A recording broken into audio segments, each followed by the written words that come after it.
Hi, welcome back guys. This is your friend, Wonderful Fanfics, back with amazing fanfiction. This is the series of What If Deku Became Aquaman. Now before starting, please give this video a like and subscribe to the channel if you want more videos like this. Now let's get into the fanfic. Two worlds divided by water. One evolved to live on land while the other in the sea. Atlantians, as they would be called by the surface, were proud, powerful people who thrived with the help of advanced technology. As is the nature of all things, war soon broke out between the two worlds. Ultimately, the Atlantians were victorious, but it came at a cost. The losses on both sides were massive, each hating the other. That hatred grew until they had cut off all communication with each other. For 40 years, neither side would dare speak or contact with each other. The only interactions they had with each other would be sailors getting lost at sea or oil spills that happened in the ocean. Only after the old king died his son took over.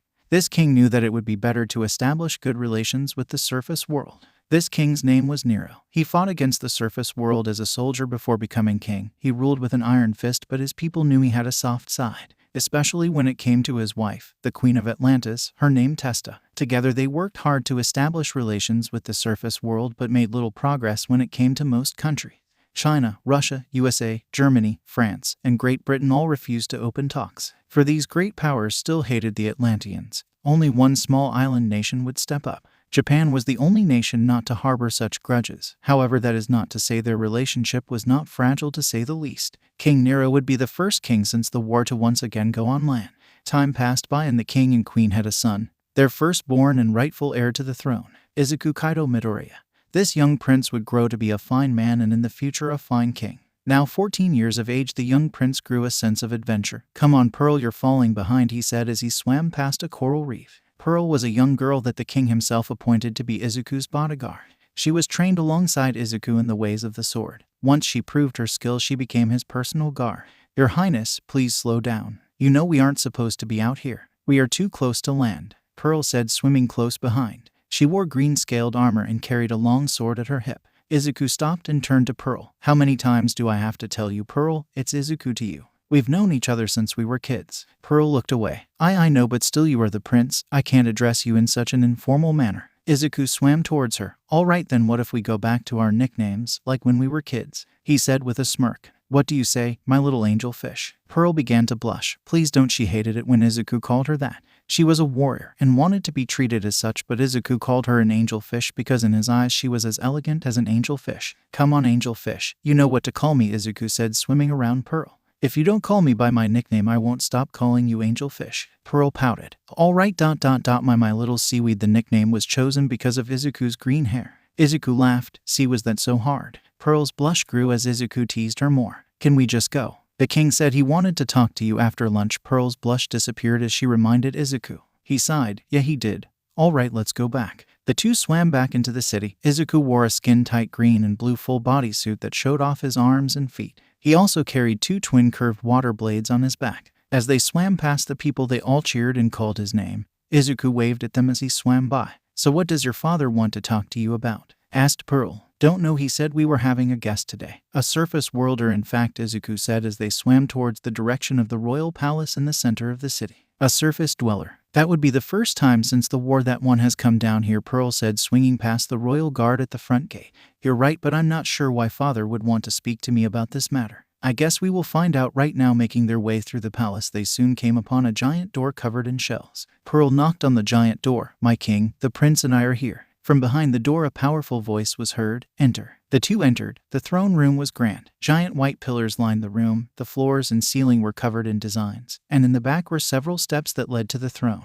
On the throne sat King Nero, a golden crown on his head and holding a golden trident. "My son, you are here," he said, looking down at Izuku. Izuku and Pearl stopped just shy of the first step and kneeled. "Yes, father, we are here. You wished to speak to me." "At ease, you two." The pair stood up. "Yes, I did wish to speak to you, but before that I want you to meet someone." "Enter," he yelled towards the door. Turning around, Izuku saw what appeared to be someone in a small diving suit. The small suit made its way to the stairs and kneeled. "Your Majesty, thank you for this opportunity," a voice said. "Thank you for coming, Principal Nezu.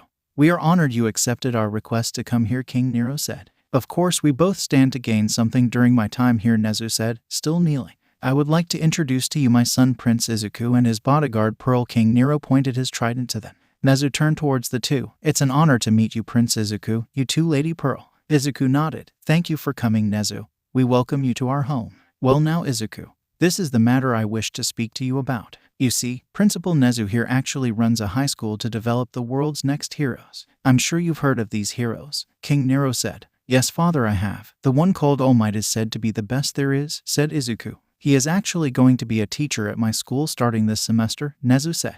Really? That's good. Having such an experienced hero would do good for the future generation, Izuku said. Oh, and please stand. It's hard to talk to people when they kneel. Nezu stood up. That is why he is here today, my son. I want you and Pearl to attend his school. Izuku's and Pearl's eyes went wide. I'm sorry, what? I want the two of you to go to the surface world and attend his school. This way you can learn and experience what life is like on the surface, King Nero said. You are free to say no, but think of this as a diplomatic mission. I see. If we go, we can prove to the other nations that we are not hostile. It would also help us establish a foothold in the surface world, Pearl said, thinking out loud. Izuku smiled, and Nezu was surprised at this girl's intelligence. You are a smart one, aren't you? Nezu said with a smile. Pearl's face turned pink. Well, what do you say, Pearl? Do you want to attend Nezu's school? Asked Izuku. She thought about it. If that is your wish, your highness, I shall follow you wherever, Pearl said, bowing. Well, Izuku looked at his father and then to Pearl. It will help establish relations with Japan, so I don't see why not. All right, Nezu, we will go to your school. Splendid. School won't officially start for another 2 weeks, but I would like the two of you to tour the campus ahead of time so you can familiarize yourselves with the school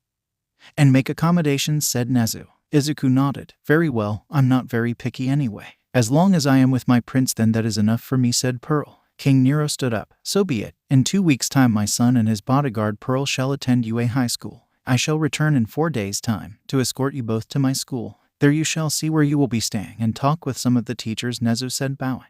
Very well. I will have my personal guard escort you to the surface, King Nero said, standing. Nezu was escorted out of the throne room. Now, Pearl, I wish to speak with my son alone. Pearl bowed. Yes, my king. She swam out of the throne room. This left only the king and Izuku. So what is this really about, father? Izuku asked. You caught on, did you? Well, I expected nothing less, King Nero said, walking down the steps. Now in front of Izuku, he placed a hand on his shoulder. There is another reason why I want you to go. I fear we may have another war brewing. Izuku's eyes went wide. Another war. But the surface world knows they wouldn't stand a chance against us if we fought again. No, this time they might have a chance. According to intelligence reports, the military is starting to train people with quirks to fight us, King Nero said.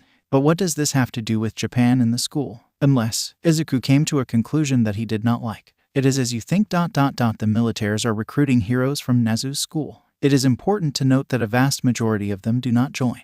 However, this is something we cannot ignore. I want you to find out why they are doing this. Some in the Senate are trying to convince me to launch a first strike, but I will hold off on it until we have more information, King Nero said as he tapped his trident on the floor. Suddenly a wall appeared from the ground. King Nero reached and grabbed what appeared to be a shark-tooth wristband.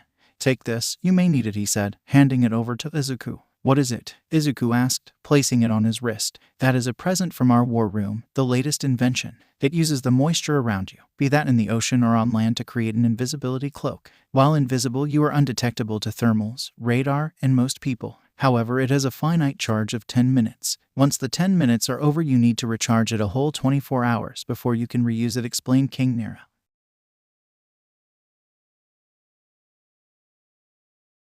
King Nero smiled. I know you won't. Now do prepare for your trip. Izuku turned and began to swim, but stopped just before reaching the door. Hey Dad, Mom loved the surface world, didn't she? That she did. Even though she was a warrior, she always had dreams of reuniting the two worlds, King Nero said, thinking to the days when she was still alive. Then I will carry on her dreams, and one day our two worlds will be one, Izuku said as he left the throne room. King Nero's eyes went wide. My son, if only your mother could see you now. She would be so proud of the man you are growing into. Looking at the doors to the throne room, Nero's eyes wandered up. There in all its glory was a picture of Izuku's mother, the queen of the Atlantians, Testa. 4 days later, Izuku and Pearl were ready. Today was the day they were meant to reach the surface. They boarded an Atlantian warp ship and off they went, escorted by several guards. Well, Pearl, are you ready? Izuku asked. Not really. I'm a bit nervous, she said, giving him a weak smile. Izuku reached out and grabbed her hand. This caused Pearl to blush. Don't worry, I won't let anything happen to you. Pearl laughed. That's what I should be saying to you, dummy. I am your bodyguard after all.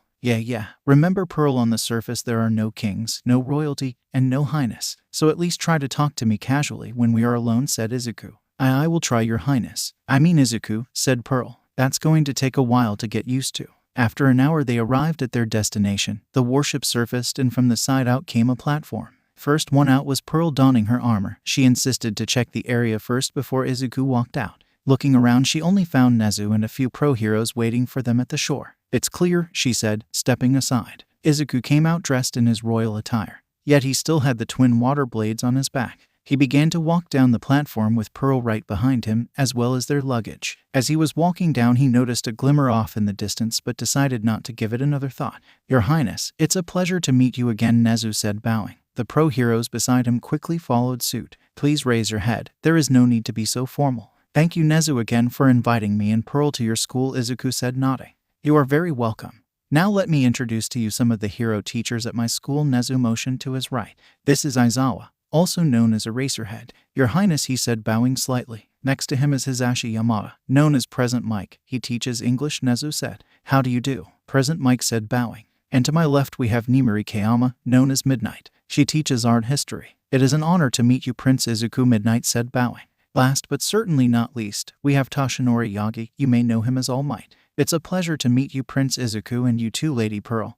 "We welcome you," All Might said, bowing. Izuku smiled. "The pleasure is ours. Since you already know who I am, let me introduce you to someone as well. This is Pearl. We've known each other since we were children, but she is currently assigned as my bodyguard, so please forgive her if she does anything rash." "Why, Your Highness, I wouldn't dare," she said, blushing. Izuku snickered. "I'm sorry, I couldn't help myself." Nezu and some of the teachers snickered as well. "We'll keep that in mind. Now shall we get going?" "Please lead the way," Izuku said, taking a step. "Oh wait, I almost forgot." Turning around, Izuku raised his hand. As he did, the Atlantian warship began to turn and sail back out to sea. "Now let's go." Izuku was escorted to a limo. Nezu joined the two in the car. "We have a place set up for the two of you near the UA campus. It may not be a royal palace, but I hope it will suffice." "Don't worry, Nezu. Anything you provide will suffice. After all, my father has a lot of faith in you," Izuku said with a smile. After about an hour's car ride, they arrived at the house. "Here we are. This will be your place of residence starting today," Nezu said. Izuku and Pearl stepped out of the limo to find a modern-looking, two-story house. "As I said, it's not much, but..."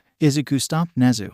"This is perfect, Nezu, and I'm sure Pearl thinks so as well. Right, Pearl?" He got no response. "Pearl?" He turned to find the hero Midnight whispering into her ear. Izuku couldn't hear anything they were saying, but Pearl suddenly exploded red. "What did she say to you?" Izuku asked. "And nothing. Don't worry about it," Pearl said, embarrassed. "All right, so shall we go in?" Izuku said, picking up his luggage. Izuku and Pearl went inside, though they found everything they ever needed. "This is not bad. Nice and simple. I like it," Izuku said while exploring the house. "Yes, it is really nice," Pearl said, inspecting the house. Just then Nezu and All Might walked into the house. "How is everything?" "It's great, Nezu, thank you for this," Izuku said, nodding. "Excellent. Are you up for a tour of the campus, or would you rather rest?" "I do believe some students are about to take our entrance exam," said Nezu.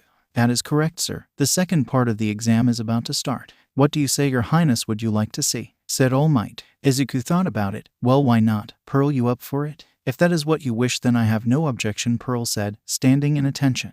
"Well, all right then, let's go." And with that, Izuku was taken to walk around the school. He was impressed, to say the least. The campus wasn't as big as the palace, but it was nothing to laugh at. Izuku was ushered into an observation room. Inside they found a bunch of the teachers and a lot of monitors. "This is the observation room. From here we judge the candidates and give them points. This year we are having them run around a fake city, destroying robots. Each robot has a point value. The more they destroy, the more points they get," Simple explained Nezu. "I see, that sounds like fun," Izuku said. "You think I can join them down there?" he asked. Nezu gave him a smile. But before he could say anything, Pearl pulled on his ear. "No, Your Highness. What if you got hurt?" Pearl let go of his ear. "Oh, it was just a suggestion. Besides, it's not like some robots could hurt me," Izuku said, pouting. "Did you say something?" Pearl gave Izuku a death glare. "No, nothing. I'll just sit and watch then," Izuku said, taking a seat in the back of the room. Nezu laughed. "Well, it looks like that it is settled." He then turned to Aizawa. "Let's begin, shall we?" Aizawa nodded and pushed a button on the control panel. Izuku watched as the candidates were let loose in the fake city. They all had such a wide variety of quirks.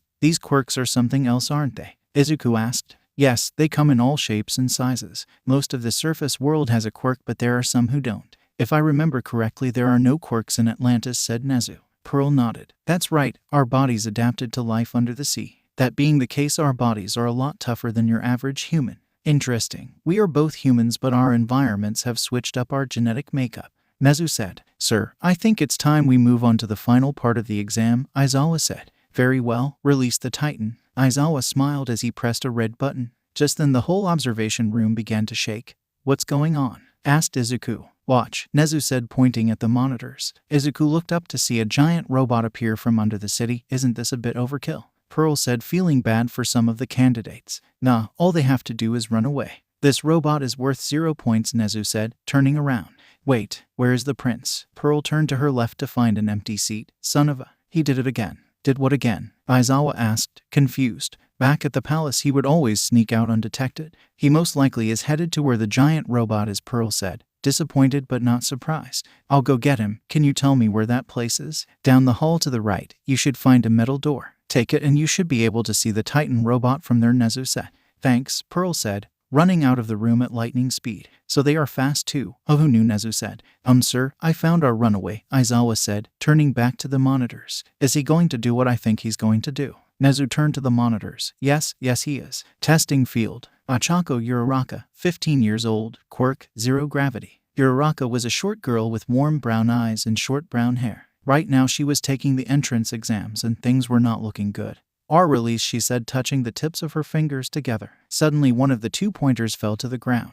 Man, this is a lot tougher than I thought it would be, she said, holding back the feeling of wanting to throw up. I think some rest would do me some good. Walking over to the side of the building, she sat down on the curb to catch her breath. Just as she did, the ground beneath her began to shake violently. What's going on? She said, standing up. Just then the Titan robot rose up from the ground. What the HLL is that? Uraraka yelled out, swinging its giant or the Titan destroyed a building. Uraraka and a bunch of other test takers ran for it. However, unlucky for Uraraka, a piece of a building fell on her leg. Yelling out in pain, she looked back to find a piece of wall had smashed her ankle. She tried to use her quirk but found that she was at her limit. To make matters worse, the Titan was making its way towards her. Help me, she said, but the running test takers didn't even notice her. Uraraka tried to push the slab off of her, but it was too heavy for her. See, come on. Please, someone help. Uraraka watched as the Titan robot looked down at her, then pulled back its massive arm. Uraraka closed her eyes when she saw the Titan starting to throw the punch towards her. I'm sorry, Mom, Dad.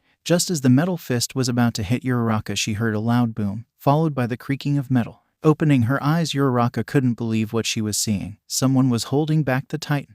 Turning around, Izuku smiled at Uraraka.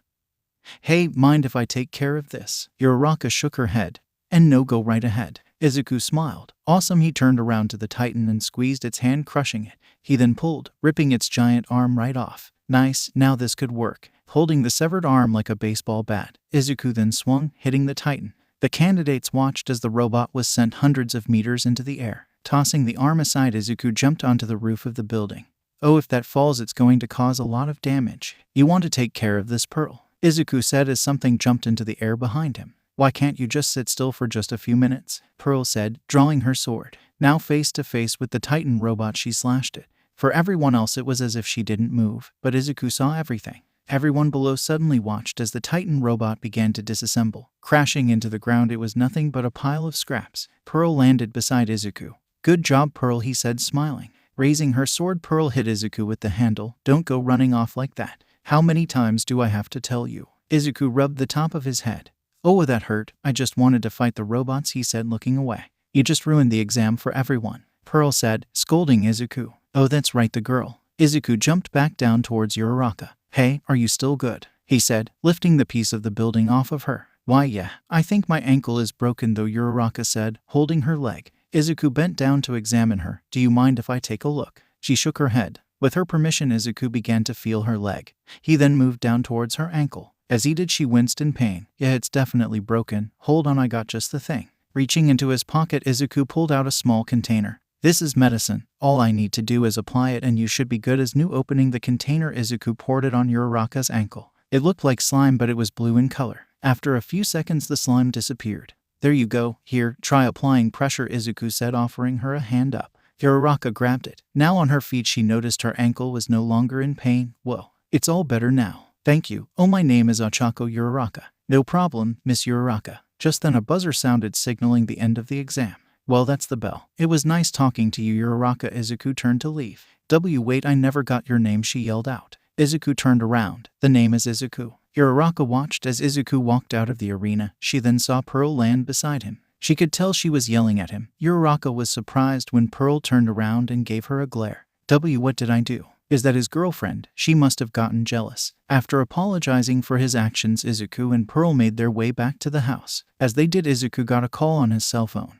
Looking down at the ID, his face turned to one of worry. Hello, son, it was King Nero, his father. Father Izuku. I heard what you did, King Nero. Pearl, Izuku. Pearl, King Nero. Figured as much. Well, I saved someone in the process, Izuku. That's good, but listen, Izuku, please be careful with your actions. You are representing the entire kingdom of Atlantis. One slip-up can result in severe consequences, King Nero.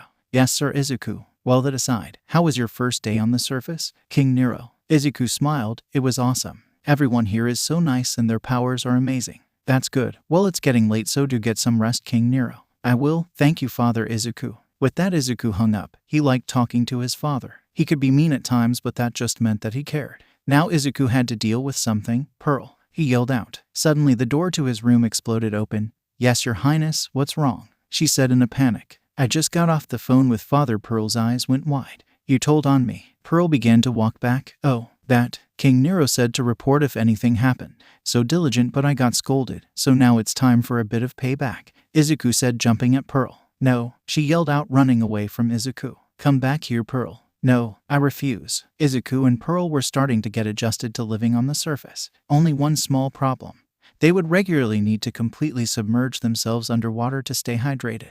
Drinking water helped, but they were creatures of the sea after all, and they really needed a good swim. Today was the first day of class and Izuku was excited. Pearl, not so much. Come on, Pearl. I know we live close to the school, but still, Izuku yelled out. He was already dressed in the school's uniform. I feel ridiculous. My armor has better mobility than this, Pearl said, walking down the stairs, wearing the uniform. Both uniforms for girls and boys had a gray jacket with a white shirt and red tie. The difference being the guys had pants and the girls wore skirts. You look amazing, Pearl. Now come on or we are going to be late, Izuku said, grabbing his backpack. Pearl blushed. Do I really look good? She thought as she ran towards Izuku. Now on campus, Izuku could feel people staring at him and Pearl. Do we stand out? He asked Pearl. I don't think so. I mean, we are wearing the same uniforms as everyone else, Pearl said as they entered the main building. Izuku and Pearl were supposed to be in separate classrooms, but after some fierce protesting by Pearl, they were allowed to be in the same class, in this case Class 1A. Walking down the halls, they passed classrooms until they got to a giant door that said 1A.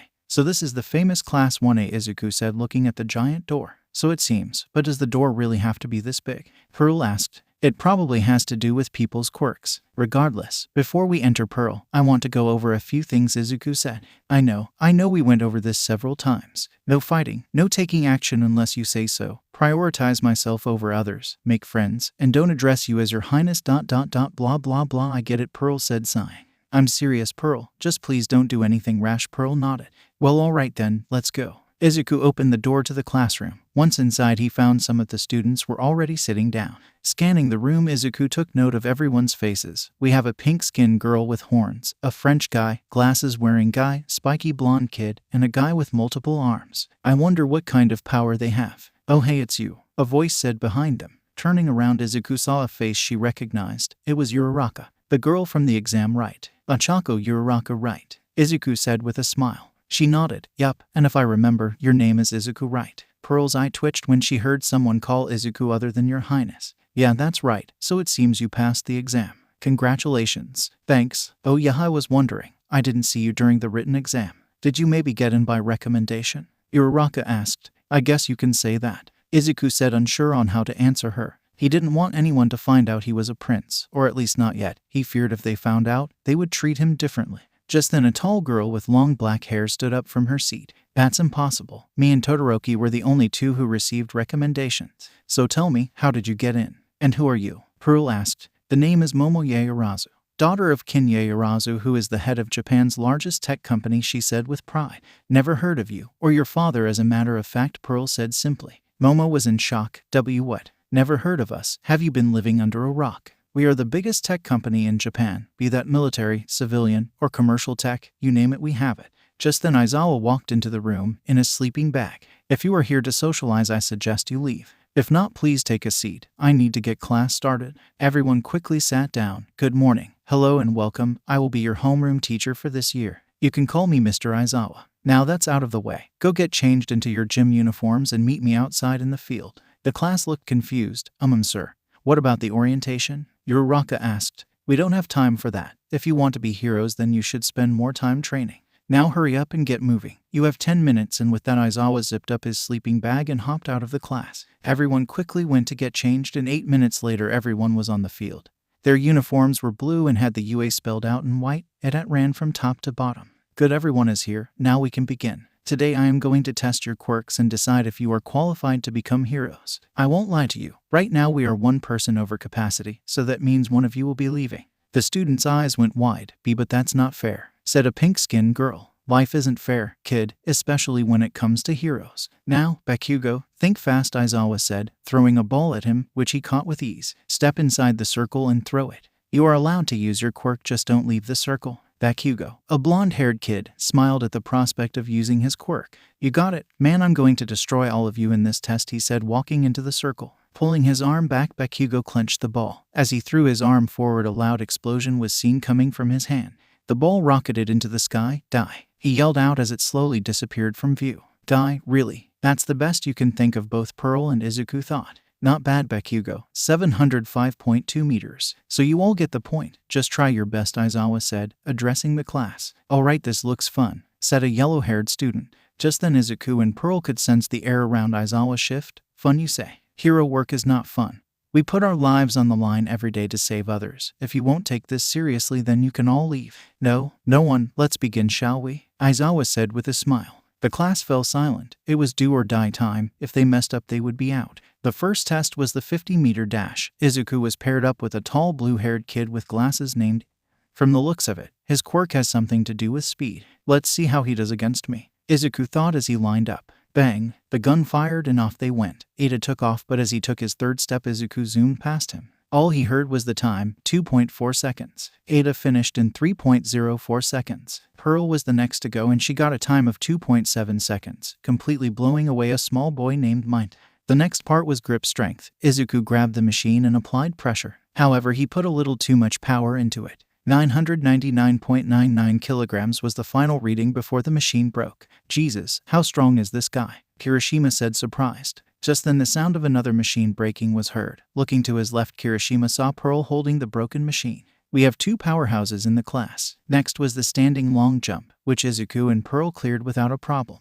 The test also had sit-ups, push-ups, side steps, distance running, and seated toe touches, all which they both cleared with ease. Every time those two did anything, Bakugo would glare at them. Finally, it was time for the remaining people to throw the ball. One by one they went. No one got anything too impressive, except for Uraraka, who got infinity. All right, Pearl, you're up, Aizawa said, tossing her the ball. Yes, sir, she said, walking into the circle. Gripping the ball, she threw it with all her might. She even managed to kick up dust as she threw it. Impressive. You may have just beaten the first-year record, Aizawa said, turning the device that showed the number. The whole class jaws dropped when they saw the number, 2,649 meters. They all yelled out. Izuku smiled. Here, I thought it was going to be more. That's amazing. How did she do that? I didn't even see her use her quirk, Mina said, flabbergasted. Pearl went back to the line and smiled at Izuku. Beat that, she said, puffing out her chest. Last but not least, Izuku, Aizawa said, calling him over. Izuku nodded and entered the circle. Taking a deep breath, he gripped the ball. I bet you he won't throw it past the fence. Look at him, he's a wimp, Bakugo said, scoffing at Izuku.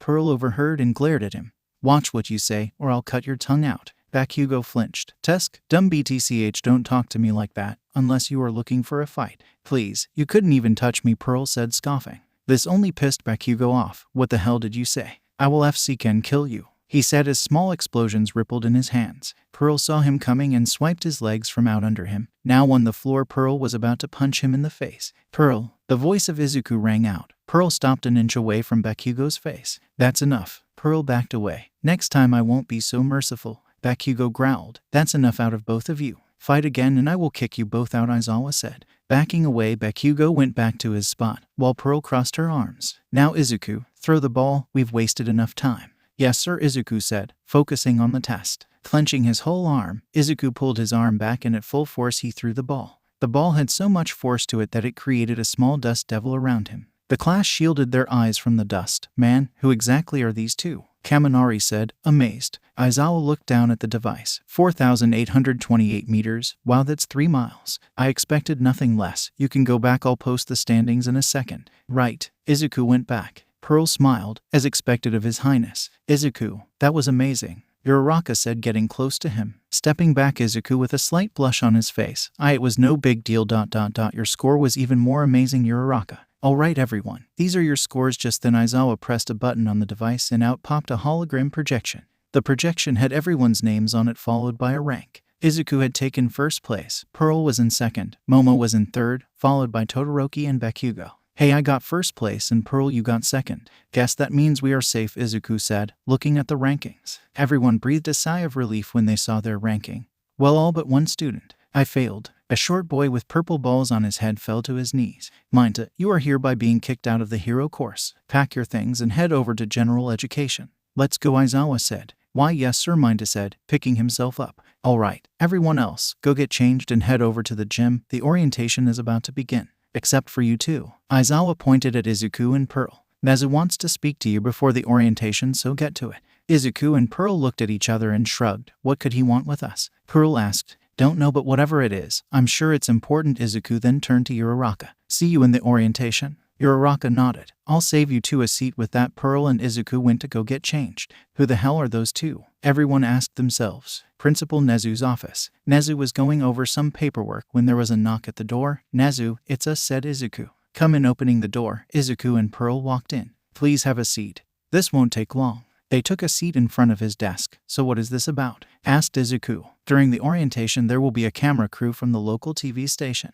With your permission, I want to introduce you as the Prince of Atlantis, Nezu said. Are you sure that's a good idea? Asked Pearl. Yeah, I agree with Pearl. Won't this bring unwanted attention to the school? Izuku asked, wondering why Nezu would do this. Besides, doesn't everyone already know we are here? No, actually, your father, the king, asked to keep your arrival a secret until after you entered class, Nezu said. However, you are right. This will bring some attention to our school. Not to mention the government. That is why the choice is ultimately yours to make. Besides, UA is the best hero school in all of Japan, so we are no strangers to attention. Izuku thought about it. The whole point of this was to establish a good relationship with Japan and this school. If people knew we were here, then I can accomplish my mission faster. Very well, Nezu, you can introduce us, Izuku said. Pearl was shocked. Why, your highness, are you sure? Izuku nodded. Yes, this is the perfect opportunity to establish relations with Japan's government. That is the main reason we came here anyway, so it's a win-win for both of us. Pearl was still unsure about this, but if this is what Izuku wanted, she would not dare go against him. Nezu smiled. Perfect. If you'd like, you can change into your royal attire. Yeah, that would be probably for the best. All right, Pearl, let's go, Izuku said, standing up. We shall see you in a few minutes. Then Izuku and Pearl quickly went back to the house and changed into their royal attire. UA Gymnasium. Uraraka and the rest of the class were front and center. It was a boring introduction. They went over the rules and regulations at UA, typical for any school. Uraraka looked over to see two empty seats she saved for Izuku and Pearl. Where are those two? She asked Mina. Don't know, they should have been back by now. The orientation is almost over, Mina said. Just then Nezu himself stepped up to the podium. Alright, one more final thing before we let you all go. As any of you have seen, there is a camera crew with us today. This is due to the fact we have two very special guests attending the school this year. It is my honor and pleasure to introduce Izuku Kaito Midoriya, Prince of Atlantis, and his loyal bodyguard Pearl. Nezu motioned to the end of the stage, and out walked Izuku wearing his royal attire. Closely following behind was Pearl wearing her armor. Class 1A all blinked. What did he say? Did he just say Prince? Uraraka said, pointing at Izuku on stage. Yeah, he said Prince of Atlantis, in a way, Mina said in disbelief. Izuku stepped to the podium. This may come as a shock to you all, but it is true. I am the Prince of Atlantis. I came here on behalf of my kingdom to help establish relations with the surface world. I believe I can achieve this by living amongst you. I have a lot to learn about life above the sea, and I hope that you can come to me to learn about life under the sea. So I send this message to the government of Japan and any who are listening. Come and talk to me. Let us not be bound by our past. I see a world where we can all prosper, and the only way to do this is together. And to my fellow classmates, I hope we can be friends, and I know Pearl does too. I look forward to the time we will be spending together. With that, Izuku bowed to the camera and walked off. The whole gym was stunned by this sudden development.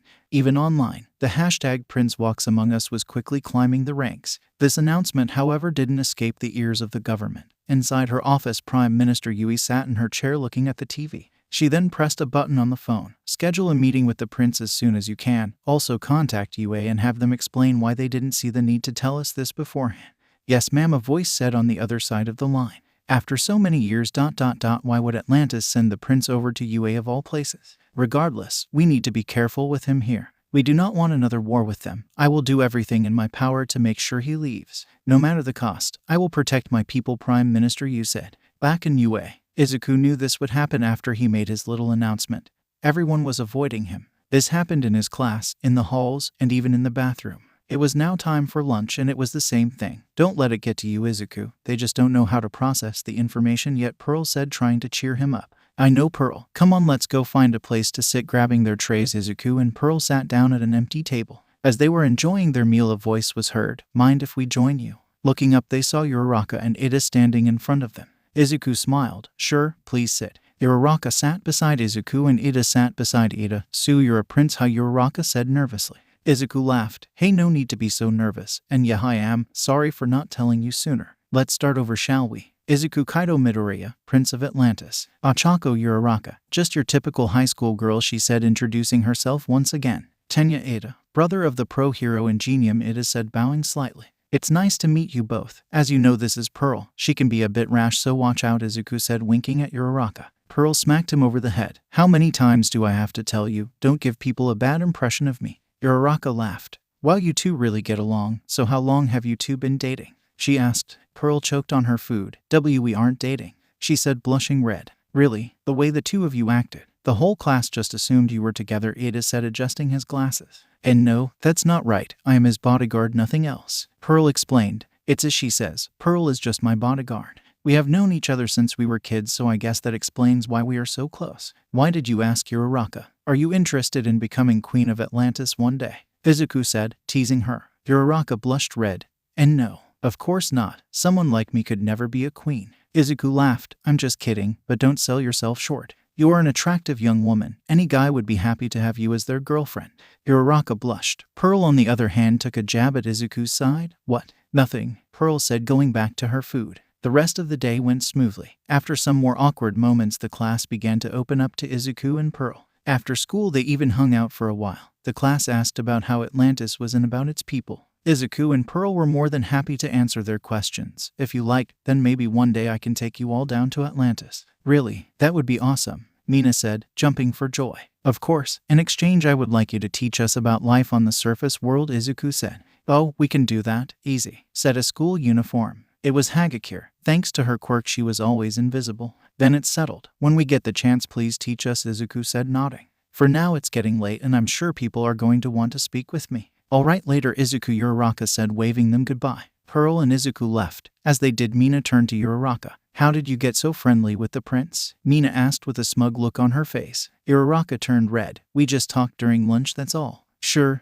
whatever, although fair warning, I don't think that Pearl girl likes you that much. I've seen her give you the eye more than a few times, Mina said. Uraraka sighed. I saw that too. I get the feeling she likes Izuku. Atlantis. King Nero sat on his throne watching the TV broadcast of his son. Well, it seems you really are doing well, my son. Let's see if you can make good on your word and reunite our two worlds. Just then the doors to the throne room were pushed open. My king, we need to talk. It was Malum, the highest-ranking general in the Atlantian army. Malum, what is it? King Nero said. Malum kneeled just shy of the steps.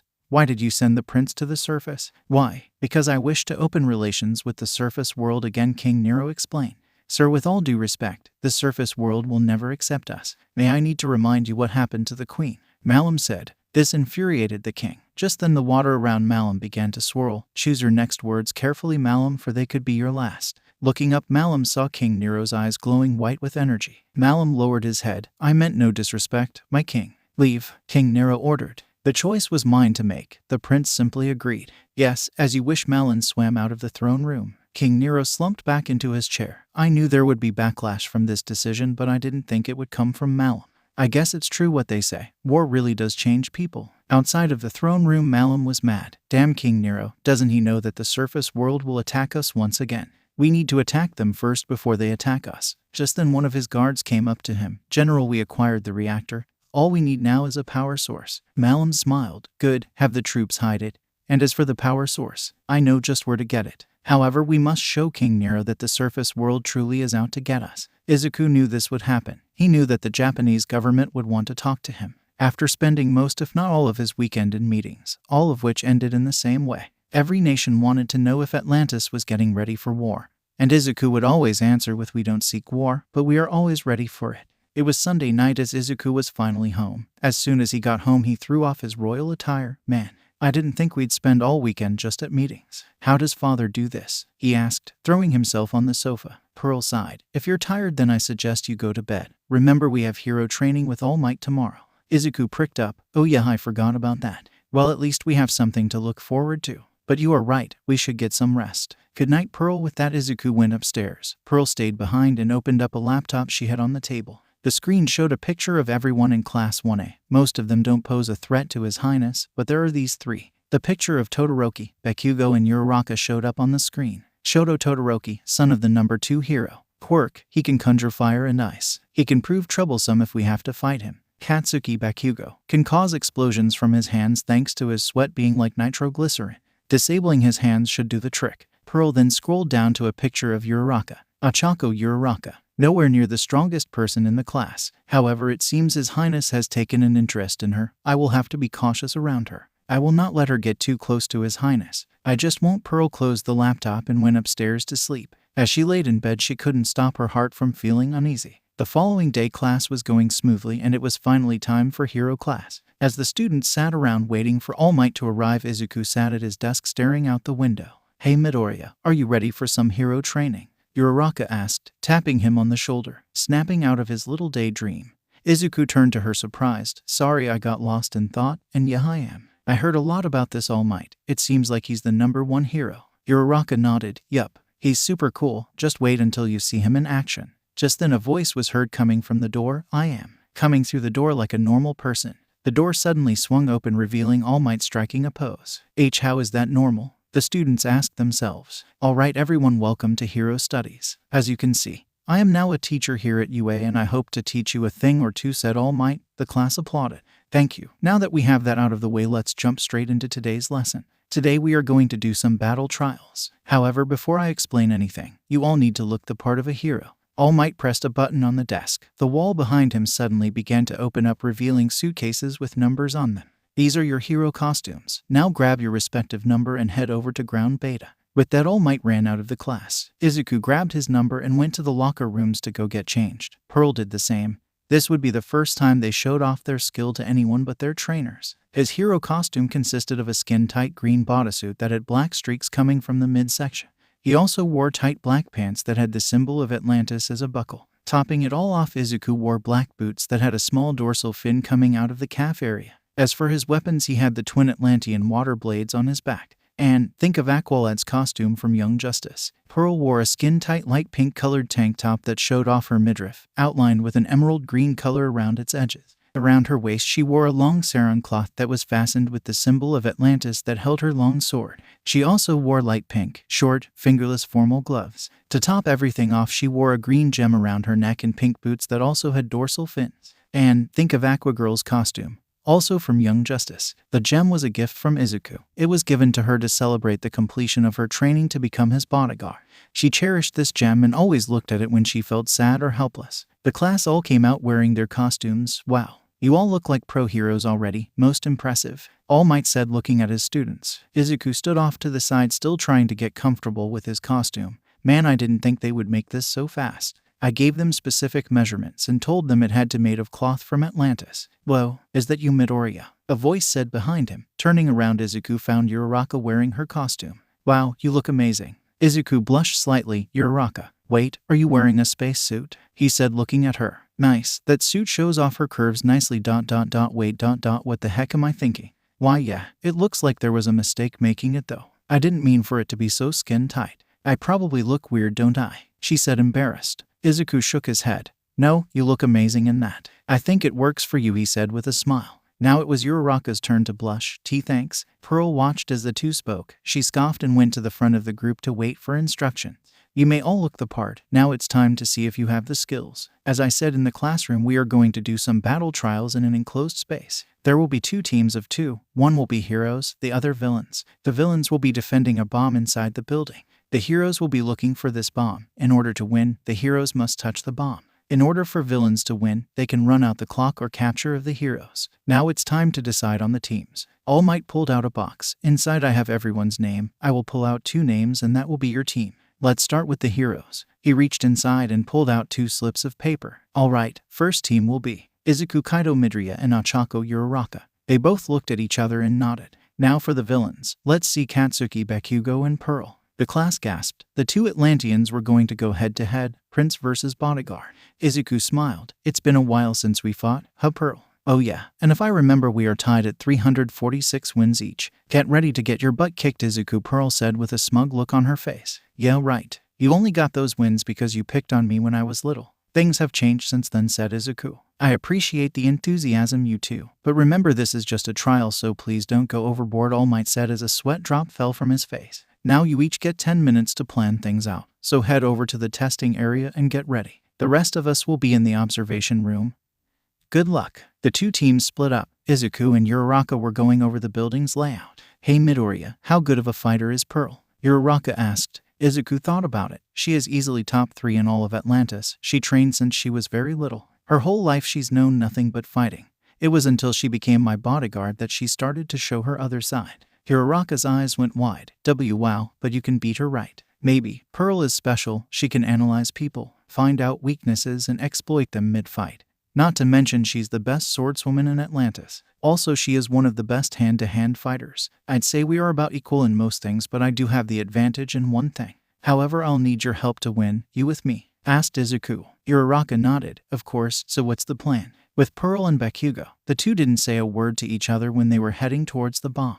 Hey, fish girl, between you and the fish guy, who's stronger? Bakugo asked. He has a name ... and to answer your question, it's hard to tell. I usually don't go all out against him when we fight, and neither does he. But there is one thing that I am better at. Pearl pulled out her sword. Stay here and guard the bomb. I will handle those 2. This pissed Bakugo off. Huh, no way, fish girl. I can take both of them myself, so you guard the bomb. Pearl turned to Bakugo. If you think you can take down Izuku, then you are a bigger idiot than I thought. Why you? Just as Bakugo was about to confront Pearl, a bell rang out signaling the start of the test. Knowing Izuku, he's going to come not from the entrance. He's going to look for another way in. The girl's quirk can make things float, so they are going to start from at least the 3rd floor, Pearl said, walking towards the door. Stay here or come with. I don't care, but just stay out of my way. If you want to win, then you'll do what I tell you. As she walked away from the bomb, she pulled out her sword. Tisk, acting all cocky. I'll show you all. Bakugo followed Pearl. Izuku did exactly what Pearl thought he would. With the help of Uraraka's quirk, they floated up to the 3rd floor. Once inside, Izuku pulled out his twin blades. Looks like there are a lot of turns here. Perfect spot to get ambushed.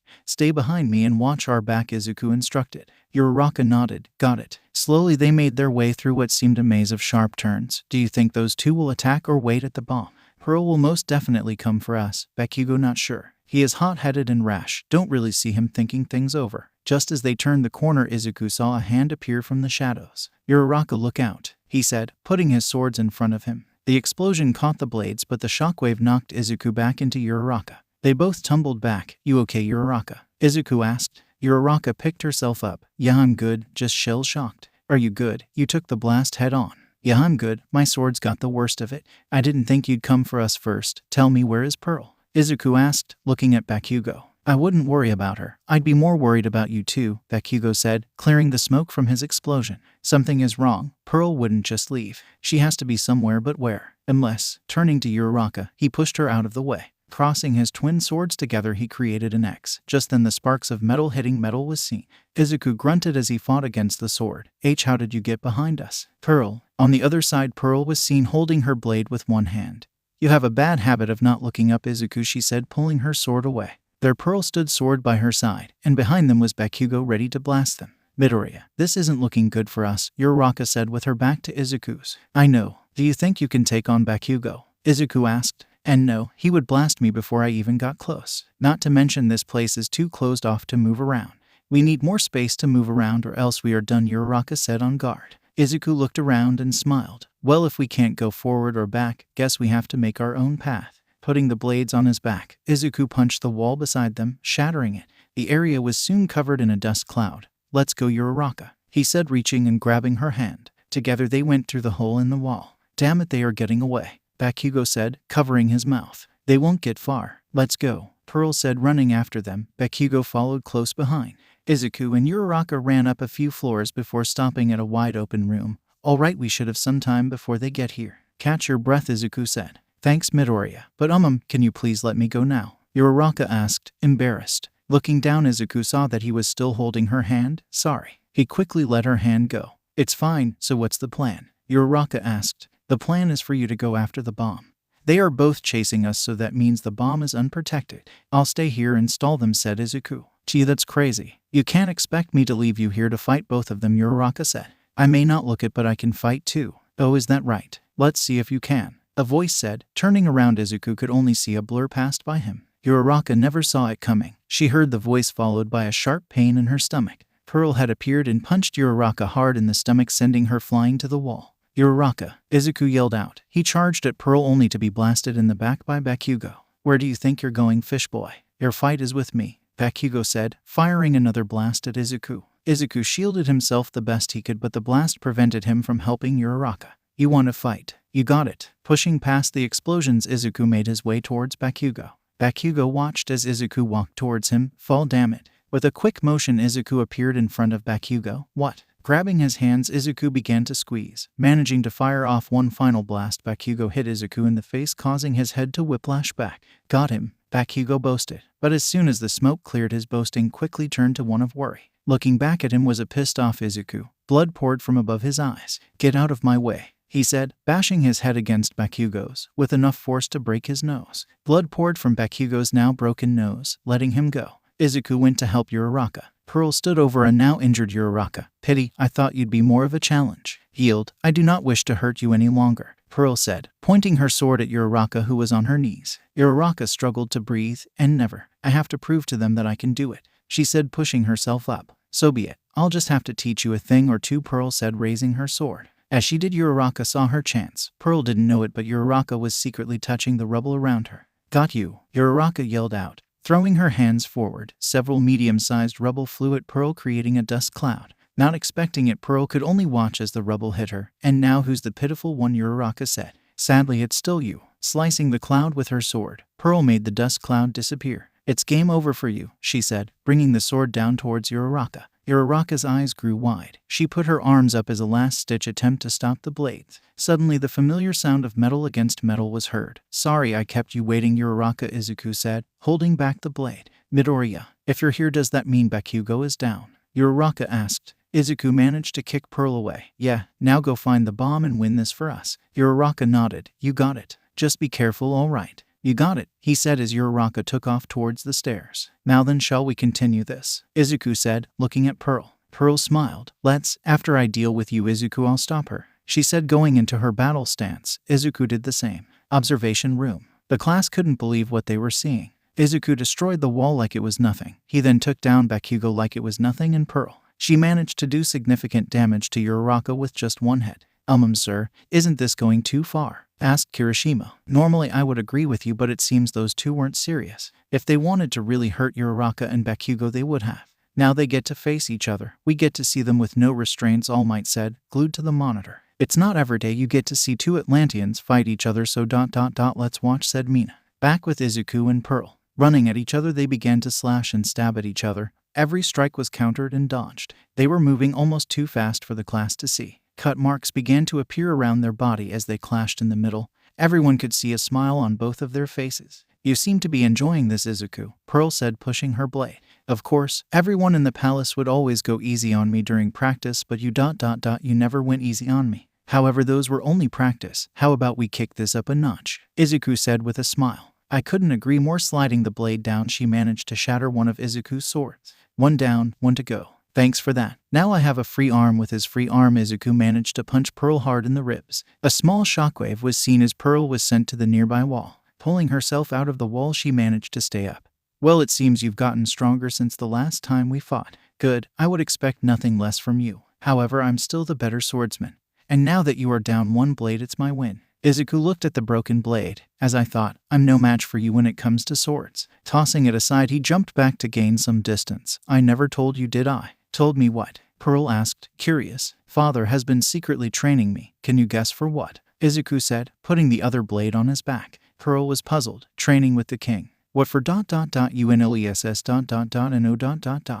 Closing his eyes, Izuku took a deep breath. Yup, you guessed it right. The whole building began to rumble. Uraraka, who was still running up the stairs, stopped when she felt the shaking. What's going on? Suddenly a crack on the wall began to appear, followed by rushing water. Pearl looked around as the shaking intensified. Guess I have to beat you before you do anything then, she said, running at Izuku ready to slash him. Izuku stood still as she approached. I win, she yelled out, gripping her sword. Just as the blade was about to hit Izuku, a stream of water appeared from behind Izuku and knocked Pearl's sword away. Looking up, Pearl saw Izuku's eyes glow green. To think you would possess the same powers as the king. Pearl smiled, before throwing a punch at Izuku. Waving his hands, Izuku controlled the water to shield himself from her punch. Water wrapped around her arm, and with another quick motion he threw her across the room. Pearl tried to get up, but water suddenly seemed to grab her, pinning her against the wall. Pearl struggled to free herself but found that she could not. Guess this is my loss then, she said. Izuku walked up to her with an arm raised. Guess so, you fought well, Pearl. Now I have to wait until Uraraka touches the bomb. Just then the wall on the other side of the room exploded. Why, you bastard. I'll make you regret breaking my nose. Bakugo had finally composing himself. Izuku watched as Bakugo raised his arm, showing the grenade-shaped gauntlet. You don't know this, but inside all the sweat I've accumulated is stored.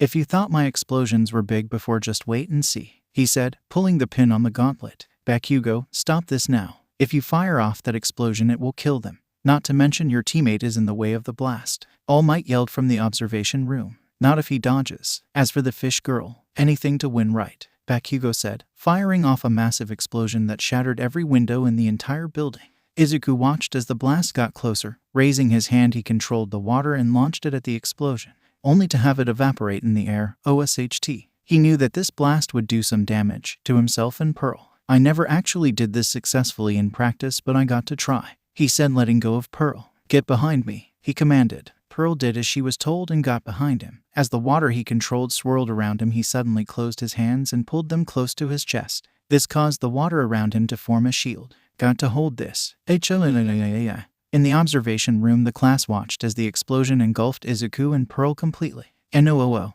All Might yelled out. This exercise is over. Have the medical bots take out the injured in. But before he could finish, Kirishima pulled on his cape. Yes, sir. Look, he said, pointing at the screen. My God. As the explosion smoke faded, Izuku was seen still standing, but his eyes were now flickering with the glowing green color. I did it. Pearl, you all right? He asked as his nose began to bleed from overusing his hydrokinesis. Why, yeah, I'm fine. Just then Izuku fell to his knees. Izuku, she said, catching him before he hit the floor. Fine, just a headache from using it, he said, grabbing his head. He stopped it. How did you stop that? Bakugo screamed out as he stomped towards him. Just then another bull was heard. Bomb has been secured. Hero team wins, All Might said through the loudspeaker. Izuku smiled as he knew what this meant. She found it. Good work, Uraraka. Well done, you four. Now head up to the observation room for your evaluation. After we are done, you can head over to Recovery Girl. The green glow of Izuku's eyes began to fade away. I think that's 347 wins for me, he said, still feeling the backlash of his powers. Pearl smiled. Don't go celebrating just yet. Your swordsmanship still needs some work. That means you'll be practicing with me some more. Izuku frowned, and no, please. He tried to walk away, but Pearl grabbed him by the shoulder. Where do you think you're going, Your Highness? She asked, giving him a stare. You are going to train some more, am I clear? Izuku slumped his shoulders. Yes, good. Now let's go to the observation room and receive our grade, Pearl said as they walked out of the building. Now in the observation room, both teams awaited their results. Amazing work, all of you. The heroes may have won, but the villains almost came out on top. Can anyone tell me who the MVP would be? All Might asked the rest of the class. Momo raised her hand. It would have to be Midoriya. His planning gave the heroes a slight tactical advantage, not to mention his strength. However, Pearl could also be a candidate. She correctly assumed Midoriya will enter from another entrance and even used Bakugo as a distraction to get the drop on the two heroes. All Might was stunned. That's correct. Well done. Now let's get the next teams ready, shall we? Bakugo was quiet as the evaluation went on. Damn those two. Treating me like I'm nothing. Just wait, I will become stronger and then I'll beat you. The rest of the class went up. Izuku and Pearl watched as they displayed their power. Izuku was particularly interested in a dual-colored haired boy's power, ice power. Interesting, but the heat I felt coming off of him. He also has a fire quirk. Why isn't he using it? It was the end of the class. All right, everyone, great work. Please go get changed and head back to class. So long, All Might said, running off. As he turned the corner and out of view of the students, smoke began to appear around him. He then began to cough out blood. Damn it, I can barely teach one class if I don't find someone to take my place. No, I can't think that way. night I said he had someone lined up. The rest of the day went smoothly. Izuku and Pearl were heading home when Uraraka caught up to them. Hey Midoriya, hold up, she said out of breath. Oh Uraraka, what's wrong? Are your injuries healed up? Izuku asked with concern. She nodded. Yeah, I'm all good now thanks to Recovery Girl. Anyways, I wanted to thank you for saving me during the test. Izuku smiled. You're welcome, but it was lucky for you. Pearl decided to hold back. As she was holding back, that hit felt as if it was at full force, Uraraka said, surprised. If it was at full force, I would have killed you, said Pearl. We Atlanteans are much stronger than your normal humans, so we have to be careful. Besides, if Pearl did go all out, I would have stopped her from hurting you, Izuku said, patting Uraraka's head. Uraraka bushed. Thanks. Anyway, we should head home now. See you tomorrow, Uraraka, Izuku said as he turned around. Pearl stared at Izuku. What is this feeling? My heart is getting all weird again. Atlantis. King Nero was in a conference with his Congress and military leaders. How goes the construction of the barrier? One of his military advisors stood up. Your Majesty, the barrier is almost complete. Once we activate it, the threats to Atlantis will be greatly diminished. Good. Now anything new about the surface world? King Nero asked. Sir, our scouts are reporting large amounts of forces massing at seaports. Most notably, Japan's superclass submarine has been spotted. We believe this is the beginning of a first strike, Malum said, placing documents on the table. King Nero looked over them. I see, this is most alarming. Have the warfleet patrol the area, but do not engage. You are free to attack if and only if we are fired at first. Also send this to my son and have him talk to Japan's leaders about this. Yes, my king, Malum said as he left the conference room. Once outside, he smiled. Good, now I can enact my plan. Soon all of the surface world will face the wrath of Atlantis. Izuku was furious. Why the FCK would they do this? Pearl has never seen Izuku this mad. Izuku, please calm down. I'm sure they will explain He saw the papers of military forces massing at the ports and of the superclass submarine in the area. They better, he said, storming into the Parliament building. Prime Minister Yui, I sure hope you have answers for me. Prime Minister Yui was sitting down at the head of a long table. Ah, Your Highness, you're here. Please have a seat, she said, motioning to the chairs in front of Izuku. Cut the crap. Why are there forces massing at your ports? And why is the superclass submarine outside the city of Atlantis? Izuku asked, slamming his hand on the table. The guards all reached for their guns. Pearl saw this and reached for her sword. However, before anything could happen, Yui put up her hand, stopping them. Calm yourself, all of you. I know this looks bad, Your Highness, but you have to understand the relationship between our two countries has never been good. You can't expect us not to take precautions, especially when you came to UA unannounced. You may have been sent here as a distraction, and that is something we cannot rule out. Pearl's eyes widened. We came here to establish good relations. If we wanted to, we could sink Japan to the seafloor. Pearl, enough, you are out of line, Izuku said, glaring at Pearl. This is one of the few times Pearl was scared of Izuku. She backed away and kneeled. Yes, Your Highness, please forgive my insubordination, she said, looking at the ground. Izuku took a deep breath and looked back at the Prime Minister. We came here for one thing and one thing only. We seek conversation. Yet you give us a show of force. That is not a friendly act. Yui stood up. Show of force? You dare lecture me about that? During the war, you and your people slaughtered thousands of our troops. You may not have been alive to see the carnage of the war, but there are many in this room who were on the front lines. If you wish to converse, then come back when you have cooled your head.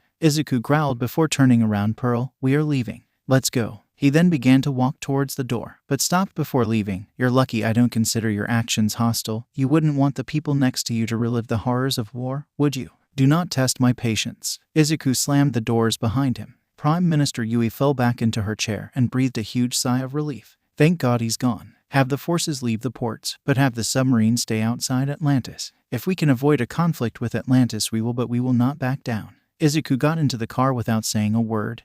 Izuku. Pearl tried to talk to him but was quickly shut down. Do you think coming here was a mistake, Pearl? He asked as he stared out the window. Pearl thought about it. Well, if I'm being honest, no, we've learned a lot at UA. And even made some new friends. Yeah, they can get annoying sometimes, but that are good people. I see. Izuku sighed. I've seen the online posts about us. Some are calling for our arrest. Others are trying to blame the war that happened on us. Is peace between our two worlds really impossible? The Queen didn't think so, said Pearl. Yeah, anyway, what's the week looking like at UA? Izuku asked, changing the subject. Oh, apparently we are going to a place called the USJ. There they do rescue training in different environments. The exercise is to take place in 2 days, explained Pearl. Sounds fun, I can't wait, Izuku said with a smile. Now home, Izuku threw himself on the sofa. Oh right, I almost forgot. Your new weapons came in from Atlantis, said Pearl, tossing him a box. Izuku caught it and opened it up. Whoa, these are cool. Is this what I think it is? The swords were the same design, but the metal used was completely different. Yeah, I had the blacksmiths use Royal Atlantian metal. The same material the king's trident is made of, virtually unbreakable. I won't be breaking these anytime soon. Grabbing the swords, he began to slice and stab the air. Thanks, Pearl, I owe you for this. Pearl shook her head. Think nothing of it. Now come on, let's get some rest. We got school tomorrow. Right. Good night, Pearl. With that, the two went to sleep, excited for tomorrow. The morning came and the two Atlanteans had a bit of a predicament.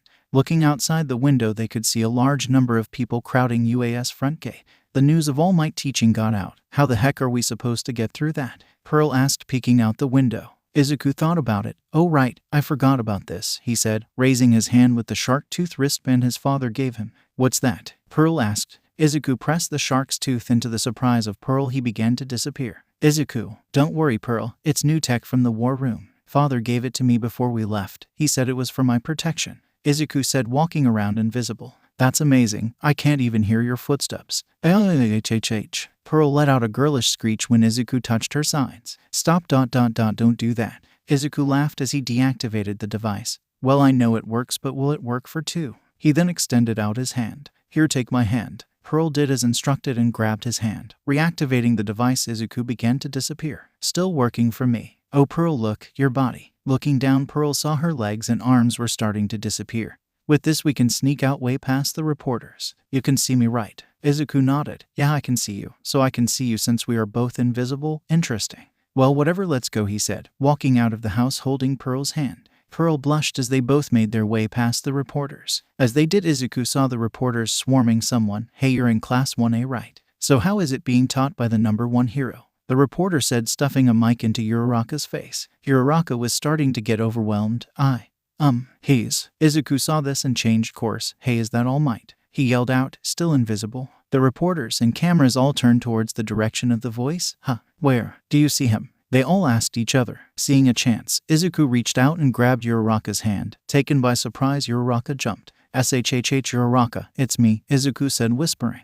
Midoriya. Wait, what's happening to my body? She asked as her body disappeared. It's fine, it's just an invisibility device. Come on, we can sneak past them now, Izuku said, walking towards the school. Uraraka blushed as she looked down at Izuku holding her hand. Pearl, on the other hand, kept her eyes forward. Making it on campus, Izuku deactivated the device. Man, that was close. You alright, Uraraka? Uraraka nodded. Why, yeah, thanks for that. The reporters suddenly swamped me. Well, it's a good thing I found you, said Izuku. Yeah, Midoriya. Do you mind letting go of my hand now? Uraraka said, embarrassed. Izuku looked around to see the other students staring at them. Sorry. Pearl rolled her eyes. If you two are done, we should get to class. The three walked to class together. After some boring lessons, it was time for homeroom with Mr. Aizawa. All right, everyone, it's time to choose, he said, walking to the front of the class. The class all feared what was to come. It's time to choose your class president. That's so normal. The class all thought to themselves, I want to be president. No, I want to be president. The class just started yelling out. We should take a vote. It's the fairest way to decide who gets to be president, Momo proposed. The class agreed. Doesn't matter how you do it. You can have a last man standing fight for all I care. Just decide before the end of class, Aizawa said, sipping up his sleeping bag. I would rather do that. Any takers? Izuku said with his hand up. He looked around to find everyone just staring at him. Fine.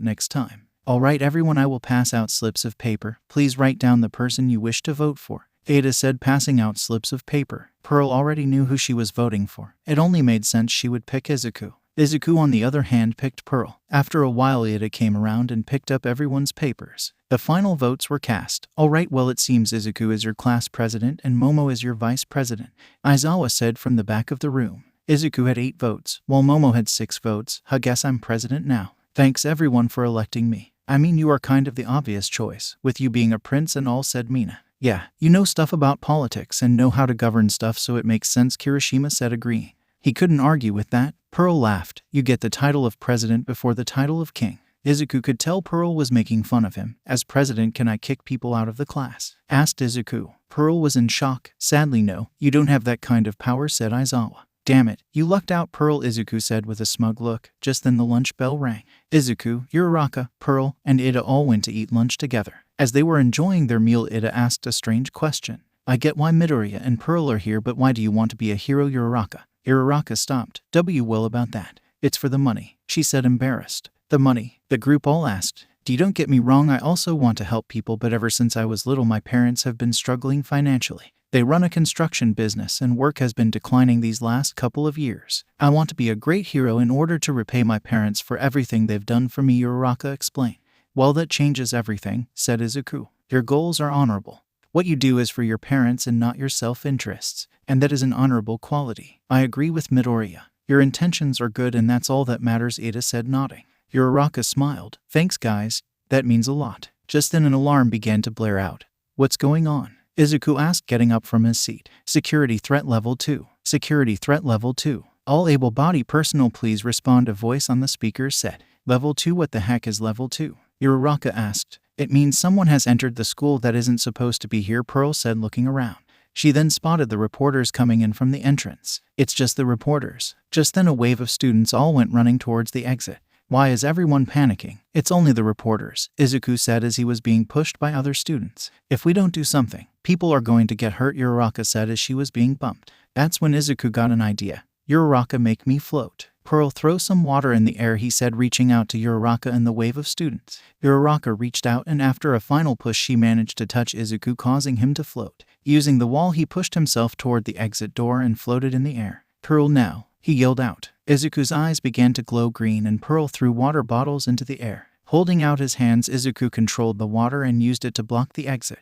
Everyone stopped and looked at Izuku. Everyone relax. It's just the reporters from this morning. I can see the teachers are already dealing with them, so let's all just relax and go back to eating, alright. After some muttering, everyone began to walk back to their seats. Alright Uraraka, you can let me go now, said Izuku. Uraraka nodded and placed the tips of her fingers together, canceling her quirk. Izuku landed on his feet, waving his hands. He controlled the water to go back into the bottles. That was awesome, Midoriya, said Uraraka, impressed. Yes, I must agree with Uraraka.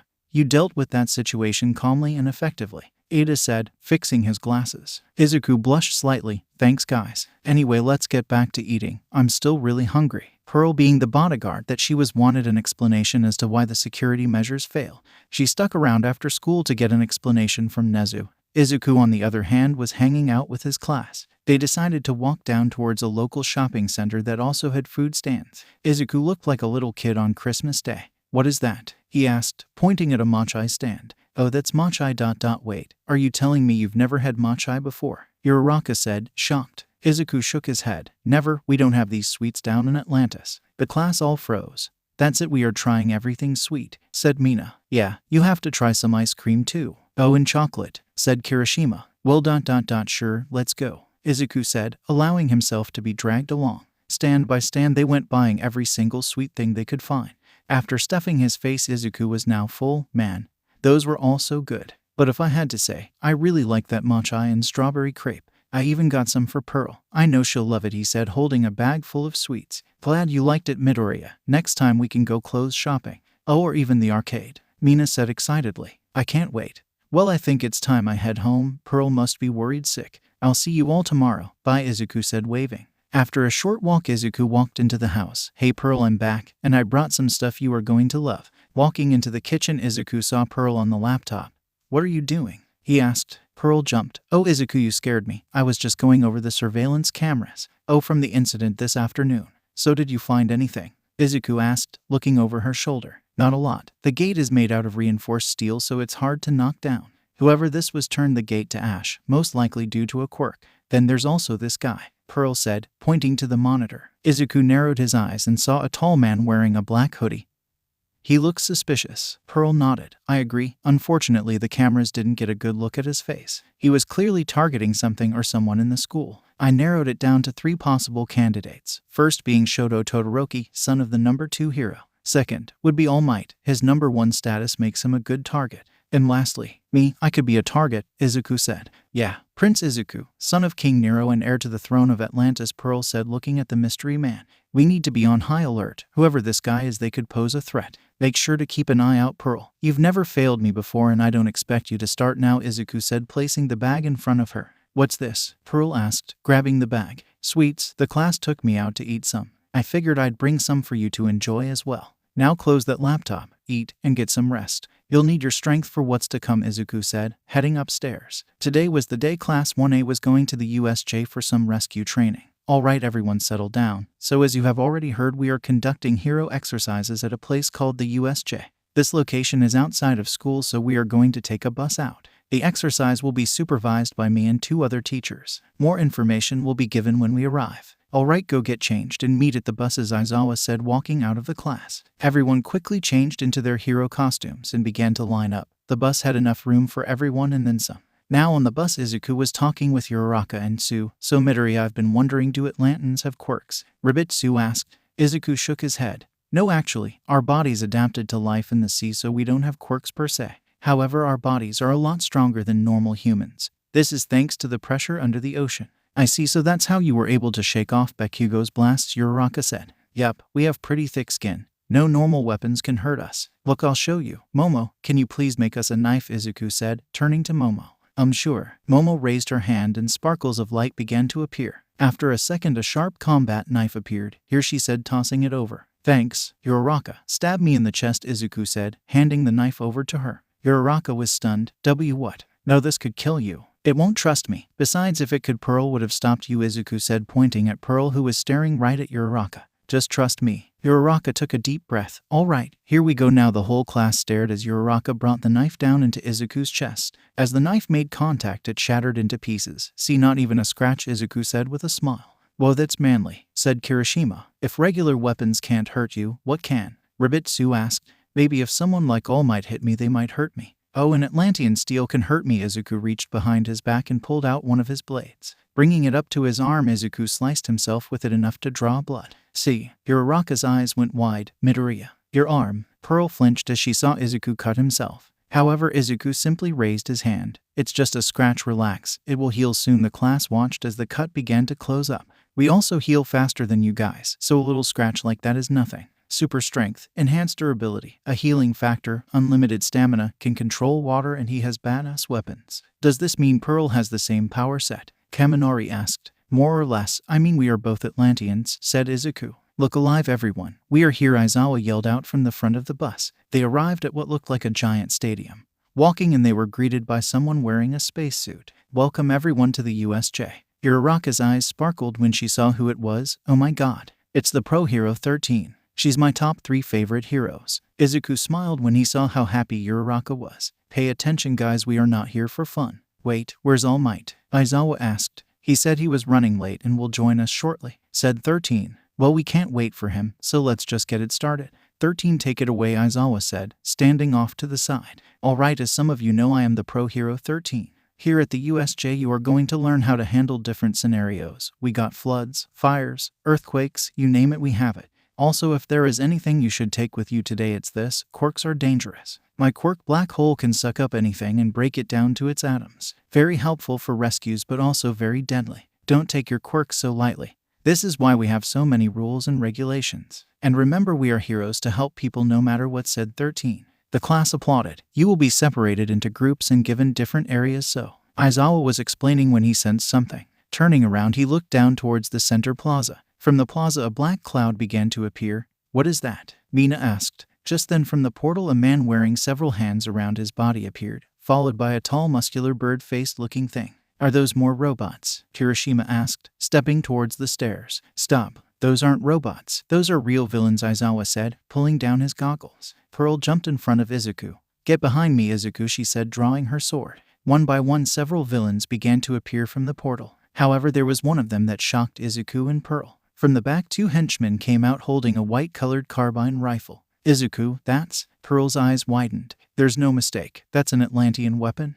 How does he have that? Izuku said, drawing his blades. But how? After the war, we collected all Atlantian weapons the surface had. It was part of our non-aggression pact, said Pearl. I don't know, but we are going to find out how they got that. Pearl, you are authorized to use any force necessary in order to protect yourself, myself, and the class. Am I clear? Said Izuku. Pearl nodded. Yes, Your Highness. Aizawa overheard what Izuku just said. Hold on, Midoriya, you can't just order something like that. Sorry, Mr. Aizawa, but this is a much bigger problem than you can imagine. If that weapon is genuine, then this can cause a national incident. Pearl, grab that weapon, Izuku ordered. Pearl jumped down the stairs. As you wish. Pearl jumped down several flights of stairs and landed in front of all the villains. Who the heck is this chick? One of the henchmen asked. Doesn't matter, take her down. Another said, pointing their hands towards Pearl. However, before they could do anything, Pearl disappeared from sight. "So your highness, do I have permission to kill them?" she said, appearing beside them with her sword at their throat. Aizawa's eyes went wide. "I didn't even see her move. Was she holding back this entire time?"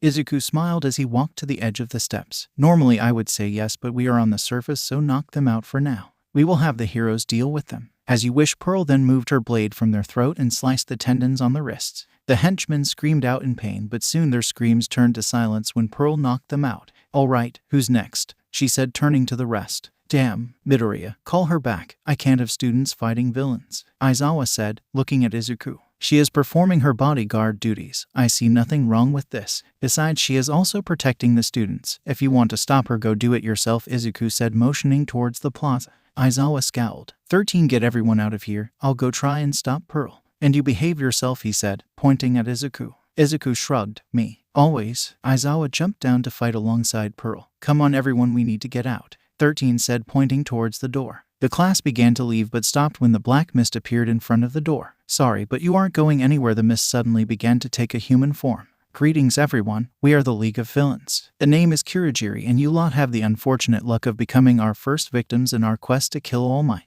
However, before Kurogiri could say anything else, Izuku came in swinging his swords. "You talk too much," he said, but to his surprise his blades hit nothing but air. "Stupid boy, physical attacks won't work on me." "Wait, I know you. Yeah, you're that prince. Well, I'm honored to be in your presence, but if you don't mind, I have a job to do," Kurogiri said, ready to activate his quirk once again. "Move, Midoriya," 13 yelled out. Izuku jumped into the air and landed back with his classmates. Black hole. From her fingers, 13 began to suck up the mist. "Foolish hero, did you honestly believe we wouldn't think of a way to counter this?" Kurogiri asked as he opened a portal directly in front of 13. She tried to stop her quirk, but it was too late. Kurogiri opened a portal behind 13. Her quirk ripped apart her costume and began to destroy her back. Fortunately, 13 managed to close it, but not before her back was left bleeding. "Run," she said, passing out from the pain. The students watched in horror as Kurogiri then turned his attention back to them. "Now for the students. My job is to scatter you, and that's what I intend to do." Suddenly, a giant black mist began to cover the student. Izuku saw this coming and pushed Mina and Uraraka out of the way. "Midoriya." They both yelled out as himself and most of the class fell through the portal. Only Ada, Mina, Siro, Sito, and Shoji were left at the UA entrance with the fallen 13. Pearl looked up the stairs to see Izuku get swallowed up by the mist. "Izuku," she yelled out, knocking out other henchmen. Looking away, Pearl didn't see the henchmen ready to strike her. Just then Aizawa appeared, wrapping them in his capture weapon. "Watch your back, Pearl," he said, kicking them both in the face. "Where did they go?" Pearl asked frantically. "I don't know, but I'm sure they are fine. Midoriya can take care of himself. We, on the other hand, have to deal with these guys and go find them," Aizawa said, going back to back with Pearl. "You don't have to tell me that," Pearl said, blocking a punch from a henchman. Izuku saw nothing but black as he fell into the portal. Opening his eyes, he noticed he was now falling. He then crashed into a large body of water. Why would they send me to water?" Izuku asked himself as he floated in the water. Just then something swam towards him. "Look, there's another one. Let's get him," a shark-faced looking villain said. He was accompanied by several other henchmen. Izuku wasn't worried. The shark-faced villain opened its massive jaws and was about to bite down. However, Izuku simply grabbed its jaw, preventing him from biting down.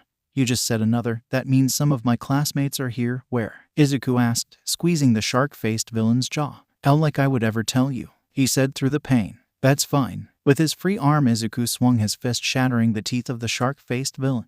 "Good luck talking now." Kicking him away, Izuku then took care of the other henchmen. One by one he swam with incredible speed, knocking them out faster than they could react. Now finished, Izuku looked around to find what seemed to be the underside of a large boat. "A boat? Wait, is that?" Izuku narrowed his eyes to find Sue swimming towards the boat. That's when Izuku noticed more villains behind her and took off towards her. Sue was swimming as fast as she could. "I need to get out of the water and think about my next move," Sue said as she was just about to jump out of the water. However, just behind her were some henchmen. They reached out to grab her leg, only to be knocked back by a water vortex. Sue looked back to see Izuku swimming towards her. "Midoriya." Without saying a word, Izuku grabbed Sue and jumped out of the water. Landing on the boat, he put her down.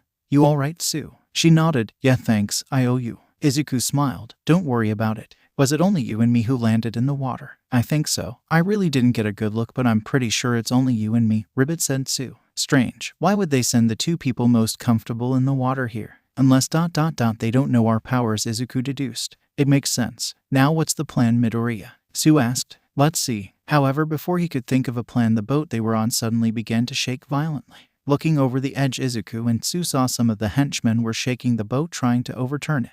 "We need to get out of here. Tsu, get on my back and don't let go." "Ribbit, right?" Tsu went over and wrapped her arms around his neck. "Ready." Izuku's eyes began to glow green as he raised his hands. "Time to send these guys sky high," he said as he controlled the water, creating a massive wave around the boat. Extending out his hands, he held the wave in place. The villains turned around to see the massive wave around them. "What is this?" one of them said, panicked. Closing his hands, he brought the wave down towards the boat. It slammed against the boat, causing it to flip upside down and causing the villains to slam against the bottom. From the rushing water, Izuku began to rise with Tsu on his back. "You all right, Tsu?" he asked. Tsu nodded. "I'm good. So now what do we do? Do we go help Pearl?" "Yeah, she may be strong, but I think that bird-looking thing is going to be some trouble. If they really came here to kill All Might, and if my guess is right, then that creature is designed to kill All Might," said Izuku. Tsu's eyes went wide. "That's not possible. Could it? No one is unkillable. We all have our weaknesses. For the meantime, we will head to the plaza and do some recon. If Pearl and Aizawa seem to be losing ground, I will step in. If that happens, I want you to head back to the entrance. Do you understand?" Izuku said, giving Tsu a serious look. Of course. Tsu took a deep breath. "All right, let's go." The two of them swam towards the plaza. In the plaza, Aizawa and Pearl had just finished taking care of the last of the henchmen in the plaza. "These guys were nothing. Now for the weapon," said Pearl, tossing one of them aside. Making her way towards one of the fallen henchmen, she picked up what she thought was an Atlantian weapon. After inspecting it, she noticed it wasn't Atlantis. "This isn't one of ours. This is a replica. But it is parts from the original ... That shouldn't be possible. The surface world doesn't have the technology to replicate our weapons. Not to mention, they shouldn't even have this type of weapon." That's when Pearl noticed a logo near the end of the gun. The logo was a circle with the letters YTC inside it. The symbol ... It couldn't be ... How did her father's company get a hold of this? "Don't drop your guard. I get the feeling the real fight starts now," Aizawa said, turning to the creature and Shigaraki. "Well, this is a surprise. To think you two would be able to take on that many henchmen at once. If I wasn't trying to achieve my goals, I would be impressed. Unfortunately for you, you just made things a hell of a lot tougher on me, and for that I think some payback is in order. Namu, if you will." Shigaraki motioned the giant creature to attack. With a mighty roar, the Namu ran towards Aizawa faster than he could track it. He only noticed it when it was already in front of him and ready to punch him. "Look out!" Pearl yelled out, pushing Aizawa out of the way. A loud boom was heard as Aizawa hit the ground. Looking back, he saw Pearl holding back the Namu's massive fist. "Pearl!" Down on one knee, Pearl was barely managing to keep herself up. "Man, this guy is strong," she said as the ground beneath her began to crack. Shigaraki smiled. "Of course, he was designed to kill All Might himself. The fact that you managed to stop a punch is a feat in and of itself." However, the Namu suddenly screeched as it kicked Pearl in the stomach, sending her flying to a nearby wall, shattering it. "No one can compare to All Might." Aizawa's eyes went wide. "This monster just managed to hit Pearl. You bastard." Aizawa activated his quirk on the Namu. However, it did nothing to the Namu as it ran towards him. Aizawa managed to jump out of the way but noted that his strength and speed was still active. "I'm sure I looked at him. That must be his base speed. That thing really is a monster," Aizawa said, sliding to a stop. Now Eraserhead, you're getting distracted," Shigaraki said, running at Aizawa. Throwing his capture weapon, Aizawa managed to wrap Shigaraki in them and pull him towards him to deliver a power knee to his jaw. Shigaraki's head whipped back. However, the knee did little damage. Shigaraki managed to reach out and grab Aizawa's arm. Suddenly his arm began to turn gray and break apart. "As I thought, you can't use your quirk forever, can you? Once your hair falls, that means your quirk is deactivated." Horrified, Aizawa kicked Shigaraki away as his arm began to bleed. "Damn it, I was careless." His arm went limp as he wrapped it in his capture weapon. Suddenly the Namu reappeared behind Aizawa. Taken off guard, it grabbed his head and slammed it against the pavement.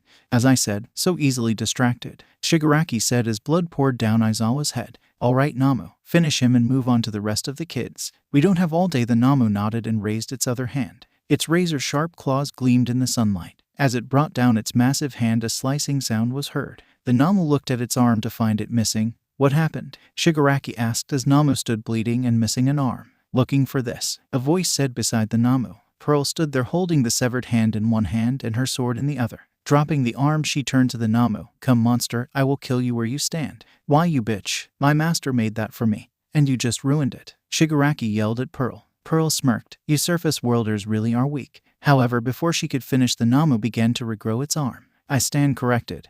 This beast will be a worthy challenge." "Namu ...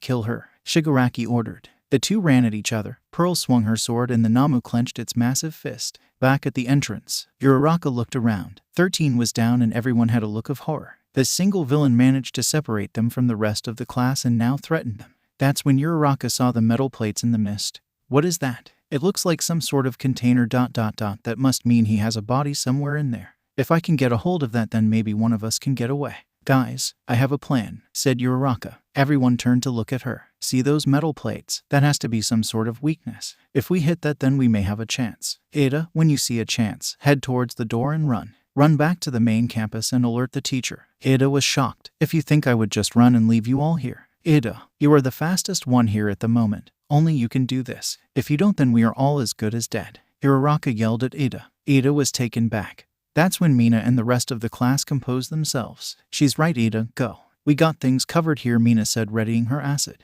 Taking a deep breath, Ada nodded. All right, I'll do it. You kids really are dumb, aren't you? Planning in front of your enemy, not a wise choice, Kurogiri said, activating his quirk once again. Ada turned to run towards the entrance. Kurogiri was about to teleport Ada away when Zero wrapped his tape around the metal part of Kurogiri. Seeing a chance, Mina threw some of her acid at the metal plate, damaging it. That's when Shoji and Sato pulled on the tape, forcing Kurogiri to the ground. Uraraka, now. Uraraka ran in and managed to touch the metal part, causing Kurogiri to lose his gravity. Now guys. With all their might, the guys flung Kurogiri away from Ada. Reaching the door, Ada pried the doors open and ran out, kicking his engines into high gear. Wait for me, everyone. I will bring back reinforcements, he said, running towards the campus. No, Kurogiri yelled out as he saw Ada leave. Shigaraki will not be happy about this. Maybe bringing a hostage will make things right. He turned to Uraraka. Since you are the one who planned this, you are coming with me. Shigaraki opened a portal underneath Uraraka, causing her to fall in. Uraraka, Mina yelled out, trying to reach her, but to no success. She was gone. Back with Pearl. The fight between Pearl and the Namu was going back and forth. Pearl managed to cut the creature, but it would always heal. Pearl was taking hits and it was starting to show. Bruises were starting to appear around her body. Pearl clenched her teeth. I need to end this fight ... Soon, she said as the Namu's claws scratched her. Just give it up. There is no way you can win, Shigaraki said, watching them fight. However, Pearl had a secret though. With a powerful punch, she managed to push the Namu away several meters. Holding her sword out, Pearl closed her eyes and took a deep breath. Suddenly, Atlantian markings began to appear around her body, most notably her arms. The markings traveled up and around her arms. Opening her eyes, it was revealed they were now bright red, almost like blood. Shigaraki took a step back in fear. What happened to her? Namu, kill her now, he yelled out. The Namu ran towards Pearl. Faster than Shigaraki could track, Pearl disappeared from sight. Just then the Namu roared out in pain. Standing behind it was Pearl. You get her. The Namu didn't move. What are you doing, Namu? Suddenly it fell forward, hitting the ground. Its arm and legs hit the ground, having been sliced off by Pearl. Sorry, Izuku. I promised you I wouldn't use this technique ever, but if I don't stop the monster, it will be able to reach you. That is something I cannot allow. Just then Pearl began to fall forward. Catching herself with her sword, she began to cough out blood. Damn, only a few seconds ... The poison is starting to spread. Suddenly the Namu began to regrow its arms and legs. Turning around, Pearl's eyes went wide. Shit, what's it going to take to finally bring this monster down? Now fully healed, the two ran at each other once again, but something was different. His movements, they're getting faster. Stronger. What's going on? Is it responding to my movements? Gritting her teeth, Pearl began to hack and slash at the Namu. But every time she would open up a new wound, it would simply heal as if nothing ever happened. Using her sword to block its attacks, Pearl could feel the poison coursing through her body. Every punch she took only future spread the poison, shortening her time limit.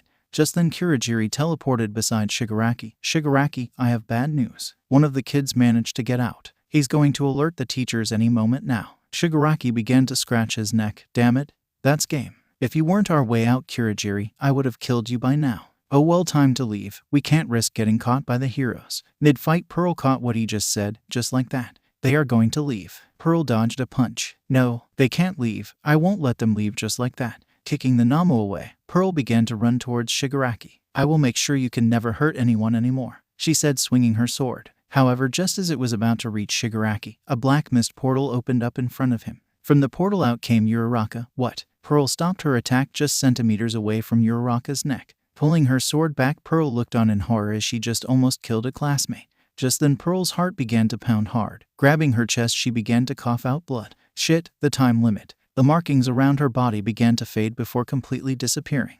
While she was down, the Namu managed to get back up. Taking Pearl by surprise, it jammed its massive claws into Pearl's side. Uraraka watched in horror as the claws dug into her. Pearl! Uraraka yelled out, pulling back its claws. Blood began to pour down her side. Looking down, Pearl let go of her sword as she fell to the ground. Good job, Namu. We will at least leave one body for All Might to cry over. Kill her and let's get out of here. The Namu raised its bloody claws and prepared the final attack to end Pearl. However, before it could, someone came in, punching the creature across the face with so much force that it created a mini shockwave.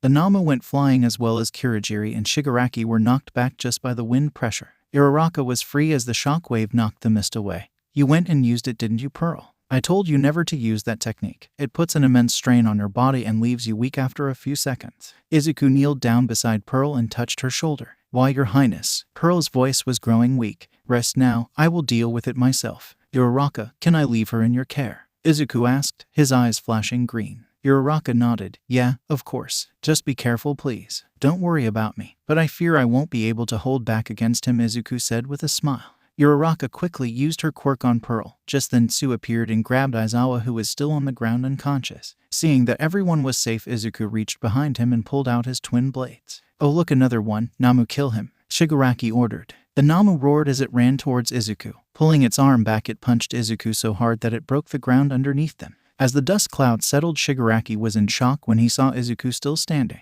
Izuku's head was now slightly turned. As the Namu pulled its hand back, Izuku spit out a bit of blood before looking back at the Namu. My turn. Jumping into the air, Izuku gripped his weapon and punched the Namu in the face so hard that it scrunched its face in.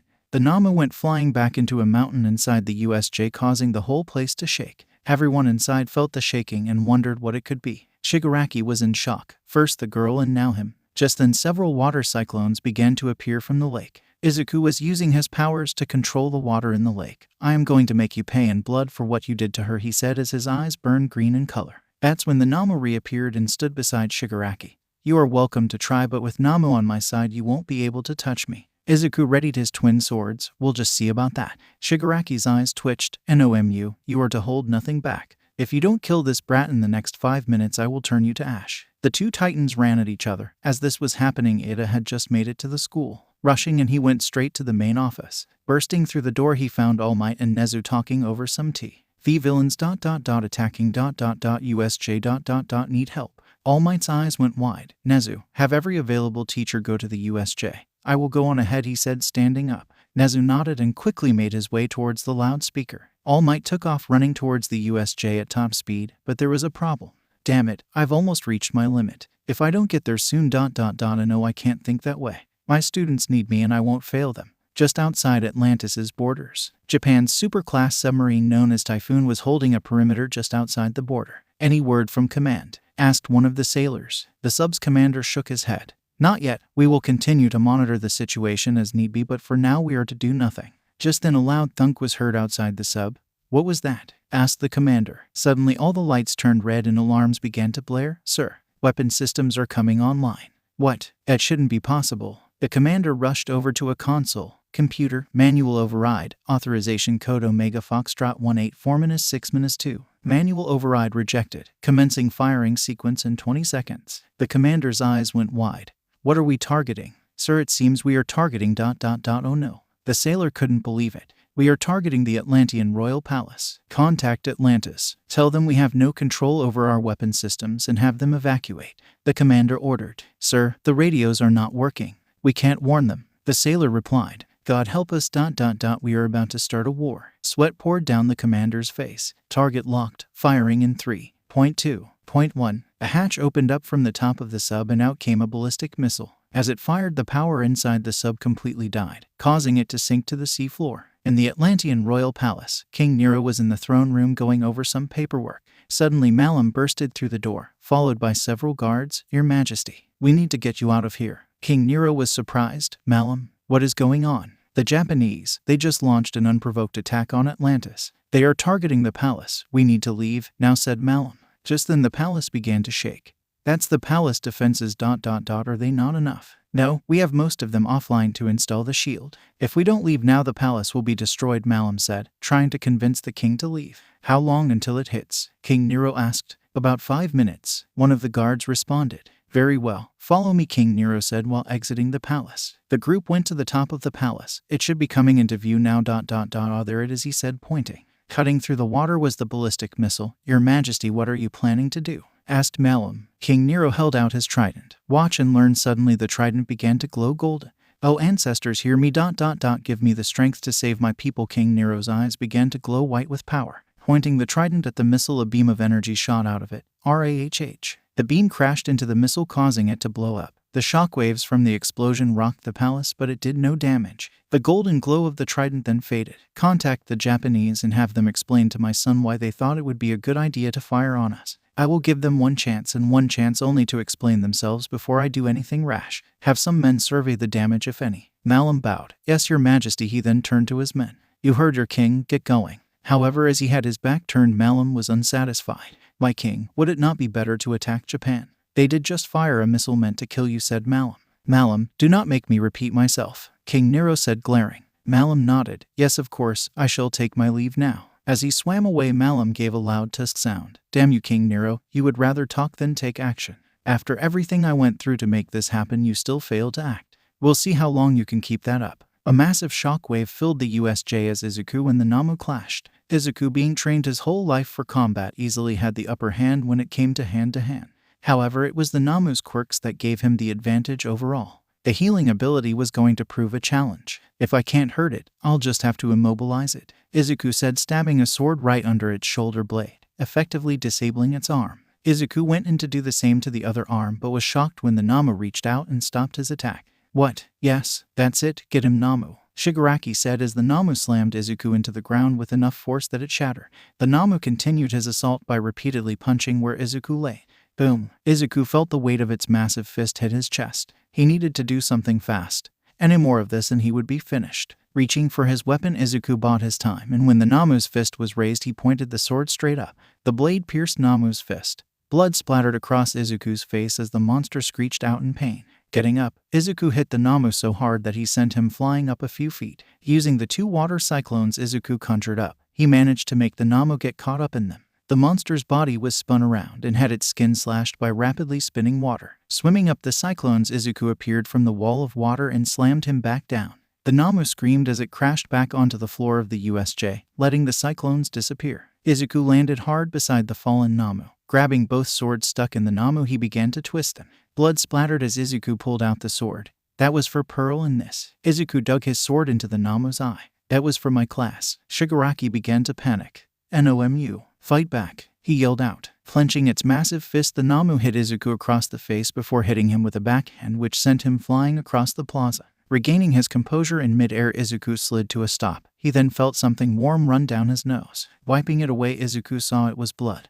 Interesting, no one besides Pearl has ever made me bleed in a fight. You will be a worthy opponent, he said, running at the Namu. With a deafening screech, the Namu ran at Izuku. Jumping into the air, Izuku readied his sword only to be grabbed by the face. Izuku stabbed his swords in his hands, but it did nothing as the Namu began to toss him around like a ragdoll. Izuku hit the ground with so much force that it broke. Izuku spit out blood with each hit. With one final throw, Namu slammed him against the ground and stomped on Izuku. However, at the last second, Izuku managed to catch his foot. Blood dripped from Izuku's forehead as he held it back. Yes, that's it, Namu. Kill him. The Namu raised his razor-sharp claws, and with great speed he threatened to impale Izuku just as he did with Pearl. As the claws were just a few inches away, a layer of ice suddenly appeared, followed by a massive explosion that pushed the Namu away. Hey Prince, get your ass up, a voice yelled out. Jumping up and out of the way, Izuku landed beside Todoroki and Kirishima. Man, am I glad to see you guys. We figured someone was still fighting here, but I didn't think it would be you. What happened to Pearl? Kirishima asked. She's injured. I had Uraraka take her back to the entrance. I was fighting against this thing before you guys got here, Izuku said, wiping the blood from his mouth. You've been fighting against that? Kirishima asked, surprised. Yeah, but I don't know why, but my punches haven't been working. It's almost as if he's absorbing them. The only thing that seemed to work was my blades, but it always heals, said Izuku. Bakugo returned and stood beside the others. Hey Fish Prince, catch. Izuku reached out and caught his twin blades. Hey, thanks, I thought I lost these. Thank me later. Right now we have to deal with these guys, Bakugo said as little explosions rippled in his hands. Look who decided to join in the fun. More bodies for us to leave, All Might, Shigaraki said with a smile. But sir, the student, he would have alerted them by now, said Kurogiri. I don't care. I want him dead for getting in my way. Besides the way he fights ... he will continue to get stronger. If we don't take care of him now, he will prove to be a challenge for us in the future. Namu, kill those three and make the prince watch," ordered Shigaraki. The Namu nodded and ran towards the guys. Todoroki, Bakugo, and Kirishima didn't have time to react when the Namu suddenly appeared in front of them. Izuku's eyes widened as he tracked the monster. Using his swords, Izuku blocked the attack. "Guys, get out of here. I won't be able to go all out with you guys here," Izuku said, holding back the fist. "Like hell we are going to leave," Bakugo said, jumping at the Namu with the help of his explosions. Closing the gap, Bakugo pointed his hands right in the Namu's face and fired off a massive blast. Todoroki followed it up by encasing the monster in ice and having Kirishima running up, shattering the Namu's arm into pieces. "See, we got him," said Kirishima. "No, you didn't," Izuku said as the Namu began to regrow its entire arm. "All you guys really did was piss it off. SHT, what are we going to do now?" Bakugo asked. Izuku thought about it. "Todoroki, use your ice to close the Namu and myself off." Kirishima, Bakugo. "If that thing tries to escape, you think you can send it back?" The two looked at each other and nodded. "That won't be a problem," Kirishima said, activating his quirk. "We'll make sure he stays in that thing," Bakugo said, letting out small explosions. Izuku ran at the Namu for the final fight. Using his swords, Izuku slashed at his face, damaging his eyes. "Now Todoroki," Izuku yelled out. Placing his hand on the ground, Todoroki created massive pillars of razor-sharp ice all around Izuku and Namu, effectively trapping them. "Do it." Gripping his weapons tight, Izuku waited for the Namu to stand up. Hidden Atlantian sword dance. The blade itself began to glow green as Izuku ran at the Namu. Up at the steps of the USJ entrance, Uraraka and Tsu made their way with both injured people. They set them down. "Guys, you are all right," Mina said, running up to them and giving them a hug. "Hey Mina, glad to see you are all right," Uraraka said with a smile. Looking around, she saw that the rest of the class had made it to the entrance as well. That's when Mina saw Pearl and Aizawa. "How bad?" "Bad, very bad. They need medical attention and fast," Ribbit said Tsu. That's when the class noticed Todoroki's ice. They all rushed to the edge of the steps and saw Izuku running at the Namu. "What is he doing?" "He's going to get himself killed," Mina said, shocked. No one wanted to see their friend get hurt, but for some strange reason none of them could take their eyes off of him. Just then they heard Namu screech out in pain. With his right sword, Izuku slashed the Namu across the torso from left to right.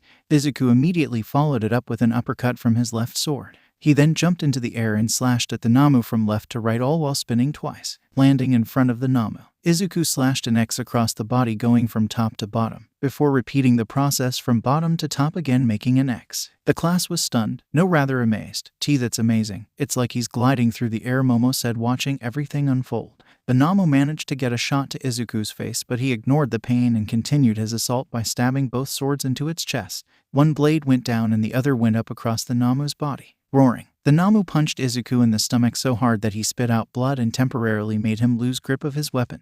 Blood dripped from his mouth as he gritted his teeth. Izuku then grabbed his weapons and reversed the grips and slashed another X across its body. "Come on, foe. If I can't even protect my friends, how am I going to protect all of Atlantis when I take the throne?" Izuku began to pick up speed. He was now going so fast that even the students couldn't see him. However, this left him vulnerable to Namu's fists. With each slash, Namu would get in 2 hits. "Faster," Izuku yelled out, pushing himself. "Kill him, Nomu," Shigaraki yelled out from the other side of the ice. Timing it perfectly, Namu grabbed Izuku's right sword before snapping it in 2. Pieces of his swords flew in every direction, but Izuku didn't care. "This is it," he yelled out, thrusting his right sword directly towards the Namu's heart. The Namu, now in possession of the broken left blade, gripped the weapon and thrusted it towards Izuku. Izuku yelled out as his sword pierced the Namu's heart. The Namu fell silent as Izuku's sword destroyed its heart. "Got you," said Izuku, pulling out the sword. Taking a few steps back, the Namu collapsed. Finally defeated, Izuku breathing was heavy as he looked towards the sky. He did it. "Did Midoriya really take that thing down?" Momo asked. Uraraka nodded. "Yeah, he did." That's when she noticed something. Her eyes widened as she saw what it was. Oh no. With the amount of adrenaline coursing in his veins, Izuku didn't even feel it, at least not yet. But there, lodged into his abdomen, was the broken piece of sword the Namu had. Izuku looked down at the puddle of blood forming underneath his feet. As shit. Just then the walls of ice on either side came crumbling down. Bakugo, Todoroki, and Kirishima all ran inside to see Izuku with the broken sword stuck in his abdomen. "Midoriya!" They all yelled out, running to his aid. Izuku fell to his knees as they tried to hold him up. "Hey guys, man, this hurts," he said, coughing out blood. On the other side of the ice, Shigaraki and Kurogiri appeared. No. This isn't what was supposed to happen. We were supposed to kill All Might," Shigaraki said frantically, scratching his neck. Sir, we should leave while we have the chance, Kurogiri suggested. Shigaraki stopped his scratching. No, this is perfect actually. Look at him, he looks like he is about to drop dead. We can kill him now. With him out of the way, the others won't stand a chance. You're right, now that he's weak we can take him. Very well, let's do this, said Kurogiri. The two villains ran at the students as a look of horror filled their eyes. Todoroki, ice, no. Bakugo yelled out. Stepping on the ground, Todoroki created ice spikes that rocketed towards the villains. However, Kurogiri created a portal in which the ice went through and came out behind them. Damn it, we can't stop them, Kirishima said. That's when Izuku forced himself to stand. Guys, run. I'll hold them off as long as I can. No, we are staying here. If you're so willing to sacrifice your life for us, then we have to do the same, Kirishima said, facing down the villains. Spiky Hair is right, we ain't leaving. Besides, those henchmen back in the broken building were nothing. These guys might be worth fighting, Bakugo said with a smile. Todoroki simply smiled. Well, at least the four of us idiots will go down fighting. Just as they were about to fight, the doors to the USJ exploded open. Fear not, my students, for everything is going to be all right now. Why? Because I am here, All Might said, ripping his tie off. With a shaky grip, Izuku smiled. What took him so long? All Might. The class at the entrance yelled out. Are there any injuries? Asked All Might. Pearl and Aizawa are badly hurt. And there's also Midoriya. He's fighting the villains right now, said Uraraka. Please help them. All Might nodded. Of course, stay with these two. I'll go handle the rest, he said, jumping down the stairs, landing just a few meters away. All Might's eyes went wide when he saw the sword stuck in Izuku's abdomen. My god. Damn it, now he's here and we don't have a Namu, Shigaraki said, stepping back in fear. Kurogiri, get us out of here now. Kurogiri nodded and created a portal behind them. Turning around, Shigaraki began to walk away before stopping. Mark my words, Prince, I will make you pay for what you did today. When I do, I'll make you wish you never came out of that ocean. With that, the two villains disappeared.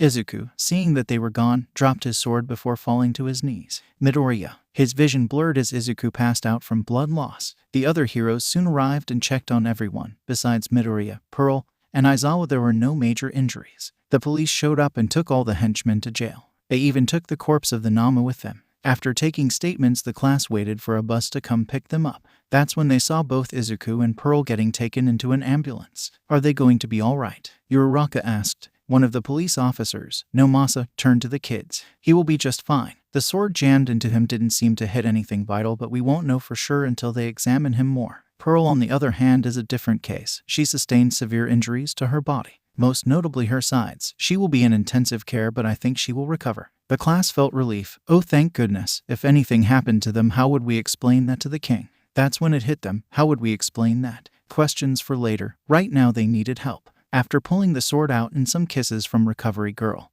Izuku was now healed and was resting at UAS nurse's office. The class went to go see him and were happy to see him moving and talking. So how are you feeling, Midoriya? Asked Ida. Good, actually a bit tired, but that's thanks to Recovery Girl. Other than that, pretty good. Any word on Pearl yet? Izuku asked. Uraraka shook her head. Not yet, but we should have some news soon. But she is out of danger now. That's good. That's really good, said Izuku. Just then Recovery Girl walked into the room. What did I say? No more than one person at a time. The class laughed nervously. Fine, we will leave. Well, we'll see you in class, Midoriya. Bye. Uraraka was about to leave when Izuku grabbed her hand.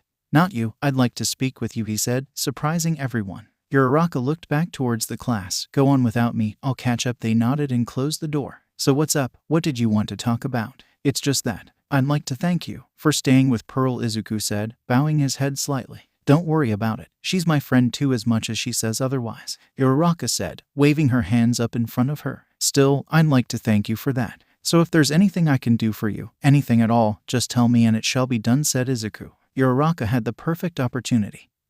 Here was Izuku, Prince of Atlantis, offering her whatever she wanted. After giving it some thought, she had her answer. Well, if it's not too much trouble, do you think you can train me? Train you? Izuku asked, confused. Yeah, I was so helpless when the mist guy took me. If I learn from you, I don't think that will happen again, said Uraraka. Izuku then began to laugh. Here, I thought you would ask for gold coins or something. All right, I'll train you, but are you sure that's all you want? It seems too little for what you did for me. Thanks, and yeah, I'm happy just with that, Uraraka said, smiling. Very well, but if you ever need anything, just let me know, all right? Uraraka nodded. Good, now let's get out of here. Getting up, Izuku had his entire abdomen wrapped in bandages. Uraraka waited for him outside while he was changing.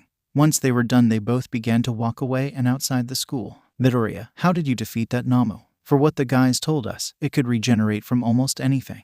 Asked Uraraka. Oh that. Izuku looked away. That's a secret. Sorry but I can't tell you, said Izuku. Uraraka looked at him puzzled. Oh, alright then, we'll just say it was brute strength. As the two were walking away from the campus, several black SUVs appeared. Within seconds they were surrounded by men wearing black suits. Izuku did not know what was going on and put his arm up shielding Uraraka. What is the meaning of this? He asked as several men wearing black suits surrounded them. Prince Izuku, you are to come with us. We have orders to take you to the Parliament building. We have a situation on our hands that involves you in Atlantis. One of the men said. What? Atlantis? What is going on? He asked. We are not at liberty to discuss that at the moment, but if you come with us we will explain everything, said another man. Midoriya, if this involves Atlantis then you have to go, said Uraraka. Izuku nodded. Very well, I'll go. He then turned to Uraraka. Sorry to ask you again but can you check on Pearl for me? Of course, I'll call you if she wakes up. With that Izuku was escorted into one of the SUVs. After a while Izuku finally arrived at the Parliament building and was quickly taken into Prime Minister Yui's office. Ah, Prince Izuku, thank you for coming on such a short notice and after such an awful event, said Yui standing behind her desk. It's fine, so what's going on? You wouldn't drag me out here for anything. I am still recovering, you know, Izuku said, taking a seat. Before I tell you, please, for both our sakes, listen to everything I am about to say. Izuku could hear the desperation in her voice. Alright, I will, Izuku said, now feeling a bit anxious. At 2:45 p.m., the Japanese sub known as Typhoon launched an unauthorized ballistic missile at the Atlantian Royal Palace. Izuku's eyes went wide. Izuku stood up. What? The submarine was just outside Atlantis's borders when the crew lost control of all weapon systems. The crew did everything it could to stop the launch, but something didn't let them. Currently, the sub sits at the ocean floor. We tried to send a rescue team, but Atlantian forces currently have it surrounded and are stopping from making any sort of rescue. The Prime Minister put her head down. You claim that it lost control. Do you have any proof of this? Izuku asked firmly. And no, not currently. We need to retrieve the sub's black box in order to determine what happened, said Yui. And you can't because of our forces. Very well. Let me speak to my father for a second. Do you have any water handy? Asked Izuku. Yes, of course. Yui pulled out a bottle of water and slid it towards Izuku. Taking the bottle, Izuku spilled the water. He then reached and grabbed the shark tooth wristband and placed it in the water. As soon as it made contact with the water, the wristband began to glow and from the water a beam of light shined.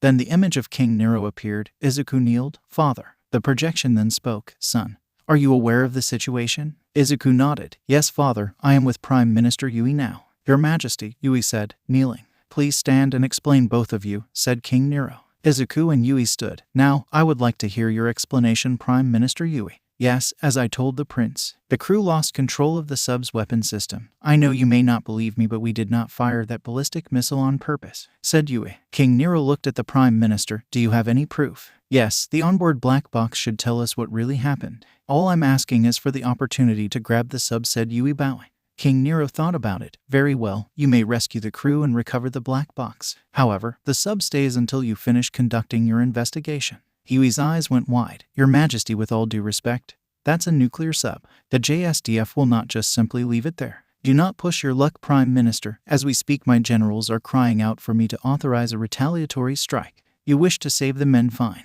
You wish to take the black box, fine, but you are to leave the sub. Do I make myself clear? King Nero said, striking his trident on the ground. Prime Minister Yui grunted. Yes, good. You have 2 weeks to collect any and all information that you find. I will personally go see the information myself, said King Nero. Izuku's eyes went wide. Father, you're coming here. Yes, though not for this purpose. UA is going to have a sports festival in 2 weeks' time and Nezu has invited me and I have accepted, said King Nero. I can't wait for you to meet my friend's father, Izuku said with a smile. That's when King Nero looked around. Wait, where's Pearl? Pearl is injured, father. Some villains attacked the school. Pearl was injured while protecting the class and myself. After this I plan to visit her in the hospital, said Izuku. I see, I will speak to Nezu about this. For now, go and check on her. With that, King Nero turned off the device. Izuku then turned to Yui. Have your rescue team deploy at once. If the investigation finds out that Japan is responsible, the full weight of Atlantis will fall over Japan. Oh, there is another matter I wish to speak to you about. During the attack at the USJ, one of the men who attacked us had Atlantian technology. And if I remember correctly, the treaty we have in place prohibits something like this. You wouldn't know something about this, would you? Sweat began to pour down Yui's forehead. And no, of course not, but I will look into it. Good, we wouldn't want to make things worse, would we? With that, Izuku turned to leave. Now outside the Parliament building, a SUV waited for him. He told the driver to go to the hospital where Pearl was. She knows something and is not telling. I need to get a hold of that weapon. Hospital. Pearl was in the recovery wing of the hospital. Recovery girl had actually gone over and healed her. Waking up, she saw the sight of an unfamiliar ceiling. Where am I? She asked, trying to get up. As she did, a sharp pain forced her back down. You're in the hospital, said a voice beside her. Pearl looked to her left to find Uraraka sitting beside her. A hospital? That's when memories of the USJ came rushing in. Izuku, she yelled out, trying to get up again. Stop, you shouldn't move around so much. Midoriya is fine. He saved us, said Uraraka, pushing her back down. If that's true, then why isn't he? Asked Pearl. There was something he had to do, and he told me to check on you, Uraraka said, sitting back down on the chair. Honestly, pushing yourself so much even now that you're injured. Pearl let out a sigh as her head hit the pillow. So how is everyone else? No injuries, besides you and Midoriya, that is. And before you ask, he's fine too. He was up and walking after recovery girl healed him, Uraraka explained. Pearl nodded. Good. Hey, can I ask you something? Sure, go for it. Oh, I need to call Midoriya and tell him you're all right. Uraraka reached into her pocket and pulled out her phone. Do you like Izuku? Pearl asked bluntly. Uraraka dropped her phone. What? Do you like Izuku? I've seen the way you look at him. Your face says it all, Pearl said with a smirk on her face. So do you. Blushing, Uraraka struggled to get out the words. But easy. Pearl chuckled. And here I thought you were more composed. It's fine if you don't want to answer. I like him. Pearl turned to Uraraka to find her cheeks still red, but her face was serious. Oh, and here I thought you wouldn't answer, said Pearl. What about you? You like him too, don't you? Asked Uraraka. Pearl was stunned. Don't be ridiculous. Izuku is a prince and I am his bodyguard. Uraraka smiled. Yeah, but you have been friends with him since you were little. And all that time you're telling me you never wished he was something else to you. This time it was Pearl's turn to blush. Shut up. See, you do like him, Uraraka said, teasing Pearl. Well, I can't make fun of you too much. After all, I like him too. However, if I had to say, you have the advantage, but that doesn't mean I'm going to give up on him. Look, I don't know what kind of weird fantasy you have in your head, but I am nothing more than Izuku's bodyguard, Pearl said, glaring at Uraraka. Besides, we have much more pressing matters to attend to. Why does the Yaoyorozu tech company have Atlantian technology? I have to get to the bottom of this. Fine, whatever you say, but your eyes say otherwise. I should probably let Izuku know you are awake. Uraraka picked up her phone and called Izuku. Hey Midoriya. Yeah, I just wanted to let you know Pearl is awake. Yeah, she's fine. We were just talking for a bit. Oh, you're on your way over here. All right, we'll see you soon. All right, bye. With that, Uraraka hung up. However, on the other side of the entrance door, Izuku leaned against the door with his phone in his hand. I knew Pearl liked me, but Uraraka. Izuku then felt his heart beat faster. Damn it, what am I going to do? UA was kind enough to give Class 1A an extended weekend off, but come Monday it would be back to business as usual. Izuku was thinking over the events of the USJ. He couldn't stop thinking about that weapon. He asked for it since it was Atlantian tech, but the police didn't want to give it up, citing that it was evidence. After some arguing and a few threats from Pearl, they agreed to give the weapon over to UA. It was now Monday, and everyone was back in class. Everyone sat around doing nothing as they waited for class to start. So who's going to teach homeroom? Asked Mina. That's a good question. Mr. Aizawa is still in the hospital, isn't he? I would think another teacher would take his place, Izuku said. Just then the door to the room opened and in walked Aizawa, his head completely covered in bandages. All right, let's get class started, he said calmly. The class was shocked. Mr. Aizawa, shouldn't you be resting in the hospital? Asked Sue. No, I am a teacher, and as the name implies, I am here to teach. Besides, you all have much more pressing matters. Your fight is not over yet, said Aizawa. The whole class swallowed nervously. You have the UA Sports Festival coming up in a few days. The whole class, minus Izuku and Pearl, all erupted in cheer. Sports Festival? What's that? Asked Pearl. The sports festival is basically a place where we go up against all the first years. The whole world watches this event. It gives the first year students a chance to show off what they can do. And if you are good enough after the festival, there are internships you can attend with a wide range of heroes, explained Aizawa. Interesting. That sounds like it could be some fun, said Pearl. And this year is going to be very special. For this year, Izuku's father, King Nero, is going to be in attendance. Every jaw in the room hit the floor. This included Pearl. What? The king himself, Pearl said, grabbing Izuku and shaking him. Why didn't you tell me? Did I forget to mention that? My bad, Izuku said, scratching the back of his head. You don't just forget something like that, Izuku, said Pearl, shaking him even more. Pearl, please let Izuku go. You can scold him all you like later, said Aizawa. Pearl let Izuku go. Good. Now the festival starts in 2 weeks' time.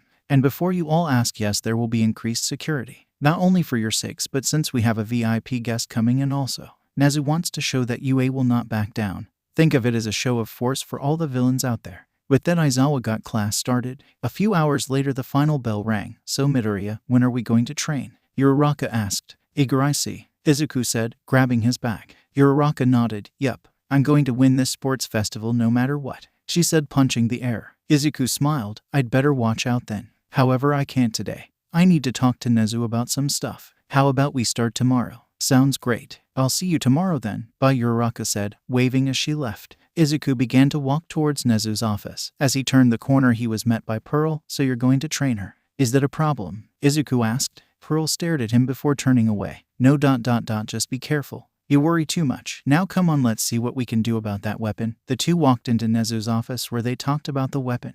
Nezu handed the rifle over to them on the condition that they do not take it out of UA property. They agreed and took the weapon. Pearl asked for a workshop to disassemble it. UA agreed and allowed her to use the support department's workshops. No one should be there once class was over, so they could use it as they pleased. There they found every tool they needed to take apart the weapon. Pearl got to work but quickly found that who made this wanted to make sure it wouldn't get tampered with. As Pearl tried to remove the stock, it emitted a small electrical charge that shocked her. Damn it, she said, holding her slightly burned hand. What happened? Asked Izuku. The rifle has a sort of electrical impulse embedded into it. If I can't get into the core, I won't be able to determine if this is actually one of ours, Pearl said, frustrated. Then why don't you reroute that electricity into a battery? A voice said. Looking around, Izuku and Pearl didn't know where that voice came from. You can also ground the weapon. Who said that? Asked Izuku. Down here. The two looked down to find a pink-haired, goggles-wearing girl yawning. What the? When did you get there? Asked Pearl. The girl got up. Oh, I've always been here. The professor is always trying to kick me out, so I decided to hide down here.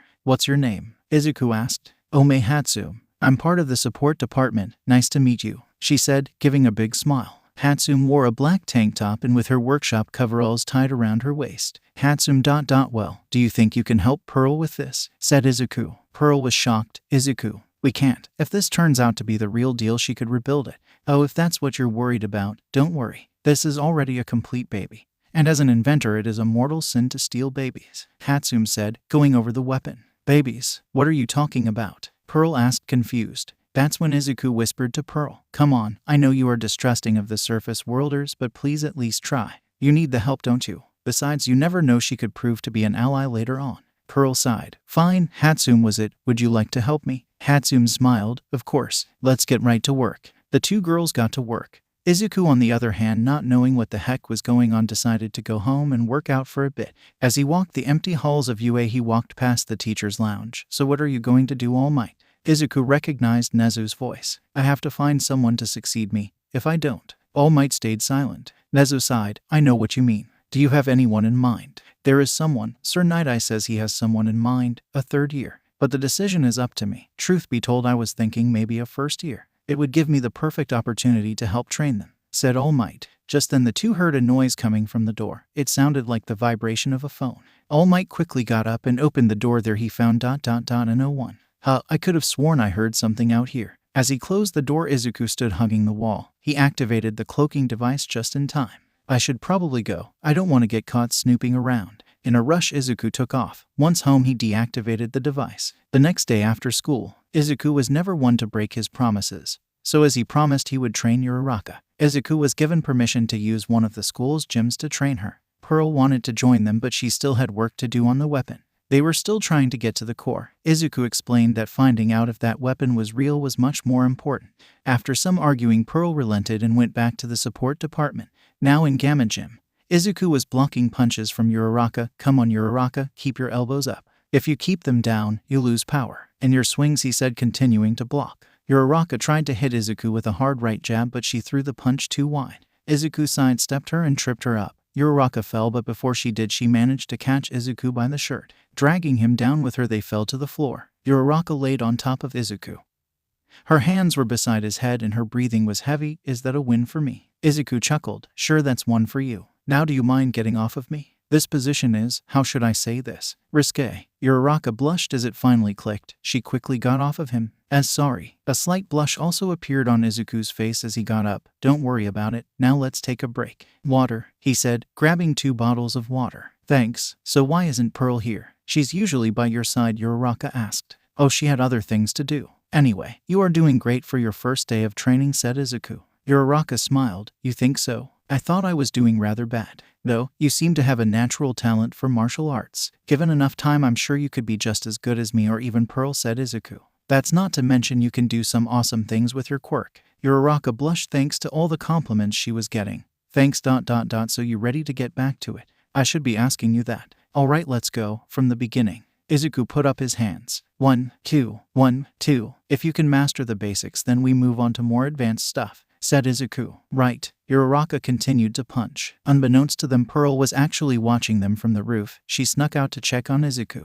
They are getting closer. Pearl's focus turned to Uraraka. I should tell the king about her. With that, Pearl jumped off the roof. As she did, Izuku looked up. Was someone watching us? Izuku would continue to train Uraraka in the days leading up to the sports festival, and every day Pearl noticed the relationship between Izuku and Uraraka growing. At first, she thought it was nothing more than friendship or even admiration, but Pearl soon saw that twinkle in Uraraka's eyes. Pearl knew it all too well. Those were the eyes of someone in love. The day before the sports festival, Izuku decided to give Uraraka the day off so she could rest up and get ready for the sports festival. Today was also the day that Pearl and Hatsum finally managed to take apart the weapon to inspect its core. So are we ready? Izuku asked. Pearl nodded. Yes, whoever made this, they wanted to make sure that no one got into it. Hatsum was going to start smashing it to get inside. Well, we were running out of options. I've never seen anything like this. This rifle is complex without belief. One wrong move and we would have short-circuited the whole thing, Hatsum said, removing her goggles. Thanks again for helping, Pearl, Izuku said.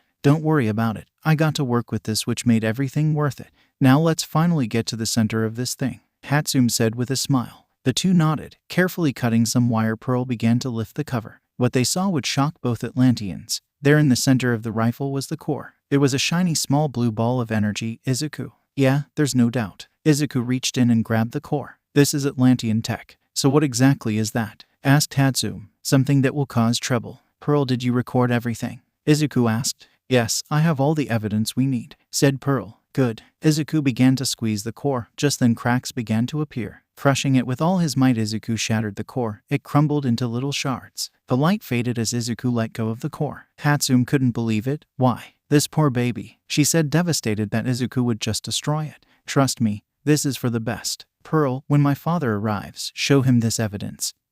He will decide what we do, Izuku said, turning away. Also, save those pieces. We might find a need for them later. Pearl nodded. Of course. Hatsum, please listen. You can't tell anyone about this. If anyone finds out about this, people's lives will be at stake. Do you understand? Izuku said. His voice was serious and cold. Hatsum nodded. Why, yes, sure. No problem. Good. Then I suggest we leave this lab and get ready for the sports festival tomorrow. The three left the support department. However, as Izuku and Pearl walked home, the same question played inside their minds. How did YTC get a hold of one of their cores? We need to talk to Momo about this. The day of the sports festival. It was early in the morning when Izuku and Pearl went to the beach to greet King Nero.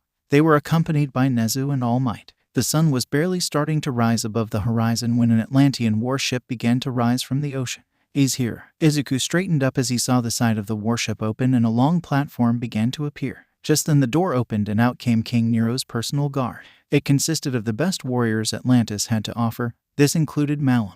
The guard set foot on the sand. At ease, men. The beach is secure, I guarantee it, said Pearl. Nodding, they then turned their attention to the ship. Stepping out was King Nero himself. As soon as he stepped out, the winds changed and both All Might and Nezu felt it.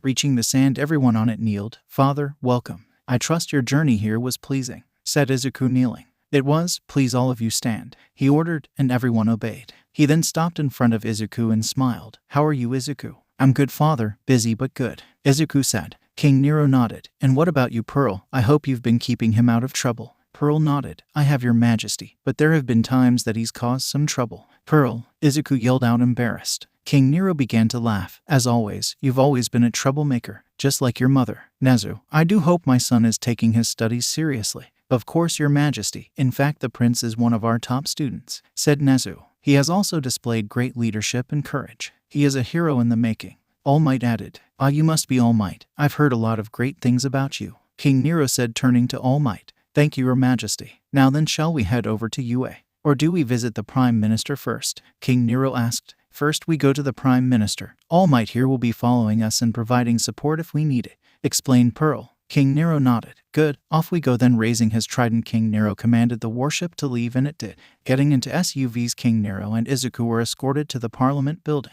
Once they arrived, they were greeted by Prime Minister Yui herself. King Nero, you honor us with your presence, Yui said, bowing. The honor is mine, Prime Minister Yui, said King Nero. Shall we talk inside? We have much to discuss. King Nero nodded and followed Yui inside. Once at her office, King Nero ordered his guards to wait outside. Izuku and the king walked in and sat down. Let's get down to business, Yui. What did you find out about the sub? Yui reached for a cabinet and pulled out a file. This is the report. The sub was hit by some sort of device that gave someone remote control of our sub. We didn't even know there was a way to do that. Regardless, the sub lost control and fired ... Well, you know the rest. King Nero grabbed the file and began to read over it. So there is a third party involved. Yui nodded. It seems that way. Who could do something like this? Russia, China, or maybe even the US? Izuku asked. Baby ... We don't know. What I do know is that whoever did this tried to start a war between us, said Yui, slumping back in her chair. King Nero closed the file. It is apparent that a third party played a role in all this. Therefore, I propose we leave it as that. You may now retrieve the vessel. Thank you, King Nero, Yui said, bowing. Don't thank us yet. There is one more matter we like to discuss. Son. Just then Izuku reached into his pocket and slid a file towards Yui. Remember when I asked you if you knew anything about our tech falling into villain hands? Well, as it turns out, that was our tech. And we'd like to know how they got it, said Izuku. Yui's eyes went wide. This shouldn't be possible. Oh, but it is, and it's being done by one of Japan's companies, YTC. I went over some of their records and I found out that they are contracted to the government, your government. Izuku placed the part of the rifle with the YTC logo on the table. Yui looked at the file. We didn't. However, before she could give an excuse, King Nero cut her off. We had a treaty in place with Prime Minister Yui. And in that agreement it said that any tech that showed up as a result of the war would be immediately returned to us. Every last bit. So why does one of your companies have our tech? King Nero asked, raising his voice. Yui was backed into a corner, so she did what any person would do in her situation, lie. I can't speak for the company, but the Japanese government is not responsible for any of this. You expect us to believe you? Asked King Nero. While it is true that YTC is connected to the government, they mostly provide us with security, not weapons, Yui said, putting down the file. King Nero narrowed his eyes. He stood up. Very well, but know this, Yui. If another one of these weapons shows up, I will hold all of Japan responsible. Let's go, son. We have a festival to get to. As they left the room, Yui immediately pressed a button on her desk. Just then a phone popped up. Picking it up, she began to dial a number. After 2 rings, someone answered. Kin, we have a problem. What is it? Asked Kin, head of YTC and Momo's father. The prince has one of your weapons. If he digs any deeper, he's going to uncover the truth. We need to do something, and fast, said Prime Minister Yui. That is problematic. Very well. My daughter informed me that the king and prince are going to be participating in UAS sports festival. My associate and I can take care of him then, Kin said over the phone. Yui's eyes went wide. You're not suggesting what I think you're suggesting. Are you? I am. It's best to eliminate the problem rather than beat around the bush. Besides, our mutual friend also wants him gone, Kin said, spinning around in his chair. Yui sighed. Can it be traced back to us? No, all I need is your approval, said Kin. Yui closed her eyes. Very well, go ahead. If this goes south, Kin, we will wash our hands clean of you. Kin nodded. I understand. Standing up, Kin walked towards a bookshelf he had in his office. Pulling on one of the books, the whole shelf began to move, exposing a hidden room. Walking in the room, there was nothing but a single pillar and a phone on that pillar. Picking the phone, it automatically began to dial a number. After 2 rings, the person picked up. It's me. It's time. The person on the other side of the line smiled. Good, which one? The prince. If you can't go for the king, said Kin. Very well. After this day, His Highness will lose either one of 2 things, his life or his son. Yui, King Nero, and Izuku arrived at the school, where they informed them that the festival will start in 1 hour. Izuku and Pearl quickly went off to get ready for the festival. King Nero was escorted into the stadium, where they had a VIP guest place set up for him. Izuku and the rest of Class 1A were in the waiting room waiting for their class to be called up. Man, too bad we couldn't use our hero costumes. I really wanted to show it off, Mina said, sulking. It wouldn't be fair for the other classes. At least we all got matching gym uniforms. Now we all are on equal footing, Toru said, waving her arms around. The gym uniforms consisted of blue jackets with a giant white U on the top half and U on the bottom half. They were also given blue pants that had 1 white line going down the front. Izuku sat on a bench thinking about earlier. However, that was when Todoroki walked up to him. Izuku looked up. Can I help you, Todoroki? Midoriya, I don't care if you are a prince. I will defeat you.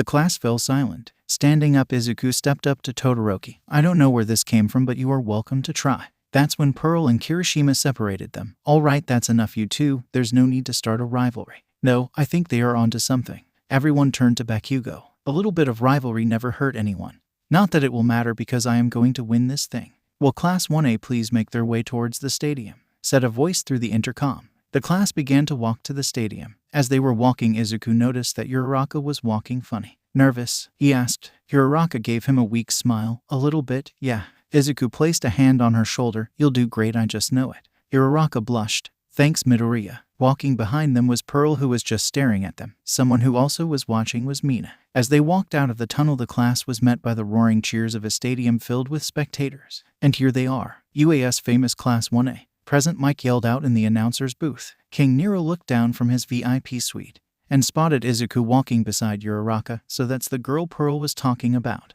Well, I didn't think there would be this many people, said Izuku, looking around. Of course, UAS Sports Festival is on par with the World Cup for most watched sporting event. Everyone around the world watches this, explained Mina. Walking on stage, Class 1A stood beside Class 1B and the rest of the first-year students. Just then, the 18-plus rated hero known as Midnight walked on a platform, cracking her whip. All right, everyone, welcome to UAS Sports Festival. The stadium erupted in cheer. Now settle down, everyone. As always, I would like to invite Class 1A's representative Izuku Midoriya for a short speech, said Midnight, pointing her whip at Izuku. Wait, what? May, why didn't anyone tell me about this? Izuku said, walking up to the stage. Izuku stooped behind the mic. We are gathered here today to show off what we can do. All around campus, I've heard that Class 1A and 1B are the best. However, I see differently. Every single person in the first-year class has the potential to become heroes. It doesn't matter what class you are in. It doesn't matter if you come from a wealthy family or even royal lineage. All that matters is if you have the heart to become a hero. Anyone in the school, heck, even people watching this at home, has that potential. So let's make this festival one that no one will ever forget. The crowd once again erupted into cheer. Walking down the stage, Izuku was given a round of applause by his classmates. That was awesome, Midoriya, said Uraraka. Thanks, it's the best I can come up with, Izuku said. He then looked up to where his father was. Looking down at him was King Nero, smiling and giving him an approving nod. Thank you, Midoriya, for that amazing speech. Now let's kick this party off with the first event. Midnight pointed to the giant Jumbotron. On screen were several events on a wheel. With a crack of her whip, the wheel began to spin. After a good 10 seconds, it stopped. And there you have it. The first event for the UA Sports Festival is the obstacle race. All classes will be competing in this event, but make no mistake, only the first 42 students to cross the finish line will move on to the next round. Now will everyone please make your way towards the starting line, instructed Midnight. All the classes lined up in a corridor that led outside the stadium. Izuku turned to Pearl. No holding back, Pearl. Right now we are competing. Pearl nodded. I wouldn't have it any other way. Izuku then turned to Uraraka. You ready? Always, she said, her face filled with determination. Ready, set, go. Present, Mike yelled out. As everyone was about to take off, a giant wall of ice appeared in front of them. Sorry everyone, but I got something to prove, said Todoroki, running ahead of the pack. It looks like Shoto Todoroki has decided to sabotage his classmates in order to gain an advantage. Present, Mike commentated. As he was running, Todoroki began to hear cracks. Looking back, he saw his ice shatter into pieces. What? From the ice shards out jumped Izuku and Pearl. Those two just punched through the ice like it was nothing. The stadium erupted in cheer. This is going to be more difficult than I thought, said Todoroki, facing down a massive robot. Izuku and Pearl had broken through the ice and landed looking up towards Todoroki. What do you say, Pearl? Want to see who gets across the finish line first? Asked Izuku. You're on. Ready, go. The two Atlantians launched themselves forward with so much force that they broke the ground beneath them. Look at them go. Present, Mike yelled out. Those two look unstoppable. But how will they fare against the giant robots? After running for a few seconds, the two stopped in front of several massive robots. Todoroki was already there, freezing over one of them. Robots, huh? Alright, this should be easy, Izuku said, running up to one of them and lifting it off the ground. The stadium was in awe as Izuku lifted the giant robot and then threw it several hundred feet into the air. The whole first-year class stopped as they saw the giant robot fall back toward the ground. We should get out of here, Kirishima said as the robot threatened to crush them. However, before it could, Pearl appeared and caught the robot. You did that on purpose, didn't you, Izuku? Pearl asked, holding up the giant robot. Izuku looked back, smiling. I knew you would catch it. Besides, this is a competition and you need to do anything and everything to win, he said, taking off past the giant robots. The whole first-year class glared at Izuku. Cheater. Pearl grunted as she tossed the robot towards the others, breaking them. Get back here, Izuku, she yelled out, running after him. Izuku ran toward the second obstacle, which was a giant pitfall that had tall stone towers and ropes going across them.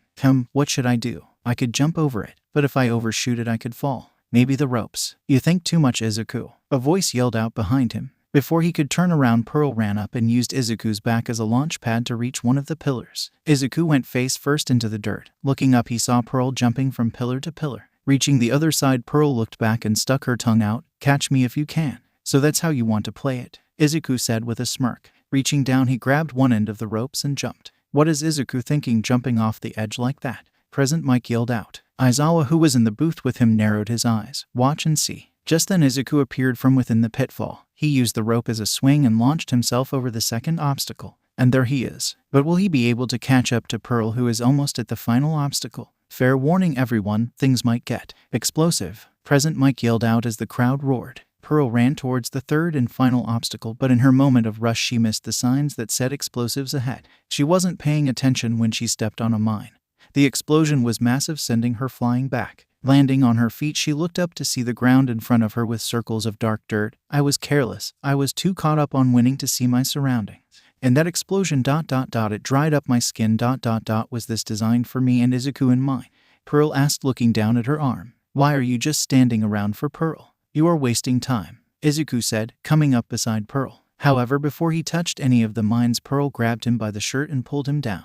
Izuku hit the floor. What the heck was that for Pearl? These explosions can dry up our skin, making us weaker, so running in there and setting them off will most likely injure you. We need to think of a way around them, said Pearl. Izuku picked himself up. Then what do you suggest we do? First we could. Before Pearl could finish, her battle instincts kicked in. Turning around, she put her arms up as an explosion hit her face. First you can get out of my way, Bakugo yelled out, appearing out of nowhere. Pearl, Izuku yelled out as he reached out to help Pearl. However, before he could help, his feet began to freeze over. Looks like you have cold feet, Todoroki said, stepping on the ground and allowing his ice to cover Izuku. Izuku and Pearl were now completely covered in a thick layer of ice. Nice work, Elsa. Now it's only me and you, Bakugo yelled out, using his explosions to go over the mines. Todoroki narrowed his eyes. I worried this might help the others, but that doesn't matter anymore. Only winning does, he said, covering the ground with a layer of ice and gliding over it. As the two ran back, the two Atlanteans were frozen in place. This has taken a turn for the worst for these two Atlanteans. How will they break out of this? King Nero sighed as his son and most powerful female warrior were trapped. Something wrong, King Nero? Asked Nezu, sitting beside the king. No, it's just, they always do this, said King Nero, placing his hand on his head. Do what? Asked Nezu, confused. Show off. Just wait and see, said King Nero. Nezu turned back to the screen and saw cracks on the ice appear. Back at the third obstacle, the green glow of Izuku's eyes was seen coming out of the ice. Within seconds, Izuku broke free. Man, that was uncalled for, he said, stepping on pieces of ice. He then walked over to the frozen Pearl and tapped on the ice. All right, Pearl, you can come out now. I think we've given them enough of a head start. The cracking of ice was heard. Flexing her muscles, Pearl bursted out of the ice refreshed. That was quite enjoyable, you know. It moisturized my skin. Yeah. Now come on, they are already more than halfway through the last obstacle, Izuku said, pointing down the lane. Hey Izuku, why don't we shake things up a bit? Pearl said with a smirk. Izuku smiled back. Tectonic. The two Atlanteans nodded and stood side by side. They jumped into the air and stomped on the ground with so much force that it broke. Cracks started to appear in front of them and spread over the minefield, uprooting the mines and leaving the ground shattered. Bakugo and Todoroki were neck and neck as they ran down the lane. I am going to win this, Elsa, so stay out of my way, Bakugo said, firing off explosions. Todoroki stayed silent as he continued to glide over the ice. Just then they heard a loud boom. Stopping, they turned around to find the ground breaking apart and heading straight for them. With no time to react, the two students fell into the broken earth. Those two just broke the very ground just by stomping it, Present Mike yelled out. Bakugo and Todoroki laid on the broken ground with bruises on their body. What the heck was that? Bakugo yelled out. As they looked up, they saw Izuku and Pearl jumping from side to side over the broken ground. Looking down in mid-air, Izuku gave a peace sign before disappearing from sight. Bakugo was pissed. WYU. Get back here, he yelled, using his explosion to get out of the broken earth. Todoroki used his ice to push himself up and out. However, by the time they got up, Izuku and Pearl were already in the final stretch of the race. The two ran side by side as they entered the last 50 meters. Who's going to win? It's too close to call, folks, Present Mike said, yelling as the crowd watched the screen. Izuku looked at Pearl and smiled. Looks like I'm going to win. Is that what you think? Not if I have something to say about it, Pearl said, reaching out and attacking Izuku. Izuku's eyes went wide as he blocked her attack. Sneaky Pearl ... if that's how you want to play. The two went back and forth trying to attack each other, hoping that the other would trip up or land a hit. In the final 10 meters, Izuku turned to see the finish line. Grabbing her fist, he pulled her close. Pearl was now a few inches away from his face. What are you? She said, blushing. Izuku leaned in and whispered, I heard what you and Uraraka talked about. Pearl's eyes went wide, and in that moment of surprise she slowed down. What? Izuku took this chance to pass Pearl and cross the finish line. Pearl was close behind but ultimately finished second. The crowd cheered for Izuku as he looked around at the crowd. And Midoriya has won the first stage of the UA Sports Festival. President Mike yelled out. Izuku smiled as he waved at the crowd. He then looked up to where his father was. King Nero gave a small smile and nodded. Izuku, Pearl called out to him. Did you really hear what me and Uraraka talked about? She asked in a serious voice. He didn't even turn around. Oh, that, I made it up. I honestly have no idea what you two talked about. Why you ... did you really not hear anything? Pearl asked, slightly blushing. Izuku saw the blush. Really, I didn't hear anything. But whatever it was, you clearly want to keep it a secret, so I won't pry. He then looked up at the scoreboard to see others crossing the finish line. Midoriya, you got first place. Congratulations, Uraraka said, walking up to him out of breath. He smiled. Thanks, you didn't do too bad. 17th. Why yeah, but it's still pretty bad, Uraraka said, rubbing the back of her head. 17 out of 42. That's nothing to be discouraged about. Come on, let's find out what the next event is going to be, he said, walking over to where Midnight was. King Nero looked down at the girl with the brown hazelnut-colored hair. So she's the one Pearl was talking about. I want to meet her. Back on the field, the 42 that crossed the finish line were now standing in front of Midnight and her podium. Congratulations everyone for making it to the second round. I know the crowd is ready for more, so why don't we find out what you will be doing, she said, cracking her whip. On the screen the wheel once again turned and after a few seconds it stopped. Midnight smiled. And for the next event we have the cavalry battle. This is a team-based event. You are allowed up to 4 people, but your team should have at least 2 people. Each student will be given a point value depending on where they placed on the last event. The higher you scored, the higher points you get. Izuku nodded. Makes sense. So how many points will I be worth? 500. Or maybe 1,000. This time around first place will be worth 10 million points, Midnight announced. Izuku's eyes went wide. What? That's when he could feel it. Turning around he found everyone glaring at him and his 10 million points. This is going to be bad, isn't it? You have 15 minutes to form teams. Good luck everyone, Midnight said, cracking her whip. The 42 students went straight to finding their teams. However, Izuku was having trouble finding team members. The huge amount of points on his back made him less desirable since everyone would be targeting him. Don't worry about it, Izuku. I'll be on your team, Pearl said, patting his back. Izuku sighed. Thanks, Pearl. Let's see if we can find at least one more person. Just then someone tapped on Izuku's shoulder. Turning around he found Uraraka. Hey Midoriya, let's team up, she said with a smile. Izuku grabbed her hands. Really? You know I have a huge target on my back, right? Uraraka blushed. I know. Besides, it's better to team up with people you like, right? Thanks, Uraraka. With the 3 of us I know we will win easily, Izuku said, smiling. Hey, got room for one more? Asked Tatsumi, appearing out of nowhere. Izuku jumped at her sudden appearance. Jesus, where did you come from? And yeah, we got room. You want in? Tatsumi nodded. Yeah. I even got some of my babies we can use to get us out of a tight spot. She pulled out a jetpack and a few small smoke pellet bombs. Oh, this can actually help us. Good work, Tatsumi, said Pearl. Cool, so we got our 4. Let's kick some ass, everyone, Izuku said, cracking his knuckles. After the 15 minutes were done, they got into formation. Izuku was on top while Pearl took the vanguard spot, while Uraraka and Tatsumi were the rearguard. Each person on top was given headbands with the total amount of points they were worth. The way you win is by holding onto your points or stealing your opponent's points. The top 4 with the most points will move on to the final round. But don't worry if you lose your points early, you always steal them back. This event will be 15 minutes, so are we ready to get started? Asked Midnight. Every competitor nodded. Good, then the second event. Begin. A loud buzzer sound was heard. As soon as it started, everyone began to run at Izuku and his team. Hey Fish Prince, those points are mine, Bakugo yelled out atop of his team. Get ready everyone, Izuku said as he saw everyone running towards them. The teams were getting in close and they still weren't moving. Hey Midoriya, shouldn't we move? Uraraka asked as Bakugo let out explosions. Izuku narrowed his eyes. Not yet. Now Pearl was starting to get nervous. Izuku, let them get a bit closer. Don't move yet, he said as the others were now a few meters away.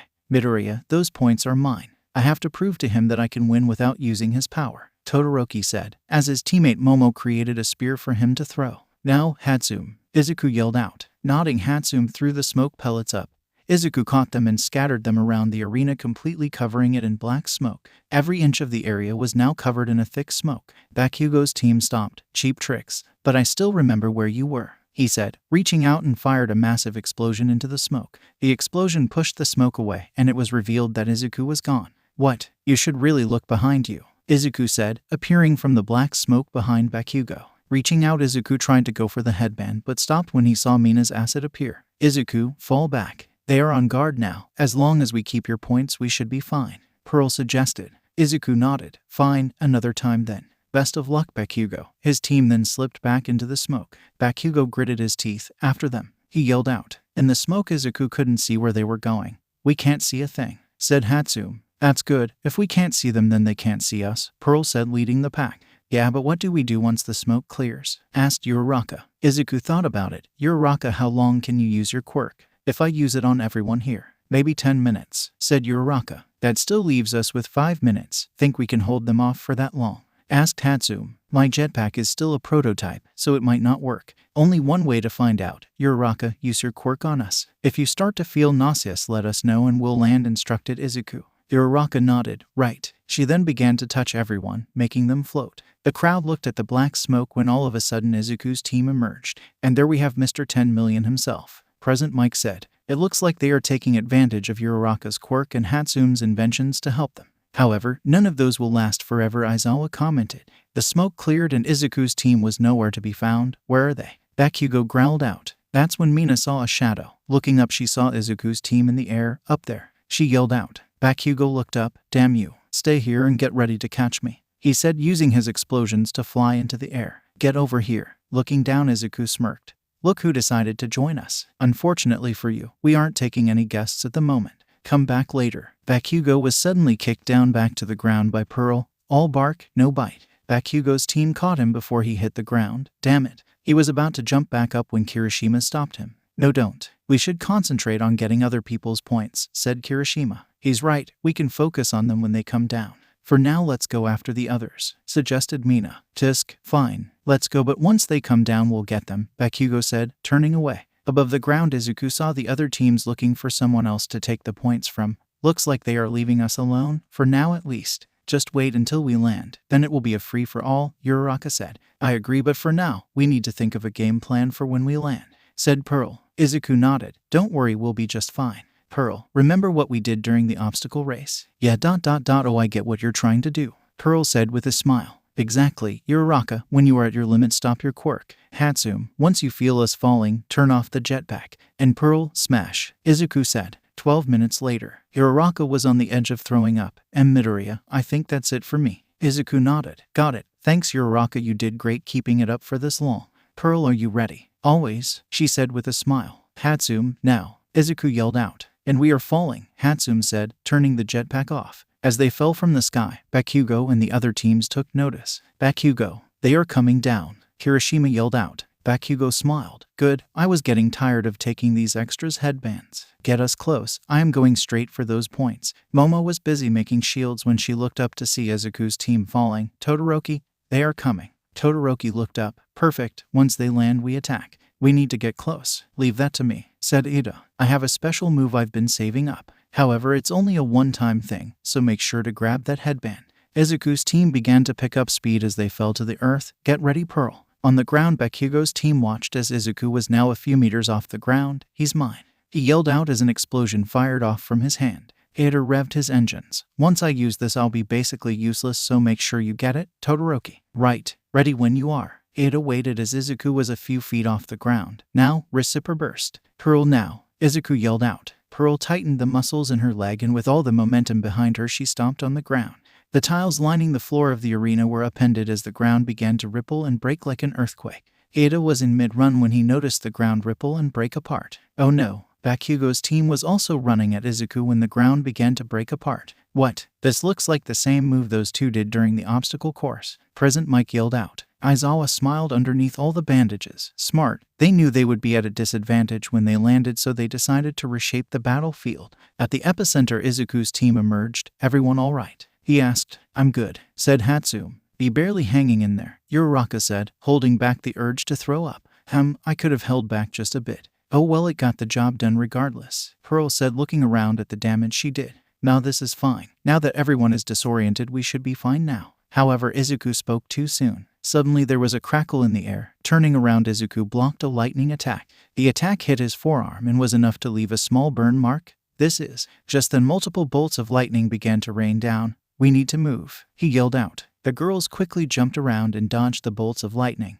Where are these coming from? Asked Hatsune. Midoriya, up there, Uraraka said, pointing up. Izuku looked up to see a pillar of ice, Todoroki. Atop the pillar, Kaminari pointed his fingers at Izuku's team. This is the perfect sniper spot. At the very last second, Todoroki saw the attack coming and used his ice. However, Ito was no longer able to fight thanks to his engines overheating. We need to get down there. Time's about to run out, he said as ice began to appear around his body. On the ground, Izuku's team continued to dodge. However, it wasn't just Todoroki's team that survived the attack. Fish face, Bakugo yelled out as his team ran through the debris. What? Him too? How? Asked Hatsune. Because of me, said Mina. I knew you were up to something, so I used my acid at the last second at max power, she said with a smirk. Acid? Not bad, said Izuku. There are only 2 minutes left, so make sure to grab those points, or keep the ones you already have. Present Mike announced. You're mine, Prince, Bakugo yelled out as he fired a blast at point-blank range, right in Izuku's face. From the smoke, Izuku's hand appeared. Grabbing Bakugo's face, he began to squeeze. Nice try, but you're no match for me. Oh, that's right, I think I'll take your points. Bakugo began to fire multiple explosions, but Izuku kept pushing through them.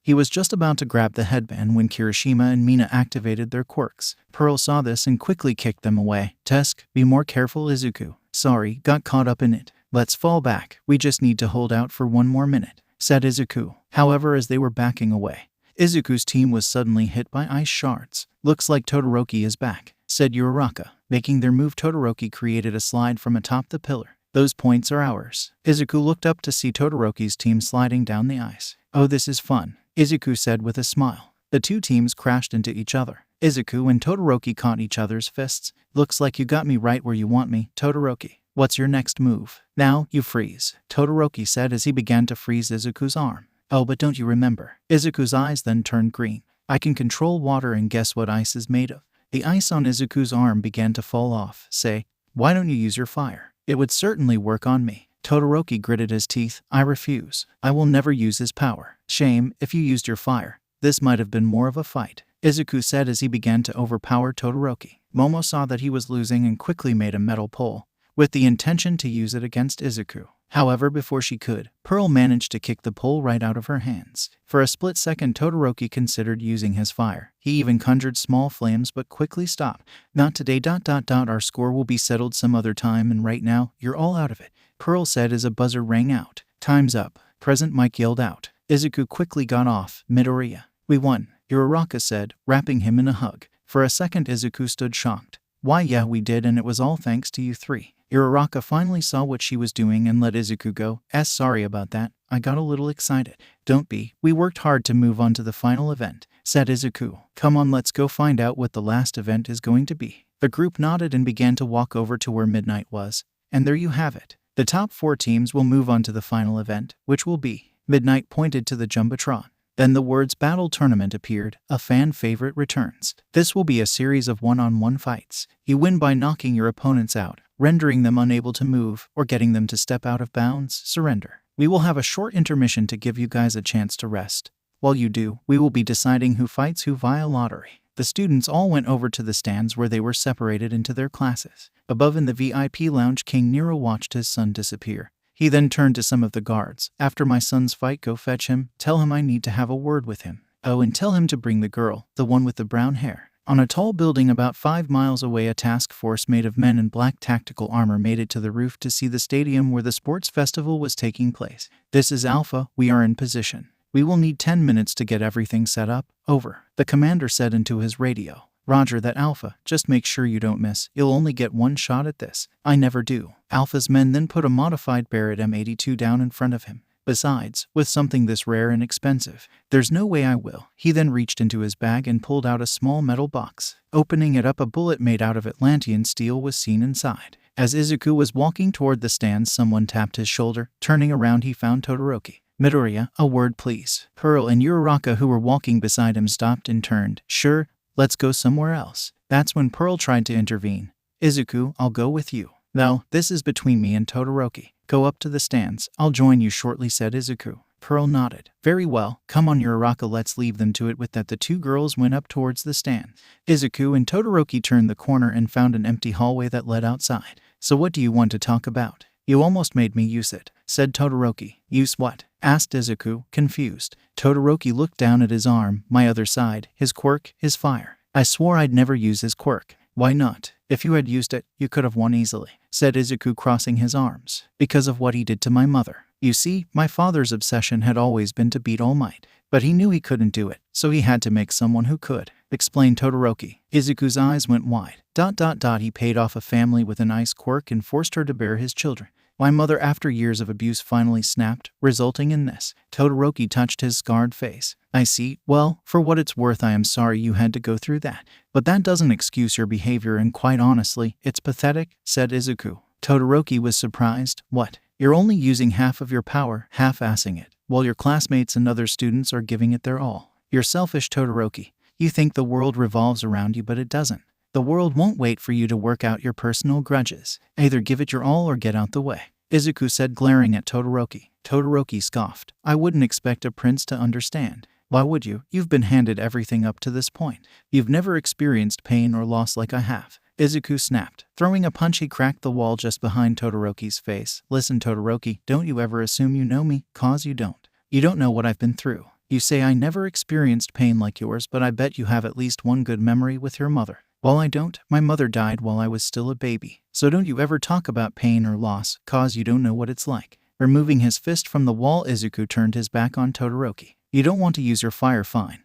Not that I really care, but know this. If you give it half your effort, you'll only get half the reward. I'll see you in the ring. Todoroki stood stunned. Izuku, on the other hand, kept his head down as he walked through the halls. After composing himself, he walked towards the bleachers where he found Uraraka and Pearl sitting apart from each other with a space in between them for him. Hey Midoriya, over here. Uraraka called out. Making his way down, he sat in between the two. Everything all right, Izuku? You seem a bit tense, asked Pearl. Izuku gave her a smile. Yeah, I'm fine, don't worry about it. Have they drawn the matches yet? No, they are about to though. Look, check out the board, Pearl said, motioning to the brackets. Each student's name began to show up, showing who they would be fighting. Izuku was going to fight Shinso. Who the heck is that? Izuku asked. Must be someone from one of the other classes, deduced Uraraka. Then it was Pearl's name to show up, and to her surprise she was fighting Momo. This should be interesting. Last but not least, Uraraka was fighting Bakugo. Oh hell, well, there goes my chances of winning, Uraraka said, slumping her shoulders. Just use what I've taught you and you'll be fine, said Izuku, trying to cheer her up.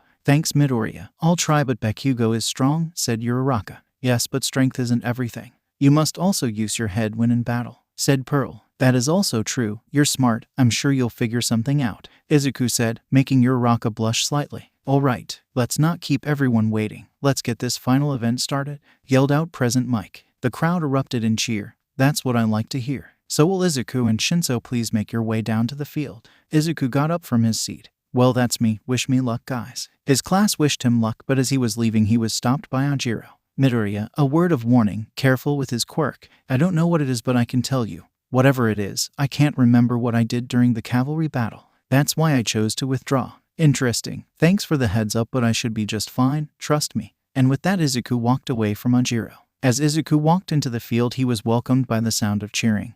And there he is, folks. The prince from another land, Izuku Kaito Midoriya, versus Hiroshi Shinso from General Ed. The fighting arena was big, and each fighter stood across each other. Alright boys, you know the rules. I want a clean, fair fight. Remember, this is a no-holds-bar fight, so give it your all. Ready? Midnight asked, pointing to each of them. They both nodded. Go. Izuku wasted no time and rushed at Shinso. However, to his surprise, Shinso didn't move. Must be nice, being a prince and all. Having everything handed to you, not having to work for anything. Izuku stopped dead in his tracks and narrowed his eyes. You heard me, fish boy. You, the prince of a nation, has never lifted a finger to get what he wants. What did you say? Izuku yelled out, stomping angrily towards Shinso. However, before he could reach him, Shinso smiled. Idiot. Izuku stopped as his eyes went wide. Good, you're now under the influence of my quirk. Turn around and walk off the edge, ordered Shinso. And to the surprise of everyone, Izuku obeyed. Pearl got up from her seat. Izuku, damn it, I tried to warn him. That quirk, he has the power to control people's minds, said Anjiro. The crowd watched as Izuku began to walk towards the edge. No, Midoriya, snap out of it.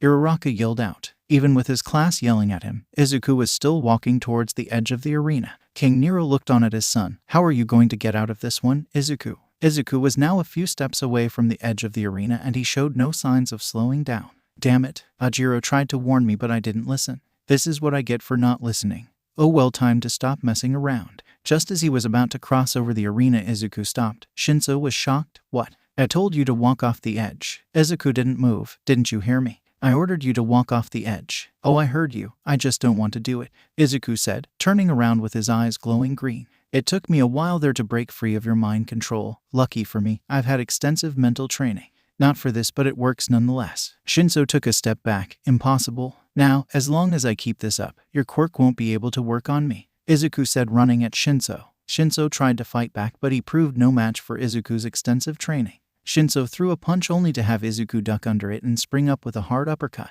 The hit managed to send Shinso flying into the air. While in midair, Izuku appeared and spin-kicked Shinso out of the arena. Izuku landed back on the arena to the sound of roaring applause. He let the green glow of his eyes die out, and the winner via ring out is Izuku Kaito Midoriya. Midnight announced. However, instead of walking off the stage, Izuku walked over to where Shinso was. Need a hand? Shinso looked up to see Izuku standing in front of him. Smiling, he grabbed his hand and pushed himself up. Thanks, sorry about what I said earlier. Don't worry about it. My guess is that your quirk needs the other person to answer in order for it to work. Insulting me was a good strategy. Say, why aren't you in the hero course? With that quirk you can definitely be a hero, said Izuku. Shinso's eyes went wide. Why, you really think so? Izuku nodded. Of course. You'd be amazing with crowd control, not to mention capturing villains. I appreciate that, but the entrance exam was tailored to those with strong physical quirks, Shinso said, looking down. Yeah, that's kind of messed up. A hero's worth shouldn't be determined by how strong their quirk is. Keep working hard and I'm sure you'll be able to be an amazing hero someday, Izuku said with a smile. Shinso nodded. Now come on, let's get out of here. The other fighters are going to be here soon. Izuku went back up to where his class was. Hey Midoriya, awesome work out there, Uraraka said. Thanks, not going to lie, he almost got me there, Izuku said, embarrassed. Just then Izuku was hit on the head. Looking up he saw Pearl. That was pathetic, Izuku. You should have been able to fight off his mind control faster than that. Izuku hid behind Uraraka. But I wanted to let things play out. You almost lost, she yelled out. Do you know how embarrassing that would have been for Atlantis? That's when Uraraka spoke up. See, come on Pearl, in the end he won, right? I'm sure Midoriya won't make the same mistake again, right? From behind Uraraka, Izuku appeared, nodding his head. Yes, never again. Pearl narrowed her eyes, then sighed. Fine, anyway I got to get ready for my match. Good luck Pearl, said Uraraka. Thanks, but I won't need it, said Pearl as she made her way down towards the arena. Izuku and Uraraka sat on the benches as Pearl emerged from the tunnel. So Pearl versus Momo. This seems a bit unfair, don't you think? Asked Kaminari. Pearl is strong, that much is for sure, but she does one fatal flaw. The same goes for me actually, said Izuku as the two girls readied themselves for the fight. Really? Do you think Momo knows this weakness? Asked Gyro. Izuku nodded. Maybe. There's always the possibility, but that's not the only thing that has me worried. If her company knows about Atlantian steel, can she replicate it with her quirk? Down in the arena, Pearl and Momo readied themselves. Ready, go, Midnight yelled out. Pearl ran at Momo. This took Momo by surprise. With little time to react, she created a shield and put it up. Pearl jumped into the air and punched down right at the shield, denting it. Quick thinking, but how long can you keep it up? Asked Pearl as she twisted her body and kicked the shield right out of Momo's hands. Pearl then landed and took a swipe at Momo's legs. Falling back, Momo managed to put her arm out and use it as a stand to kick upward towards Pearl. This took Pearl by surprise. Whoa, I didn't think you knew martial arts. Momo slid to a stop. It was part of my training. I didn't get into UA by recommendation for nothing. Good, I thought this would be a boring fight. Let's see just how good you are. The two girls ran at each other once again, but this time Momo had a plan. As she ran at Pearl, she managed to create a sword and swing it down right at Pearl. Pearl put up her arm and blocked the attack. The sword shattered as it made contact. But this is what Momo wanted. She continued to create swords, and every time Pearl would let the swords hit her, knowing full well that they would shatter. What is Momo doing? She's doing the same attack over and over again. Can't she see it's not working? Said Gyro from the stands. Izuku thought about it. What is she doing? There's no point to this. At this rate she's going to overuse her quirk and tire out. Unless, back with the fight, Pearl was getting tired of the repetitiveness. This is getting boring, she said, punching and shattering one of the swords. However, this time Pearl put more power behind her punch. She shattered the sword, but she also managed to tag Momo in the stomach, sending her back. Momo was pushed back several meters. She finally came to a stop just inches from the edge of the arena. Holding onto her stomach, Momo looked up at Pearl. All right, it's time. Clapping her hands together, Momo began to create another sword. Pearl rolled her eyes. Not this again. Come on, Momo, can't you think of something better? She said, standing there not moving. Momo smirked as she raised the sword and began to bring it down towards Pearl. From the stands, Izuku narrowed his eyes. Something about that sword gave him a weird impression.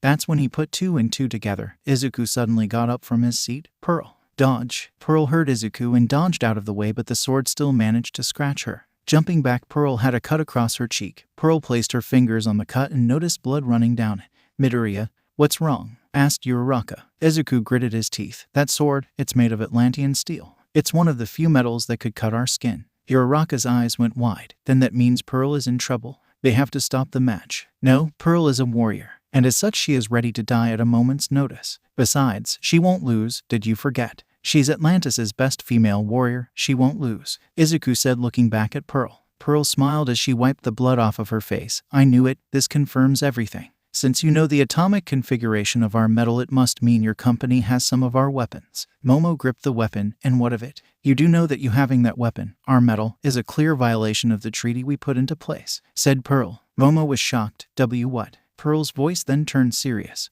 That's not all. Now that we have proof of this, Atlantis can now legally declare war on Japan for violation of the treaty. And no, my father said this was just a rare earth metal. I had no idea this was Atlantian, honestly. Momo's hands began to shake. We will deal with that later. Right now we have an event to finish. Now come on, show me what you got, Pearl said, running at Momo. Momo swung the sword around, but Pearl dodged with ease. If Momo wanted any hope of winning, she had to change things up. And change things up she did. With her free hand, she began to create a canister. She then proceeded to throw the canister at Pearl, which exploded on impact, causing a white foam-like substance to appear around her, which hardened with contact with the air. I've heard stories of you Atlanteans, and in each story they say you are prone to drying out. Sodium hydroxide. It basically sucks the moisture out of the air. Pearl was completely covered in the substance. However, from the foam, cracks began to form. Suddenly, the hardened foam exploded outwards, and out came Pearl. What? It didn't work. Momo yelled out, surprised, as Pearl ran at her. Momo thrusted the sword forward. Pearl didn't even move as she caught the blade with her bare hand. Blood began to run down the blade as Pearl gripped it. Nice trick with the chemical bomb. It definitely did some damage. Pearl then brought her non-injured hand down right on the blade, with so much force that it shattered. While it is true this metal can hurt us, it doesn't mean we can't break it. Momo watched as the pieces of metal hit the floor. Looking up, she was met by Pearl's fist hitting her square in the nose. Momo's body flew out of bounds as blood trailed down Momo's now injured nose. And the winner is Pearl, announced Midnight. The crowd erupted in cheer. Pearl looked up to see Izuku clapping for her. She nodded and walked over to Momo to help her. We have a lot to talk about, but for now, let's get you patched up, she said, picking Momo up and helping her towards Recovery Girl. King Nero and Malum watched as Pearl exited the arena. Your Majesty, that weapon. I know, it seems our suspicions were correct. The surface world knows of our metal and weapons, said King Nero. Shall I inform the war fleet? Asked Malum. Not yet, we shall try to talk this out first. But that's when Malum snapped. But Your Majesty, they have openly broken our treaties. We can't allow this. That's when the king snapped. Malum, I have spoken. You dare defy me? Nezu was shocked at the king's demeanor. Malum quickly backed away and kneeled. No, Your Majesty, please forgive me. King Nero waved his hand. Get back to your post. If I need you or want your opinion, I will ask for it. Malum went back to his post without saying another word. King Nero then turned to Nezu. Sorry you had to see me snap like that, Principal Nezu. Nezu waved his little paw. Please don't apologize. Running a high school is hard enough. I can only imagine running a whole country. Down at the arena, the rest of the students were battling it out. Izuku was predicting who would win correctly every time. Now, however, it was Uraraka's turn to fight Bakugo. Izuku tried to give her some pointers, but she refused, saying that she wanted to do this on her own. Izuku sat with Pearl as they watched their two classmates walk onto the arena. So, do you think she has a chance? Asked Pearl. Maybe, if she plays her cards right, said Izuku. She better have a plan or this is going to get ugly fast, Pearl thought. And here they are, the final battle in the elimination round. The hero that defies gravity and the bad man with the explosive temper, announced Present Mike. The crowd cheered. Are both fighters ready? Asked Midnight. They both nodded. Ready. Begin. With a crack of her whip, the fight was on. I need to get in close, thought Uraraka as she ran at Bakugo. Bakugo stood in place as Uraraka closed the distance. You never stood a chance, he said, pointing his hand at her and firing off an explosion. The blast knocked Uraraka back, but managed to stay standing. Uraraka slid to a stop and looked up at Bakugo. With that one blast, her gym uniform began to show signs of being burned. Damn it. Hey, round cheeks, give it up. You don't stand a chance against me, Bakugo said, letting explosions ripple on his hands. Uraraka took a deep breath and stood up straight. Sorry, but no. But if you'd like to make me give up, then you're going to have to get over here. Bakugo's face turned to one of rage. Fine. But you asked for this. With the help of his explosions, he rocketed towards Uraraka at a high rate of speed. Die. He yelled out, firing off a massive blast at point-blank range. The explosion covered the area where Uraraka stood. Pearl watched on in disappointment. Well, this fight is over. Shame, really. I thought she would put up more of a fight. Izuku smirked. Pearl, since when have your battle senses dwindled? Pearl quickly looked at Izuku and then backed down towards the fight. Through the smoke she saw movement. Well, I stand corrected. From within the smoke, Uraraka appeared and ran around Bakugo to try and hit him from the side. Uraraka reached out, but Bakugo twisted his body. Nice try, but you're too slow. Just as he was about to use his quirk, Uraraka closed her eyes and lifted her hands. In that split second, it was as if her hands were like waves flowing in the air. Grabbing his forearm, she lightly pushed off and spun around to his side, dodging his blast. Bakugo was in shock. How did you do that? Pearl's eyes went wide. Izuku, you didn't. Izuku smirked. Oh, but I did. I was surprised how fast she managed to learn it. She has a natural talent for martial arts. Granted, I could only teach her basic stuff, but given time, I do believe she can be the first ever human to master it. Not only that, but I also taught her our breathing technique too. Pearl couldn't believe it. Izuku, that breathing technique is only meant for underwater use. Who knows what it will do if it's used on the surface, especially for someone who's not Atlantian. The king leaned forward in his chair. Izuku, you taught her our martial arts. From behind, Malum gripped his weapon as he saw Uraraka pull off the move. How dare she, a surface worlder, use our techniques? This will not stand. At the arena, Uraraka opened her eyes and smiled. A little trick I learned, thanks to Midoriya's training. Bakugo gritted his teeth. Midoriya this, Midoriya that ... It's all everyone talks about. Just because he's a prince, he is suddenly better than everyone, better than me. To hell with that. I am going to show everyone that I am better. I'll do that by beating the crap out of you. Bakugo once again launched himself towards Uraraka. However, this time she used her quirk on herself and jumped up. Bakugo completely missed. Looking up, he was surprised to see Uraraka touch her fingertips together and use gravity to fall at a greater speed. Uraraka went in for a drop kick, but Bakugo was quick enough to dodge. Landing, Uraraka barely had time to react when Bakugo's hand appeared in front of her face. Without saying a word, Bakugo fired off an explosion that sent Uraraka back. Her screams of pain were heard throughout the arena, but somehow she managed to stop herself just inches from the edge.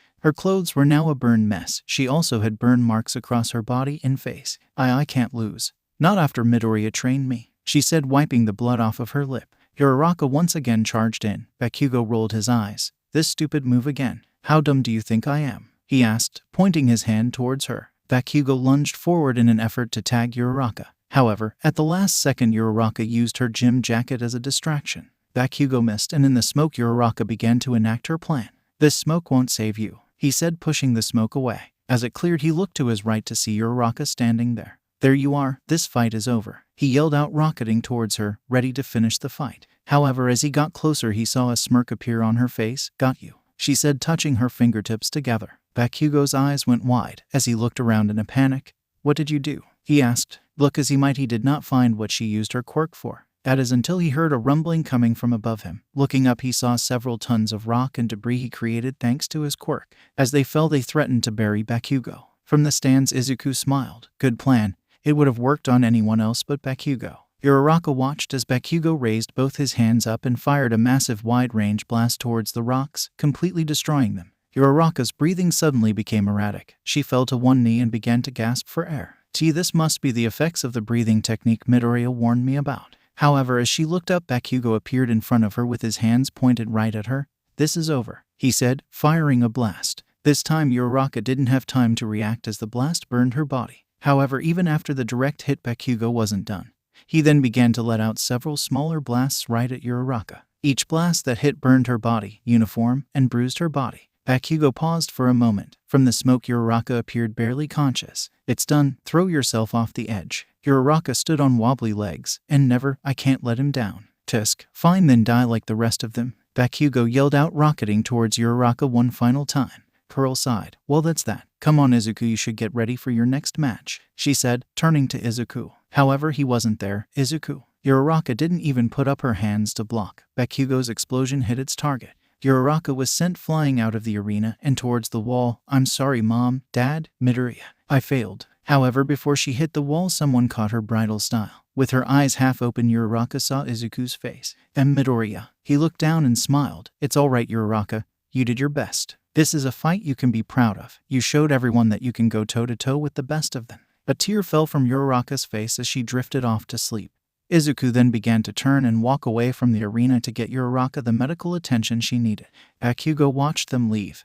And the winner is Bakugo. Congratulations to everyone who moved on to the next round. But don't get too comfortable. The next round kicks off with two of the most explosive fighters this year. Izuku Kaito Midoriya vs Shoto Todoroki. The crowd erupted in cheer as they heard the next fight coming up. Arriving at the nurse's office, Izuku placed Uraraka on one of the beds per recovery girl's instruction. "My word, that Bakugo kid really did a number on her. How could he be so cruel?" asked recovery girl as she began to inspect Uraraka. Izuku gritted his teeth. "He'll pay for what he did to her. Will you take care of her?" Recovery girl nodded. "Of course, you have my word that she will be well taken care of." Izuku nodded. "Thank you. Now off you go. You have another match in a few minutes," said recovery girl, pointing her cane at him. "Right, thank you again." With that, Izuku walked out of the nurse's office. As Izuku was walking through the halls, the announcement of his fight with Todoroki played. However, as he turned a corner to get to the arena, Izuku was stopped by the number 2 hero Endeavor. "Prince, I think it's time we have a chat." Roof of the tall building. "Sir, the rifle is ready," one of the men said, saluting. "Good." The commander then pressed a button on his radio. "Alpha to base. Final preparations are ready. Requesting final go-ahead. Over. Base to Alpha, you have the green light. You are clear to engage at your own discretion. Over. Copy that, base. Wind conditions are not right yet. Going to give it a couple of minutes. Over. Alpha then went over to the rifle and began to load the gun. Alpha then looked through the scope. Target spotted. Has heavy security detail, but they won't pose a problem. Izuku was now face to face with the number 2 hero, the flame hero, Endeavor. Izuku had read about him. His flames made him a powerful opponent if he ever had to fight him. "Prince Izuku, it's time we have a talk," said Endeavor, towering over Izuku. "Oh yeah, sorry to disappoint, but I got a match right now. So if you'd excuse me." Izuku tried to walk past Endeavor but was stopped. "This actually concerns your fight with my son. Besides, this won't take long," said Endeavor. Izuku sighed and decided to humor him. "Fine, what is it?" "It's about my son Shoto. You see, I made him to be the number 1 hero. For he has both the powers of fire and ice. He has so much potential, yet he refuses to use my fire." Izuku interrupted. "Your fire? But it's Todoroki's power." Endeavor glared at Izuku. "Right, his fire. He is like a child. What I ask from you is that you force him to use it. That way he will realize how foolish he is being and come to his senses. Do that for me and I can help you establish a connection with the surface world. So what do you say?" Izuku thought about it. As enticing as that proposition is, I will have to refuse. However, I'll make him use his fire, but not for your reason. I'll make him use it because he won't have a choice. With that, Izuku turned his back on Endeavor and began to walk toward the arena. As Izuku walked out of the tunnel, he was met by cheers. "And here he is, the underwater prince, Izuku Kaito Midoriya," announced Midnight. Izuku walked into the fighting stage to see Todoroki already on the other side. "This fight is sure to blow us away, everyone, so don't blink," yelled out Present Mike. Midnight pointed at the two. "Are both fighters ready?" They both nodded. "Begin." Todoroki wasted little time and created a wave of ice and launched it at Izuku. Izuku saw it coming and quickly jumped out of the way. However, as he landed, he was met by several flying ice spikes. The spikes hit but shattered on impact. With pieces of broken ice around him, Izuku smiled. "Tickles." Izuku rushed at Todoroki. Faster than Todoroki could react, Izuku stomped on the ground, causing the large stone tiles that layered the arena to fly up. Izuku quickly jumped up as well and began to kick the stone tiles at Todoroki. Todoroki's eyes widened as he created a wall of ice in front of him, stopping several of the stone tiles, but not all of them. After the 6th tile, Todoroki's ice began to weaken. Then came the 7th. The tile smashed into the ice, completely shattering it. Damn it. However, that was the least of his problems. From the shattered ice, Izuku appeared, jumping through the falling ice. "You are weak, Todoroki," Izuku yelled out as he kicked Todoroki in the chest, sending him back towards the edge of the arena. Fortunately, Todoroki managed to create a wall behind him which prevented him from falling out of the arena. Todoroki grabbed at his chest as he tried to regain his composure, but Izuku wouldn't let him get the chance. Izuku appeared in front of Todoroki. "Did you think I would let you take a breather?" With his fist pulled back, Izuku delivered a powerful punch to Todoroki's stomach, so hard in fact that the ice he created to stop himself that was behind him shattered. Todoroki spit out blood as he fell to the ground on his knees. "See, like I said, weak." Slowly, Todoroki glared up at Izuku. "Weak am I? We'll just see about that." he yelled out, slamming his hand to the ground. Izuku looked down only to have a pillar of ice shoot up and hit his chest. Izuku's body was sent back, but Todoroki didn't end his attack there. He stood up and opened his hand before throwing it up towards Izuku. This caused a massive ice shell to completely encase Izuku. Let's see you get out of that. Pearl looked down at the massive iceberg Todoroki created. She then looked up to see Izuku in the middle of the ice. Idiot, why couldn't you just end this fight faster? You of all people should know why, Pearl, said Uraraka walking down the steps. She had bandages all over her body thanks to her fight with Bakugo. Pearl looked back at Uraraka before turning back to Izuku. Yeah, I know, but still, does he have to show off like that? Uraraka smiled as she stood beside Pearl. I admit, he could be difficult sometimes, but that's just part of his charm. Back with the fight. Midnight was about to call the fight for Todoroki. Looks like Izuku can no longer fight, so that makes Todoroki. However, before she could finish, she heard the sound of ice breaking. Looking up, she saw the green glow of Izuku's eyes through the ice. The crowd watched as Izuku held out his hands, then slammed them together with so much force that it sent the ice flying in every direction. Izuku landed on the ground with a bit of frost on his jacket, but that was it. Looks like this fight is not over yet, folks. Man, that felt nice. Not as cold as the ocean, but still pretty cold. Todoroki gritted his teeth. You know, if you used your fire, you may actually have a chance of winning. Never. I will never use his fire. I will show him that I can win without his fire, Todoroki yelled out as he sent ice spikes towards Izuku. With glowing green eyes, Izuku lifted his hand and stopped the ice just as the spikes were inches from his neck. Did you forget, Todoroki? I can control water. And like I said during the cavalry battle, ice is just another form of water. How about I show you what it's like to be on the receiving end of your ice? Flicking his finger, Izuku pushed the ice spikes back at Todoroki. Thinking fast, Todoroki created a wall and stopped all the spikes. However, he didn't notice Izuku had used this to his advantage to sneak up on him. Izuku appeared and delivered a hard right to Todoroki's ribs. Todoroki was sent rolling on the ground. Before he even had the chance to look up, Izuku was already there, picking him up by the neck. Come on, use it, said Izuku as he held Todoroki. And never. I rather die than use his fire. I will become a hero without using it, said Todoroki. That's when Izuku punched Todoroki in the stomach. Selfish, you say you want to become a hero, but you're only giving it half the effort. While your classmates are giving it their all, you stand before them with this half-assed bullshit. Izuku continued to punch Todoroki over and over again. This scared his classmates, even Pearl. What is Midoriya doing? Asked Uraraka. Pearl looked on as Izuku's eyes burned green. I don't know, I've never seen Izuku like this. He's never been this brutal. King Nero got up from his seat. Malum appeared. Yes, my king. If Izuku crosses that line, it will spell disaster for us. Before he gets to that point, stop him by any means necessary, ordered King Nero. Malum nodded. Yes, my king. He then walked over to the edge of the observation room. Rifle. One of the other soldiers handed over his rifle. Positioning himself, Malum looked through the scope and set the gun to stun. Back on the arena, Izuku stopped his attacks and let Todoroki fall to the ground. With blood running down his mouth, Todoroki looked up at Izuku. Why do you even care? Izuku bent down. I care because you are kidding yourself, Todoroki. Look at yourself. Your body is covered in ice from overuse. Some hero you'll be. Todoroki could feel his anger growing. I can be a hero. I will show you. I'll show him, he yelled out, getting up and punching Izuku across the face. Izuku's face went to the side. I never said you couldn't. You've kept saying that it's his power. That's where you're wrong, Todoroki. It's your power. Always has been, always will be. That's when images of Todoroki's mother played in his mind. You may have his fire, but that doesn't make you anything like him. It's okay for you to become what you want to be. With his fist still on Izuku's face, Todoroki let out a yell before flames appeared from his left side, including his fist. Izuku quickly jumped back as the flames grew. He also noticed a cinder mark on his face where the fist was. Like a raging inferno, Todoroki let out his fire. The entire stadium was in awe. This is why you did everything, isn't it? You wanted me to see that this fire wasn't his, but mine. Izuku smiled. Yeah, and I wanted to see how strong you really are. Todoroki chuckled. Then I hope I don't disappoint, he yelled out, letting his fire burn brighter. Izuku charged at Todoroki, but this time he was ready. Lifting his left arm up, Todoroki let his fire burn. The fire completely engulfed Izuku, but he pushed through it. From the flames he appeared, throwing a punch, but this time Todoroki dodged. It seems fire really is your weakness. That punch was a lot slower than last time, said Todoroki as Izuku appeared with no shirt. Izuku looked down at his skin and noticed that it was starting to dry out, effectively making him slower and vulnerable.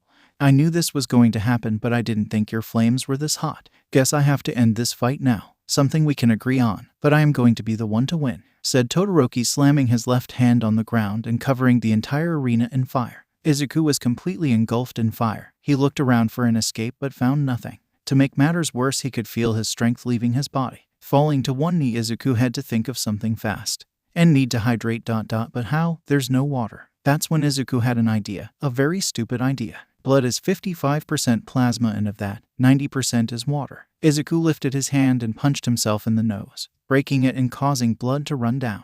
And not enough. He then began to bash his face onto the cement floor. With blood running down his forehead and nose, he began to collect it and smother it on his face and arms. And somehow it worked. His body began to absorb the water from the blood. This won't last. I have to end this now. With what little strength he had left, Izuku jumped into the air and punched the ground, causing it to break apart. Todoroki watched as his flames were pushed away. This trick won't work again. From the fire and debris, Izuku appeared, jumping from tile to tile, heading straight towards Todoroki. Seeing him coming, Todoroki created several ice spikes and launched them at Izuku. However, this time Izuku wasn't playing around. With glowing green eyes, Izuku slashed downwards with his arms, doing so causing the ice to split apart. Todoroki's eyes widened as he saw Izuku had his direction covered in blood. He tried to use his fire once again but didn't have enough time to activate it.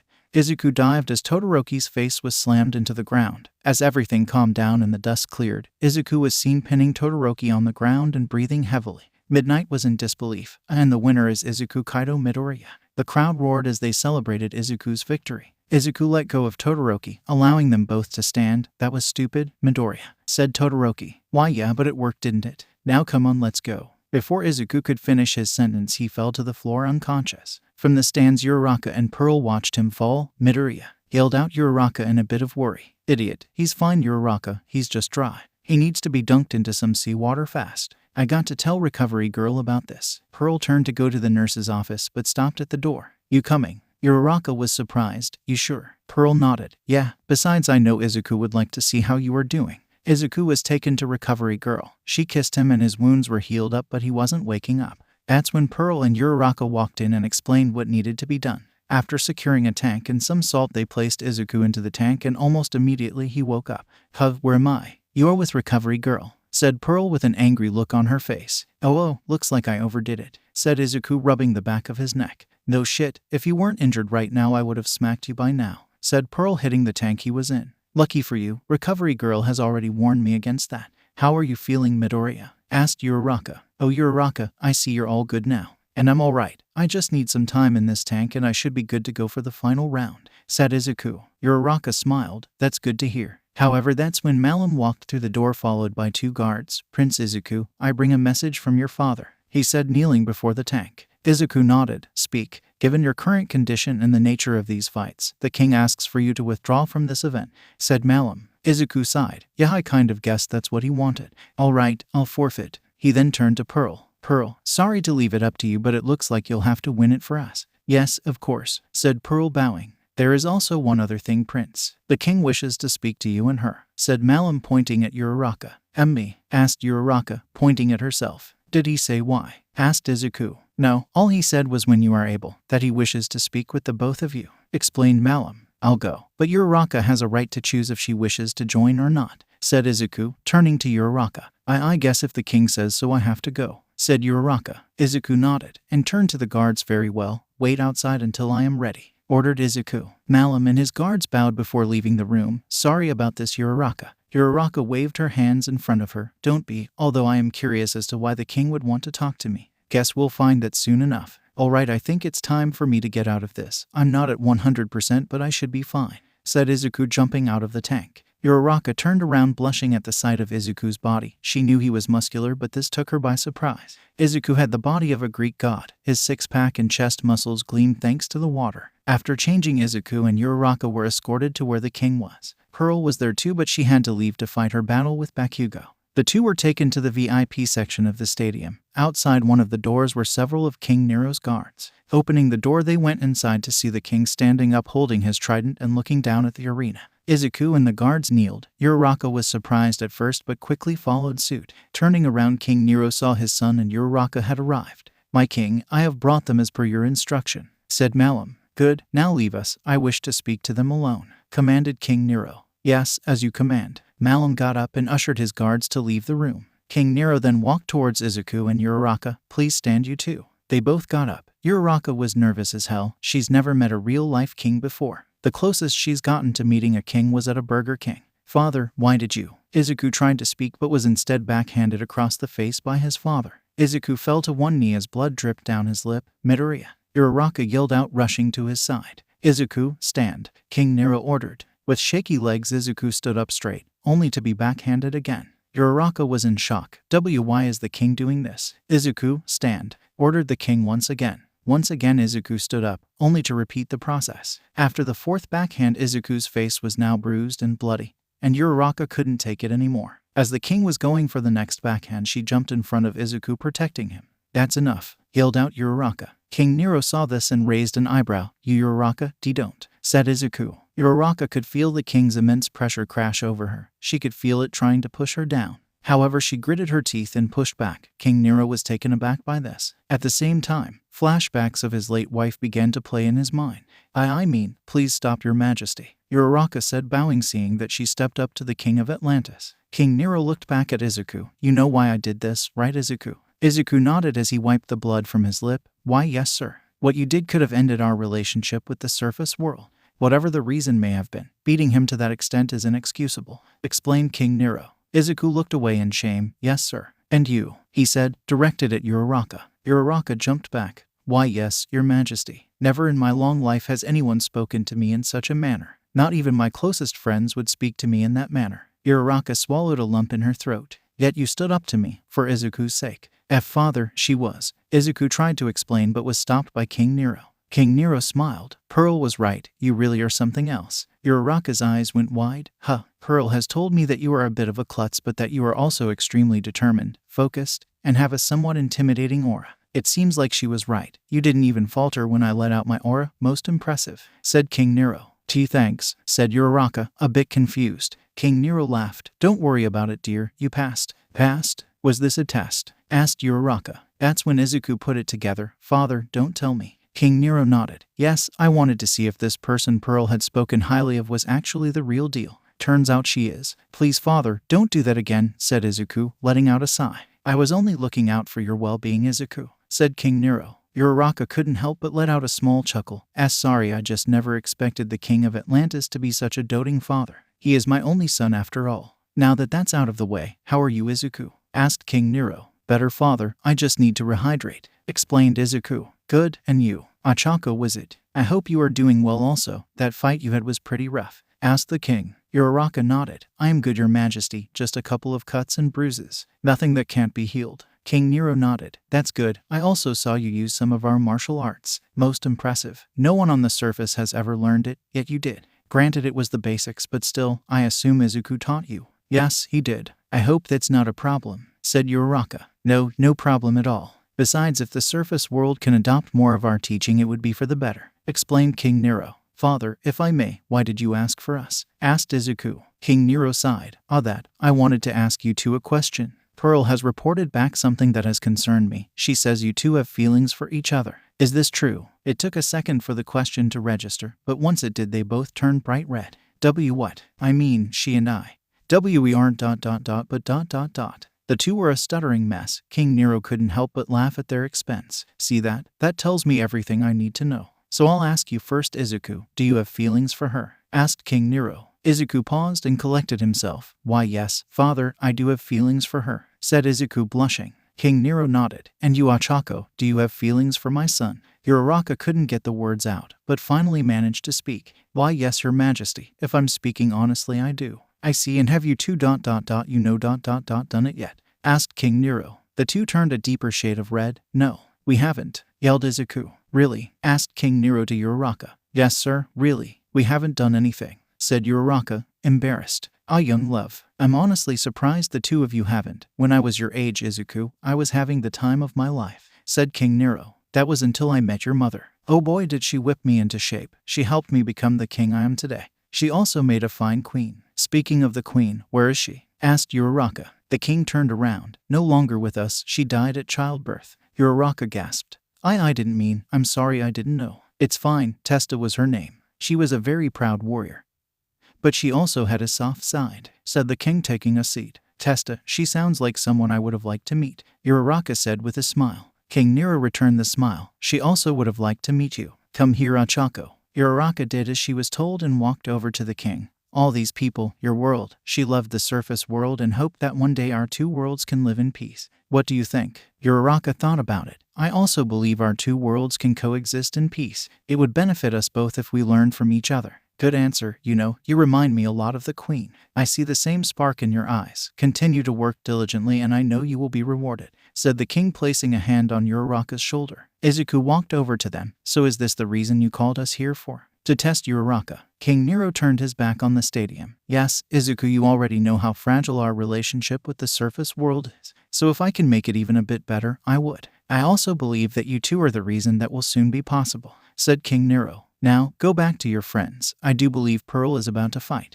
Izuku and Uraraka blushed. Thank you, father. We shall see each other after the final. Without warning, Izuku went over and hugged his father. King Nero returned the hug. You've made me proud, my son. Nearby roof. Alpha was waiting for the perfect time to fire, when all of a sudden, he had it. Alpha to ground base. Mission is a go. Looking through the scope, Alpha saw Izuku about to hug King Nero. Must be my lucky day. 2 for the price of 1. Alpha's index finger rested on the trigger. Taking a deep breath, he focused. Target locked. The rifle began to light up. Firing. From the barrel of the gun, a white flash was seen. Lightning crackled around Alpha as the bullet left the barrel. Back with Izuku, Uraraka smiled as father and son hugged. However, off in the distance she saw the white flash of the gun. She didn't know it at the time what it was, but something told her it was dangerous. Her eyes widened as the object approached. Maybe it was her training with Izuku, or maybe the immense pressure the king placed on her. Regardless, Uraraka's senses were heightened. Midoriya, look out, she yelled out, reaching for Izuku and the king. Having heard the yelling, Malum rushed into the room.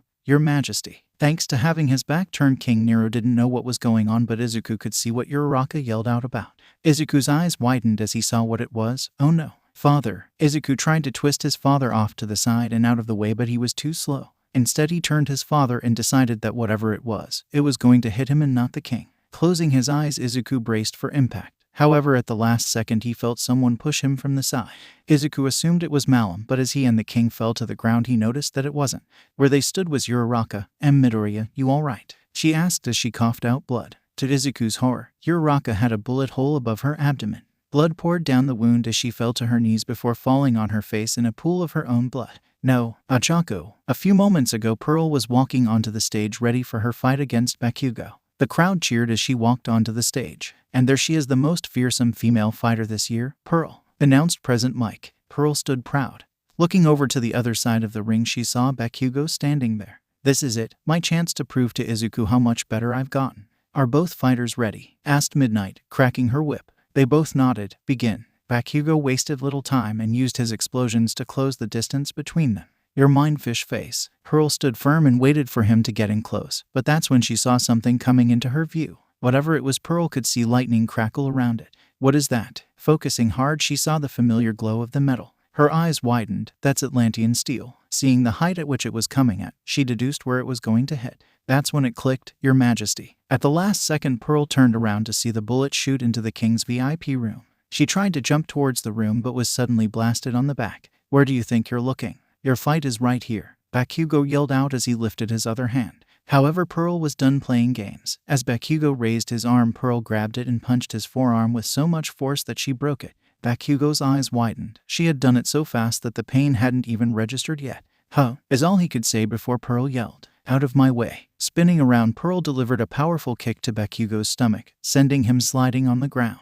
Before Midnight could call the fight, Pearl jumped towards the VIP room. With Izuku. Izuku yelled as Uraraka's body hit the floor. Blood began to come out from under her, forming a pool. Izuku quickly got up and turned her around. No, please. As he did, he saw the bullet hole. The bullet had pierced her skin, ripped through the small intestines, and was now stuck inside her. Malum, give me the first aid. Now, ordered Izuku. Malum quickly got the med kit and tossed it to Izuku. Reaching inside, he found the same blue-like substance he used on Uraraka during the entrance exam. Pouring it on the open wound, Izuku thought it would work, but to his shock it didn't. What? Why isn't the wound healing? That's when King Nero approached. Izuku, the bullet. It had to be made of Atlantian steel. If a surface worlder gets cut by it, it causes the body to slowly deteriorate. We need to get her to the hospital, as she won't make it. She's losing too much blood. Izuku quickly took off his jacket and placed it on the wound, trying to stop the bleeding. Use your power, control her blood. It should buy us the time we need to get her to the hospital, said King Nero. I have never done something like that. I don't know if I can. said Izuku on the verge of tears. You must try. In order to have a chance to save her, you must try, said King Nero. Okay, I'll do it. Izuku's eyes glowed green as he removed the jacket. Izuku focused on Uraraka. He could feel it, every blood cell within her body. Then he found the damaged area and found the destroyed veins. Blood was bleeding internally as well. Waving his hand, Izuku began to control her blood, helping it pass from the damaged area. I got it. Someone call recovery girl, ordered Izuku. One of the guards nodded and ran out the room to find her. That's when Pearl landed into the room to find Izuku kneeling in a puddle of Uraraka's blood. Oh no, Izuku, are you? Not now, Pearl, Izuku said through his teeth. Leave him, Pearl, he needs to focus. Even the slightest lapse in concentration could mean she dies, said the king. Izuku's hands and clothes were covered in blood, but he didn't care. All that mattered right now was Uraraka. A few seconds later, the guard returned with Recovery Girl. All Might followed along with Nezu and Aizawa. My God, said All Might in disbelief. Recovery Girl pushed her way past the heroes and went to help Izuku. Hold on, I'll use my quirk. She quickly kissed Uraraka but found the wound wasn't closing. What's wrong? Why didn't it work? Asked Izuku. Something is blocking my quirk, said Recovery Girl. The bullet ... We need to remove the bullet, said Izuku. We can't, at least not here. We need to get her to the hospital as soon as we can, said Recovery Girl. Where's the nearest hospital? Asked Izuku. It's not that far, 5 minutes tops, said Aizawa. Izuku nodded. I'll get there in 1. That won't work either, Izuku. The surface hospitals don't have the tools to handle Atlantean steel. But Atlantis does, said King Nero. Malum's eyes went wide. You can't be suggesting what I think you are. I am. It's the only way, said the king. Enough talk. We are going to Atlantis. How far is the ocean? Asked Izuku. 20 kilometers south, said Pearl, pointing towards the south. Let's go. I will not let her die. That I swear. Izuku picked up Uraraka and kept maintaining his concentration. Izuku then looked at Pearl. Pearl, escort us to the sea. If anyone gets in our way, you deal with them. Do I make myself clear? Pearl nodded. Yes, Prince Izuku. Jumping from the VIP room, the Atlanteans left the stadium and jumped from roof to roof towards the sea. Follow them to the sea, All Might, ordered Nezu. Right. All Might quickly jumped after them. Cancel the sports festival and get in contact with Uraraka's parents.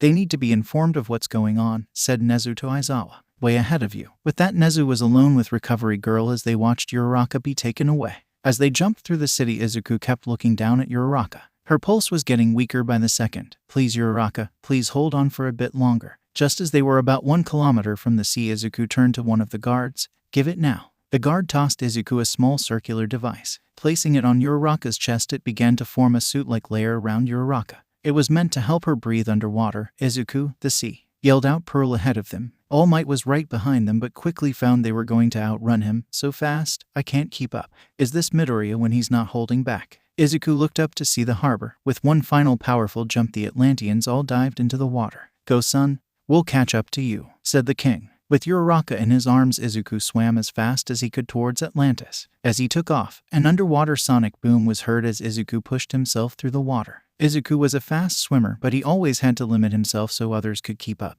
But this time he wasn't holding back. Izuku reached the city of Atlantis within seconds thanks to his supersonic speed. Once there, he kicked in the doors to the royal palace and went straight to their doctors. Save her, ordered Izuku with Uraraka in his arms. With nothing left for him to do, Izuku was asked to wait outside while they tried to save Uraraka. Within a few minutes, the king and Pearl arrived at the palace. They swam over to Izuku, who was sitting down on a chair, his hands still covered in her blood. How is she? Asked King Nero. Izuku looked up. I don't know. They won't let me in. Pearl swam over to Izuku and hugged him from the front. It's okay, Izuku. They will save her. We need to get in contact with her parents, Pearl. King Nero turned to her. Pearl broke away from the hug and bowed. Yes, my king. Return to Yue and tell Nezu that you need to contact Uraraka's parents. Pearl nodded and went off to do as she was ordered. Son, go get cleaned up. Uraraka wouldn't want to see you like this. King Nero had a point. His clothes and hands were covered in blood. Okay, but if anything happens, I want to be the first to know. After leaving and coming back, Izuku waited for another 2 hours. Then one of the doctors walked out of the operating room. Izuku's eyes widened. Doc, how is she? She was hit in her abdomen with an Atlantean steel bullet. The bullet severely injured her small intestines, and the impact of the bullet ruptured many of her organs. We removed the bullet and repaired most of the damage, but there is another problem. Her blood. She's lost too much, and what little she has been tainted by the steel, explained the doctor. Then give her blood. We have some, said Izuku. Yes, we do. Blood meant for Atlanteans. Our blood is much more oxygen-rich. If we give her some of ours, it will do more damage than good, said the doctor. Izuku then remembered something. Her parents, they should be arriving soon. Unless they show up in the next 15 minutes, there's nothing we can do. Unless, of course, someone with a much lower oxygen level shows up. Wait, what about me? I've spent a very long time on the surface, so my blood shouldn't be as oxygenated.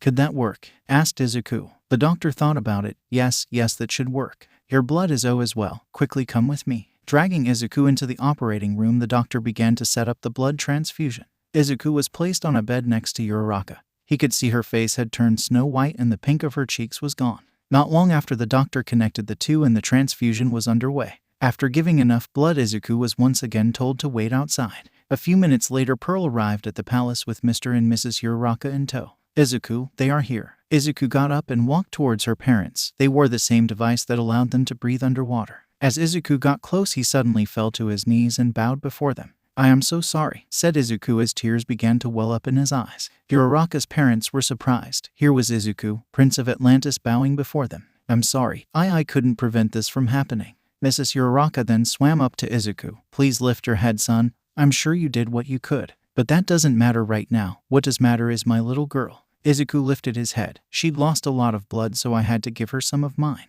But she's been there almost 3 hours. That's when Uraraka's father stepped up. Our daughter is a fighter, son. She will make it through this. You just got to believe. Izuku got up and nodded. The four of them continued to wait for another 45 minutes. Then the sound Izuku both feared and hoped he'd hear again. The doors to the operating room opened and out walked the doctor. Uraraka's parents were the first ones up. Doctor, how is our daughter? Asked Mrs. Uraraka. The doctor smiled. She pulled through. The damage has been repaired and we removed all of the toxin out of her system.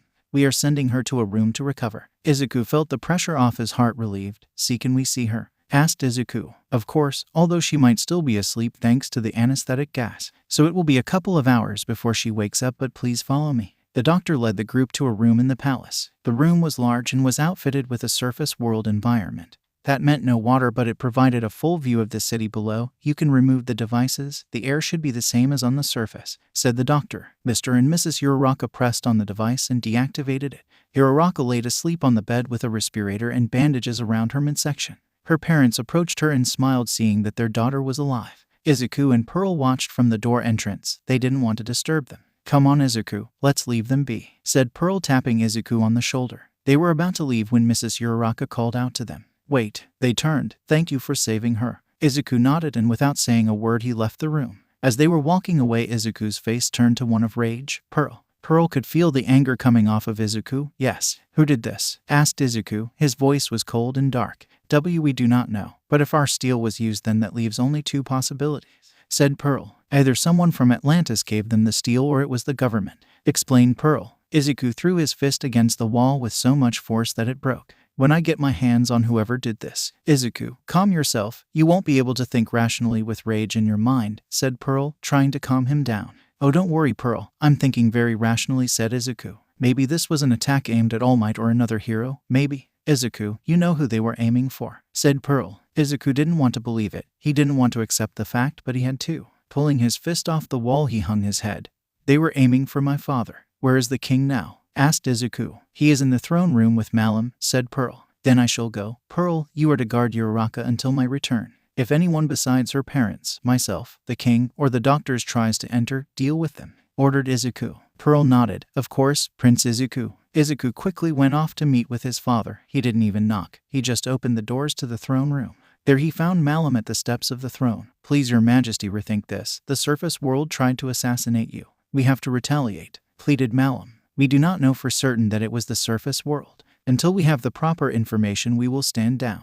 Need I remind you that a surface worlder was the one to save not only my life but of the prince as well? We will give them the benefit of the doubt, said King Nero. Your majesty, the people will not accept this. They will call for retribution, said Malum. Then I suggest you calm them. Enough, leave me. I need to speak with my son, ordered the king. Malum kneeled and swam out of the throne room. Sir, what shall we do? Asked one of his guards. Malum smiled. It seems that fate has played in our favor. It's time we overthrow this weak king and his son. Inform the others. Have them stand by. He then reached into his pocket and pulled out a small communication device. Daughter ... It's time. You know what to do. Malum closed the device and swam off. Back in the throne room, Izuku approached the king, who sighed. Things are getting more complicated by the second. Tell me about it. I hate to admit it, but Malum is right. Once the people find out about this, they will want retribution, said Izuku. I know, but let's not worry about that now. How is Uraraka? Asked the king. She's doing better. The doctors say it's going to be a few hours before she wakes up, said Izuku. The king got off his throne and swam towards Izuku. That's good to hear. How are you, son? I'm fine, but I'm worried, said Izuku. About Uraraka? Asked the king. Yeah, but that's not all. That bullet, it was aiming for you, father, said Izuku as the king turned around. I know, but they tried and failed. I know we wanted a friendly relationship with the surface. But if we find out Japan had a foot in this plot, we will strike back, said King Nero. Izuku looked down. I know. When are you going to talk to Prime Minister Yui? Now actually, care to join me? Izuku nodded. The two went up to the throne. The king took a seat and Izuku stood behind him. Suddenly a monitor came down. Begin transmission. The screen suddenly turned on. After a few seconds of it being black, the face of Prime Minister Yui appeared. King Nero. Prime Minister Yui. I assume you know what happened? Asked King Nero. She nodded. I do. It's good to see that you are alive and well. Yes, unfortunately one of your own was struck by the bullet that was meant for me. She is a brave individual, said King Nero. I've heard. She is a hero in training. How is she? Asked Yui. Better. It will take a couple of hours before she wakes up, but she will recover fully. However, there is something else I wish to discuss with you. The king narrowed his eyes. The bullet that was used was made of Atlantian steel. Izuku saw the Prime Minister flinch slightly. Atlantian steel, seems to me that one of your own is trying to kill you. Yes, that would be a possibility, if it wasn't for the fact that only the noble bloodline can breathe on the surface and all of them were still in Atlantis at the time. That just leaves one other option, said the king. Prime Minister Yui locked her hands. You're trying to point the finger at us, aren't you? These are some wild accusations, Your Majesty. I already told you that we don't have your technology or your steel. Yes, we would be inclined to believe you, if it wasn't for the fact that the one called Momoye Irazu used Atlantian steel during her fight with Pearl. She, as it turns out, is the daughter of the CEO of YTC. The king's stare became cold. You lie. Ask her yourself. In order to prove all this, we will need to catch whoever shot the bullet, said the king. I agree. I will have my best people on it. However, before she could finish, the king cut her off. No, we will send our own people up. Prime Minister Yui was surprised. Are you asking that we allow your police jurisdiction on the surface? That is something we cannot allow. Something to hide, Prime Minister? Asked the king. No, of course not. If we allow you jurisdiction, then that will open up the doors for other countries to do the same. Our own sovereignty will mean nothing. Our own people will laugh at us. That's when Izuku stepped forward. With all due respect, Prime Minister Yui, someone just tried to assassinate the king of a country. If the situations were reversed, we would allow you to conduct your own investigation.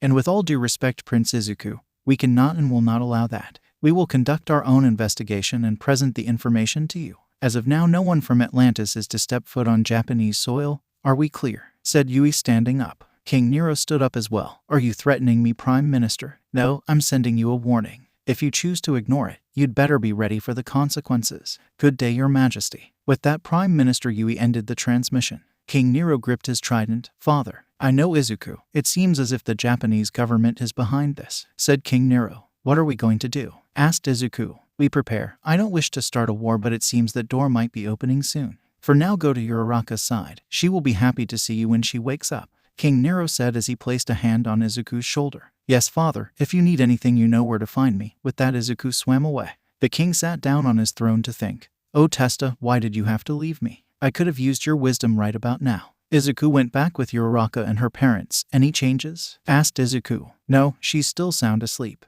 But I do see the color of her cheeks returning, so that's a good sign, said her mother. We have rooms set up for you. As we said before, it will be a few hours before she wakes up.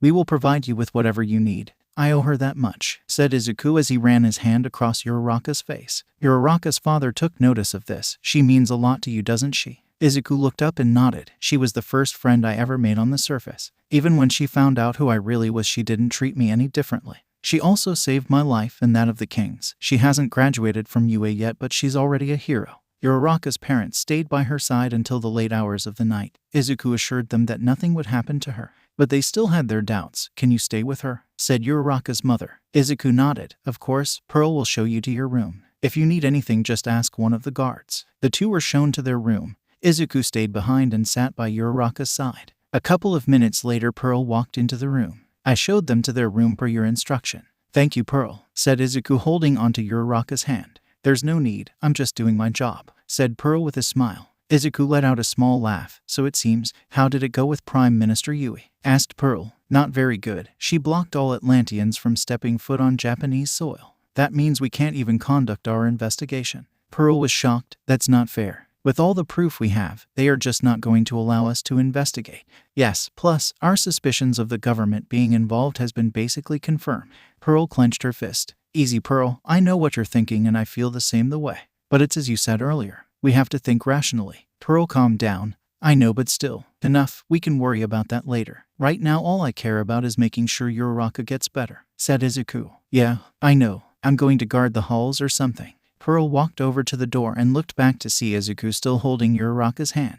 Damn it. It was now around 4 a.m. and Izuku had fallen asleep while sitting down on the chair, but his head was resting on the bed. It was around this time Uraraka began to wake up. She opened her eyes and noticed she was in an unfamiliar place. Where am I? She asked herself as she tried to get up. However, before she could, her body gave out on her. Man, why does my abdomen hurt so much? She pulled the cover off of her and noticed she was wearing a green gown and had bandages wrapped around her midsection. She thought back and remembered jumping in front of something, then nothing. Midoriya. I need to see if Midoriya is alright. That's when she felt something warm. Looking down, she saw Izuku holding her hand asleep. Oh, thank goodness, he's safe. Uraraka tried to twist her body, but the pain forced her to stop. She let out a small grunt, but it was enough to wake up Izuku. Who's there? Asked Izuku, looking around the room. He then looked at the bed and at a Uraraka who was now awake. She smiled. Hey. Without saying a word, Izuku hugged Uraraka. I'm so sorry, I'm so sorry, I'm so sorry, is all he could say. Uraraka returned the hug. Hey now, it's alright. I'm fine now. I thought I lost you, said Izuku as he broke away from the hug. Midoriya, look at me, Uraraka said as he slowly looked up. I'm fine now and I'm not going anywhere. Izuku nodded. Alright, alright. So where am I? Asked Uraraka. Izuku smiled. Take a look for yourself, he said, motioning towards the window. Uraraka looked out of the window to see the city lights and fish swimming by. Am I? Izuku nodded. Welcome to Atlantis. It's amazing. I wish my parents could see this, said Uraraka. They did see it. We brought them here. Atlantis was the only place where we could heal you, said Izuku. Thank you, Midoriya, for saving me, said Uraraka. I don't deserve your thanks, said Izuku, looking down.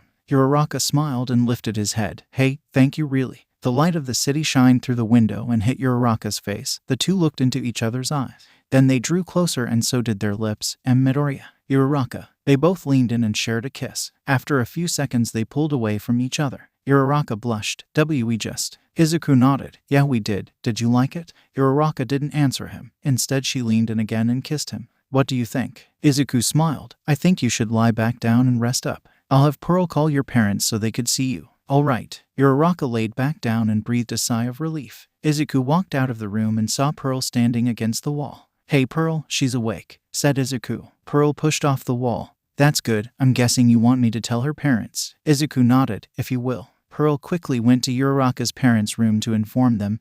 They quickly got up and followed Pearl. The whole family shared an embrace and a few tears were shed. Izuku had also called over the doctor to check on Uraraka. It was now around 8 a.m. and thanks to Atlantian technology and medicine, Uraraka would be able to leave that afternoon. She was even up and walking around in the royal palace. Nezu was notified about her recovery. In time she would go back to UA with her parents. In the meantime, however, Izuku was showing Uraraka around the royal palace. She, of course, had the specialized device that allowed her to breathe and move underwater. This place is amazing, she said, walking down the halls. Glad you like it. Sorry about not being able to show you outside, said Izuku, slightly disappointed. Uraraka shook her head. No, it's fine. I get where that Malum guy is coming from, even though he was a bit mean. Yeah, he's always like that, but he really is a trusted advisor of ours. He only wants what's best for Atlantis, said Izuku, swimming beside Uraraka. I get it, so don't worry about it, said Uraraka. So, we're off to next. And we can check out the gardens, or even the Grand Library. However, before Izuku could finish, Pearl came up from behind. Izuku, Uraraka, your parents are calling for you, it's time, said Pearl in her armor. Oh, I wanted to see the gardens, Uraraka said, pouting just a bit. Izuku laughed. Next time, I promise. Pearl escorted the two to the throne room where they found Uraraka's parents and the king all standing around. Mom, Dad, there you are, Achako. So did you enjoy looking around? Asked her mother. Uraraka nodded. Yeah, Midoriya showed me around. Thank you for that, son. Not only for that but for everything, said Mr. Uraraka. Izuku smiled. Of course, maybe next time I can drop by your place. Mr. Uraraka extended out his hand. You are always welcome. Izuku took his hand and shook it. That's when the king stepped forward. Although our time together was brief, I do hope you come visit us again. Of course. Now are you ready to head back, Achako? Asked Mrs. Uraraka. She nodded. Yeah, I'm all set. There is a transport ship that will take you to the surface. Izuku and Pearl will escort you to the surface, said King Nero, tapping his trident on the floor. Uraraka and her parents were taken aboard a ship and taken to the surface. The craft breached the water line and led out the stairs. Normally we would escort you back to UA, but things have changed, said Izuku. It's fine, you've done more than enough for us. Besides, it seems we have a crowd, said Uraraka, looking out of the door. There they found All Might and Nezu waiting for them. Give All Might my regards, and tell Nezu I'll be back soon enough. Just have to work out some stuff down here before heading back up, said Izuku. Thank you once again. We won't forget this, said Mr. Uraraka. Izuku nodded. Take care, Uraraka. Oh, right, before you go, here, take this. He then handed her a oyster shell necklace. Uraraka took the necklace. Thanks, I love it. Thought you would. But it's also a two-way video communicator. If you ever need someone to talk to, just press the shell, explained Izuku. Uraraka said nothing as she hugged Izuku. Thank you. Oh, and I'll tell everyone you said hi. With that they disembarked. Uraraka turned around and waved Izuku goodbye. Izuku waved back. Come on, Izuku, we should head back, said Pearl. All right, let's go, said Izuku. The doors to the ship closed and it slowly began to sink under the waves. With King Nero. King Nero was going over the evidence when Malum swam in. Ah, Malum, what news do you bring? Malum kneeled. I'm just here to inform you that the surface worlders are now back on the surface. Good. Any word from the Prime Minister yet? Asked the king. No, not yet.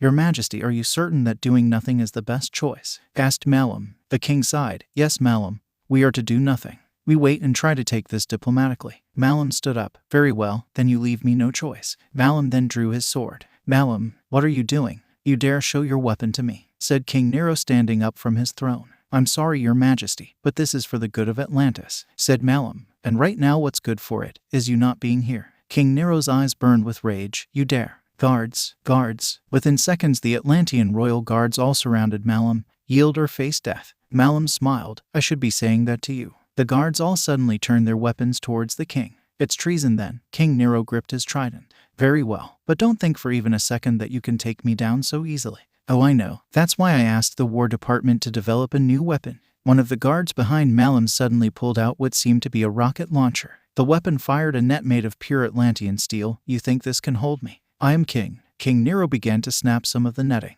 But that's when Nero clicked a button and a powerful electrical current coursed through the net, shocking the king. What you are feeling is 1 billion volts coursing through your body. You won't be able to move, said Malum, walking over to the king, sword in hand. King Nero grunted as he looked up. Is that right? We'll just have to see about that. Suddenly the king's eyes began to glow white with power. That's when the water around them began to swirl. Quickly, kill him. The guards all swam at the king, ready to kill him. But the king broke out of the netting and swung his trident.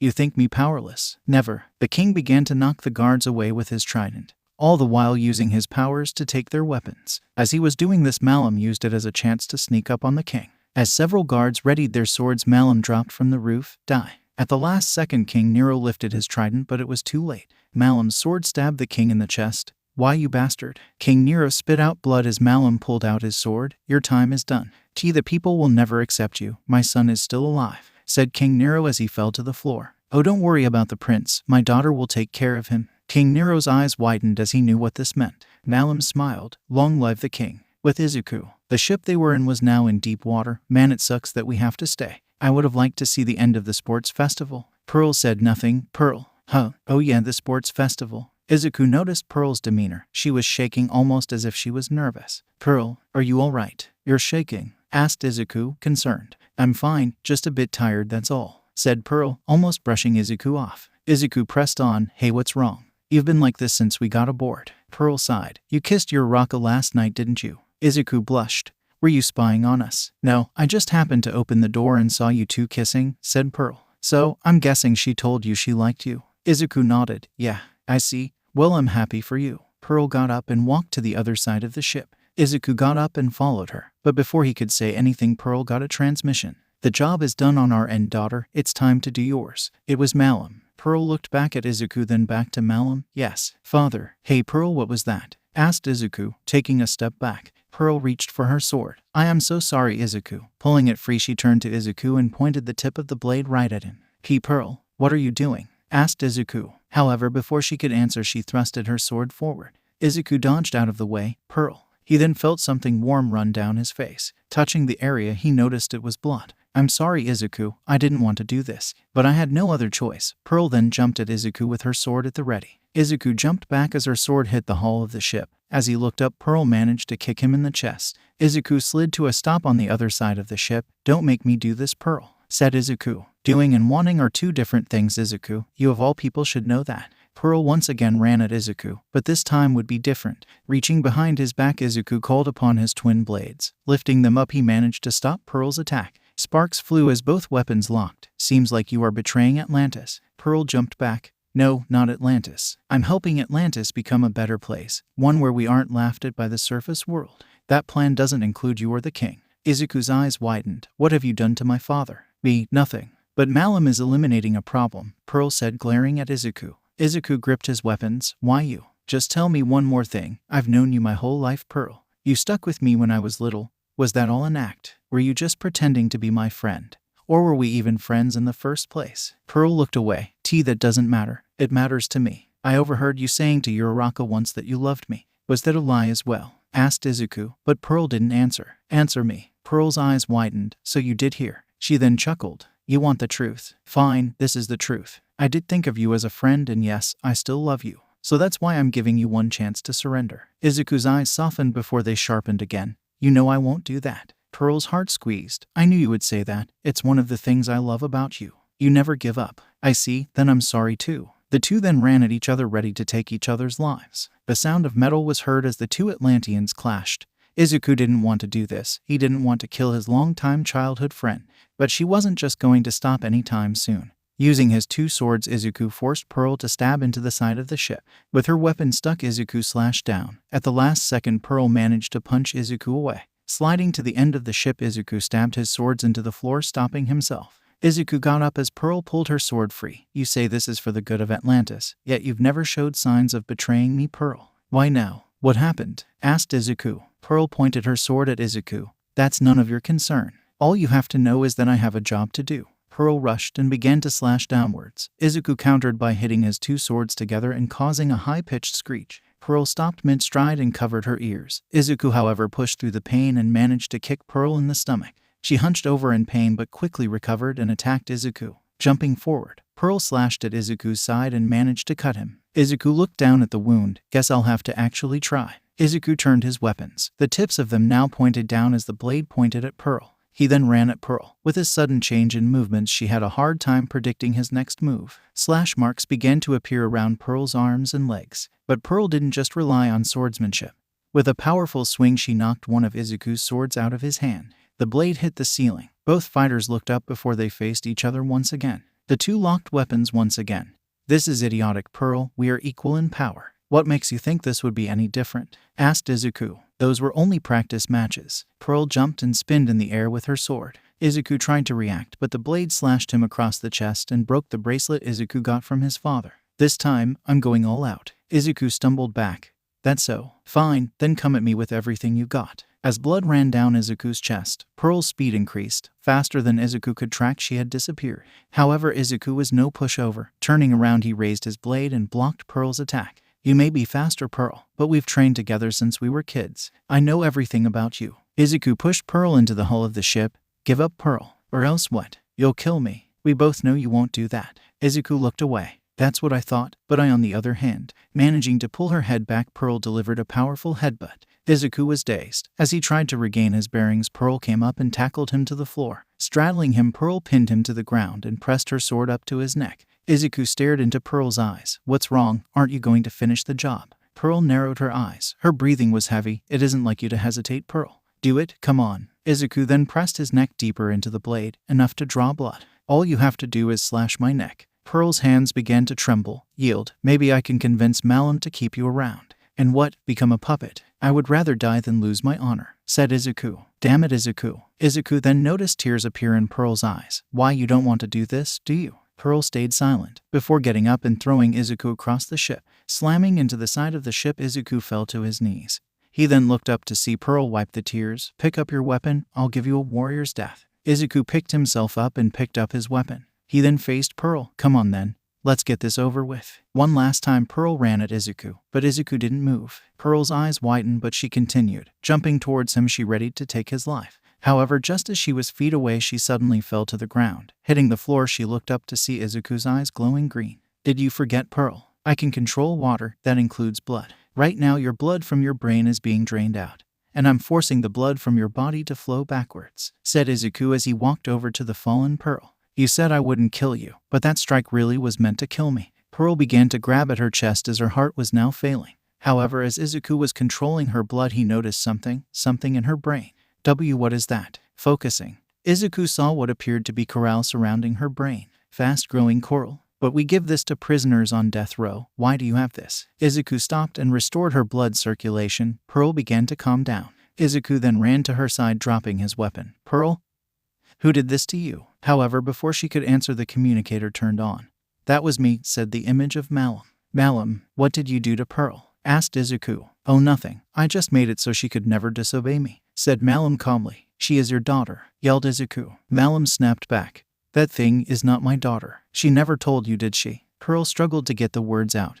"And no, please, don't." "Tell me what?" asked Izuku, confused. "She is not my biological daughter. No, rather she is some common girl I picked off the street. She was on the verge of death when I found her, but I took her in and molded her into a weapon to do my bidding," said Malum. "She probably told you that she always considered you a friend and whatnot, but that can't be further than the truth. In reality, it was all a ploy to make you drop your guard around her." Izuku turned to Pearl. She could only look at him with sadness. "When I get my hands on you, Malum, I will rip you limb from limb." No, you won't. "Do you know why?" "'Cause I have all of Atlantis following me now." Malum then reached and showed Izuku his father's trident.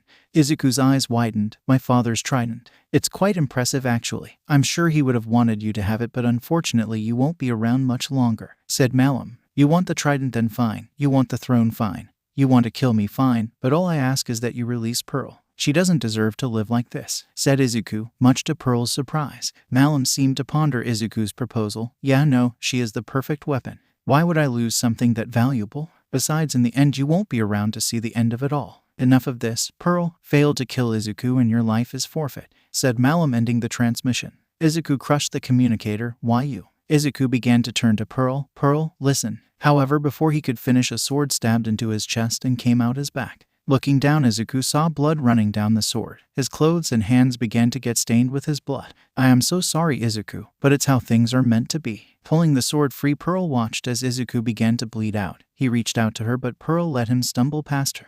Izuku fell to the floor and began to pull himself to the back of the ship, almost as he was trying to run away. He reached the end and turned to Pearl, who was walking over to him. I didn't think you would actually do it," he said as blood poured out his wound. With a heavy heart, Pearl stopped in front of him. "It was either me or you, and I chose to live." Coughing out blood, Izuku laughed. "So it seems. Man, this hurts." With her sword, Pearl lifted Izuku's face. "Why did you do it?" "Do what?" asked Izuku. "Why did you let me live? You could have killed me multiple times while we were trading swords. Why didn't you kill me?" asked Pearl. Izuku smiled. It was your sword. It was crying. You never fight with emotions, but this time I could feel it. Sadness, regret, and suffering. Well, what is done is done. Just promise me one thing, Pearl. Live your life to its fullest. Don't let Malum control you. Goodbye, my little angel fish." Pearl was about to say something but stopped when the entire ship began to rattle. Suddenly, the wall behind Izuku began to crumble before suddenly it was ripped right off the hull. Water rushed in and knocked Pearl back. "Izuku," she yelled out. With all the strength he had left, Izuku managed to escape the ship.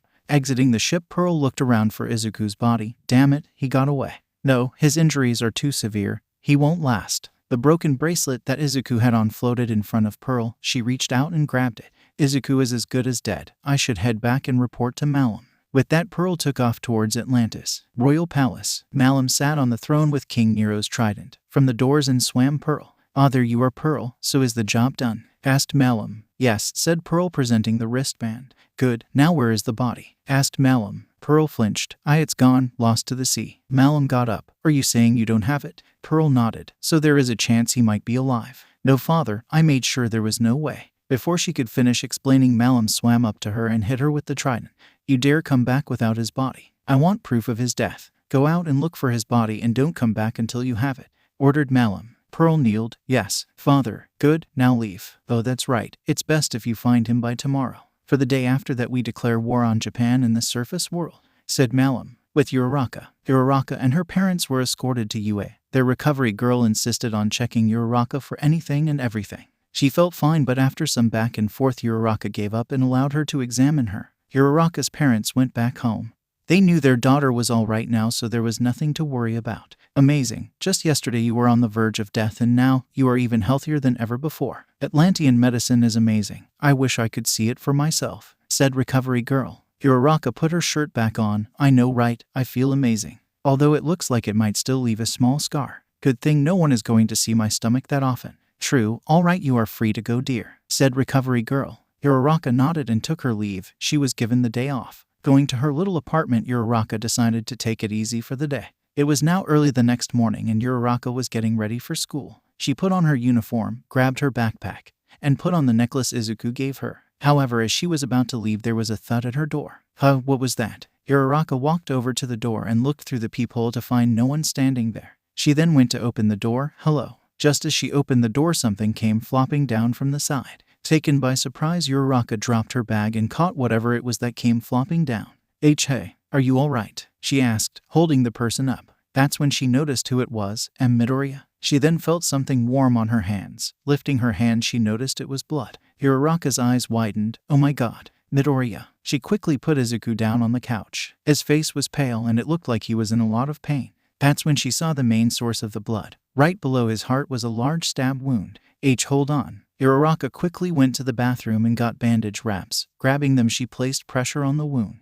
Izuku winced in pain. I know it hurts. Who did this to you? He tried to speak but couldn't. You need Recovery Girl. But we are too far away from the school. Wait. Sue. She's probably already at UA. Reaching into her pocket, Uraraka began to call Sue. The phone began to ring. Come on, pick up. Hello. The voice of Sue was heard. Sue, are you at the school? Asked Uraraka in a panic.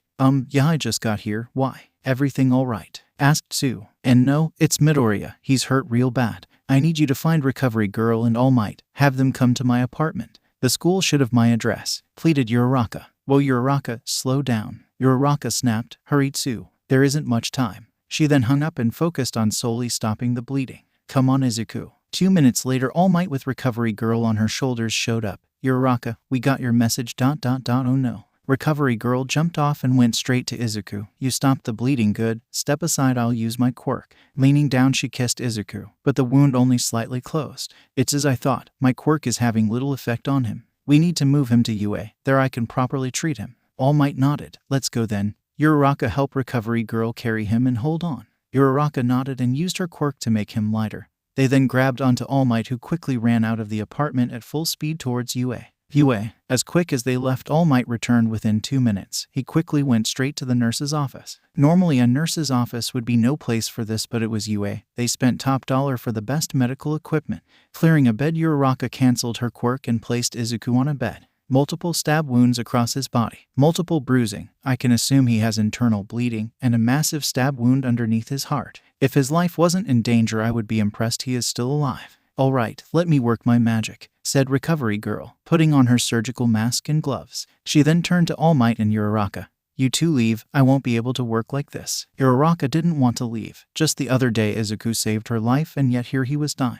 Come now, trust in Recovery Girl, said All Might, escorting Uraraka out. Now in the halls, Uraraka kept looking back at the door. Tell me, what happened? Asked All Might. Uraraka took a seat on a bench. I was getting ready for school when there was a thud at the door. I opened it and Midoriya just fell into my arms. I noticed the blood. All Might could see this was making Uraraka uncomfortable. It's all right, you can tell me later. Right now you should go to class. No, I'll wait here. He waited for me when I was like this. It's only fair I do the same, said Uraraka. All Might could see the determination on her face. Very well, I will go talk to Aizawa for you. The #1 hero went off to find her homeroom teacher. Uraraka sat and waited for any news on Izuku, but she also wondered how he got like this. Pearl is his bodyguard. She wouldn't let anything happen to Midoriya. Even if they managed to get past Pearl, Midoriya is not a pushover. It was now the end of the school day and word got around that Izuku was here at UA and gravely injured. Class 1A all went to check on him but stopped when they saw Uraraka standing outside the nurse's office. How is he? Asked Sue. I don't know. Recovery Girl still hasn't come out. But more doctors have entered. I can't tell if that's a good thing or not, said Uraraka. The class all stood there with worried looks on their faces. Then suddenly the door to the nurse's office opened and out walked Recovery Girl. The class all rushed her. Before anyone could ask, she smiled. He's fine. At first everything we did wouldn't work. That is until we put him in water, salt water to be exact. As soon as we dropped him in there he began to heal. Still I used my quirk to help him. Still that has to be a new record for me. I might have kissed him about 50 times to heal him well enough. Regardless, he's fine, just asleep and floating in a tank of water. Can we see him? Asked Uraraka. Recovery girl looked at her. You can but try to keep it down, he is recovering. Letting them in Class 1A all saw Izuku asleep floating in the tank with wires attached to his body and bandage wrapped around his chest. Who could have done this to him? Asked Ida. That's what I'm thinking. He's the strongest Atlantian, right? And what about Pearl? Why did she let this happen? Asked Mina. I don't know. We can ask him when he wakes up, said Uraraka, placing her hand on the glass. We just got you back and Midoriya shows up like this, ribbit, said Sue, looking at Uraraka. Uraraka clenched her fist. I swear when I find out who did this, I'll make them pay. Uraraka didn't notice it, but her eyes flashed pink for a split second. Inside Izuku's mind, the fight between him and Pearl kept playing. Then the memory of when they first met. Izuku was 5 years old and lonely. Everyone in the palace kept on looking at him strangely. They would play with him when he asked, but not because they wanted to. It was because he was the prince. One day Izuku was in the training ground practicing his swordplay. He stopped when he saw someone looking at him from behind a sea tree. I know you're there, said Izuku. The person flinched and hid. Izuku sighed. Just come on out, I won't do anything. The figure came out from behind the tree. Izuku saw that it was a girl around his age. She had aqua-teal-colored hair and eyes. The girl stayed silent. So, who are you? I've never seen you before. The girl flinched. And my name is Pearl. Izuku swam up to Pearl and smiled. Pearl ... That's an awesome name. My name is Izuku Kaito Midoriya, but call me Izuku. Pearl nodded. Oh, okay. So, do you want to look around? I know this place really well, said Izuku. Pearl was hesitant. That is until Izuku grabbed her hand and began to swim off. Come on, it will be fun. The two kids spent the entire day going around the royal palace and just having fun. It was getting dark, but Izuku still had one place he wanted to show Pearl. Swimming up to the highest point of the palace, the two looked down to see the city below. Wait for it. As almost on cue, the city lit up. Pearl's eyes widened. Wow. Yeah, wow. This is my secret spot, so don't tell anyone about it, said Izuku, looking at Pearl. Pearl nodded. I won't say a word. Just then a voice called out for Izuku. Izuku. Where are you, Izuku? Come on, Izuku. It was King Nero. Oh, that sounds like my dad. Come on, we'll come back another day, said Izuku. Pearl nodded. The two swam down in front of the king.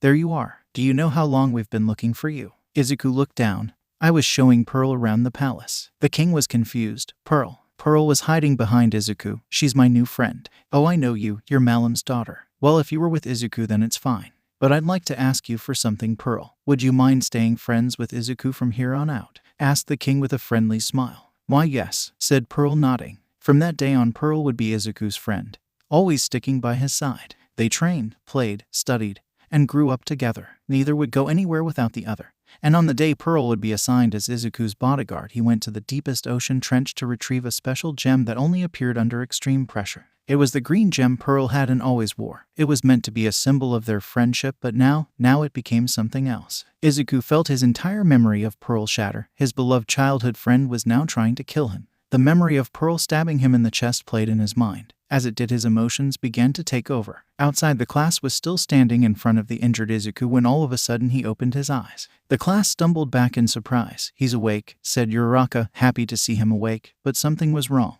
Izuku's eyes were glowing green. Suddenly, the glass tube shattered as Izuku controlled the water around him. Landing on the ground, he looked around. His breathing was heavy. Where am I? You're at UA Midoriya. Are you all right? Asked Kirishima. That's when Izuku walked over to him and grabbed him by the shirt. What day is it? The 19th. Izuku's eyes widened. Oh no, it's been 2 days. I need to get back. I have to stop them. I have to. Before Izuku could say anything, he suddenly felt lightheaded and began to fall backwards. That is until Uraraka caught him. Uraraka. Easy, Midoriya. Sit down and take a breath. Uraraka walked him over to one of the beds. Sitting down, Izuku began to calm down. Now, tell us what happened. Who did this to you? Just then Aizawa, All Might, and Nezu walked through the door. We would like to hear that too, said Nezu. Izuku looked at his hands. It was Pearl. Pearl did this to me. The whole class gasped at the news. What? Why? That doesn't matter. Izuku got up. I have to go back to Atlantis before it's too late. As he tried to get up, pain began to radiate from the stab wound on his chest. You are in no condition to move, young man, said Recovery Girl. You will rest. Recovery Girl is right. You need to rest. Whatever it is, I'm sure it can wait, said Uraraka, trying to help him. But Izuku just snapped. No, I can't rest. I have to go or you'll all be in danger. I think it's time for you to explain, Midoriya, said All Might, stepping forward. However, before he could explain, the TV suddenly turned on and the image of Prime Minister Yui appeared. My fellow citizens of Japan, As you know, the Kingdom of Atlantis has recently tried to establish friendly relations with us. However, it seems that it was all a farce. 3 hours ago, the SDF Navy was suddenly attacked by the Kingdom of Atlantis. This was an unprecedented and unprovoked attack on Japan. After conveying with the generals, I have decided that we have to strike back. As of now, Japan is at war with Atlantis. Izuku's eyes widened. No. We also have reason to believe that the Prince of Atlantis is here in Japan, more specifically Yue. He is now the enemy. If you encounter him, notify your local heroes. He is to be captured, dead or alive, said Prime Minister Yue. Izuku narrowed his eyes. We tried to establish peace, but it seems that Atlantis did not share our ideas. Let me assure everyone we will win this war, and we will establish peace once again. With that, the image went dark. Gritting his teeth, Izuku then turned to the door. I have to go. He pushed his way through his classmates, but was suddenly stopped as he reached for the door by a hand on his shoulder. I'm sorry, son, but I can't let you do that. Let me go, All Might, said Izuku. You can't leave, said All Might, holding on to Izuku's shoulder. Izuku looked back. I can't leave. I am a prince. Turning around, Izuku swung both of his fists at All Might and cracked him across the face, sending him flying into a wall and onto the UA entrance. The class was pushed back thanks to the impact of the hit. Walking over to the hole in the wall, Izuku watched as All Might picked himself up. Blood ran down All Might's nose as he stood up, so strong. All Might then saw Izuku jump from the building. Seeing a chance, All Might jumped at him and managed to grab him by the arms. Izuku was slammed into the wall, causing the whole building to shake. I won't stand down, let me help. Izuku grunted as he kicked All Might in the chest, sending him sliding on the ground. Why? So you could just hand me over to the military. So you can betray me just like Pearl. Catching up to All Might, Izuku began to punch him over and over in the face. All Might countered with a hard strike to Izuku's ribs. The two went back and forth. Blood began to stain the bandage wrap around Izuku's chest as the wound began to reopen. As for All Might, he was having trouble keeping up. Damn it, even if he's weaker, Midoriya is a fearsome opponent. If I don't go all out, he might kill me. Izuku raised his fist, but All Might saw this and dug his hands into the ground and ripped off 2 slabs of cement and punched Izuku with them. Izuku put up his arms to defend himself, but in his weakened state he became dazed. Now, with the perfect opportunity, All Might created a fist and yelled, Texas Smash. All Might's fist hit Izuku square in the stomach. The hit sent Izuku crashing into the school, breaking several walls before ultimately coming out on the other side of the school. Izuku got up but immediately fell to his knees, coughing out blood. Damn it. Alright, if that's how you want to play it. With burning green eyes, Izuku ran through the school. All Might was about to jump into the hole in the wall he created when Izuku appeared and kicked him in the chest. Sliding to a stop, Izuku was seen with eyes glowing green. Raising his hands, Izuku began to command the water. All Might suddenly felt the ground shake, and from it water suddenly appeared, shooting into the air. Izuku was controlling the water from the pipes. Last warning, All Might, stand aside. Sticking out his chest, All Might stood firm. Sorry, but I won't do that. You are a warrior, Midoriya, just like me, but I fight to save others. What do you fight for? Izuku thought about it. I fight for those who can't. As prince, those are the words my father burned into me. All Might smiled. Good answer. Come then, let's finish this. The two ran at each other, ready to end this. The ground shook from the sheer power the two were giving off. Then they pulled back their fists. And just as they were going to hit, someone yelled out to them. No. The two suddenly felt the gravity around them increase dramatically. All Might was taken to the ground. Izuku, on the other hand, only fell to one knee. The ground beneath them broke thanks to the increase in pressure. That's when Uraraka landed in between them with her arms pointed at them both. Her hands pulsated and her eyes burned pink with energy. Stop this, both of you, she yelled out. Izuku struggled to lift his head. Uraraka. How? Before she could answer, a shadow fell over them. Looking up, Uraraka saw a military helicopter hovering over them. Izuku Kaito Midoriya, you are hereby under arrest. Surrender or we will open fire, said a soldier on the loudspeaker. The gunner then cloaked back the turret and readied himself to fire. The military helicopter hovered above Yue. Final warning, Izuku. Surrender or die. Uraraka let her newfound power die out. I think it's better if you surrender, Midoriya. Maybe you can convince them to help you, said Uraraka. Izuku stood up. No, I can't trust anyone right now. Not even me, asked Uraraka. Izuku stopped and looked at her. However, before he could answer, the helicopter opened fire. Izuku quickly jumped at Uraraka and got her out of harm's way. Landing on the roof, he put her down. I trust you, but the others I can't. Stay here, he said, standing up to leave. Izuku, wait, yelled out Uraraka. With that, Izuku quickly jumped down again. He then grabbed a piece of the broken wall and threw it at the helicopter. The piece of wall hit the rotor mast, causing it to blow up and caused the helicopter to spin out of control. Mayday, mayday, mayday. We've been hit and are going down. I repeat, we are going down. The pilot tried to regain control of the helicopter but couldn't.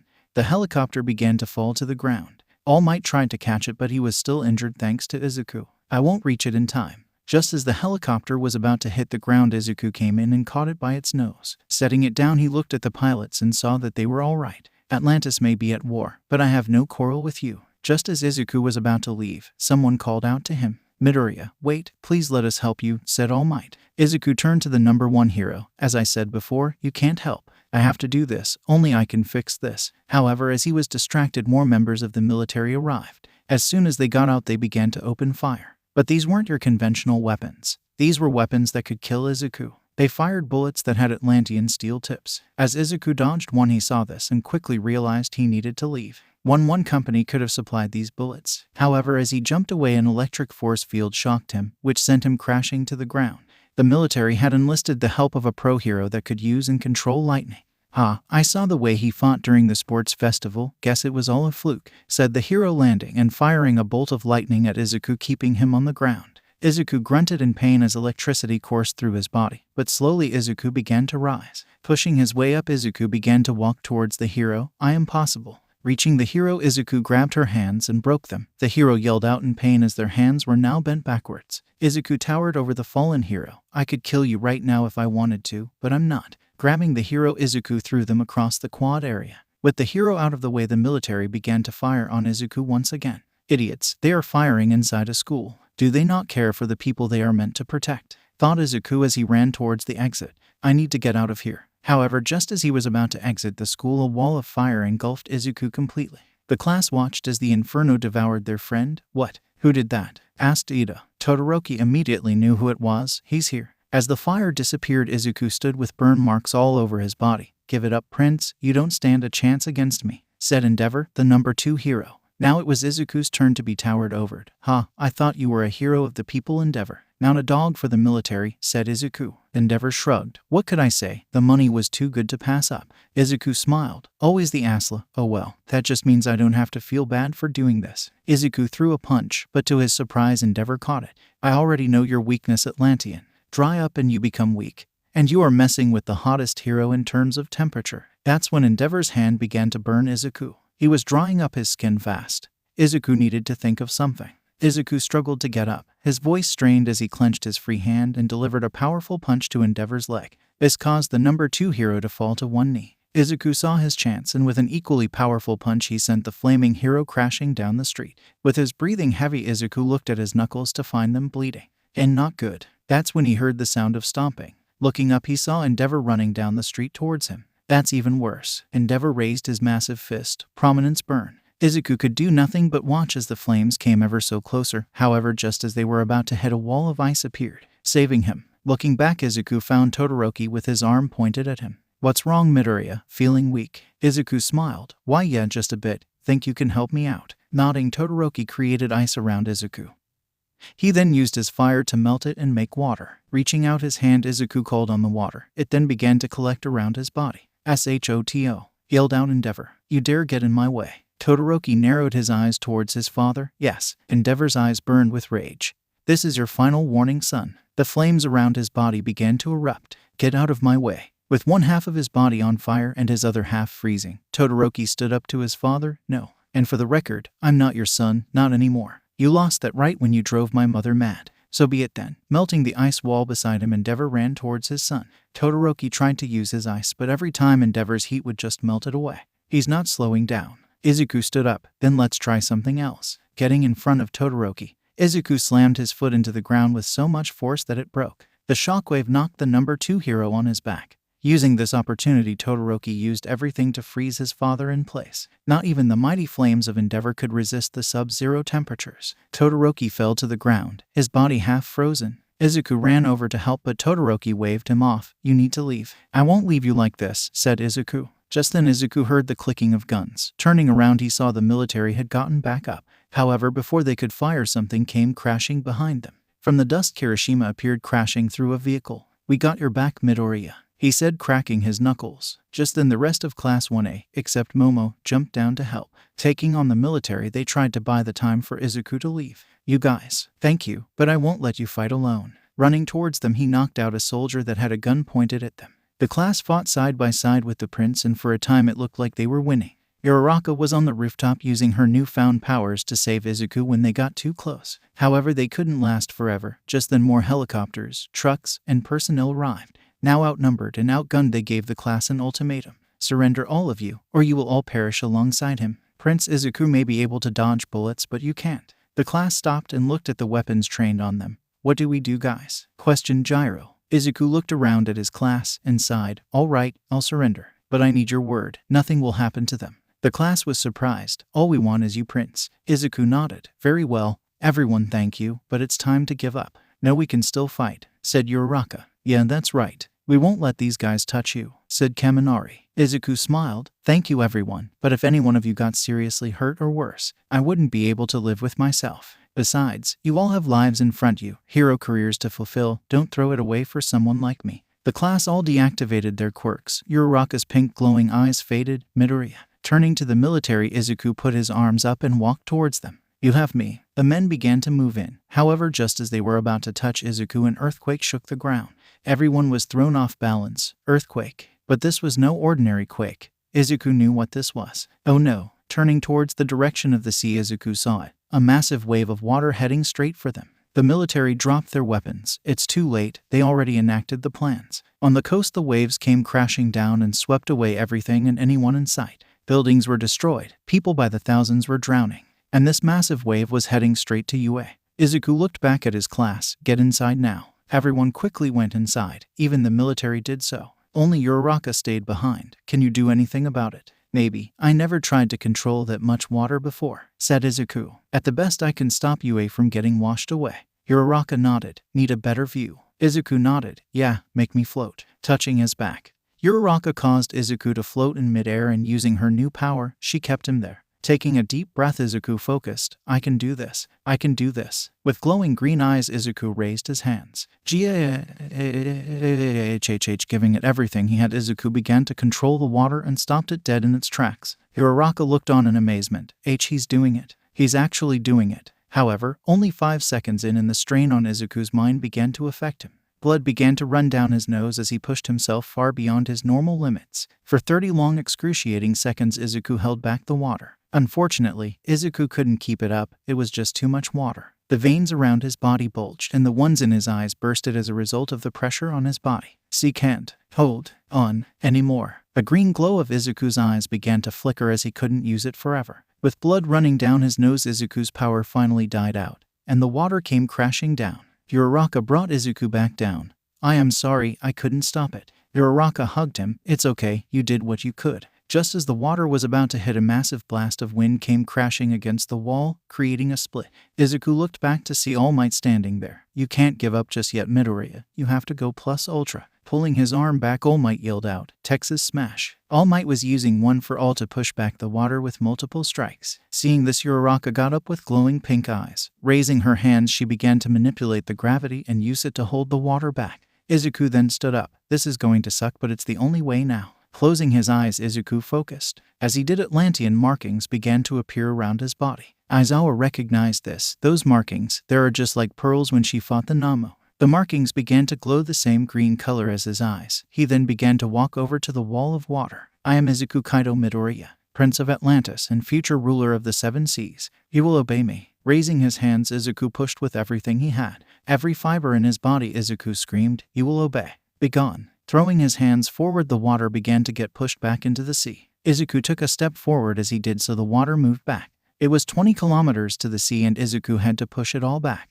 He then began to take more steps forward, getting faster and faster by the second. He was now about 2 blocks away when he began to run. With the ruins glowing and his muscles straining, Izuku yelled out, running down the city. All Might saw this and turned to everyone at UA. Follow him. Help anyone you see on the way. Everyone, no matter what class they were in, ran out of the school and went to help anyone they could. Those who survived the flood had nowhere to go but UA, and Nezu welcomed them. After a few minutes, Izuku finally reached the shore, and with a final push he threw the water back into its rightful place. Falling to his knees, Izuku hit the wet sand, the marking around his body fading. As this was happening, blood began pouring down his nose and eyes as the strain on his body was finally catching up to him. Izuku fell back but stopped when someone caught him. With tired eyes, he saw Uraraka. I am so sorry. This is all my fault. Uraraka shook her head. And no, this isn't your fault. Don't say that. Not now, not ever. Why, you don't understand. This is my fault. They are using the battle plans I made years ago. First is a flood, a ground assault, and then they sink it all. Uraraka's eyes widened. But we need to get to Prime Minister Yui first.